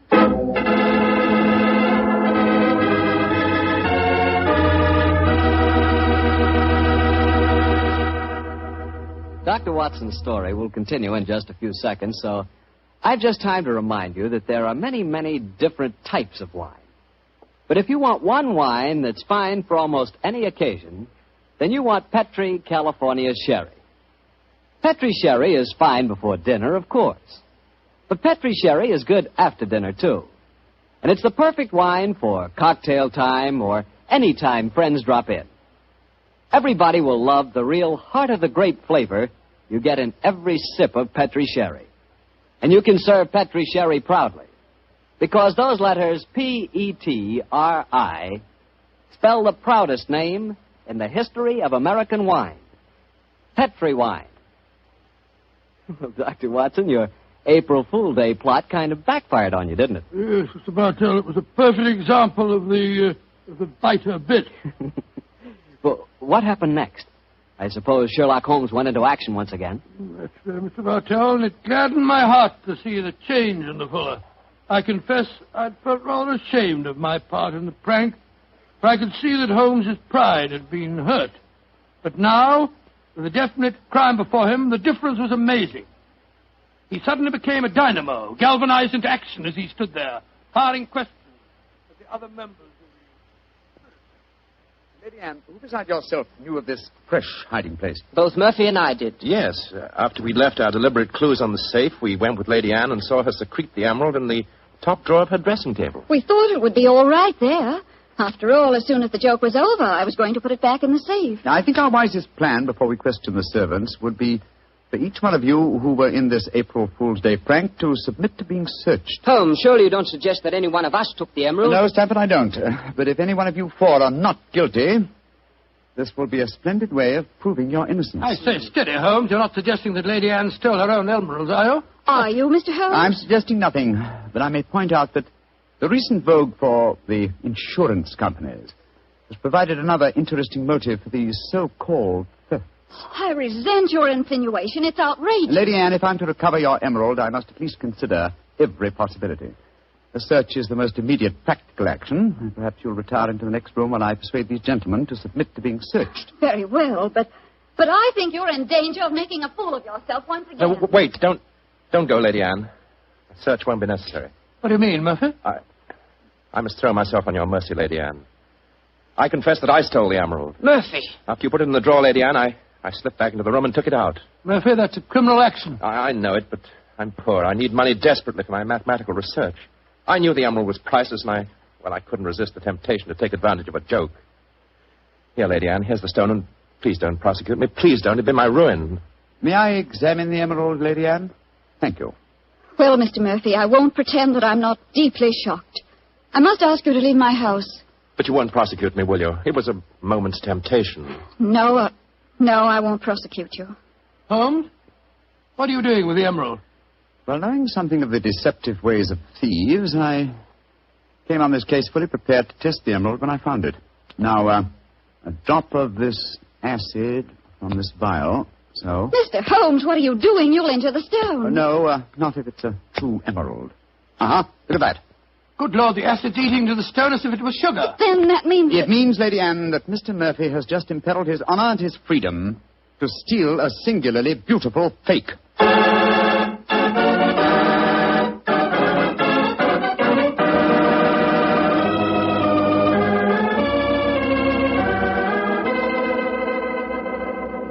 Mr. Holmes, this joke has turned into a nightmare. Is there no way of recovering my emerald? I hope so, Lady Anne. I've been taking steps in their logical order. The servants have all been questioned. We've searched Mr. Stamford and Mr. Murphy. Yes, most humiliating experience. Made me feel like a criminal. Well, personally, I was only too thankful to submit to a search this time. I knew I had nothing to worry about. And you yourself, Lady Anne, you consented to being searched by the police matron that Holmes sent for? Only because he threatened to send for the police if I didn't. But distasteful though it was, I'd rather endure that than have this story on the front pages of the newspapers. And in spite of all these rather unfriendly proceedings, we've got exactly nowhere as regards finding the emerald. No, Stamford, but we have at least eliminated the possibility that the thief is secreting the jewel on his person. Still somewhere in these 2 rooms, eh, Holmes? I think so, though there is one remaining possibility. And that is? That the fake stone was substituted for the real emerald sometime before all of you engineered your April Fool's Day joke. Oh, no, Mr. Holmes, that's not possible. I know it was the genuine emerald I took out of the safe this morning. How can you be sure? The substitute was an excellent imitation. Without a chemical test such as I performed, it would be hard to be certain. I can tell you why I'm certain. Last night, Papa came to dinner and brought a Mr. Vanderleider of Amsterdam. He examined the stone. And you'll agree that a jewel expert like that couldn't be fooled. That's true, Lady Anne. And what did you do with the emerald after Mr. Vanderleider left? I locked it in my safe and went to bed. Mm-hmm. I didn't unlock the safe again until Dr. Stamford and Mr. Murphy came here this morning. That settles it, then. The real emerald is still hidden somewhere in these 2 rooms. But where? That's the question. I must say it's completely mystifying. Well, let's go back to what we were all doing at the exact moment you came into the room, Lady Anne, and informed us of the loss of your stone. Now, we were drinking a toast to you. That's it. Lady Anne, hard thinking is, it's thirsty work. Oh, I'm so sorry. Let me get you something. A glass of port, perhaps? No, thank you. But I observe that you have a remarkably comprehensive assortment of liqueurs. I wonder if I might have a glass of creme de menthe. Oh, of course. I'll get it for you. Creme de menthe in the middle of the day, Holmes? I knew you were eccentric, but this really takes... This bottle, it clinged as I picked it up. I thought it might, Lady Anne. There's something inside it. Allow me, madam. Thank you. I'm sure you won't mind if I waste this liqueur on the aspidestra. No, of course not. So... Lady Anne, allow me to restore to you the Elphinstone Emerald. Great Scott. Amazing. Fantastic. Ingenious. The one safe hiding place in the room. Where could a green gem be more effectively hidden than in a bottle of green liqueur? But who stole it? Who substituted the fake stone? Frankly, I don't care. The gem is restored. That's all that matters. I prefer not to go to court. Neither you nor I, Mr. Sherlock Holmes, would show up in the best of lights. And my father would disapprove of this whole affair, I'm afraid. Just as you wish, Lady Anne. In either case, I shall expect your check for my services in due course.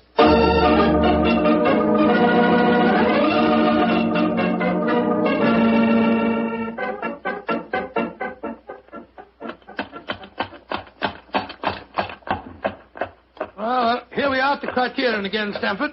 Won't you come in and join us for lunch? Thanks, Watson, but I'll keep the cab and go on. I actually have a patient this afternoon. A rare and delightful experience for a young doctor, as you probably know. As rare and delightful as a client is for a young detective, Stamford. I quite understand, and I'm correspondingly grateful to you for your profitable hopes. I'm glad it was profitable for you. Personally, I feel pretty stupid about the whole thing. Well, goodbye. Goodbye, old fellow. Goodbye. 39 Onslow Square, cabby. You're remarkably quiet, Murphy. Well, I'm afraid my conscience won't let me do much talking, Doctor. I'm heartily ashamed of myself. Well, thanks for the lift. I'll leave you chaps Oh, there. nonsense. You'll join us for lunch, Murphy. But, No buts about it, I insist. Come on. Well, it's awfully nice of you. Oh, come, Murphy. Any one of us can make a foolish mistake. It's just lucky that you didn't have to pay for yours.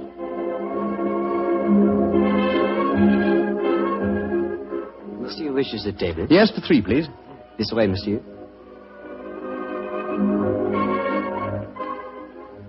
Does this table please you? Excellent, thank you. Right, George, I'm as hungry as a hunter. How about you, Murphy? No, I'm afraid I have very little appetite. This whole case has upset me dreadfully. You mustn't take it too much to heart, Murphy. By the way, Doctor, I'd like to have your opinion on the case.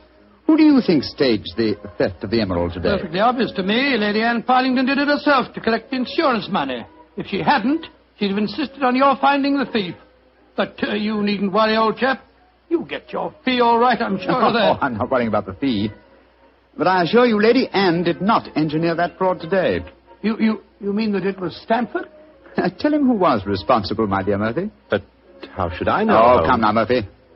Let's not fence any longer. You did an excellent job, a superlative job. I was almost sorry to spoil it for you. I don't think I understand you, Holmes. Oh, yes, you do, Murphy. You're a splendid actor, too. I was so deeply touched when you had apparently stolen a fake jewel, and all the time you knew that the real one was safely hidden in the bottle of creme de menthe, to be abstracted at your leisure. You scoundrel. Holmes, do you mind telling me what's going on here? I'm completely and absolutely in the dark. Surely it's obvious, my dear Doctor. The imitation emerald was a brilliant copy. What makes you so sure of that, my dear Holmes? Because this April Fool's Day hoax was only conceived yesterday, or that is what you wish the others to believe. Such a superb paste gem could not have been made at such short notice. Therefore, it must have been prepared by someone who knew about the hoax before it was arranged. Now, my dear Doctor, when Stamford told you about the plan last night, whose idea did he say it was? He told me that it was Lady Anne Partington's plan. Precisely. And yet Lady Anne referred to it today as Stamford's idea. Obviously, you, my dear Murphy, presented the plan to each as the notion of the other, and so only you could have arranged the real theft behind the hoax. I repeat, a splendid job. Thank you, Mr. Holmes. May I also compliment you on your cleverness in frustrating my plot? Look here, what is all this? One of you is a criminal, the other is a detective. If you're throwing each other compliments as if you were in the same profession. The dividing line between the criminal and the criminal investigator is thinner than you might imagine, my dear Doctor. How very true, my dear Holmes. Would you consider coming over to my side of the line? Together we'd make an unbeatable team. Oh, you flatter me. Nevertheless, I must decline your offer, Mr. Murphy. Oh, a pity. On your side of the line, you'll never be a rich man. By the way, for your edification, my name is not Murphy, though Stamford insists on thinking it is. Then what is your name, you scoundrel? Your friend says the word scoundrel so much better than you, Doctor. My name is Murtry. Oh, indeed. Spelled M-U-R-T-R-Y? No. Dear me, I have so much trouble with my name. People will either misspell it or mispronounce it. I'm afraid I'll have to begin calling it the way it looks. M-O-R-I-A-R-T-Y. Moriarty. Moriarty. I shall remember that name. I have a feeling we shall meet again. I trust that we shall. You've won the first round, Sherlock Holmes, I admit that. But I believe that a return match is indicated. I shall look forward to it, Moriarty. And now, Doctor, I can't stand your baleful flair any longer. Let's order lunch, shall we?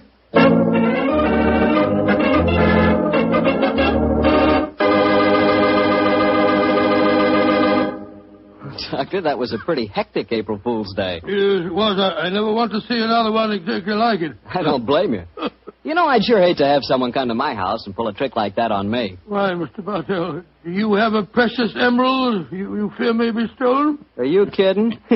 I wouldn't know the difference between a precious emerald and a piece of green glass.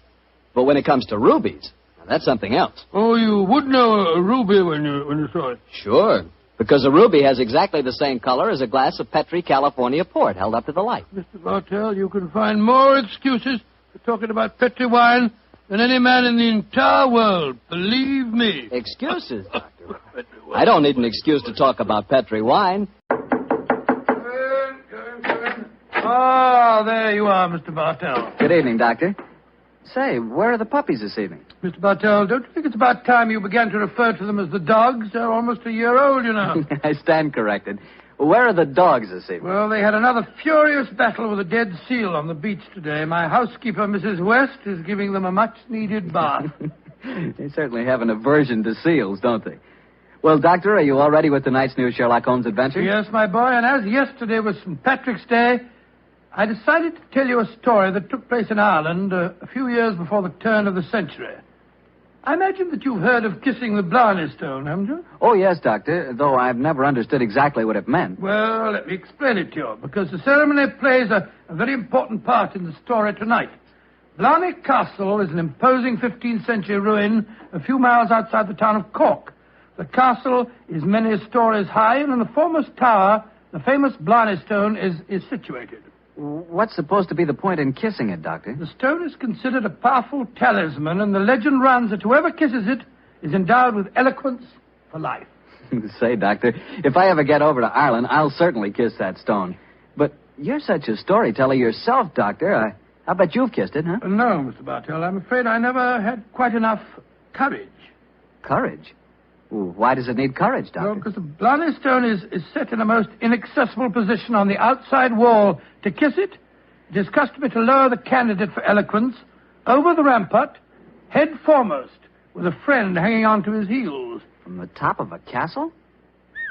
It does sound dangerous, Doctor. It was, my boy, so much so that in recent years a great row of iron spikes was put round the parapet to prevent an accident. Though, of course, at the time tonight's story took place, there was no such guard. And I have a feeling that an accident did take place, Doctor? No, Mr. Bartell, let me tell you the story from the beginning. Sherlock Holmes and I were staying in the city of Cork, where the great man had just solved the singular affair which the local press had referred to as the Leprechaun murders. A few days before our departure for England, we paid a visit to Blarney Castle. I must confess that I had a certain desire to test the miraculous powers attributed to the Blarney stone. I very soon changed my mind, however, as Holmes and I stood there, high on the turrets of Blarney Castle, and watched a terrified initiate being hauled up by his ankles and yelling at the top of his voice. Pull me up! Pull me up quickly! I think I'm going to faint! Great Scott, I had no idea that kissing the Blarney stone was such a hazardous proceeding, huh? Yes. It would seem that eloquence could be more easily obtained than by hanging suspended by one's ankles from a battlement with 100-foot drop below and kissing a piece of stone. Oh, I'll never do that again. Oh, I'll never I must say, I don't blame the fuller. And yet, my dear chap, on our way over here, you expressed a sneaking desire to kiss the stone yourself. I'll be very happy to hold your ankles if you want to try the experiment. No, thank you. After witnessing the ceremony, I've changed my mind. Then I suggest we make our way back downstairs. I don't think there's much more to be seen up here. Very well. By the way, Holmes, do you know the origin of the superstition regarding the Blarney stone? Yes, I do, old chap. The stone was, story of the stone dates back to the middle of the 15th century. A certain Cormac MacCarthy, called the Strong, a descendant of the ancient kings of Munster and builder of this castle, chanced one day to save an old woman from drowning. In her gratitude, she offered Cormac a golden tongue, which would have the power to influence men and women, friends and foes, as he willed. She told him to mount the battlement, kiss a certain stone in the wall 5 feet below the gallery running round the top.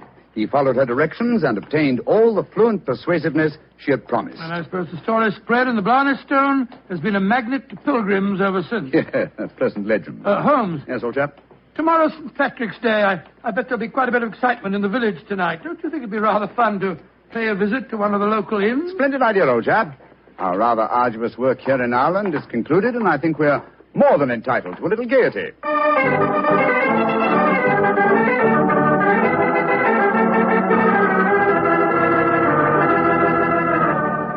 In Dublin's fair city, the girl was so pretty.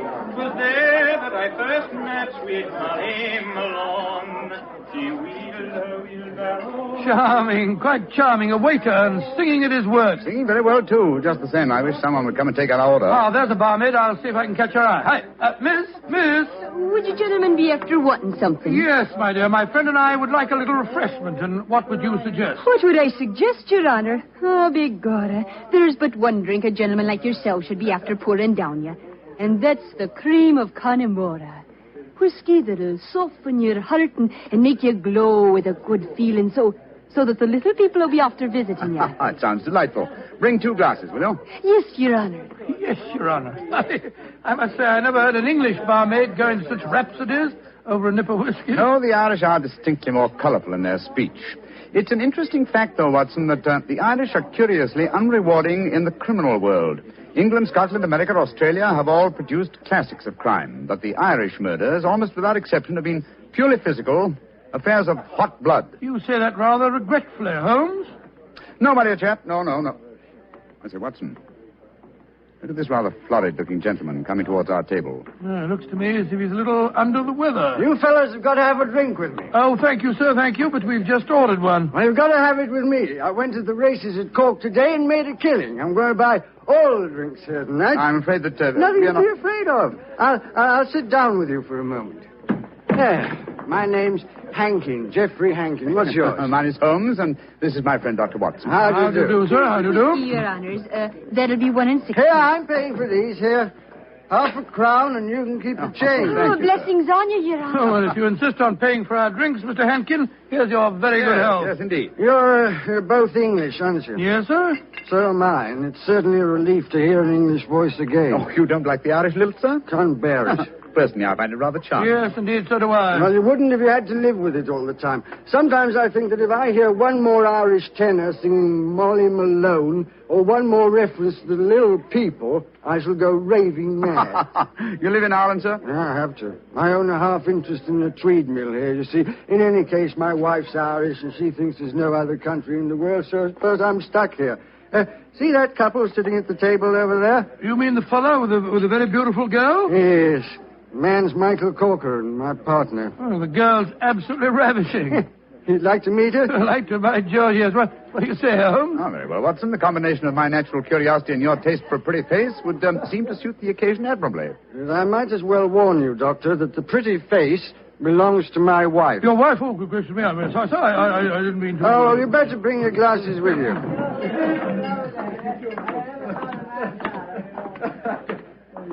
Molly, my dear, I want you to meet 2 English friends of mine, Mr. Holmes and Dr. Watson. How do you do? How do you do, Mr. Holmes, Dr. Watson? Won't you sit down and join us? And this is my partner, Michael Corcoran. How do you do, Mr. Corcoran? How do you do, sir? I'm glad to meet you. Please be seated, gentlemen. Are you visiting here in Cork, Mr. Yes, Holmes? Mrs. Hankin, but we're returning to England in a few days. You've been to Blarney Castle, I hope. Oh, yes, we were there this afternoon. And did either of you have the courage to kiss the Blarney stone? No, we didn't. I'm afraid it's an athletic feat that's beyond me. It's a lot of rubbish, that's what it is. Kissing a slab of stone. Have you the courage to do it, Geoffrey? Well, of course I have, but I don't want to make a fool of myself. Where's the barmaid? Kathleen. I'll make a wager, Geoffrey, that you haven't the courage to kiss the stone. How much will you bet, Michael? I'll wager a £10 note on it. It's a bet, and you fellas witnessed it. I'll kiss the Blarney stone at noon tomorrow, and you'll be £10 the poorer, Michael. And I suggest that Mr. Holmes and Dr. Watson be present as well. They can act as referees. Geoffrey, dear, don't get so excited. Well, I don't like it when Michael suggests I don't have courage. You want some more drink, Mr. Henkin? Yes, all of us want some. No more for me, thank you, Mr.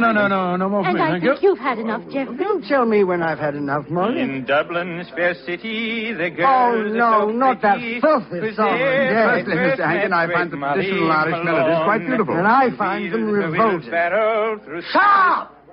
Geoffrey, quiet. Would Your Honor be wanting me to sing another song? My honor would like you to shut up that filthy caterwaul. Really, sir, really. I call Geoffrey. that... Sean, please go on with your singing. In Dublin's fair city. You heard me, you great bog-trotting gazoo. I said shut up, and I meant shut up! Geoffrey, I'm leaving here at once. Michael, please to take me home. It'll be my pleasure, Molly. You're an ugly man, Mr. Henkin. Knocking down poor Sean when he was singing just like a bird. Oh, the devil with him, and all of you. No Irishman will be after forgiving you for this night's work. No, not the little people of old Ireland either. You've made more enemies, Mr. Henkin, than you'll ever see. But you'll be knowing they're there. Fiddlesticks, you can't frighten me with your stupid Irish superstition. Well, bless my soul, that was a charming little party, I must say. Englishmen like Hankin are a disgrace to their country. Fortunately, they're not representative, though. Yes, I must say I'd hate to have a curse put on me like that barmaid laid on him. Watson. Yes? Did you see the glances which Mr. Hankin's partner and his wife exchanged as the brawl started? There was more menace to him in those glances than in all the threats of all the little people in Ireland. Yeah. I thought that there was something between them. I say, Holmes, that bet about Hankin kissing the Blarney stone, at noon tomorrow, do you suppose... I suppose nothing, old fellow. But there are forces at work here that I don't like. I think, Watson, that you and I will be at the Blarney Stone at noon tomorrow. It's possible that the bet made tonight is all part of a definite plan, and I have a feeling that the bet is still on.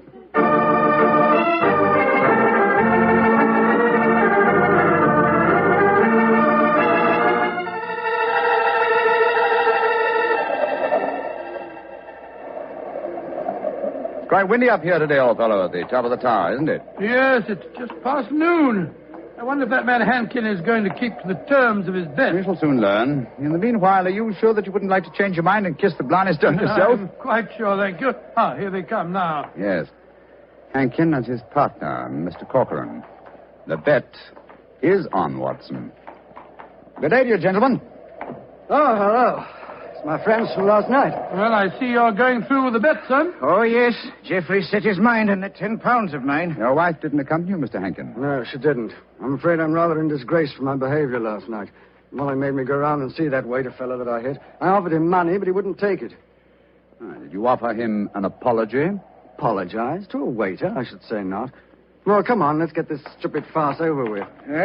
Are you sure your nerves can stand it, Geoffrey? There's a drop of 100 feet or more below you. Oh, don't worry about me, Michael. Just hold on to my ankles tightly and don't let go. I'll climb onto the parapet. There we are. Now hold on to my feet, Michael, and lower me gently. I'm holding you, Geoffrey. Then lower away. Right you are, Geoffrey. Great Scott, I wouldn't do that for £100. Sliding head first down a vertical wall. That's enough, Michael. I can reach the stone. Oh, his boots. They're slipping through my fingers. I can't hold him. Let me help you. I'm slipping. Pull me. Hold on to him. Hold on to him. Oh, he's gone.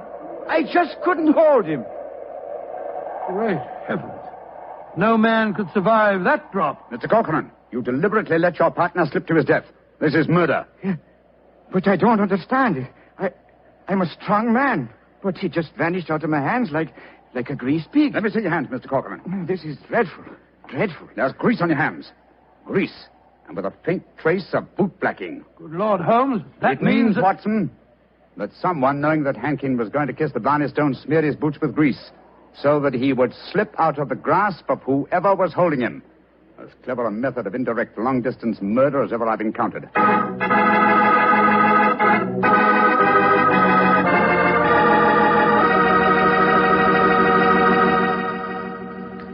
You'll hear the remainder of Dr. Watson's story in just a second, so I'm going to remind you that Petri California Sherry is not only wonderful before dinner, but it's good almost any time. If you had to choose just one wine for almost any occasion, that wine would be Petri Sherry. Petri Sherry is a perfect wine to serve in the afternoon or in the evening. It's good before dinner, yes, but it's swell after dinner, too. In fact, with a bottle of Petri Sherry on your shelf, you've got practically a small-sized wine cellar. So get a bottle of Petri Sherry soon. And remember, you can't miss with any wine that has the letters Petri on the label, because all Petri wine is good wine.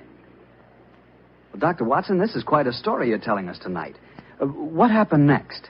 I suppose you went down into the castle grounds and looked for the dead man's body? Well, we tried to, Mr. Bartell, but the authorities were curiously uncooperative. They refused to let us search, insisting that the police be called first. And so, Mr. Bartell, half an hour after the tragedy, Holmes and I found ourselves standing in a tiny police station as we told the story to the local sergeant. Sure the saints be praised, Mr. Holmes. 'Tis a terrible story you've told me. Tomorrow I'll be after arresting Sean O'Flaherty. Sean O'Flaherty? He's the waiter at the inn, the one who sings. That he is, and he sings like a breath of spring. I'll be sorry to see him hang. But you've got no proof that he was responsible for the murder? Proof, you say, sir? Well, I can't arrest a big manufacturing man like Mr. Corcoran, can I? Or a fine lady like Mrs. Hankin. But you can't arrest a man without any evidence of guilt. Oh, I can't I? Then supposing I tell you that Sean O'Flaherty cleans the boots at the hotel where Mr. Hankin was staying. He does, eh? Then he had the perfect opportunity for the greasing of Hankin's boots this morning. And we know he had a motive for harming him. You're right, sir. And from what I have heard of the dead man's behavior last night, half a dozen people could have heard him make the bet that he'd kiss the Blarney Stone today, Sean O'Flaherty's our man. I'll have to arrest him tomorrow. Tomorrow? But good heavens, man, aren't you going to do something today? A murderer's at large. Today is blessed St. Patrick's Day. Oh, should let the poor fellow have the day in peace. Oh, he won't run away. But my dear son... will you come back with me to the castle and search for the body? They refuse to let me do it alone. On St. Patrick's Day? That I will not. We would need a crew of helpers, and where will I be after getting them on blessed St. Patrick's Day? No, we'll do that tomorrow, too. No, today is a day for celebrating. Oh, your methods astound me, Sergeant. Do they now, sir? Don't be after fretting about me. Just enjoy yourself today. Tomorrow we'll see what can be done about it. Well, good day to you, gentlemen. Oh, bless my soul. I've never seen such a happy-go-lucky policeman in my life. It's infuriating. If only I were allowed to examine Hankins' body, I could get to the bottom of this. Well, what are you going to do now, Holmes? The police won't help us. Then we must take the law into our own hands.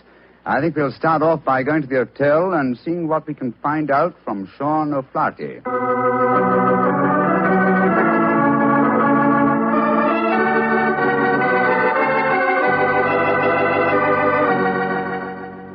As I was going to Ballymure a day, I well remember for to view the lads and lasses on the 5th day of November with a murring do a day and a murring a do a daddy. Oh, your honors would be after speaking to me, Sean O'Flaherty, perhaps? Yes, Sean. Did you know that Mr. Hankin, the man who struck you last night, was dead? Dead? Well, if ever a man deserved to be beneath the sod, 'twas Geoffrey Hankin himself. A mean, ugly man. The saints be praised that he's gone. How did he die, sir? He was murdered. Murdered? Well, bedad, I'm not surprised to hear it. Who murdered him, sir? At the moment, the police seem to think that you are the culprit. Myself? Well, how would I be after murdering the man, sir, when I don't even know how he died? He died when he fell from the top of Blarney Castle as he was trying to kiss the stone. He fell because Mr. Corcoran, his partner, couldn't hold on to his feet. His boots had been greased. And we know that you have been cleaning his boots, Sean. That I have, sir. I cleaned them this very morning. But I put no grease on them, if that's what you'd be after suggesting. I'm suggesting nothing. I'm trying to establish a few facts. Do you know Kathleen, the barmaid? Oh, and why shouldn't I know her, sir? She's to be me wife before the winter sets in. She pronounced a curse on the dead man last night, just after he had knocked you down. It's possible that she met... Here she comes, huh? Sean, my darling, what are the fine gentlemen doing here? Oh, Kathleen. They've come to ask me questions about the death of Mr. Hankin. He fell off Blarney Castle today and got himself murdered, they say. The saints be praised. But what has that to do with you, my darling? Well, the gentlemen tell me that the village police think that I might have greased his boots so that he slipped to his death. The village police is as stupid as my father's big sow. If Mr. Hankin fell to his death today because his boots were greased, I can tell you who did it. Indeed, who? The little people. I warned Mr. Hankin last night that the little people would be after him. He insulted the Irish. Oh, come, my dear. You don't seriously expect us to believe in the little people? And why not, Your Honor? We have them here. Oh, there are those that say the fairies all be dead, but I know different. I've seen them. When I was a slip of a girl, close to where I lived, there was a rat. That's a fort, you know. And the rat was a fairy's fort. We never dared touch it with a spade or cut down a tree growing on it or carry away a stone. We'd put our ear to the ground at night and we could hear the fairy music rising up from under the ground. Ah, they're gentle people. Most of the time. But they'd grease the boots of a man like Mr. Hankin if they didn't like them. That they would, Your Honor. Holmes, I'm certain that we're wasting our time here. I feel so, Watson. You get the whole thing turned on the greasing of those boots. If only I could have the boots in my hands. If only I could make laboratory tests. But until that dolt of a police... But of course! I have it, Watson. You have what, Holmes? The answer, I hope. Get hold of Mrs. Hankin and Mr. Corcoran. Have them meet me in the Blarney Stone Tower in half an hour. And you, where are you going? To the police station to try and convince the sergeant that even though it's St. Patrick's Day, it's his duty to help me trap a murderer.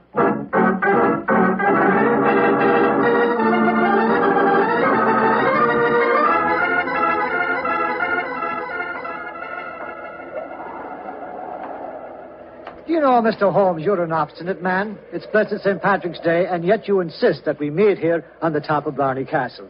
What do you think you can prove? Who murdered Geoffrey Hankin? But why do Molly and I have to be here? Yes, Mr. Holmes. And poor Geoffrey's body still lying somewhere below us. Mrs. Hankin and Mr. Corcoran. I asked Dr. Watson to bring you here for a good reason, I assure you. You ready, Watson? Quite ready, Holmes. Good. Sergeant. Yes, sir. You asked me why I've assembled the three of you here. I'm going to reconstruct the crime. I shall play the part of the victim. My friend Dr. Watson will represent you, Mr. Corcoran. Now, I straddle the parapet. So. Watson, hold on to my feet, will you? I've got him, Holmes. And lower me down the face of the wall. Right, sure.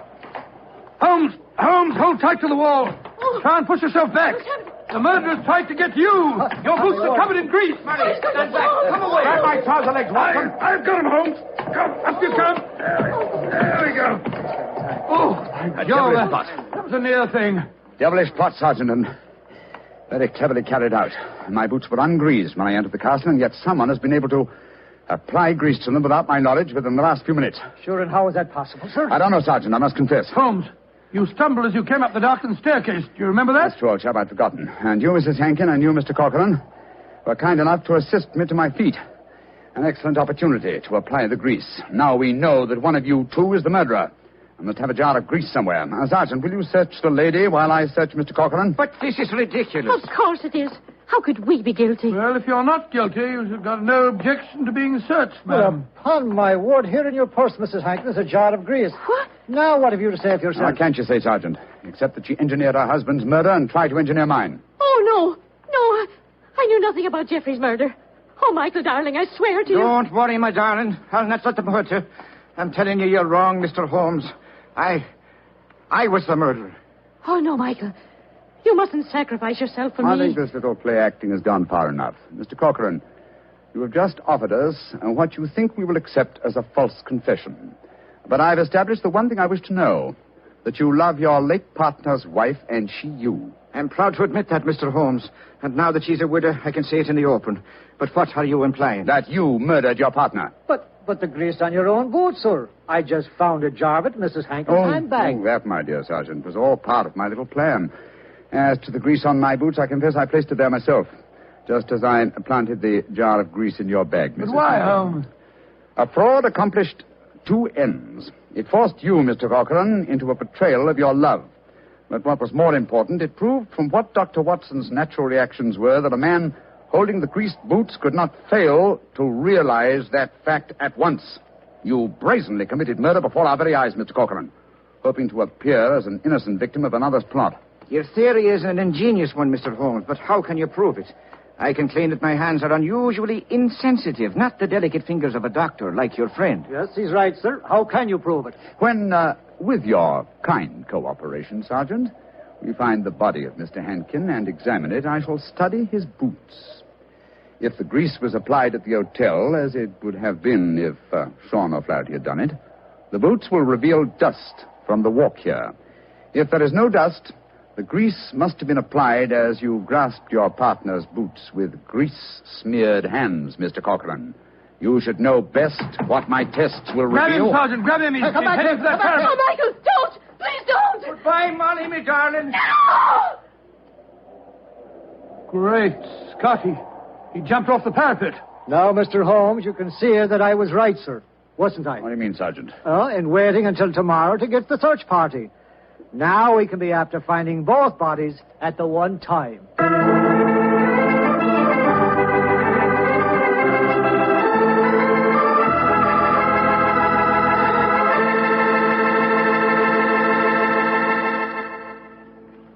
Well, Doctor, that was really an unusual story. Even now I get a bit of a shudder when I think of that afternoon at the castle. I don't blame you. Doctor, you know something? Earlier this evening, I said that if I ever got to Ireland, I'd certainly want to kiss the Blarney stone, remember? Yeah? Well, I've changed my mind. I'd no more want to hang by my heels to kiss that stone than, well, just let's forget it. But, my boy, don't forget, if you kiss that stone, you get the gift of eloquence. You'd be the most convincing fellow in the world. So? So, well, whenever you talked about Petri wine, you'd really do people a favor because they wouldn't be able to resist trying it. Oh, talking about Petri wine isn't important, Doctor. The best way to determine just how good Petri wine really is to taste it. And now let's look in on our old friend, Dr. Watson. I'm sure he's expecting us. Good evening, Doctor. Good evening, Mr. Bartell. draw up your usual chair. Now get on with tonight's new Sherlock Holmes adventure. Well, how did the story begin, Doctor? It was one day in the autumn of 1887, I remember. Holmes and I were seated on either side of the fire in our Baker Street lodgings. The great man, his eyes half closed, his long, thin fingers pressed together, lay back in his chair, filling the room with large blue clouds of tobacco smoke, and discoursing on one of his favorite subjects, Professor Moriarty. I can almost hear him now, Mr. Bartell, as he said... Napoleon of crime, Watson. He is the organizer of half that is evil and nearly all that is undetected in this great metropolis. Oh, surely that's an exaggeration, No, it isn't, Holmes. my dear fellow. He is a brain of the first order, and his agents are numerous and splendidly organized. He himself sits motionless like a spider in the center of his web. But that web has 1,000 radiations, and he knows every quiver of each one of them. It's fortunate for me that there's only one Moriarty. If every criminal were equally astute, I'd be in bankruptcy within the year. I don't think you need to worry about bankruptcy, Holmes. As I came in just now, I picked these letters up from the whole table and slipped them into my pocket. Here you are. Oh, thanks, old chap. They didn't look like bills to me. I observed the crest of the Duke of Carlisle on the top envelope. Oh, dear me. 500 guineas. His Grace is extremely generous in his evaluation of my services. I don't agree. After all, you did save him from a shocking scandal. Oh, listen to this, Watson. I seen you yesterday when you come to the cricket match. You wasn't watching the cricket. If you value your life, keep your filthy long nose to yourself. And it's signed Joe the Butcher. Long nose. Who on earth, Joe the Butcher? A minor criminal that I was instrumental in sending to prison for a short term. He flatters himself, though. I was watching the cricket. No idea that Joe was back in practice again. I must keep an eye on him. Hello. Letter on Carlton Hotel stationery. Now, I say, this is interesting. Very interesting. Oh, what's it say, Holmes? Dear Mr. Holmes, I've been informed that you are a man of ability and discretion. My life is in grave danger, and I need your help. Upon receipt of this letter, come to my hotel at once. I shall be expecting you. And it's signed, Francois Dulac. It's rather peremptory, isn't it? No, please, just come to my hotel at once. Who is this Dulac, anyway? What's no, fellow? Yeah? We were talking of Moriarty just now. I have a feeling that this letter may lead us to him. Well, what makes you say that? Francois Dulac, the writer of this letter, is recognized in France as the one indisputable authority on the paintings of Jean-Baptiste Greuze. Well, I still don't see the connection with Moriarty. If there is one thing Moriarty loves, more than the dazzling abstractions of mathematics and even more dazzling achievements of crime, it is the paintings of Greuze. The suggested combination of impending danger and a Greuze expert spells Moriarty to me. Get your hat and coat, old fellow. We're off to the Carlton Hotel to see Monsieur Dulac at once.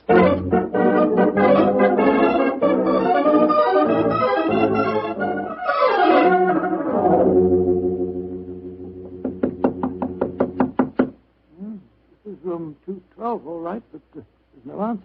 I'll knock again. Shall I go and get someone to unlock the door? No, old chap. Huh? We don't want to attract attention to our prospective client. Hotel locks shouldn't be very hard to pick. Here. The skeleton key should do the trick quite easily. Well, the man at the desk downstairs said that Monsieur Dulac was in his room. You know, Watson, he said he thought he was in his room. Uh-huh. Easier than I anticipated. Come on, let's go in.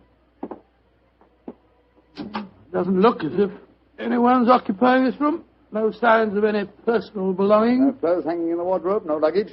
Yet he is still registered here. Hello. What's this stain on the carpet by the bed here? Great Scott, is it... It's a blood stain, Watson. Blood stain? And the stain is still damp. I'm afraid we're too late. Come on. We can do no more good here. You're not giving up, Holmes? No, of course not, my dear fellow. Let's see what we can find out from the hotel manager. I refuse to believe that in the 19th century a distinguished foreigner can vanish into thin air.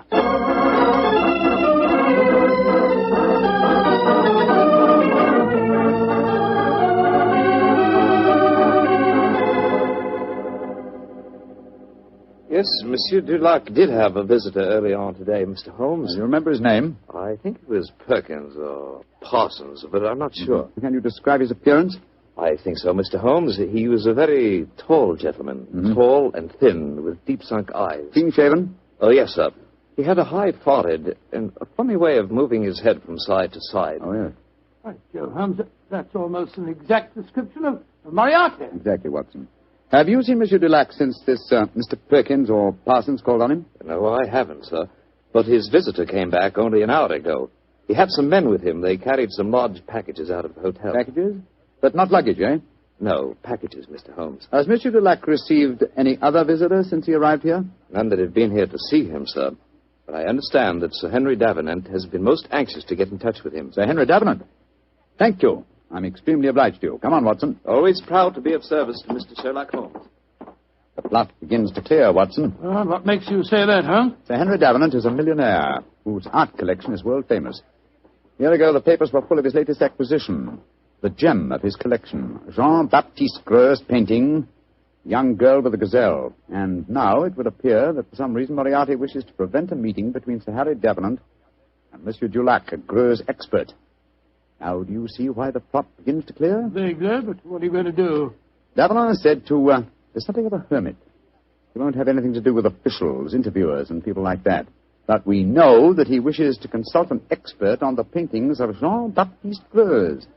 The next move should be obvious, old chap. Gracious me, you mean that you'll impersonate one? Certainly. If a Greu's expert is what he wants, then a Greu's expert is what he's going to get.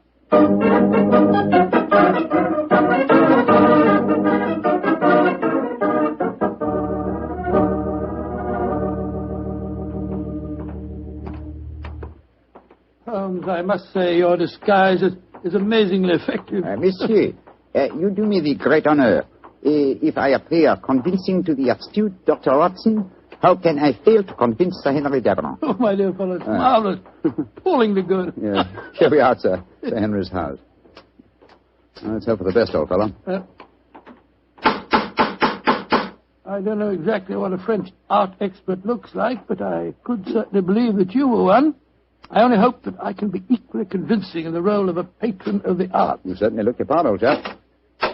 Good afternoon. Can I help you? My name is Vernet. André Vernet. I am most anxious to make the acquaintance of Sir Henry Davenant. I'm afraid that Sir Henry is extremely difficult to see, sir. I can tell him you're here, but he very rarely gives interviews. That is a great disappointment to me. Perhaps you would just go and tell him I am a pupil and a disciple of the great François Dulac.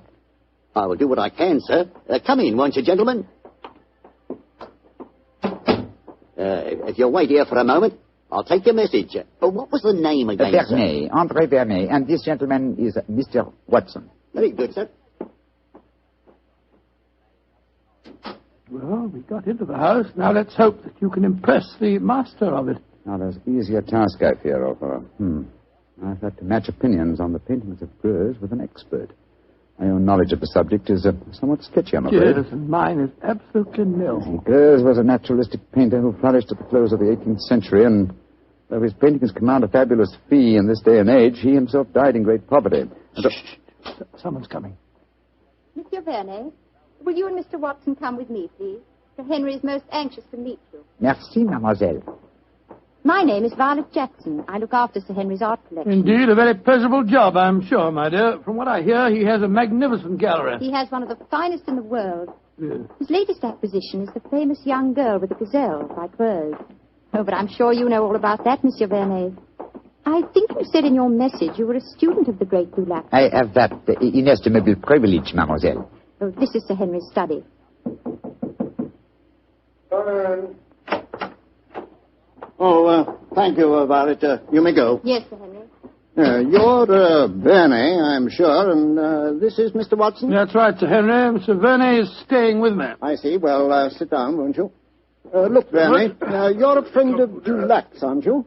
I think I may claim that honor, monsieur. Then why in thunder can't I get in touch with him? He's staying at the Carlton Hotel, isn't he? He was, or has been staying there, monsieur. Oui. I've left half a dozen messages for him, asking him to come and see me, and he hasn't answered one of them. I can't understand it. It's most important that I see him. Monsieur is in some trouble, perhaps? Perhaps. Now, you fellows are familiar with the painting by Greuze, the young lady with the gazelle, aren't you? Oh, yes, Sir Henry. Yes, indeed. Oh, you are, eh? What do you think of it? Well, one of the greatest works, in my humble opinion, monsieur. Of course, I have only seen a reproduction, but it seemed to me to have a freshness and vigor of the flesh tints, a great firmness and brilliance of line. You are indeed fortunate to own it, monsieur. Don't know about fortunate. It cost me £40,000. I still say you are most fortunate, monsieur. Would you grant me the honor of to examine the original? Well, I don't know whether I ought to. I've had to guard it very carefully ever since this... but perhaps in your case I can make an exception. You received threats regarding the painting, Sir Henry? Yes, I have, Mr. Watson. And they've worried me so much that I've even thought of engaging the services of a private detective. Indeed, monsieur. How very interesting. The Duke of Carlisle strongly recommended a fellow by the name of Sherlock Holmes. I was seriously thinking of going to him. Instead of which? He has come to you, Sir Henry. In fact, it will save us all a lot of time, I'm sure. Well, what kind of horseplay is this, sir? Who the devil are you? My name is Sherlock Holmes. Then why do you come here masquerading as a French art expert? Because I'd heard of your aversion to giving interviews, and I wanted to see you urgently. I felt that in the character of a supposed Greuze expert, I was most likely to gain immediate admission. Well, then, your friend here? Dr. Watson, my colleague. Well, it's all turned out for the best, Sir Henry. You wanted to consult Mr. Holmes, and he was most anxious to see you. Yes. Well, I'm glad you fellows are here. You see, I'm devilish worried about that Greuze of mine. Oh, why, Sir Henry? Well, I bought it at an auction. There was another man bidding against me all the time, and when it was finally knocked down in my name, he became most insulting. He seemed unable to bear not owning the picture himself. He told me bluntly that I wouldn't enjoy it long. Well, I didn't think much about it at the time, but lately I've been receiving postcards repeating the threat. I don't like it, that's a fact. Well, you kept those postcards, I hope, Sir Henry? No, threw them in the fire where they belong. Oh, that's a pity, sir. Can you recall the name of this bidder at the auction who threatened you? No, didn't know his name. Can you describe his appearance? Well, let me see. He was tall, clean-shaven, and a curious habit of moving his head from side to side. Moriarty again. Yes, old chap, my supposition was correct. Now, tell me, Sir Henry, is the painting safely guarded? Well, I'd say that it was impregnable, Holmes. It's not in my regular galleries. I had a special strong room built for it when I started to receive these threats. It has a lock to which only I know the combination, and a special clockwork device that so controls the room that even I can only enter it during certain daytime hours. And yet, Sir Henry, with such thorough precautions, you appear to be frightened. Why? Well, I hardly dare trust my own shadow, Holmes. But as you possibly know, one of Greuze's pupils, a certain Madame Ledoux, imitated his paintings most successfully. Several of the experts were fooled. I confess that I've been frightened lately, since I received the threat, that a clever man might try and substitute a fake painting for the original, if indeed he hasn't already done so. That's why I was so anxious to get in touch with Dulac. He'd know a fraud at once. But a substitution would be impossible if you're the only one that knows the combination to the lock of the strong room. Well, that's what my logic tells me too, Doctor. And yet I'm very uneasy, I must confess. It's still daylight, Sir Henry. Would it be possible for us to examine the painting now? Well, certainly.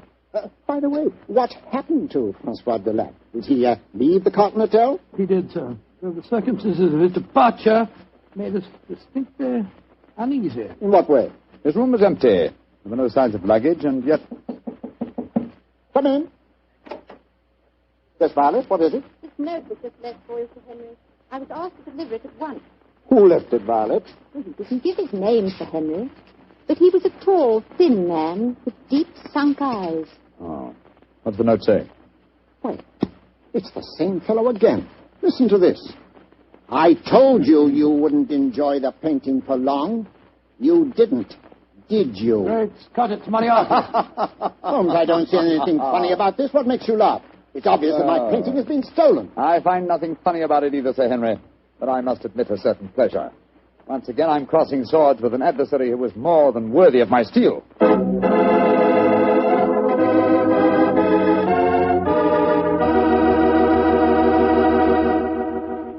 You'll hear the rest of Dr. Watson's story in just a second, so I'm just going to remind you that Petri Sherry could really be called the all-round, all-American wine. That's right, Petri California Sherry. Now, the reason I say that is because Petri Sherry is not only a swell before dinner wine, but it's a perfect wine for almost any occasion. When company drops in, serve Petri Sherry. After dinner, when you're just sitting around chatting, Petri Sherry again is just right. Believe me, you couldn't ask for a better all-round wine than Sherry. You couldn't ask for a better tasting Sherry than Petri. Petri Sherry. Well, Dr. Watson, you've kept me on the edge of my chair so far with your story. What happened next? Did Sir Henry Davenant take you to see his famous painting? He did, Mr. Bartell. Together with Miss Violet Jackson, we descended countless flights of stairs. Doors opened where no one expected a door to exist. Finally, after walking down a narrow stone staircase that turned and twisted, we came up against a blank wall. It seemed that we could go no further. But a time clock, a combination of numbers, and a hidden door slid back. We stood in the interior of a small room. A room with no windows and hardly any light. An oil painting stood on an easel before us. It was the incomparable Greuze painting of a young girl with a gazelle. We stood looking at it for a brief moment, and then the Henry Davenant said, Heaven, the painting is still safe. Yes, Sir Henry. If it still is the same painting. It looks the same, Mr. Holmes. Yes, it does to me. The fact remains that only Francois Dulac could tell us if it is the same or a brilliant copy. Yes, and Monsieur Dulac has been silenced. So it would seem. Of course, we could ask the experts at the British Museum to pass judgment. Yeah, but how could it have been stolen? It'd be impossible to smuggle it out of here and replace it with a copy. There's only one way of being absolutely certain. With your permission, Sir Henry, I should like to make a test. You're going to take a sample of the paint, Mr. Holmes? Yes, that should give us certain proof. Well, very well. Yeah, you'd better do it, Violet. But be careful. Remember, the painting cost me £40,000. A minute fragment of paint will be sufficient for the test, won't it, Mr. Holmes? Yes, indeed. With my fingernails, Sir Henry, I'll scratch off a tiny sample. Yes, I think it's a dash fine bit of work, whoever painted it. There you are, Mr. Holmes. Is that enough paint Splendid, for Miss you? Jackson, splendid. Thank you. Please put it on this envelope for me, will you? That's it. And now, Sir Henry, I shall return to Baker Street and analyze this paint. Within an hour, I shall be able to tell you whether the painting is worth £40,000 or a plug farthing.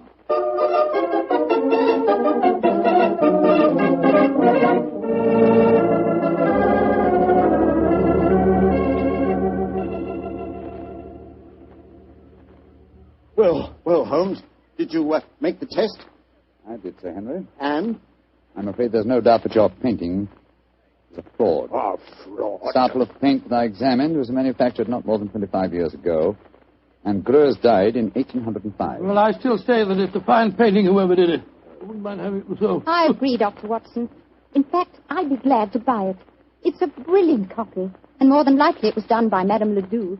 You're remarkably quiet, Sir Henry. £40,000. £40,000! No, sir, put that knife down. Holmes, help me grab him. Don't worry, gentlemen. I'm not about to commit suicide in despair, if that's what you're thinking. Now, why are you grasping that knife, sir? Because I have work to do in my strong room. I'm going to use this knife to slash that lying canvas into 40,000 pieces.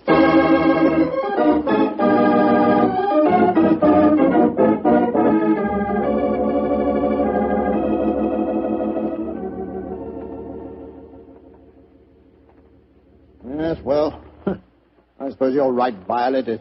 It's childish to mutilate this daub. It's a brilliant fraud, Sir Henry. I'd like to have it. I'll buy it from you gladly. Buy it from me? You can have it. Go and make arrangements to have the wretched thing taken away at once. I don't want any frauds in my collection. Yes, Sir Henry, and thank you. Now, Mr. Sherlock Holmes, I'll pay you any fee you name if you can tell me how the original painting was stolen. Well, Sir Henry, the how must here precede the who. And the how, I must confess, seems impossible. Yes, I agree. This is the sealed metal room. The only entrance is through the door. That has a combination that only you know, Sir Henry. Perfectly true. It's impossible for anyone to enter this room without my being present. Or I would have sworn it was. Let's examine these walls, Watson. Might be a secret panel. Ventilator. No method of entrance here. Well, you'll find no flaws, I'm sure. This room is built like a giant safe. And the time lock on the door is equally solid. Is the time lock working now? Yes. It started 5 minutes ago when we opened the door. But don't worry. It's perfectly safe with the door open. But when the door's closed, it couldn't be reopened again, I take it, Sir Henry. Not until the morning, Doctor, no. I had the lock specially designed. Very ingenious. This presents as pretty a problem as ever I've tackled, Sir Henry. A large painting stolen and a fake one substituted in a sealed room to which only you have access. I must confess the how seems utterly impossible. Remember what you always say, Holmes. Throw out the impossible, and whatever remains, no matter how improbable, must be the possible. Let's consider the who for a moment. Is your butler absolutely reliable? Absolutely. How about Miss Jackson? Oh, completely trustworthy. Brought letters of recommendation from most of the leading art galleries in London. Intelligent, too. And serious-minded. She's made a deep study of mathematics as well as her knowledge of painting. Mathematics? How do you know that, Sir Henry? Well, she had a book with her the other day. I was surprised at the title. Could have been a novel, but no. It was called The Dynamics of an Asteroid, and it was inscribed to her by the author. Dynamics of an Asteroid, and inscribed to her by the author. Thank heavens for your memories, Henry. That book was written by Professor Moriarty. Violet Jackson must be an accomplice of his. Violet? The door! Someone slammed it shut. Yes, and it's not very hard to guess who that someone is. Oh, but I can't believe that Violet is a criminal. Look, there's a note being pushed under the door. Now, strike a match, will you, old fellow? Right, you are. What's it say, Holmes? Forgive my unladylike eavesdropping, but with Mr. Sherlock Holmes as near the truth as he is, I'm afraid it would be unwise for me to remain here any longer. On the other hand, you are in no danger of smothering in the strong room, but your imprisonment should delay my pursuit till morning. Violet Jackson. She's escaped us, Holmes. Don't worry, Watson. Jackson's failure to procure the painting for Moriarty will land her in a far worse dilemma than anything we could subject her to. Moriarty has never tolerated failure on the part of his minions. A brilliant plot, old fellow, a brilliant plot. Moriarty is at the zenith of his powers. How fortunate that we were able to foil him. What do you mean, foil him? My painting's been stolen. Your painting, Sir Henry? Oh, no. It's here in this room. What on earth are you talking about, Holmes? You reminded me of my own dictum, Watson. I discarded the impossible. It was impossible that the picture had been stolen, therefore it had not been stolen. You mean that this painting is the original, Grose? Yes, of course, sir. Surely the whole plot is crystal clear now. Just about as clear as porridge to me. Well, then let me explain. The whole episode of Francois Dulac, the note to me, the empty hotel room, and the significant bloodstains and the apparent disappearance of Dulac were all part of Moriarty's plot. The real Dulac never left France. Moriarty created him in England to lure me into the case. Why in thunder should he want to do that, Holmes? Yes. I should think you're the last person he'd want on the scene. Oh, on the contrary, sir. He knew that I'd grab at his bait, the apparent murder of a Greuze expert who would make it seem likely that your painting had a substitute, Sir Henry. He wanted me to test the painting, which I did. I fell into his trap very neatly. The paint, Holmes. You said that it was no more than 20 years old. Yes, my dear fellow, the answer should be obvious. I see it. Violet was his accomplice, had prepared the painting beforehand, and carefully scraped off a piece of modern paint. Exactly, Sir Henry. And Moriarty had assumed, quite correctly as it turned out, that as soon as you thought your painting was a fraud, you'd want to get rid of it. And that girl was going to take it out of this house with your full approval. And, of course, turn it over to Moriarty. What a fantastic scheme. A devilishly clever one, old chap.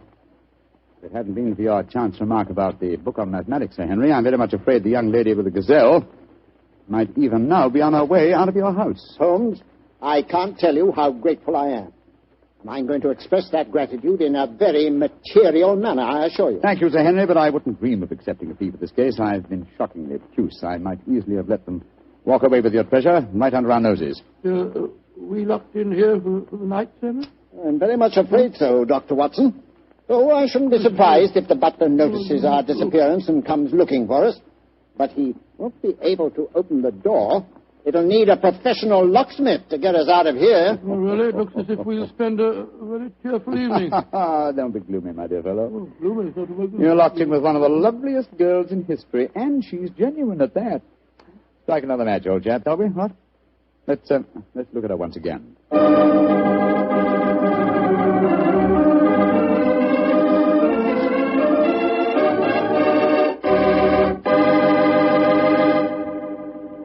Doctor, that was not only a swell story, but I really learned something. Oh, good, Mr. Bartell. And just what did you learn? Well, this fellow Greuze, the painter... Yeah? I know this must sound stupid to you, but until you mentioned his name, I'd never heard of him before. Holmes mentioned his name to me. I've never heard him before either. But then... we'll never learn about the good things in this world unless somebody tells us. Exactly. That's the way I feel about Petri wine. Oh, no. Wait a minute. Now, here's the way I look at it. There are thousands of people who know about Petri wine and love it, right? Yes, but even though it's a wonderful wine, there must be some people who don't know about it. So I tell them about it. Sherlock Holmes considered himself as the only unofficial consulting detective, and rightly so. In point of fact, Holmes worked outside the law. If he'd been a policeman working for Scotland Yard, he would certainly not have had the freedom that allowed him to use his unorthodox methods. This both pleased the police and frustrated them. Pleased them because he almost invariably let such men as Inspector Lestrade and Inspector Gregson take the public recognition for a case that he had solved. Frustrated them because he could literally work on a case using his own specialized abilities while they had to stay within prescribed limits. Yet Holmes did respect the law, for he was in fact an amateur, and felt it best to have a healthy relationship with the professional police. This encouraged such men as Lestrade and Gregson to bring various unsolved crimes to him for his solution. His freedom outside the restraints of the law allowed him to assume many roles in disguise and to work with Watson as his accomplice. Excellent examples of this kind of work can be found in such original stories as A Scandal in Bohemia, The Man with the Twisted Lip, and The Illustrious Client, to name but a few. He often broke open safes to get information, set fires to force some action out of an individual, such as Irene Adler, or broke into homes in order to gain access to information that would lead to the solving of the crime. Any admonitions by the police were soon dropped when Holmes produced the criminal or solved the crime. Most of this work was done by Holmes and Watson in London or various other parts of England. In The Waltz of Death, Holmes and Watson find themselves in Vienna on a case. Now here, on foreign territory, and completely outside the orthodox methods of the English police, Holmes had even more free rein. He still used his brilliant sense of deductive logic, but now he did not have to worry about reprimands from Scotland Yard. And besides, there was new excitement for Holmes when he could deal with murder from other than the English criminal. Join me now as we present Sherlock Holmes and Dr. Watson in The Waltz of Death. Petri Wine brings you Basil Rathbone and Nigel Bruce in the new Adventures of Sherlock Holmes.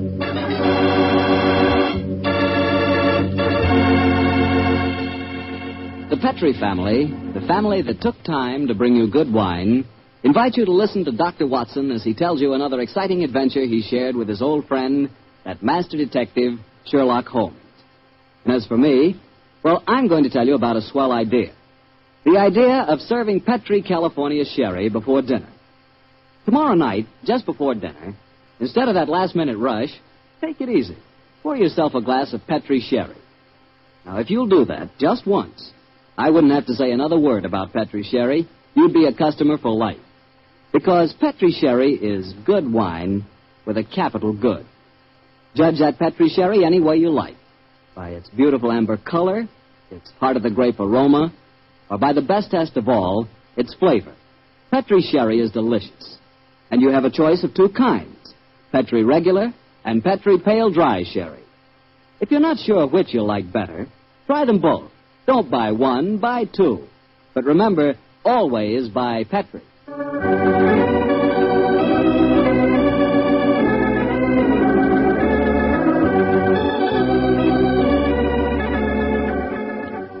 And now I'm sure our good friend Dr. Watson's expecting us. Let's go in and join him. Good evening, Dr. Watson. Good evening, Mr. Bartell. All set for tonight's story? Yes, madam, I'm all set, Mr. Fuller. It began in Vienna in 1889. The old Vienna of bright lights, lovely ladies, and lilting music. What were you and the great Sherlock Holmes doing there, Doctor? Mr. Bartell, what were we doing there? Yes, sir. Were you just taking a trip? Oh, in those early days of our association, we didn't have either the time or the money for trips. No, we were in Vienna at the express command of the Emperor Franz Joseph. It was in October, I remember, that we arrived in the city, and for several days we were forced to cool our heels awaiting the imperial pleasure. And on one of those idle evenings, of the good services of our friend the Chief of Police, Count Frano, secured us an invitation to a resplendent ball that was being held at the palace of Princess Stephanie von Kram. It was an incredibly colorful spectacle, Mr. Bartell. A string orchestra high in the gallery of the palace ballroom, played a haunting Strauss waltz, while on the floor below, the cream of Viennese aristocracy swayed and glided gaily to the lilting music. I can remember the picture so well, Mr. Bartell, that Holmes and I stood there talking to the chief of police, Count Caprano. A colourful scene, is it not, gentlemen? Right, George, yes, Count Caprano. It must be a real holiday for you and Mr. Holmes. What makes you say that, Watson? Well, it's hard to think of the criminal world when one looks at such a gathering. And yet Count Profano knows as well as I do that the criminal is not confined to class or environment. Indeed, no, Mr. Holmes. I can assure you that every guest here tonight has been scrutinized as he entered. Yes, I imagine that many plainclothes men are present in this room now, aren't they, Count Profano? Oh, yes. We take no chances. I suppose you can't afford to. There's enough jewelry being worn here tonight for a king's ransom, I should say.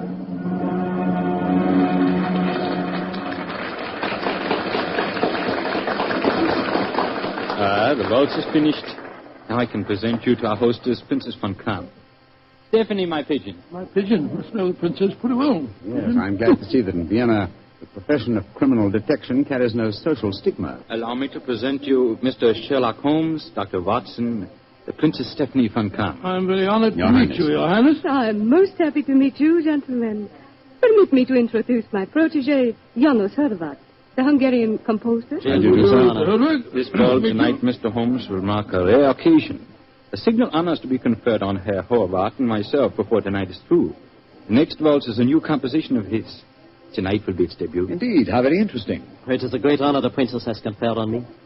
A new composition could not possibly be presented under more auspicious circumstances. Count Caprano, you spoke of an honor in connection with yourself.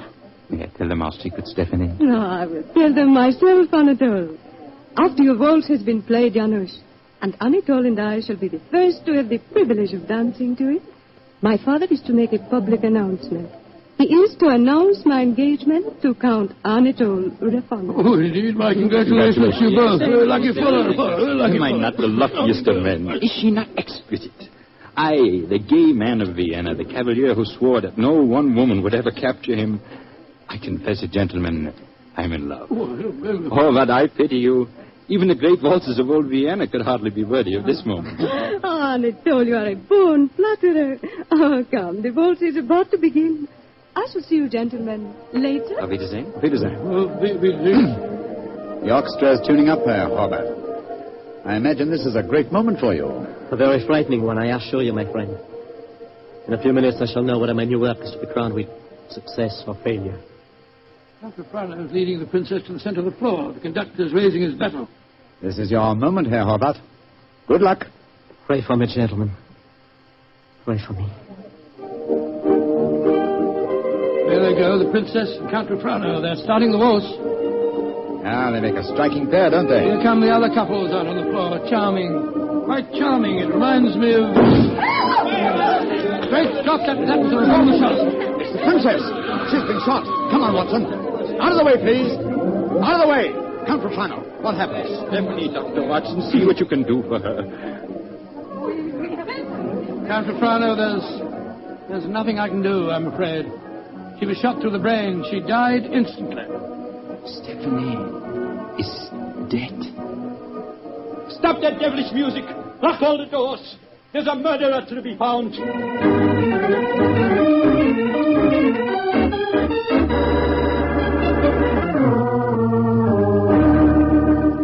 Count Profano, have you found any clues? One of my men found a revolver. It had been thrust into the earth of a potted palm. May I see it, please? Of course, here. Rammed into the soft earth. Confound it. Count Profano, your fiancée was an extremely beautiful woman. You must have had rivals? Yes, several, but none of them are present tonight. Who will inherit her estate? A 6-month-old nephew. Who's his guardian? The Emperor Franz Joseph himself. No, Mr. Holmes. I know of no obvious motive for someone wishing poor Stephanie dead. Well, perhaps it was a political crime. She was a wealthy aristocrat and a very prominent one. Yes, it's very possible. Many nihilist assassins have been active in my country recently. Meanwhile, we have a ballroom full of suspects waiting for us. I was just going to suggest we went back there. We can't find out very much by staying here in the library. It's a delicate matter. Almost everyone present tonight is known to me personally. May I suggest that you go back to the ballroom and have the male guests filed past you? Detain for questioning anyone whose evening clothes do not fit perfectly. Clothes don't fit? What's the cut of a man's clothes got to do with this?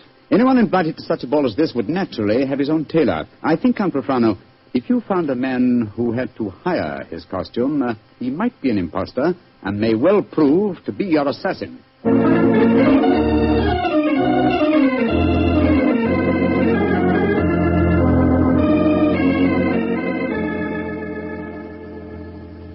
Mr. Holmes, your plan has not been effective so far. You find one Englishman who is unusually badly dressed, and what do we discover? He's an English milord whose luggage was lost on the train. Yes, and the second suspect proved to be a perfectly respectable Viennese doctor whose nasty little child had taken a last-minute snip at his tailcoat with a pair of scissors. And the third was poor Horvath, the composer, who cannot yet afford a good dress suit, eh? Well, Count Profano, why not have the next suspect shown in? Yes, of course. Schober, bring in the next man. Ja, Herr Baum. Kommen Sie herein, bitte. Ein bitte, what a frightful-looking fellow. Your name, please. My name is Groening. What do you wish with me? Groening? Your name was not on the list of invitations. One moment, please. Let me see your right hand, Herr Groening. You have no right to touch me. Where did you get these fresh earth stains? Your right thumb is pitted and the nail is full of dirt. What does that poor policeman... Not a short while ago, you tried to hide your revolver by ramming it into an earth-filled flower pot. You know that revolver, please, Count Profano. It will be easy to compare the samples of earth. It will not be necessary. Well, you admit that you murdered the princess tonight, then? Certainly, I admit it. Why did you kill her? She was an aristocrat. She was an oppressor of the poor. I'm glad I killed her. One day, I and my party will kill all of you filthy aristocrats. Profano, put down that revolver. Shoot him like the dark he is. No, Count Profano. Even you can't take the law into your own hands. Why do you not shoot me? I'm not afraid to die. Have him taken away, Schober. Nehmt den Hund ins Gefängnis. Thank you for stopping my hand just now, Doctor. But when he spoke of Stephanie that way, I could have killed him just as he killed her. Very understandable impulse, sir, but one that would have ruined your life. My life? Now that she is dead, my life is empty. What right do love and beauty have to exist in a world that no longer holds Stephanie? She was all light and life, loveliness. And now... But I am hardly displaying my Viennese blood, am I? The murder is caught, thanks to you, Mr. Holmes, and my life, such as it is, must go on. Somehow. That's how the story began, Mr. Bartell. Began? It sounds like the end of a story to me, Doctor. Far from it, my boy. The next day, Holmes and I had our interview with His Imperial Majesty and learned the nature of the services expected of us. Services that required our leaving the city. And that's why, my boy, we were gone from Vienna for some weeks. We didn't know that during our absence, Herr Holbert's waltz, which had had such a tragic debut, was beginning to make a sort of morbid... Herr Baron, the Horvath waltz. We have had many requests for it. Gladly, we will play it, Herr Baron.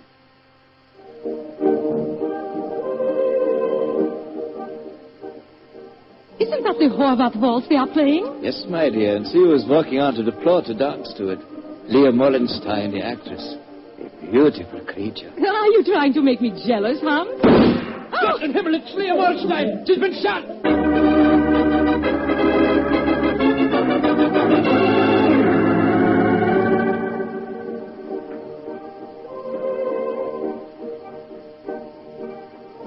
A new ballet, and to the music of the Horvath waltz. Magnificent.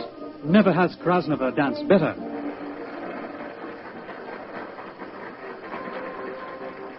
Have you ever seen such exquisite pirouettes?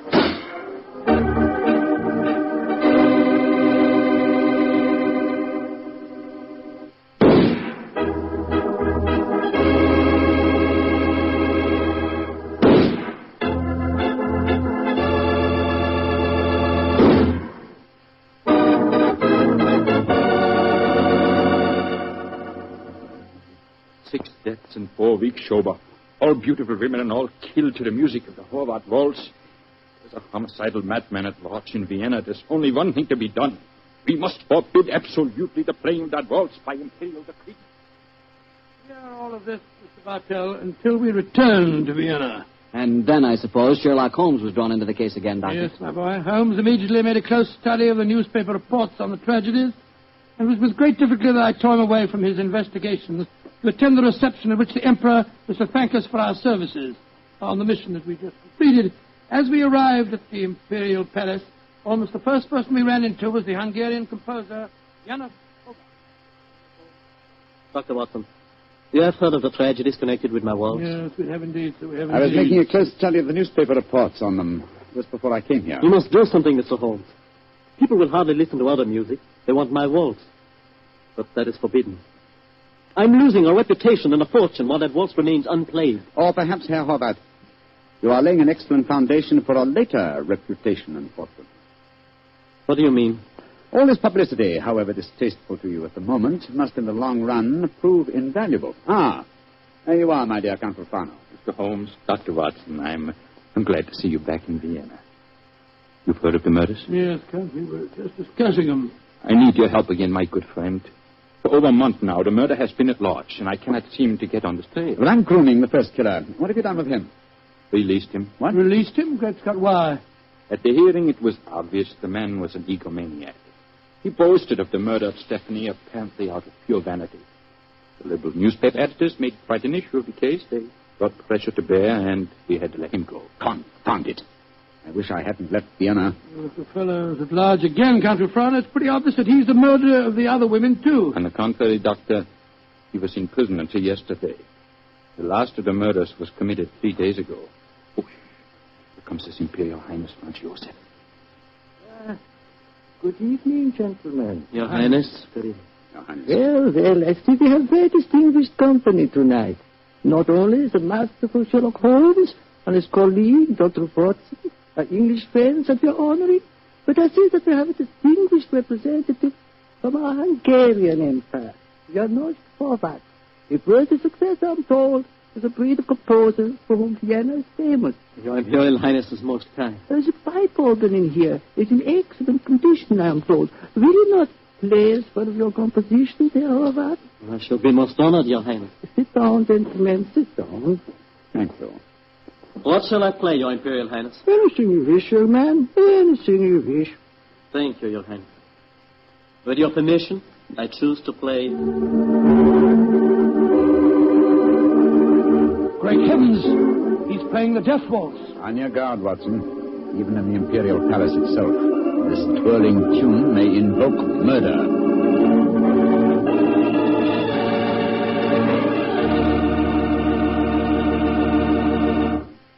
You'll hear the rest of Dr. Watson's story in just a second, which just gives me time to remind you that if any one wine could be called the perfect wine for almost any occasion, that one wine would be Petri California Sherry.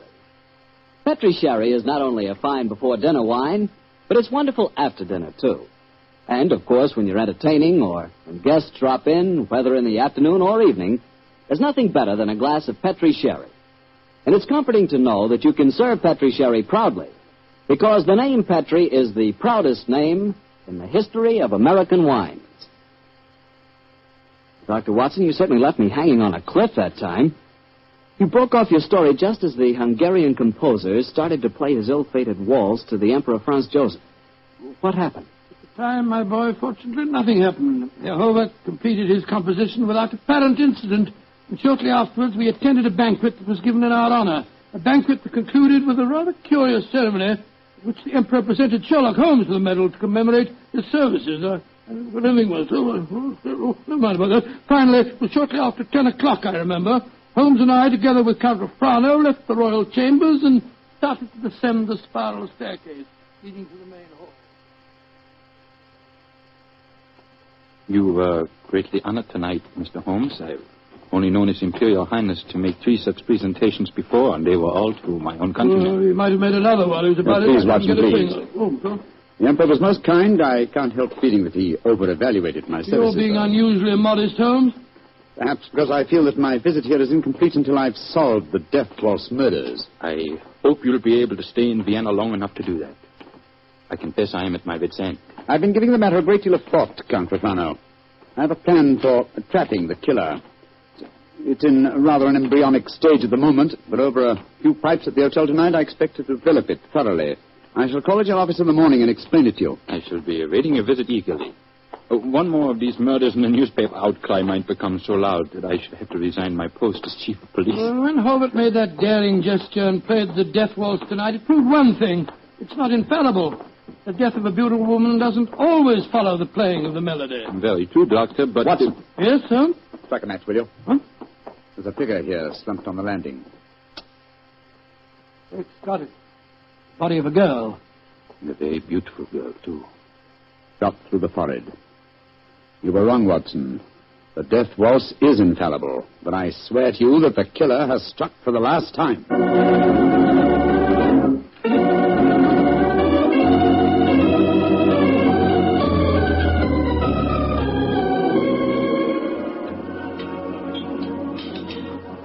Ah, there you are, my dear Count Profano. Yes, I followed the instructions you gave me this morning, Mr. Holmes. Chainbaum says at the moment the smartest restaurant in Vienna. I've reserved the best table for you, and I've invited the guests that you named. A strangely assorted couple, I must say. Janos Horvath, composer, and that grinning fellow, the one that admitted shooting your fiancée, Count Profano. It's as much as I could do to keep my hands off him when he arrived here, Doctor. But Mr. Holmes insisted that I ask him. Just the same, I wish you would tell me his plan. I'm completely in the dark. In the dark, I can sympathize with you, Count Profano. Holmes never tells me a thing either. Let's turn our guest, shall we? In a very few minutes, I'm sure that my plan will be perfectly apparent. Good evening, Herr Horvath. Oh, good evening, Mr. Holmes. Dr. Watson. How do you do, Herr Holmes? And how are you tonight, Herr Gröning? Angry at having to come here against my will. My party does not approve of these aristocratic, padded pigsties. But Count Refrano informed me that if I did not come here tonight, I could expect to find myself back in prison. How could I resist such a persuasive invitation? Ah, here comes the third guest for our table. I met her at the hotel a few hours ago. Miss Banks, I'm so glad that you were able to come. Hello, Mr. Holmes. I didn't know this was going to be a party, but I couldn't be happier. Allow me to present you, Count Profano, Dr. Watson, Herr Horvath, Herr Gröning, Miss Barbara Banks from the United States of America. How do you do, Holmes? I wish I knew what you're up to. And how can a young American girl afford to come to Vienna, may I ask? Of course you can ask. My father made a lot of money, and he wanted me to have the advantages he never had. Your father made money because he ground the faces of the poor. Oh, my father never ground a poor face in his life. He was a capitalist. I spit on him. Oh, that's rather unfriendly. And also, geographically speaking, something of a problem. You see, he's living in Wyoming. You make fun of me. Only because you made fun of me. Mr. Holmes, I did as you asked me. I'm very grateful, Miss Banks. The orchestra leader didn't want to play it. He seemed scared. But I waved a lot of money in front of him, and I promised to pay the fine as well. Splendid. Great Scott, I see it all now. So do I. You persuaded Miss Banks to bribe the orchestra leader to play. My waltz. My forbidden waltz? Yes, Herr Horvath. I felt that if the request came from a young American, it might seem quite reasonable. Particularly if the requests were accompanied by American thalers ground out of the faces of the poor. You are being unpleasant to me, aren't you? They're playing it, your waltz, Herr Horvath. The death waltz. Mr. Holmes, this is against the law. The Horvath waltz is forbidden by imperial decree. True, nonetheless, my dear Count, I implore you not to arrest the orchestra leader until after the waltz is completed. In which case, since I requested it and it's still playing, I'd like a partner. Will you dance with me, Count Refrano? I'm sorry, Miss Banks, but for this melody I shall never dance again. Oh. Well, how about you, Dr. Watson? Oh, I'd like you very much, my dear, but I'm afraid I'm not as light on my feet as I used to be. In any case, I was never much of a hand at the waltz. The polka's more in my line. Dear me, I'm getting an inferiority complex. Oh, please do not, Miss Banks. You'll observe that the general public seems singularly unwilling to dance, too. Not one couple has ventured onto the floor. How can you blame them? The waltz with Horvath may mean death. How can you blame them? I'm not afraid. After all, Herr Horvath, it's your own music. I'll dance with you. You're most kind, Miss Banks, and courageous. But to be a partner of the only woman on the floor would mean ruin. An admission of failure. My third refusal. I'm a wallflower. No, my dear Miss Banks, the aristocrats, they're afraid. But I, plain simple Gröning, I will dance with you, Miss Williams. Oh, bless you, Herr Gröning. And I assure you my father does not grind the faces of the poor. He does grind the faces of the poor, this I know. Stop her, it's suicide. I think not, Herr Horvath. I think so. And I'll not stay here to watch it. Where the devil's he off to? Do not worry, Doctor. I should keep an eye on him. Yes, and we'll keep an eye on both of them. Come on, Watson. Horvath is leaving the room. Whereas Count Refrano has deserted his trail and has slipped behind one of those pillars. Good Lord, he's drawing a revolver. Exactly, Watson. He's our man. Put down that revolver, Count Refrano. Put it down, I say. He's turning it on himself. Count Refrano!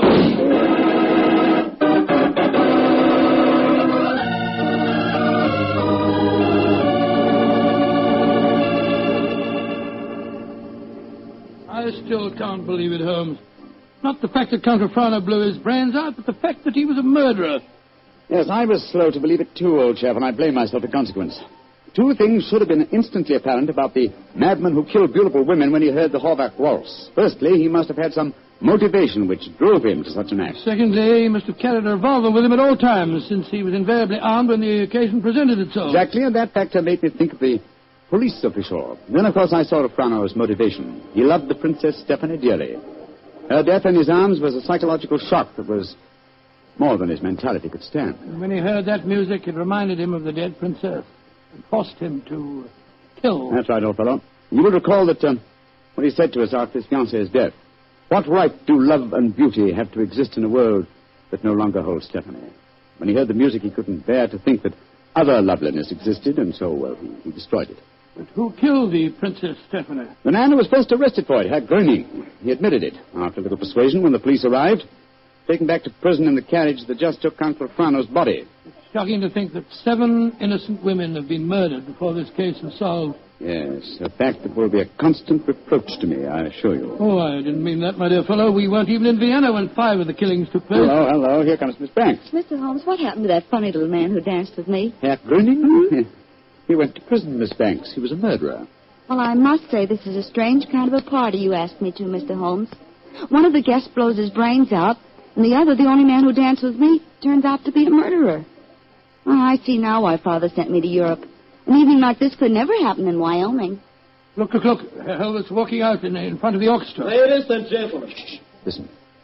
Ladies and gentlemen, I, Arnold Horvath, wish to assure you, upon the word of the great English detective Sherlock Holmes, that never again shall my new waltz be an accompaniment for murder. Henceforth, its melody will be for life and love and laughter. I have ordered a bottle of the finest Poquet sent to each of your tables. Raise your glasses and pledge me as I now conduct my waltz. Free at last from the kiss of death.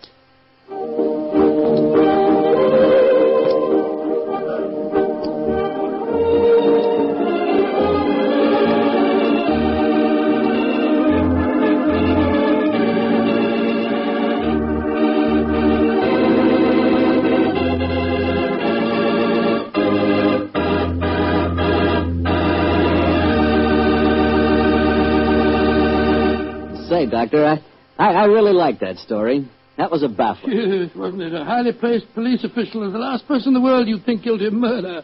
I must confess I wasn't of so much help to Holmes in solving that case. Oh, don't let that worry you, Doctor. After all, Holmes almost missed solving it himself. Oh, thank you, my boy. Very nice of you. Thank you. But it certainly was one of the most interesting cases that I was ever connected with. I know what you mean. You know, I came across quite an interesting case myself the other day. Oh, you don't say where? Right in my own house. Oh, that's interesting. What kind of case? Sherry. Oh, for Christ's sake. That's right, a case of Petri, California sherry. Come in. Good evening, Mr. Bartell. Evening, Doctor. Quiet, Willie. Quiet, Monty. Lie down. The dogs seem very pleased with themselves tonight. Did they have a good day? Yes, the 3 of us did, my boy. Go on, run off out in the patio. I took a 7-iron and some old golf balls on the beach this afternoon. I improved my game, I think, and the dogs had a great time chasing the golf balls. On the way home, the little rascals had a furious battle with an elderly pelican, so their day was complete. I'll have to join you on one of your afternoon strolls, Doctor. You and the dogs seem to have so much fun. Oh, I'll be glad of your company, Mr. Bartell. Well, draw up your usual chair, and I'll get on with tonight's Sherlock Holmes adventure. From the hint you gave us last week, I guess a Frenchman played a prominent part in the story? Yes, indeed he did, Mr. Bartell. His name was Francois Lavilla, and he was a detective of some note in his own country. The time my story begins, it was in 1889, to be exact. Lavilla had come over to London to discuss with Holmes the difficulties of translating some of his monographs into the French language. At this particular time, I was in the early days of my marriage, Mr. Bartell, and this fact, combined with a busy practice, meant that I saw very little of my old friend. He must have missed you, Doctor. Oh, he did. Well, of course, he'd never admit the fact, but to get on with my story. One cloudless June afternoon, I found myself in the neighborhood of Baker Street, and I couldn't resist paying a visit to Holmes. Mrs. Hudson was out, but having retained my old latchkey, I let myself in and mounted the familiar stairs. It gave me a strange feeling as I raised my hand to knock on what once had been my own living room door. Come in. Oh, hello, Holmes. Monsieur Holmes. Oh, I beg your pardon. I didn't know you... Watson, my dear fellow. How very nice to see you again. It's great to see you, Holmes. I'm sorry I interrupted you. No. I didn't know that you had company. Not at all, my dear fellow. We're delighted, aren't we, Le Villard? Watson, this is Monsieur Le Villard. How do you do, sir? How do you do? Enchanté, monsieur. I have often wished to meet the so charming Dr. Watson. Holmes has told me a great deal about you. Oh, it's very nice of you, sir. That suits you, Watson. You look splendid, old fellow. Gained a little weight, haven't you? Oh, yes, a few pounds, I believe. Come, sir, sit down, won't you? You sure that I'm not interrupting you in some important discussion? Oh, no, mon cher docteur. We were having a good-natured argument on the relative abilities of the French criminal compared to the English. Oh, interesting. You must lend me your support, Watson. Monsieur Le Villard is convinced that the English criminal is a very dull dog indeed. Well, we've met some far from dull ones in our time. I assure you, Monsieur Le Villard. The exceptions rather than the rule, I fear, mon cher docteur. You're stubborn, aren't you, Le Villard? Believe me, my dear friend, that I will yield to no one in my admiration of your knowledge and skill. That is why I wish I could persuade you to practice in Paris. There you would find opponents really worthy of your steel. What can happen to interest you in this land of grey fogs, boiled potatoes, and pots of tea? Gracious me for myself, sir, you're not very flattering. Oh, don't be so insular, Watson. Oh, I meant no offense, my friend. Well, you say that the English criminal is dull. Well, perhaps if you were to read a published story of mine called A Study in Scarlet, you'd think differently. It tells of a very exciting adventure that Holmes and I had. I have read it, my friend. Oh, you have? An extremely gripping story, but surely you will admit that the crime was essentially of American origin. He's right, Watson. He's perfectly right, dear me. What can I do to vindicate the dishonor of the London criminal? Let me see. Oh, yes, of course. A copy of today's Times. That's fine. I shall introduce you to a section known as the agony column. Where is it now? Oh, yes, here we are. This should convince you of the color and variety of English life. The agony column? Mm-hmm. It sounds most painful. What is it, pray? A personal column is liable to contain anything from a lover's frantic appeal to his lady-love to a ransom note. In my profession, I've frequently found it an invaluable medium for contacting the underworld. Yes, now, here we are. Here's something. Dear me. Oh, dear, no. Today's column seems rather uninspired, I'm afraid. May I examine it? Of course, here you are. Merci. If the lady who helped my little boy across the road at the corner of Threadwell Street and High Auburn last Wednesday at 4 will get in touch with Box 845, she will learn of something to her advantage. We can be more colorful than that in Paris, my friend. Yes, I think we can do better than that, too. Yeah, look at this, will you? The printer must have been half asleep when he set up the type for this advertisement. Will any gentleman interested in discussing cryptography and cipher writing please communicate with Box XQL 696, the time? Oh, I fail to find this message any more stirring than the preceding one. You notice the execrable printing, don't you? Indeed I do. It is all mixed up. The first word, will, starts with a capital W and a capital I. The second word, any, starts with a small a, and then has a capital N and Y. It is a shocking example of typography. And when it occurs in a paper noted for its excellence in typesetting, one realizes that this is no mistake. What do you mean, huh? This is undoubtedly a code message. Come now, my friend. I defy even you to make a mystery out of a printer's negligence. I accept your challenge, my dear Le Villard. If you recall, the Baconian bilateral cipher depends upon the use of two sizes of type. If we group the letters in units of 5, the arrangements of small and capital letters within the group should give us the message. Now, let's see. 2 capitals followed by 3 small gives us the letter H. Then 2 capitals, 1 small, 2 more. That gives us E. H. I still think you are trying to make an adventure out of a mere printing accident. No mere printing accident could so readily fall into one of the great traditional ciphers. Now, let's see. This message reads H-E-L, help, Q, too small, Q-U-I, quilter, help, quilter, L, too small and large, elms, help, quilter, elms, there it is, yes. Penge. Help Quilter, Elms, Penge. Help Quilter, Elms, Penge. What does that mean? Presumably that a man named Quilter, who lives at a house called the Elms, in the village of Penge, needs help. Ah, I see it now. A helpless victim held prisoner. He smuggles out this message as a harmless personnel, with strict instructions that it be printed on this art form. He knows that the amateurs of cryptography, to whom it is addressed, will decipher this call for help. Et voilà. Monsieur Villa, you seem ready to grant that adventure can exist in London, after all. The advantage, my dear Watson, of a more mercurial temperament than we Englishmen possess. Well, Villa, what about it? Shall we set off for Penge and rescue the ingenious Mr. Quilter from whatever dire fate awaits him in the Elms? I'm all impatience. Splendid. Watson, I suppose you're too busy to join us. Too busy? Well, in your practice, I'm sure that you have patience to attend to. Yes, of course. Yes. As a matter of fact, I have 2 further visits to make today. One to a peppery old miser who has gout, and the other to a wealthy society woman who has acute attack of hypochondria, as they call it. To blazes with them, to hell with both of them. I'm coming with you, Holmes, if you want me. Bravo, Watson. And grab your hat and coat. The game's afoot.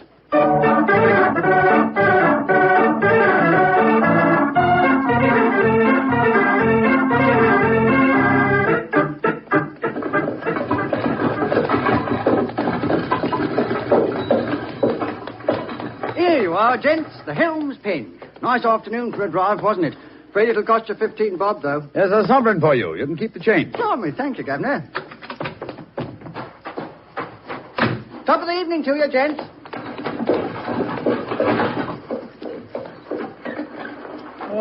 So this is the Elms, eh? Quite a bit of land for such a modest neighborhood. To call it the Elms seems remarkably inappropriate. I cannot see an elm tree in sight. So you see, Livia, the English have more imagination than you give them credit for. Are you just going to walk up to the front door and knock, Holmes? Why not? The direct approach is often the most satisfactory. Oh, you disappoint me. I had hoped that perhaps you would adopt one of the disguises in which you are so adept, I am told. Well, since it's unlikely that these people know me by sight, that's hardly necessary, is it? However, I trust that this little problem may reward you with some colorful highlights before we're through. Oh. Great Scott. Revolver shots. They came from the house. We are too late. Monsieur Quilter has been murdered. No, I think not. You will observe that the next-door neighbor to the Elms was mowing his front lawn as we drove up. He is still engaged in the same occupation. Obviously, revolver shots attract little attention in this vicinity. Mon Dieu, you mean that violence and sudden death are so common that they do not attract even the passing interest? No, Villa. Even the British are not as phlegmatic as that. Then what is the answer to those shots, Holmes? Some member of this household is addicted to pistol practice. The fact that a shooting target is nailed to the back of that fence over there would further support the theory. Well, that's rather ominous, in my opinion. Well, here we are at the front door. Let's keep our wits about us anyway. Are you carrying a revolver, Dr. Watson? No, and a stethoscope, I'm afraid. I was prepared for sickness when I left the house today, and not for crime. I, too, am unarmed. How about you, Monsieur Holmes? Only a magnifying glass, I'm afraid. Hardly a very lethal weapon. Yes? My friends and I were calling on Mr. Quilter. Oh?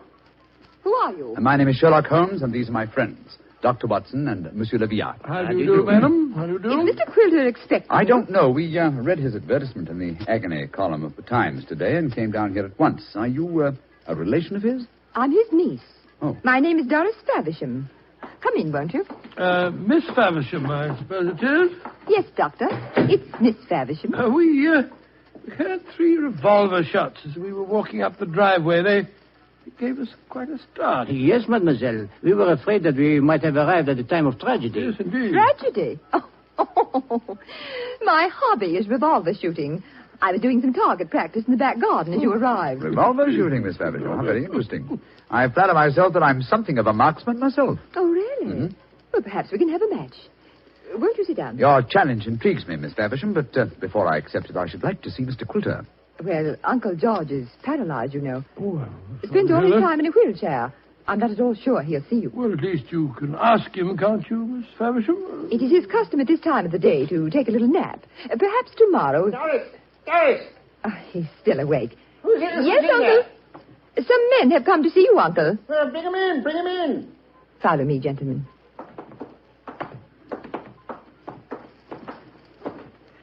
Uncle, this is Mr. Sherlock Holmes. Dr. Watson, and Monsieur Le Villard. And Monsieur Le Villard. How do you do, sir? How do you do? Sherlock Holmes, eh? It took you long enough to decipher my message and get here, didn't it? Your brother's a much faster worker, isn't he? Oh, what makes you say that, Mr. Quilter? Received this telegram from him at 11 o'clock this morning. Read it for yourself. Well, what'd you say, huh? Suggest you consult my brother Sherlock, and it's signed Mycroft Holmes. Yes, Mr. Quilter, my brother is a much faster worker. Or shall we say that he suffers from the unfortunate habit of early rising. He undoubtedly read the agony column 3 hours before I did today. Don't know about that, but I've been expecting you all day. I imagine you know why I inserted that advertisement. Well, I had the impression that you were under some form of restraint, that you were in need of a rescue party, as it were. Rubbish. My advertisement was a piece of subtle bait.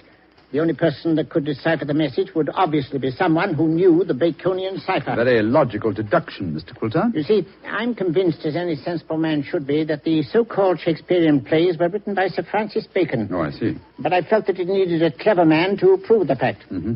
I was sure that anyone who was able to decipher my message was the man I needed. And what will it take, Mr. Holmes, to do the job? I'm a rich man. Name your fee. You mean to say that you inveigled Mr. Holmes down here just to do some research on the origin of Shakespeare's work? Oh, you needn't look so shocked, Dr. Watson. My uncle has offered to pay him a handsome fee. Well, what do you say, Mr. Sherlock Holmes? It's an interesting subject for research. I'll concede that Ignatius Donnelly and others have proved almost beyond doubt that William Shakespeare of Stratford-on-Avon did not write the plays, but I greatly doubt that Lord Bacon did. I may devote my leisure and later years to some investigation on the subject, but in the meanwhile, Mr. Quilter, I'm afraid I'm much too busy to undertake such an assignment. Please yourself. Show the gentleman out, Doris. Goodbye, sir. Good day, sir. Too bad you had this long drive down here for nothing, Yes, gentlemen. I'm afraid I quite agree on it. It would seem to me that your uncle has a distinct talent for practical joking, mademoiselle. Uncle? Oh, Uncle never made a joke in his life. Mr. Holmes, now that you're here, perhaps you'd like to indulge in a little shooting match. Thank you, Miss Faversham, but as I told your uncle, I'm a busy man. Good evening to you. Goodbye, gentlemen. Goodbye. Holmes, old fellow, you're losing your touch. You'd never have made a blunder like this if I'd still been with you. It is comforting for an aspiring detective like myself to know that the great Sherlock Holmes is fallible. Yes, indeed. Then am I to assume that I must continue the case alone? What do you mean, continue the case? There isn't one. Quilter's in no danger. He's in desperate danger. What? I'm only afraid I may be too late to save him. But we have just spoken to the man. Oh, no. Did neither of you notice the traces of fresh loam on the boots of that supposedly paralyzed man? Gentlemen, I fear the agony column has led us to murder.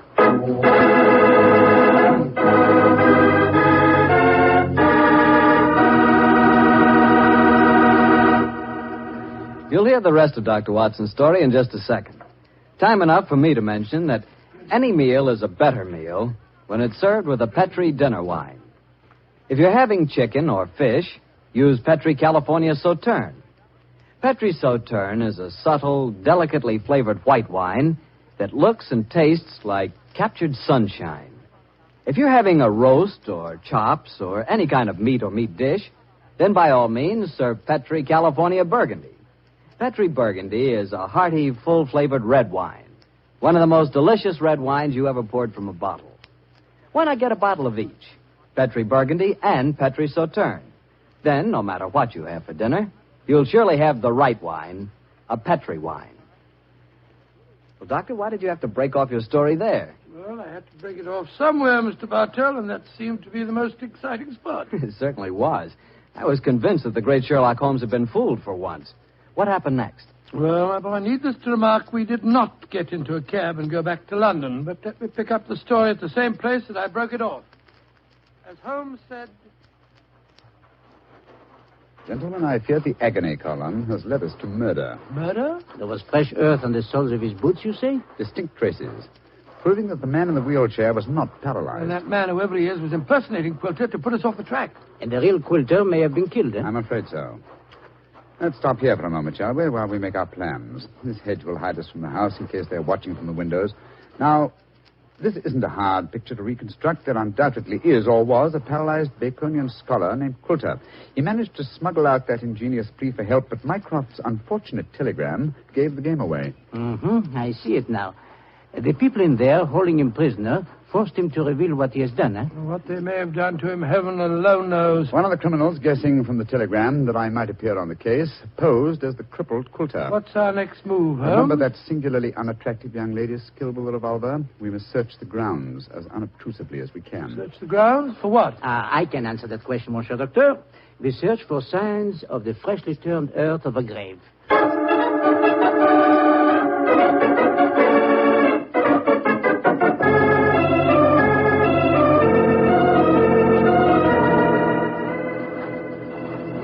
We didn't find any traces of the poor devil's corpse, thank heaven. No.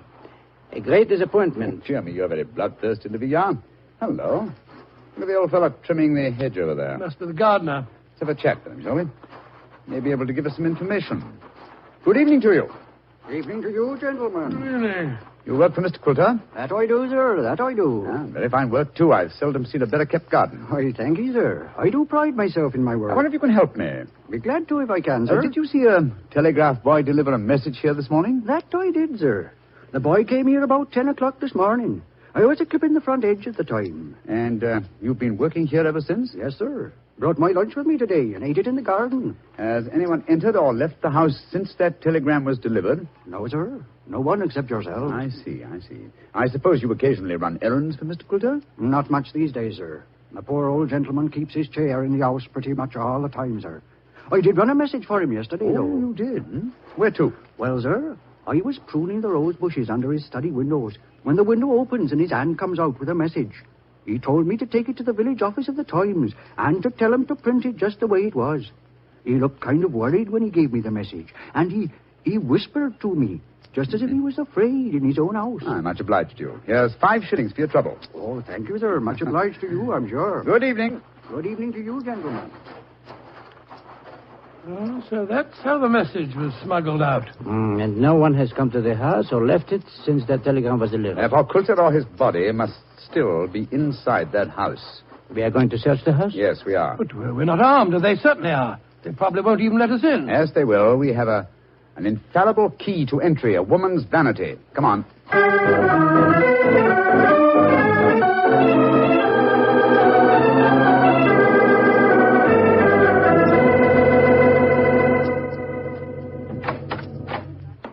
Oh, so you came back.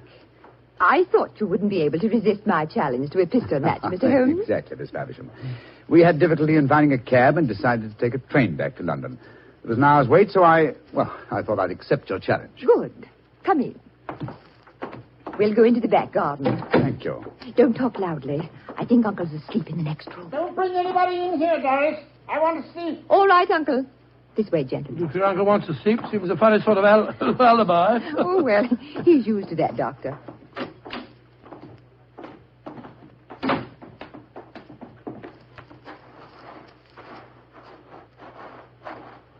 Here we are. This is the 50-yard range, Mr. Holmes. 3 shots. Best aggregate score wins. How much do you want to bet? You name the stake. Name the stakes, Miss Faversham. A sovereign? Certainly. You take the first 3 shots? Very well. I must just check that it's loaded. Yes, 6 bullets. All right, here I go.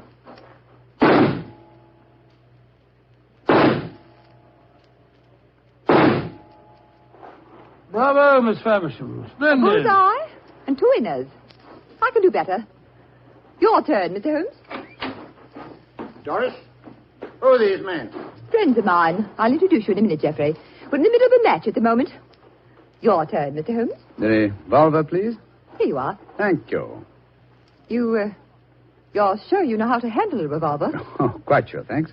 And why are you pointing it at me? Because I want you to raise your hands above your head. You too, whatever your name is. Doris, who are these men? Put up your hands. I shan't hesitate to shoot, I assure you. Come on. That's it. What in heaven's name do you think you're up to? Finding out what became of the real Mr. Coulter. Search the man, Watson. Right you are, Holmes. VR, go to the house, will you, and search it. Yes, but of course. Hello, this man had a revolver on his hip. Keep him covered with it. Here, stand still, you. Now, sir, who are you? From your resemblance to the man in the wheelchair that we saw earlier, I should say that you're a member of the same family. We're both relatives of Mr. Quilter. That's right. My name's Davis. I'm from the Australian branch of the family. Relatives, yes. And doubtless you stood to inherit his estate in the event of Quilter's death. You moved in on this defenseless old man, terrorized him, lived off him, and finally found it necessary to destroy him. You're talking absolute rubbish. You're telling the truth and you know it. I can tell by your expressions. Move back into the house, both of you. Come on. And keep your hands raised. All right, that's it. Come on. Lead the way into the study. The man posing as Mr. Quilter is still there. We heard him call out as we came in. Yes, we might as well confront the three of them together. Yes, he's still seated in the chair. He seems to be asleep. Leah! Did you find anything? Not a trace of the missing men, Monsieur Holmes. Davis, what did you do with Mr. Quilter? I didn't do anything with him. Of course not. He's sitting there in that chair. Well, it's no good lying to us. We know that man's an imposter. This is a fantastic situation. Nobody has left this house since the telegram arrived, and nobody has come to it, yet Mr. Quilter has vanished. Good Lord, how can he sleep through all this talk? You'd think he'd been drugged. Pia! We're idiots. You are unquestionably the most promising detective in France, and some people have been kind enough to grant me a similar status in England, and yet my old friend Watson has just solved the case. Oh, nothing. I was just too happy to... What? Solved it? Well, how? Listen to the breathing of that man in the chair. What? He's been drugged. There sits the real Mr. Quilter, the persecuted victim who sent a Cipher message for help. The man we spoke to earlier. Was you, Mr. Davies, impersonating Quilter. After you'd received us, you took off your disguise, adopted an Australian accent, and then hid your drug victim by placing him in his own wheelchair, knowing that would be the last place we'd look for him. And they would have kept him here until we had gone and then murdered him. What a devilish plot. Well, what have you got to say to yourselves? It was Jeffrey's idea, not mine. I didn't have anything to do with it. That's a dirty lie. You were in this as much as I am. Oh, this is splendid, simply splendid. Please continue the argument. It'll make interesting evidence in court. You can't take us into court. Of course you can't. What's the charge? Quilter's still alive, isn't he? When Mr. Quilter revives under Dr. Watson's ministrations, you will be charged, I have no doubt, with attempted murder, abduction, sequestration, duress, and probably several other counts. Monsieur Villard, if you will find us a cab, we'll take these miscreants to Scotland Yard. Our work is done.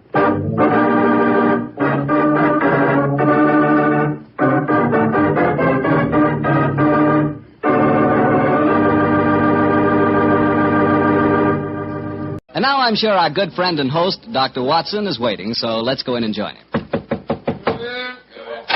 in. Good evening, Doctor. Good evening, Mr. Bartell. Here. Quiet. Down, Monty. Down there. Dogs seem very chipper tonight. Yes, tonight, yes, but they've been in disgrace most of the day, Mr. Bartell. Oh? What have they been up to? After the seals again, Doctor? No, my boy, this time it was chickens. They got into my neighbor's coop and had a delightful time. Fortunately, there were no casualties, but I'm afraid that my good neighbor policy has suffered a slight diplomatic strain.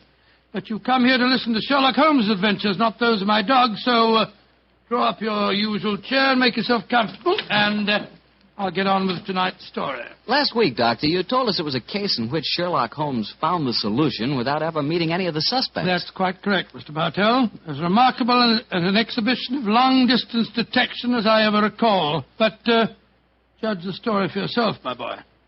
It was in the autumn of 1903, and Sherlock Holmes was about to retire to his bee farm on the Sussex Downs. I must confess, Mr. Bartell, that my heart was heavy during those last few weeks we spent at Baker Street. I thought of the countless adventures that we'd shared together. I remembered those many evenings of quiet comradeship and companionship. A fire blazing away in the hearth as Holmes lay back in the shadows playing his beloved violin. And then, Mr. Bartell, as so often happened, there'd be a violent jangle on our doorbell, and some wretched soul in misery would be standing before us and pouring out his troubles.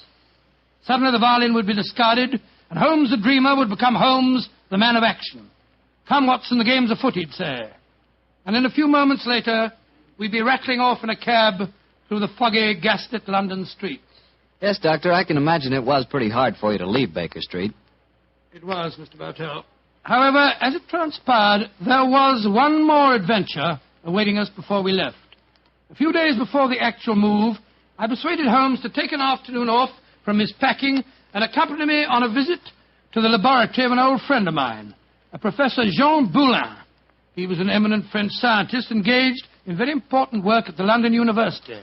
Oh, by the way, this was at a period, Mr. Bartell, when radium was something extremely new and extremely rare. The university had just acquired a minute but invaluable portion of the element, and Professor Boulin was in charge of the research connected with it. I can remember the picture so well as Holmes stood in the laboratory talking with keen interest to the distinguished scientist. Amazing, Professor Boulin. Quite amazing. Think that this tiny leaden vessel contains one of the most precious substances in the world. Yes, Mr. Holmes. We have a great deal to thank Madame Curie for. This new element may force us entirely to revise our concepts of all physical structure. Your research is a great responsibility, Boulin. It is, Watson. I must confess that I wish the authorities here would give me a freer hand. I foresee such infinite possibilities in the use, particularly the medical use of radium. But my conservative superiors seem to regard it only as a toy, a scientific curiosity. Limit your experiments accordingly, I suppose. Exactly. I'm given no opportunity to do anything that's in the least radical. Must be very disheartening. How can research ever get anywhere along those lines? It is a great misfortune, Holmes, that you've determined to retire to your bee farm. This project, we could use such an analytical mind as yours. You flatter me, Professor. How many assistants do you have working with you, Boulin? 3, but none of them are very inspired, I'm afraid. What? My best assistant is a man named Barker. He's a little on the conservative side, too. But he is extremely adroit. The other 2, a young man called Taylor and the girl Gladys Hughes. They mean well. But gauche, I fear, is the only word to describe them. Why do you laugh, Boulin? I was just amused to observe that in describing my assistants, I chanced to be literal as well as figurative. It's odd that random symbolism can sometime... but never mind that. You would like to see the rest of the laboratory? Yes, indeed we would. Thank you very much. I have some extraordinarily interesting photographic plates that record the emanations of radium. They're over here. I think you will find them most fascinating.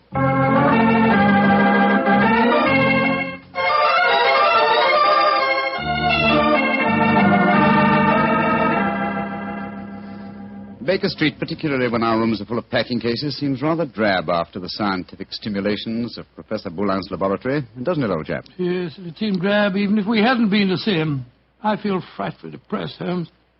I just don't know what I'm going to do without you. Oh, you're still a young man, Watson, and a susceptible one. You'll marry again. No, I won't. Yes, you will, old chap. And you'll end up by being glad that your old roommate, your difficult, rather unsociable old roommate, is living in retirement on the Sussex Downs. Rubbish. I shan't feel anything of the kind. In any case, I don't think you'll be able to stay in retirement for long. Your mind is much too alert to be satisfied by being a sort of midwife to a bunch of beastly bees. Oh, dear Watson. I feel that you'll never eat honey again. Yes, you can laugh, Holmes, but I could see how excited you were when Boulin suggested that you might help him with his radium experiments. Flattering suggestion, I must admit, my dear fellow. Just the same, Oh, now, who the devil's that? From the urgency of the tug on the bell pull, I'd say that it was a client. And don't head him off, will you, old chap? Yes, I'll do my best. Oh, Watson, explain that I'm no longer in practice. Too late, Holmes. He's brushed past Mrs. Hudson. Here he comes rushing up the stairs. Oh, confound it. I beg your pardon, sir, You but... Mr. Sherlock Holmes? No, I am not Sherlock. Then you must be Mr. Holmes. That is my name, sir. But may I ask what accounts for your rather whirlwind entrance? My housekeeper, Mrs. Hudson... I haven't any time to consider etiquette. My sister Gladys Hughes has vanished. Vanished into thin air. You've got to find her for me, Mr. Holmes. I'll pay you any fee you name, but you've got to find her. Mr. Hughes, I'm extremely sorry that your sister has vanished, but I'm afraid that I can do nothing to help you. I'm retiring. I'm giving up my practice. If you won't help me, I'll go to someone who will. That's exactly what I mean, sir. I suggest that you go to the police, or if you insist on a private investigator, I can strongly recommend Mr. Martin Hewitt. Yes. His address is 39 Pont Street, Knightsbridge. Good day to you. Good day, Mr. Hughes. 36 Pont Street, Knightsbridge. Mr. Martin Hewitt. Yes, I can understand his concern, but his manners leave a great deal to be desired. Holmes. Gladys Hughes, his missing sister. That was the name of one of Professor Boulin's assistants, wasn't it? True, old fellow, but it's probably only a coincidence. What? Both Christian and surnames are extremely common ones. Well, I have a feeling that it may not be a coincidence. Oh, come now, my dear fellow. Don't you try and embroil me in a fresh adventure. I've retired and I'm leaving for Sussex in a few days. And if any more clients come wrenching at my doorbell, I shall ignore them.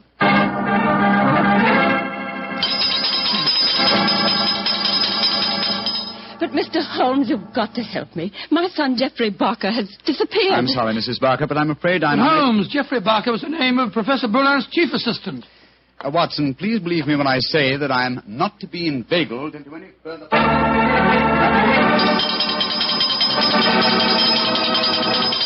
Mrs. Taylor, I'm sorry, but I can't help you. Oh, but Mr. Holmes, it's my husband. He's disappeared. We've only been married 3 months, and now... Oh, it's terrible. I've been so worried ever since he started to work on that strange new radium with Professor Jean Ballon. Holmes, you can't pretend it's coincidence any longer. Gladys Hughes, Geoffrey Barker, and now Taylor. The 3 assistants of Professor Boulin. I know it, Watson. Mrs. Taylor, the moving van will be here tomorrow to take my things to Sussex. I shall follow them immediately. I have retired, madam. Do you understand that? Retired.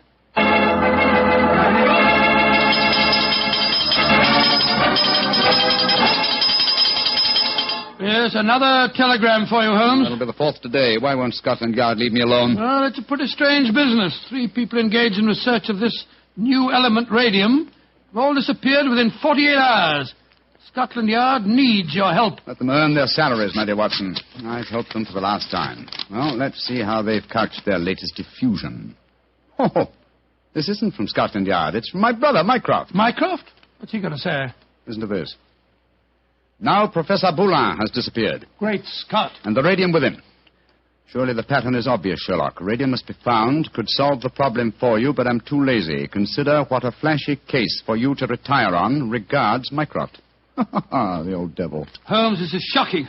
My old friend Boulin has disappeared. Yes, Watson, and now my brother asks me to investigate. The pressure becomes irresistible.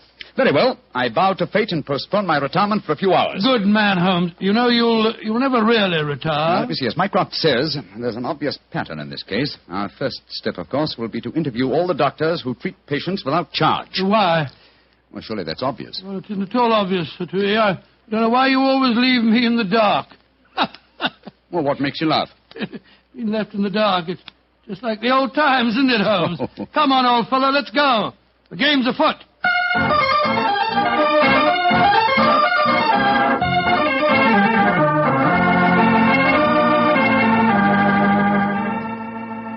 Dr. MacDonald, this is Mr. Sherlock Holmes. Mr. Sherlock Holmes. I'm very glad to meet you. And are you, Dr. MacDonald? I swear that I've never been in as many doctors' offices as I have today. But Mr. Holmes is in search of some information. Perhaps, Doctor, you can help him. I'll do my best.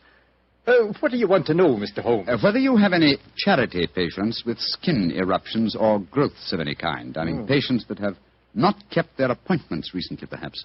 Now, let me see. Why, yes, I do. Old Mrs. Pendle. She has a very bad case of lupus. She was due for a treatment here yesterday, and I've seen nothing of her. Splendid. Can you give me her address? Why, certainly. It's in my book here. Well, I hope this isn't a false trail, Holmes. You can only explore it and see, dear chap. Here we are. Mrs. Pendle, 36 Elm Gardens, Clapham. Mrs. Pendle, 36 Elm Gardens, Clapham. Thank you, Doctor. I'm greatly obliged to you.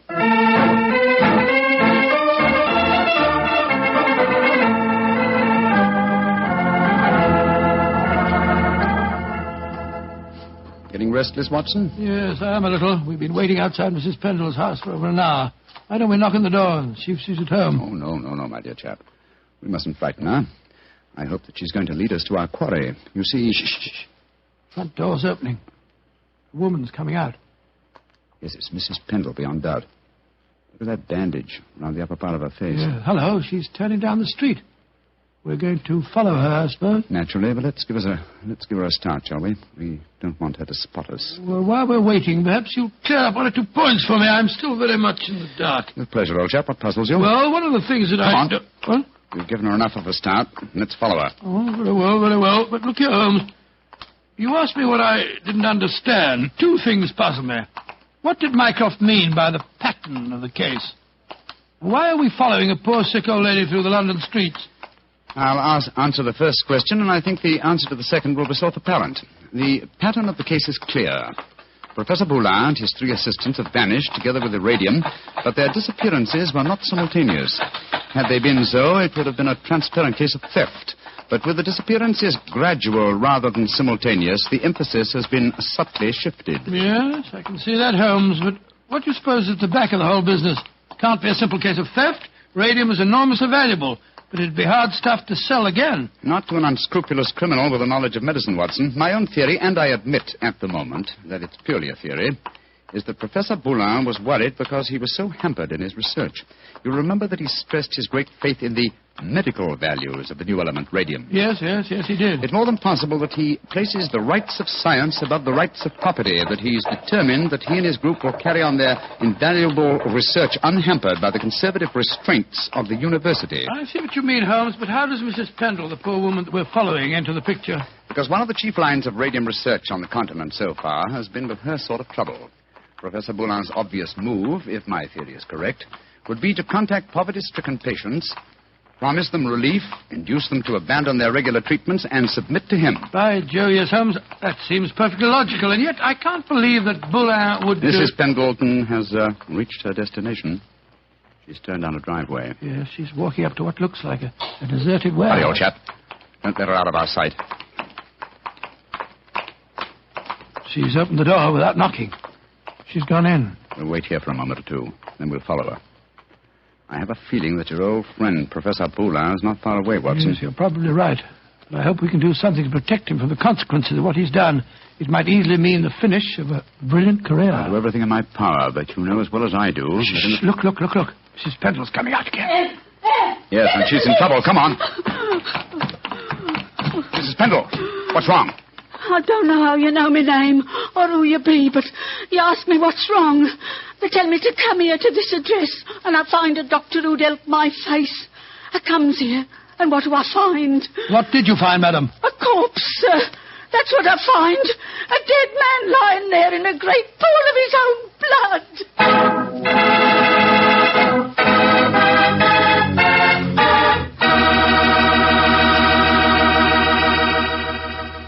You'll hear the rest of Dr. Watson's story in just a second. So I'm just going to remind you that there's one wine which everyone likes and which is good on any occasion. Petri California Sherry. You want a swell wine to serve before dinner? The perfect answer is Petri Sherry. If you want a wine that's delicious after dinner, or later in the evening when you're just talking things over with your friends, again you want Petri Sherry. And if you want a wonderful wine to serve at cocktail time, naturally you want Petri Sherry. Sherry is a wine that's good at any time. And Petri, well, Petri is the wine that's good all the time. Well, Dr. Watson, so following the tracks of old Mrs. Pendle led you to a corpse, huh? Yes, Mr. Bartell. Of course, Sherlock Holmes and I went at once into the broken-down warehouse to examine the scene of the tragedy. Slumped over a desk in a dark and shabby room, a flickering candle giving a macabre lighting to the scene, was the body of a man. I think I knew its identity even before Holmes turned to me and said... Professor Boulin. All right, Watson. Poor devil. Murdered, of course. Yes, but examine him for yourself, will you? Yes. Yes, there's no doubt about it. This wound couldn't have been self-inflicted. The right auricle of the heart has been pierced. How long ago would you estimate death took place? Not more than a couple of hours ago, I should say. Not hard to reconstruct the killing. The murderer came up from behind Boulin as he sat here, crooked an arm around his throat. Yes. See the finger marks on the right-hand side of the neck? Here? Then stabbed him in the chest. And then withdrew the weapon and disappeared. Leaving no traces, confound it. A dusty room is an ideal place for recording footprints, but there are half a dozen different prints here, including Mrs. Pendle's. Hello. Here's the print of a smaller woman's shoe. Well, must be that of Guileless Hughes, his assistant. Undoubtedly, but that really proves nothing except that she was here with him. In fact, that we were convinced of anyway. Question is... Come on. Let's go outside and talk to Mrs. Pendle again. Poor old Boulin. What a shocking way to die. And what a great loss to science. I suppose the murderer must have stolen the radium. We found no trace of it in there. Undoubtedly, the possession of the radium was the motive for the murder. Mrs. Pendle, The poor man is dead, ain't he, sir? I'm afraid so, madam. I knew it. I never should have come here. I never should have left Dr. MacDonald. Mrs. Pendle, let me ask you a question. I can't be answering no questions, sir. I don't know nothing about how the poor soul got himself murdered. What would a poor woman like me know about such things? No, my good woman. My friend isn't suggesting at all that you know anything about the murder. Then what do you want to know, sir? Who told you to come to this address today, Mrs. Pendle? A young lady. Nice young lady she was, too. She met me coming out of Dr. MacDonald's yesterday and told me that if I come here today, I'd find a doctor who could cure me. Yeah, that was obviously Miss Hughes. Holmes, I believe that your theory was right. Come on, Mrs. Pendle. We'll escort you to the nearest police station where you can report the murder. Yes, sir. And then, Watson, we must keep on the track of the radium. That, perhaps, is more important than any life. Well, how are we going to do that? We haven't a clue to go on. Remember that Professor Boulin's 3 assistants are still missing. We must go to the homes of each of them and see what can be found out. Mr. Hughes, you must realize by now that your sister's disappearance is part of something vastly more significant than you think. I must ask you in the My first... sister didn't disappear, Mr. What do you mean, sir? You came to us and said that you had. Oh, it was all a mistake, gentlemen. She came back today. She had just been down to the seaside for a short rest, and she'd forgotten to let me know. I'm sorry to have bothered you. May I see your sister at once, please? I'm sorry, Mr. Holmes, but she's out just now. I don't know where she's gone or what time she'll be back. Mrs. Barker, I've come to you about your son's disappearance. I'm afraid that... but my son didn't disappear, Mr. Holmes. It was all a misunderstanding. He came home today. Then may we speak to him, please, Mrs. Barker? Oh, I'm afraid that's impossible. You see, he did... Mrs. Taylor, I want to talk to you about your husband's disappearance. Oh, that. He came home this afternoon, Mr. Holmes. At first I was so suspicious, but when he explained, well, I'm sure you know how it is in the first few months of marriage, those little tips.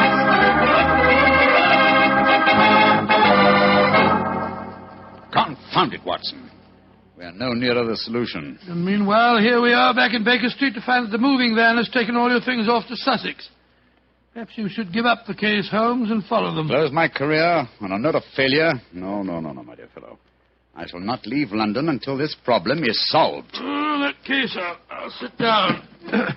Looks to me as if it may prove a lengthy wait. I've rarely felt more frustrated, Watson. All 3 vanished technicians home safely with plausible stories, or at least plausible alibis. And poor Boulin murdered, the radium stolen. Well, I must say it makes no sense to me. But it must make sense. The pattern was well enough to find in the beginning. It's just a question of finding the right key.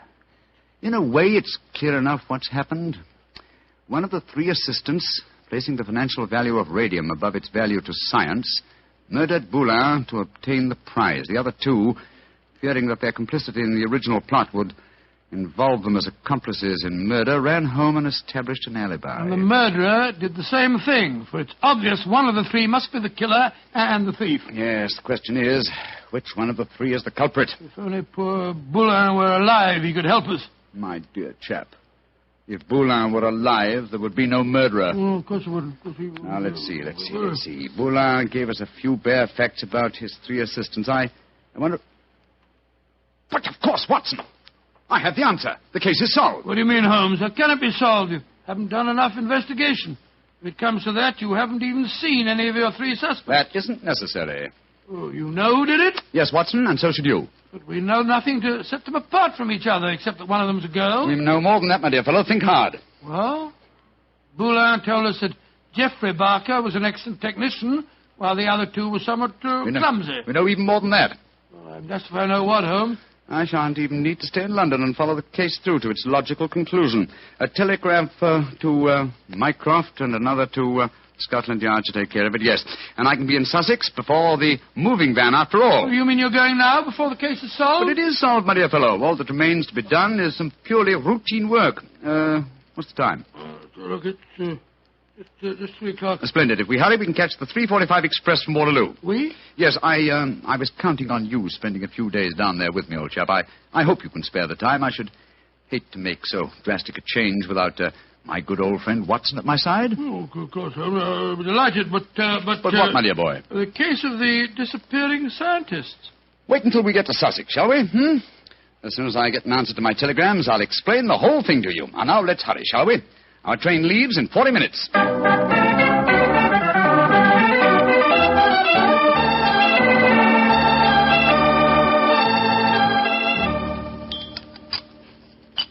More tea, Watson? Thanks, old boy. Peaceful down here, isn't it? Extremely. At the moment, I must confess, I find it rather nerve-wracking. Oh, why? Well, you know why, Holmes. I want you to open that telegram and tell me if your solution to the Moonlight case was the correct one. Very well, my dear chap. Let's see. What is it? Uh-huh. It's from Mycroft. Listen. Murderer arrested and radium recovered. Well done, Sherlock, though you took longer than I expected. Regards, Mycroft. Congratulations, Holmes. And now perhaps you'll condescend to tell me how you solved it. Don't be angry with me, old chap. I only wanted to make sure that my solution was correct. You remember the nature of the fatal wound on Boulin's body? Of course. He'd been stabbed through the right auricle of the heart. From behind. Proving that the murderer was clearly right-handed. Oh, what does that signify? Almost everybody's right-handed. Oh, no, not in this case. If you recall, Professor Boulin said that Geoffrey Barker was adroit, while his other two assistants were gauche. Then he laughed because he said his remark was true both literally and figuratively. I still don't see what I was talking about. Oh, come now, Watson, come. Think of the origin of the word adroit. Adroit. Droit is the French word for right. And gauche is the word for left. Meaning the two gauche assistants were left-handed, and therefore only the adroit, the right-handed Barker, could have inflicted the fatal wound. I see it now, Holmes. You know, if you'd remembered that mark of Boulin's at the time we found his body, you could have solved the case much sooner. That's true, old fellow, very true. And when my old friend Watson points out that my memory is failing and my mind sluggish, then I know that my retirement has been postponed for far too long.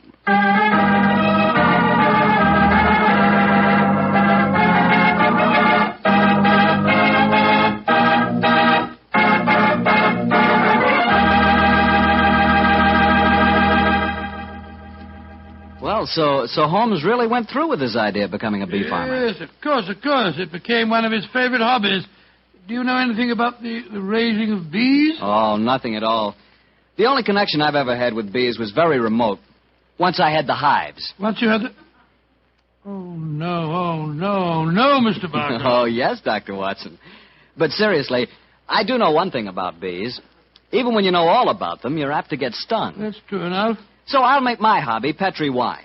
You know, you can't miss when you buy Petri wine, because Petri wine is always good wine. Come in. Good evening, Doctor. Good evening, Mr. Bartell. You'll forgive me if I don't get up, won't you, my boy? Of course, Doctor. What's the matter, a touch of rheumatism? No, I played 18 holes of golf today. I hope that when I'm your age, Doctor, I can be half as sprightly. Oh, it's very nice of you, but if you don't mind, we won't discuss the question of my age. So draw up your chair, make yourself comfortable. I'll get on with tonight's new Sherlock Holmes adventure. Well, from the hints you gave us last week, it sounded like quite a spooky story. It was, Mr. Bartell. It certainly was. Towards the end of November in the year 1895, a dense yellow fog had settled down over London. For 4 or 5 days, it was impossible from our rooms in Baker Street to see the outline of the houses opposite. A real London pea souper, huh, Doctor? Yes, my boy, and it became most depressing. The first day, Holmes had spent in cross-indexing his huge book of criminal references. The second and third had been patiently occupied with a subject which he had recently made his hobby, the music of the Middle Ages. But when on the fourth day, on pushing back our chairs after breakfast, we saw the greasy, heavy brown swirl still drifting past us and condensing in oily drops upon the window panes, Sherlock Holmes' impatient and active nature could endure this drab existence no longer. He paced restlessly about our sitting room, chafing against the inaction. After several minutes of these perambulations, he turned to me and spoke. Anything of interest in the paper, Watson? There's news of a revolution, a possible war, and of an impending change in the government. Nothing to interest you, though. No crimes of any importance. The London criminal is certainly a dull and unenterprising fellow these days. Look out of the window, Watson. See how the figures loom up, are dimly seen and then blend once more into the foggy depths. What a day for a thief or a murderer.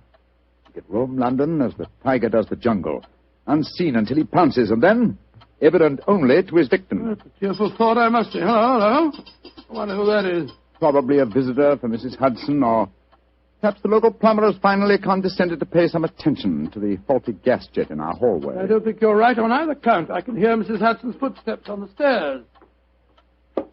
Come in. Come in. Yes, Mrs. Hudson, what is it? Oh, excuse me, Mr. Holmes, but there's a gentleman to see you. Says it's most important, and he asked me to give you this card. Oh, thank you. Oh, Mortimer Harley, eh? Show him up, please, Mrs. Hudson. Very good. Mortimer Harley, and who's he? I've not had the pleasure of meeting him personally, but I'm quite familiar with his scientific reputation. Scientific? In what does he specialize? Oh, I suppose one might refer to him as one of the greatest authorities on all matters connected with the occult. You mean the fellow dabbles in supernatural stuff and all that sort of thing? I mean, my dear Watson, that Mortimer Harley is an extremely intelligent man with a thoroughly comprehensive and scholarly knowledge of his field and an intense belief in the existence of the supernatural force. Now, here he is to speak for himself. Oh, come in, Harley. Thank you, Mrs. Hudson. You're Mr. Sherlock Holmes? Yes, sir. This is my colleague, Dr. Watson. How do you do, Mr. Harley? How do you do, Doctor? Won't you sit down, sir? Thank you. Well, you fellows are probably wondering who I am and what's brought me here. Well, we're not wondering who you are, Mr. Harley. My friend Holmes was just telling me of your scientific eminence. I'm flattered that you know of me, Holmes. Just the same, you're wondering why I'm here. Naturally, sir. Well, since you know I'm a student of the occult, I'll get right down to my problem. Mr. Holmes, have you ever heard of the Headless Monk of Trevennis Chapel? Oh, yes, indeed, Mr. Harley. An apparition to be counted among our more intangible national treasures, I should say. I'm sorry to appear stupid, but I have never heard of the Headless Monk of whatever it is, Chapel. Well, then, let me tell you about it, Doctor. Yes, I wish you would. Trevennis Manor in Cornwall was once an abbey. It was expropriated during the reign of Henry VIII, and several of the monks were killed in some of the minor difficulties attendant on such an act. But one of the murdered monks, a certain Brother Hugh, the chapel organist, was persistent. He still haunts the chapel today. He still plays the organ, and since he was beheaded, he always appears headless. Charming little legend, Mr. Harley, but you don't expect us to believe it's anything but a legend, surely. Ah, skeptic, eh? How about you, Mr. Holmes? I'm extremely curious to know why you come to see me, Mr. Harley. I'll tell you why.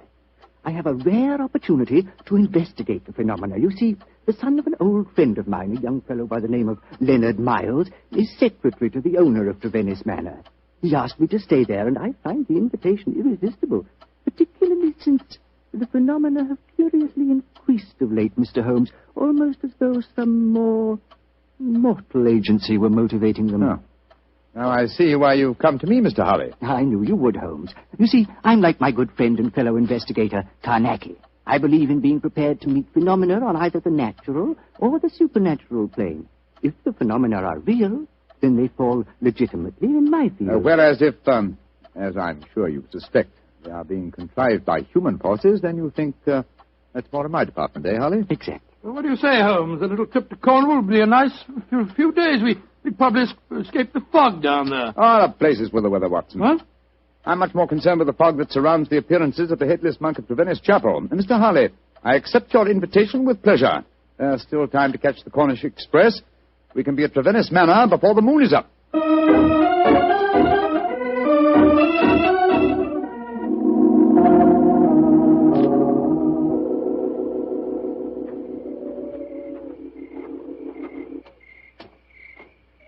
Hello? Who's this funny-looking fellow coming down the steps towards us? If I didn't hear the sound of his footsteps, I'd believe it was a psychic manifestation. He certainly looks as if he came from beyond the grave.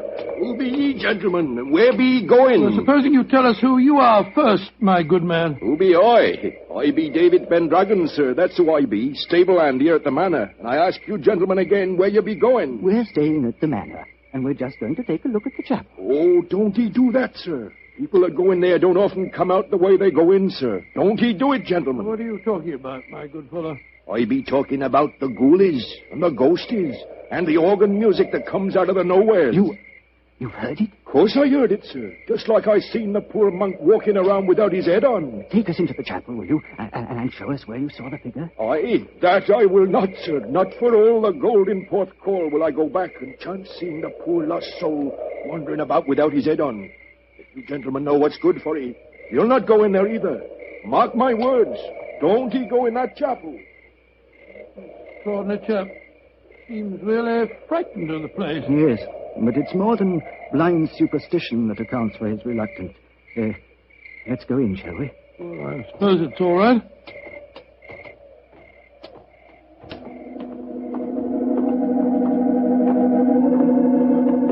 Great Scott!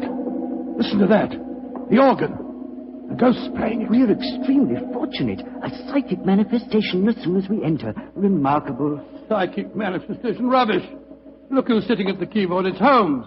Holmes? What's the matter, Watson? What's the matter? You frightened us to death, didn't he, Holly? Well, speaking for myself, Doctor, it disappointed me. I thought it was a genuine phenomenon. What do you think you're doing, Holmes? I thought you were still behind us. I'm sorry if I frightened you, Watson. I was curious about this organ. I slipped in by the side door ahead of you and tested the instrument. It's in astonishingly good condition for a disused chapel, don't you think, Harley? Yes, I do, Holmes. One might reasonably presume that someone tends it with great care. In fact, I would go further and say... What are you doing in here? We are guests at the manor house, and we decided to pay a visit to the chapel before we paid our respects to our host. Oh. My father is your host. I'm Dorothy Brownlee. How do you do, Dorothy? My name is Holmes, and these gentlemen are Dr. Watson and Mr. Harley. How do you do, Dr. Watson? Mr. Harley. I heard the organ music, and I was terribly frightened. You've heard of the legend, I suppose. You mean about the headless monk and the ghostly organ and music, Miss Brownlee? Yes, Doctor. And it's more than a legend, I assure you. That's why I rushed over here as soon as I heard it. It must have frightened all the servants within hearing distance. Why were you playing the organ? I was curious to see whether it was in good repair. Obviously it is, Mr. Holmes. Well, my father and his secretary, Mr. Miles, are expecting you, I know. Let's walk over to the house, shall we? I'm sure you've seen enough of the chapel for tonight.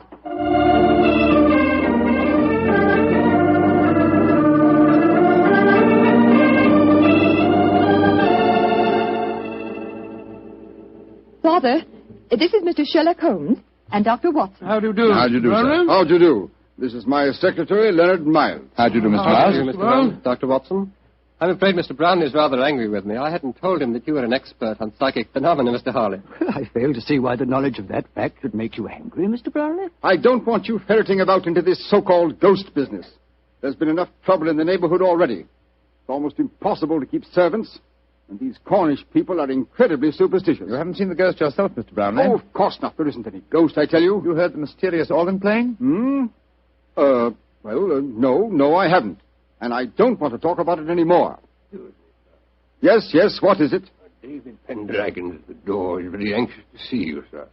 Pendragon? Oh, very well. Tell him to come in. Yes. David? What does he want, I wonder? That's the fellow we met outside the chapel, isn't it? Yes. Quite a colourful character. Oh, he's a superstitious old fool, if you ask me. But he is a good groom. Yes, Pendragon, what is it? Begging your pardon, sir, but there be trouble at the chapel again tonight. I says to myself, David, 'tis your duty to go to the master, I says. Never mind. What's the trouble? As the moon was hanging low tonight, sir, I hears the organ a-playing. But that was Mr. Holmes, my good man. Aye, that's what he thinks, maybe. But what I says to myself is, what made him play the organ? Then this very night, I saw the Headless monk. With my own eyes, I saw that poor soul with his head off, wandering in the moonlight. I saw that, sir, with my own eyes, I did. Oh, get out of here, you blithering old fool. And I'm warning you, if I hear any more nonsense about this ghost, you'll lose your job, you understand? Now, come along, be off with you. Aye, sir, begging your pardon, sir. Come on, I'll give you chaps a drink. Mr. Brownlee seems absolutely rabid on the subject of the ghost, eh? Yes, suspiciously so. What about he's trying to hide? Whatever it is, I don't think you'll be successful. In your profession, Holmes, you know that murder will out. It's true in my profession also. Try to suppress them as you may, gentlemen. Ghosts will out.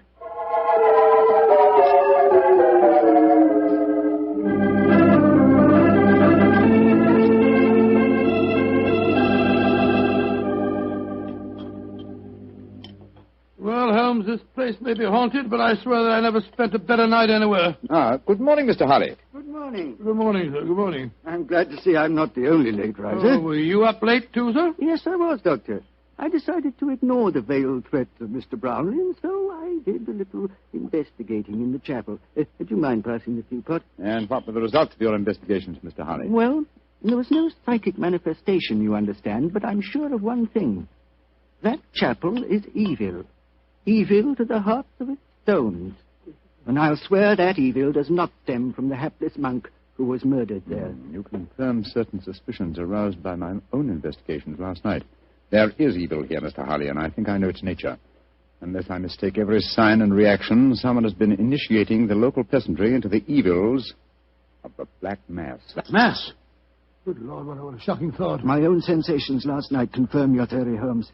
There is a coven here, I swear it, hiding its own obscene practices under cover of the haunting. Well, that sounds quite feasible. After all, the people are so superstitious that they'd keep as far away as possible from the chapel when they heard the organ playing. This problem falls into both our fields, Harley. The practice of black magic is a criminal offense. Perhaps it's just as well the old laws against witchcraft are still in force. I imagine, Mr. Harley, that you have your own methods of combating such forces as we're up against. Oh, yes, Holmes, though mine are not connected with the legal aspect of the case. May I ask what you plan to do, sir? Well, I have several rather elaborate preparations to make, Doctor. It'll take me most of the day, I'm afraid. However, I shall explain them to you all after dinner tonight.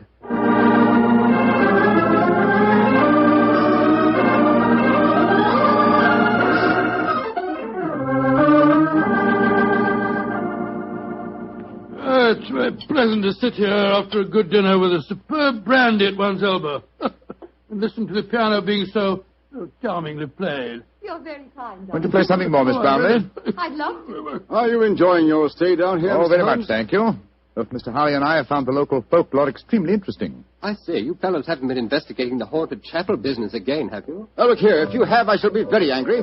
It's abusing my hospitality. I told you distinctly I didn't want any more talk of ghosts. We are not talking of ghosts, my dear Mr. Brownlee. I have something even more important that I must fight now. It's possibly a little hard to imagine me as a crusader. Me, the stooped little man, beside the four of you, as toweringly tall a quartet of men as I have ever faced. And yet, I am your St. George. What on earth are you talking about, sir? I'll tell you in secrecy. This mustn't reach the ears of the peasantry. I refer to myself as St. George because I go to wipe out an evil that lives in your midst. A living, modern dragon. Please, Mr. Harley. It sounds dreadfully frightening. And to rid you all of this fiend, I must cleanse the chapel, purify it, exorcise it, remove its residue of psychic evil. That, gentlemen, is my mission tonight. Dorothy! Fainted. Get some smelling salts, quickly. I'm afraid you were a little too graphic, Mr. Harley. I'm sorry if I frightened the young lady, but I'm sure that after tonight she will have no further grounds for fear in Trevennis Manor.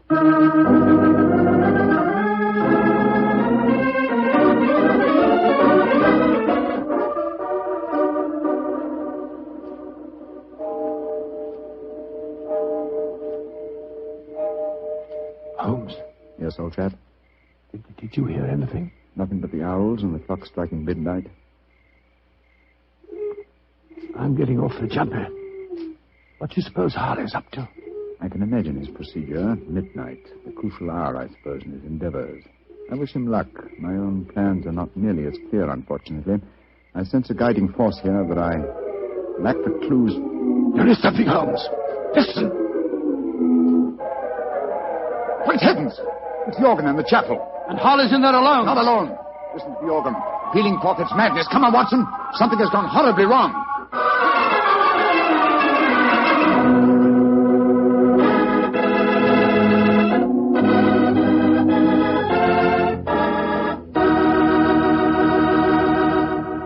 You'll hear the rest of Dr. Watson's story in just a second. You know, a moment ago I told you how much I thought you'd like Petri California Sherry. But I didn't tell you that Petri Sherry is the all-round, all-American wine. You can not only serve Petri Sherry before dinner, it's good after dinner, too. And, of course, later in the evening, when you're listening to the radio with some friends, a glass of Petri Sherry is just the thing. And say, Petri makes two kinds of sherry, the regular and Petri Pale Dry. To make sure you get the one that you like best, do what I do. Don't buy one, buy two. But remember, always buy Petri. Dr. Watson, that was a heck of a place to break off your story. Then let us continue it as speedily as possible, my boy. As soon as we heard that devilish organ music, Holmes and I rushed out of the house and raced in the moonlight down the path leading to the ruined chapel. By the time we reached the entrance, the organ music had ceased, and the tall, gangling figure of David Pendragon was standing in our path. You gentlemen be wanting it this time of night. What are you doing here? I be here because the gentleman gave me 5 shillings to stand outside here and see that no one disturbed him. That's why I be here. And nobody did come or go. He still be there, he be. But when you heard that organ music, why the devil didn't you go in? Organ music? I heard no organ music, come on, sir. Watson.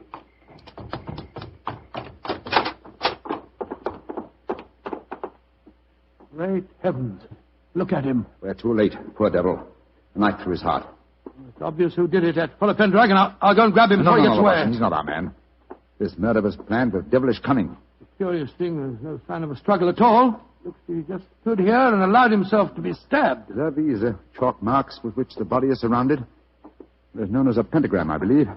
He thought it would protect him completely from the supernatural forces. Poor chap.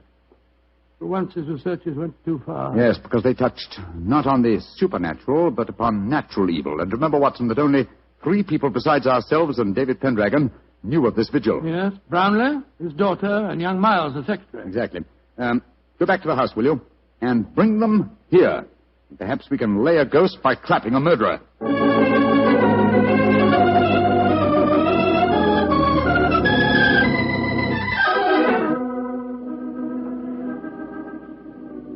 And that's all I know, Mr. Holmes. Well, you've not established much so far, Holmes. The 3 of them all swear they were asleep and that they didn't hear the organ. Yes, and you can't prove otherwise. I think I can prove that one of you was not only awake, but also murdered, Mortimer Harley. But why should any of us want the poor man dead, In your Mr. Holmes? case, young lady, I confess that I find it hard to conceive a motive. Implying that Mr. Brownlee and I might have one? Well, Mr. Miles, you must admit that you're responsible for Mr. Harley coming here. And you, Mr. Brownlee, must admit that you did everything in your power to prevent the dead man from carrying out his investigations. Why? What were you trying to hide? Nothing. It's just that I wanted to sell the manor house. All this talk about ghosts was giving the place a bad name. And if it had gone on, I'd never have disposed of the property. Well, speculation can get us nowhere.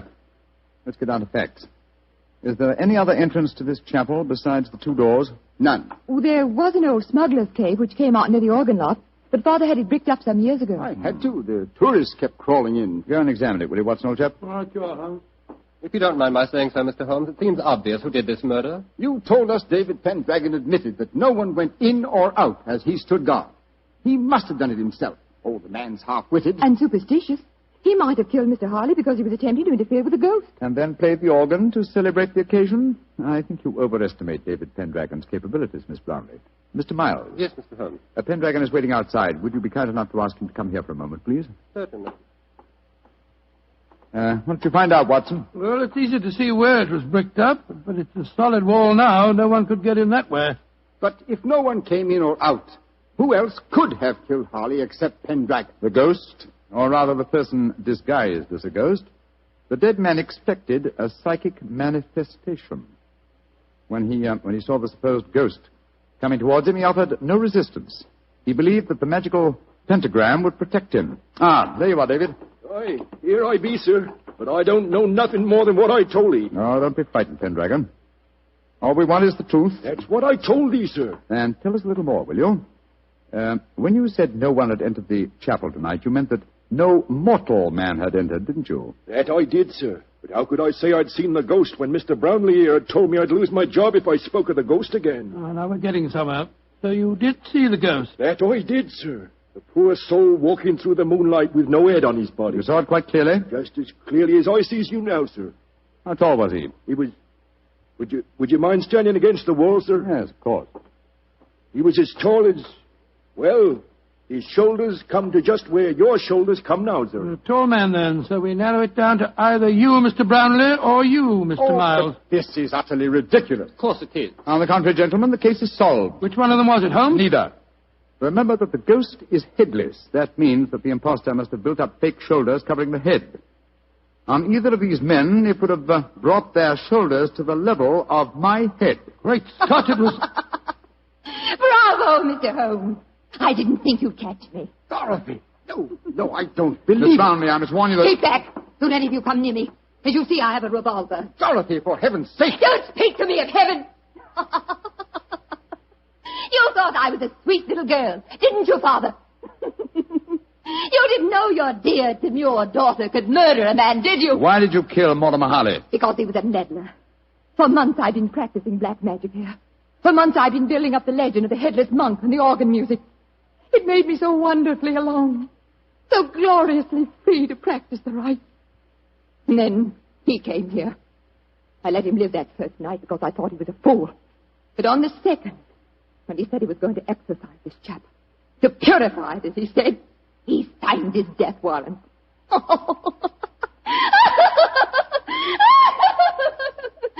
you could have seen his face, if you could only have seen his stupid, toddled face, as I plunged the knife into him. Dorothy! He bled so beautifully. Holmes, she's mad as a hatter. What are we going to do? Barney, give me that revolver. And let you take me to prison or an asylum? No, you'll never catch me. She's backing up the stairs leading to the organ loft. Dorothy, come back! Don't try and follow me. Look out! The railing's behind you. And turn my head. Oh, no, Mr. Holmes,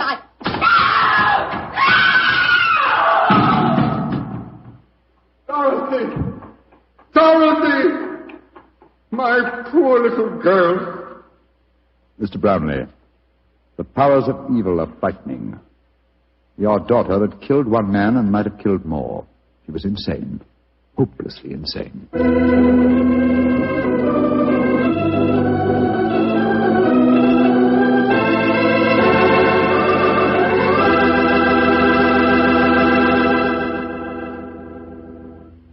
Well, Doctor, that was quite an exciting story.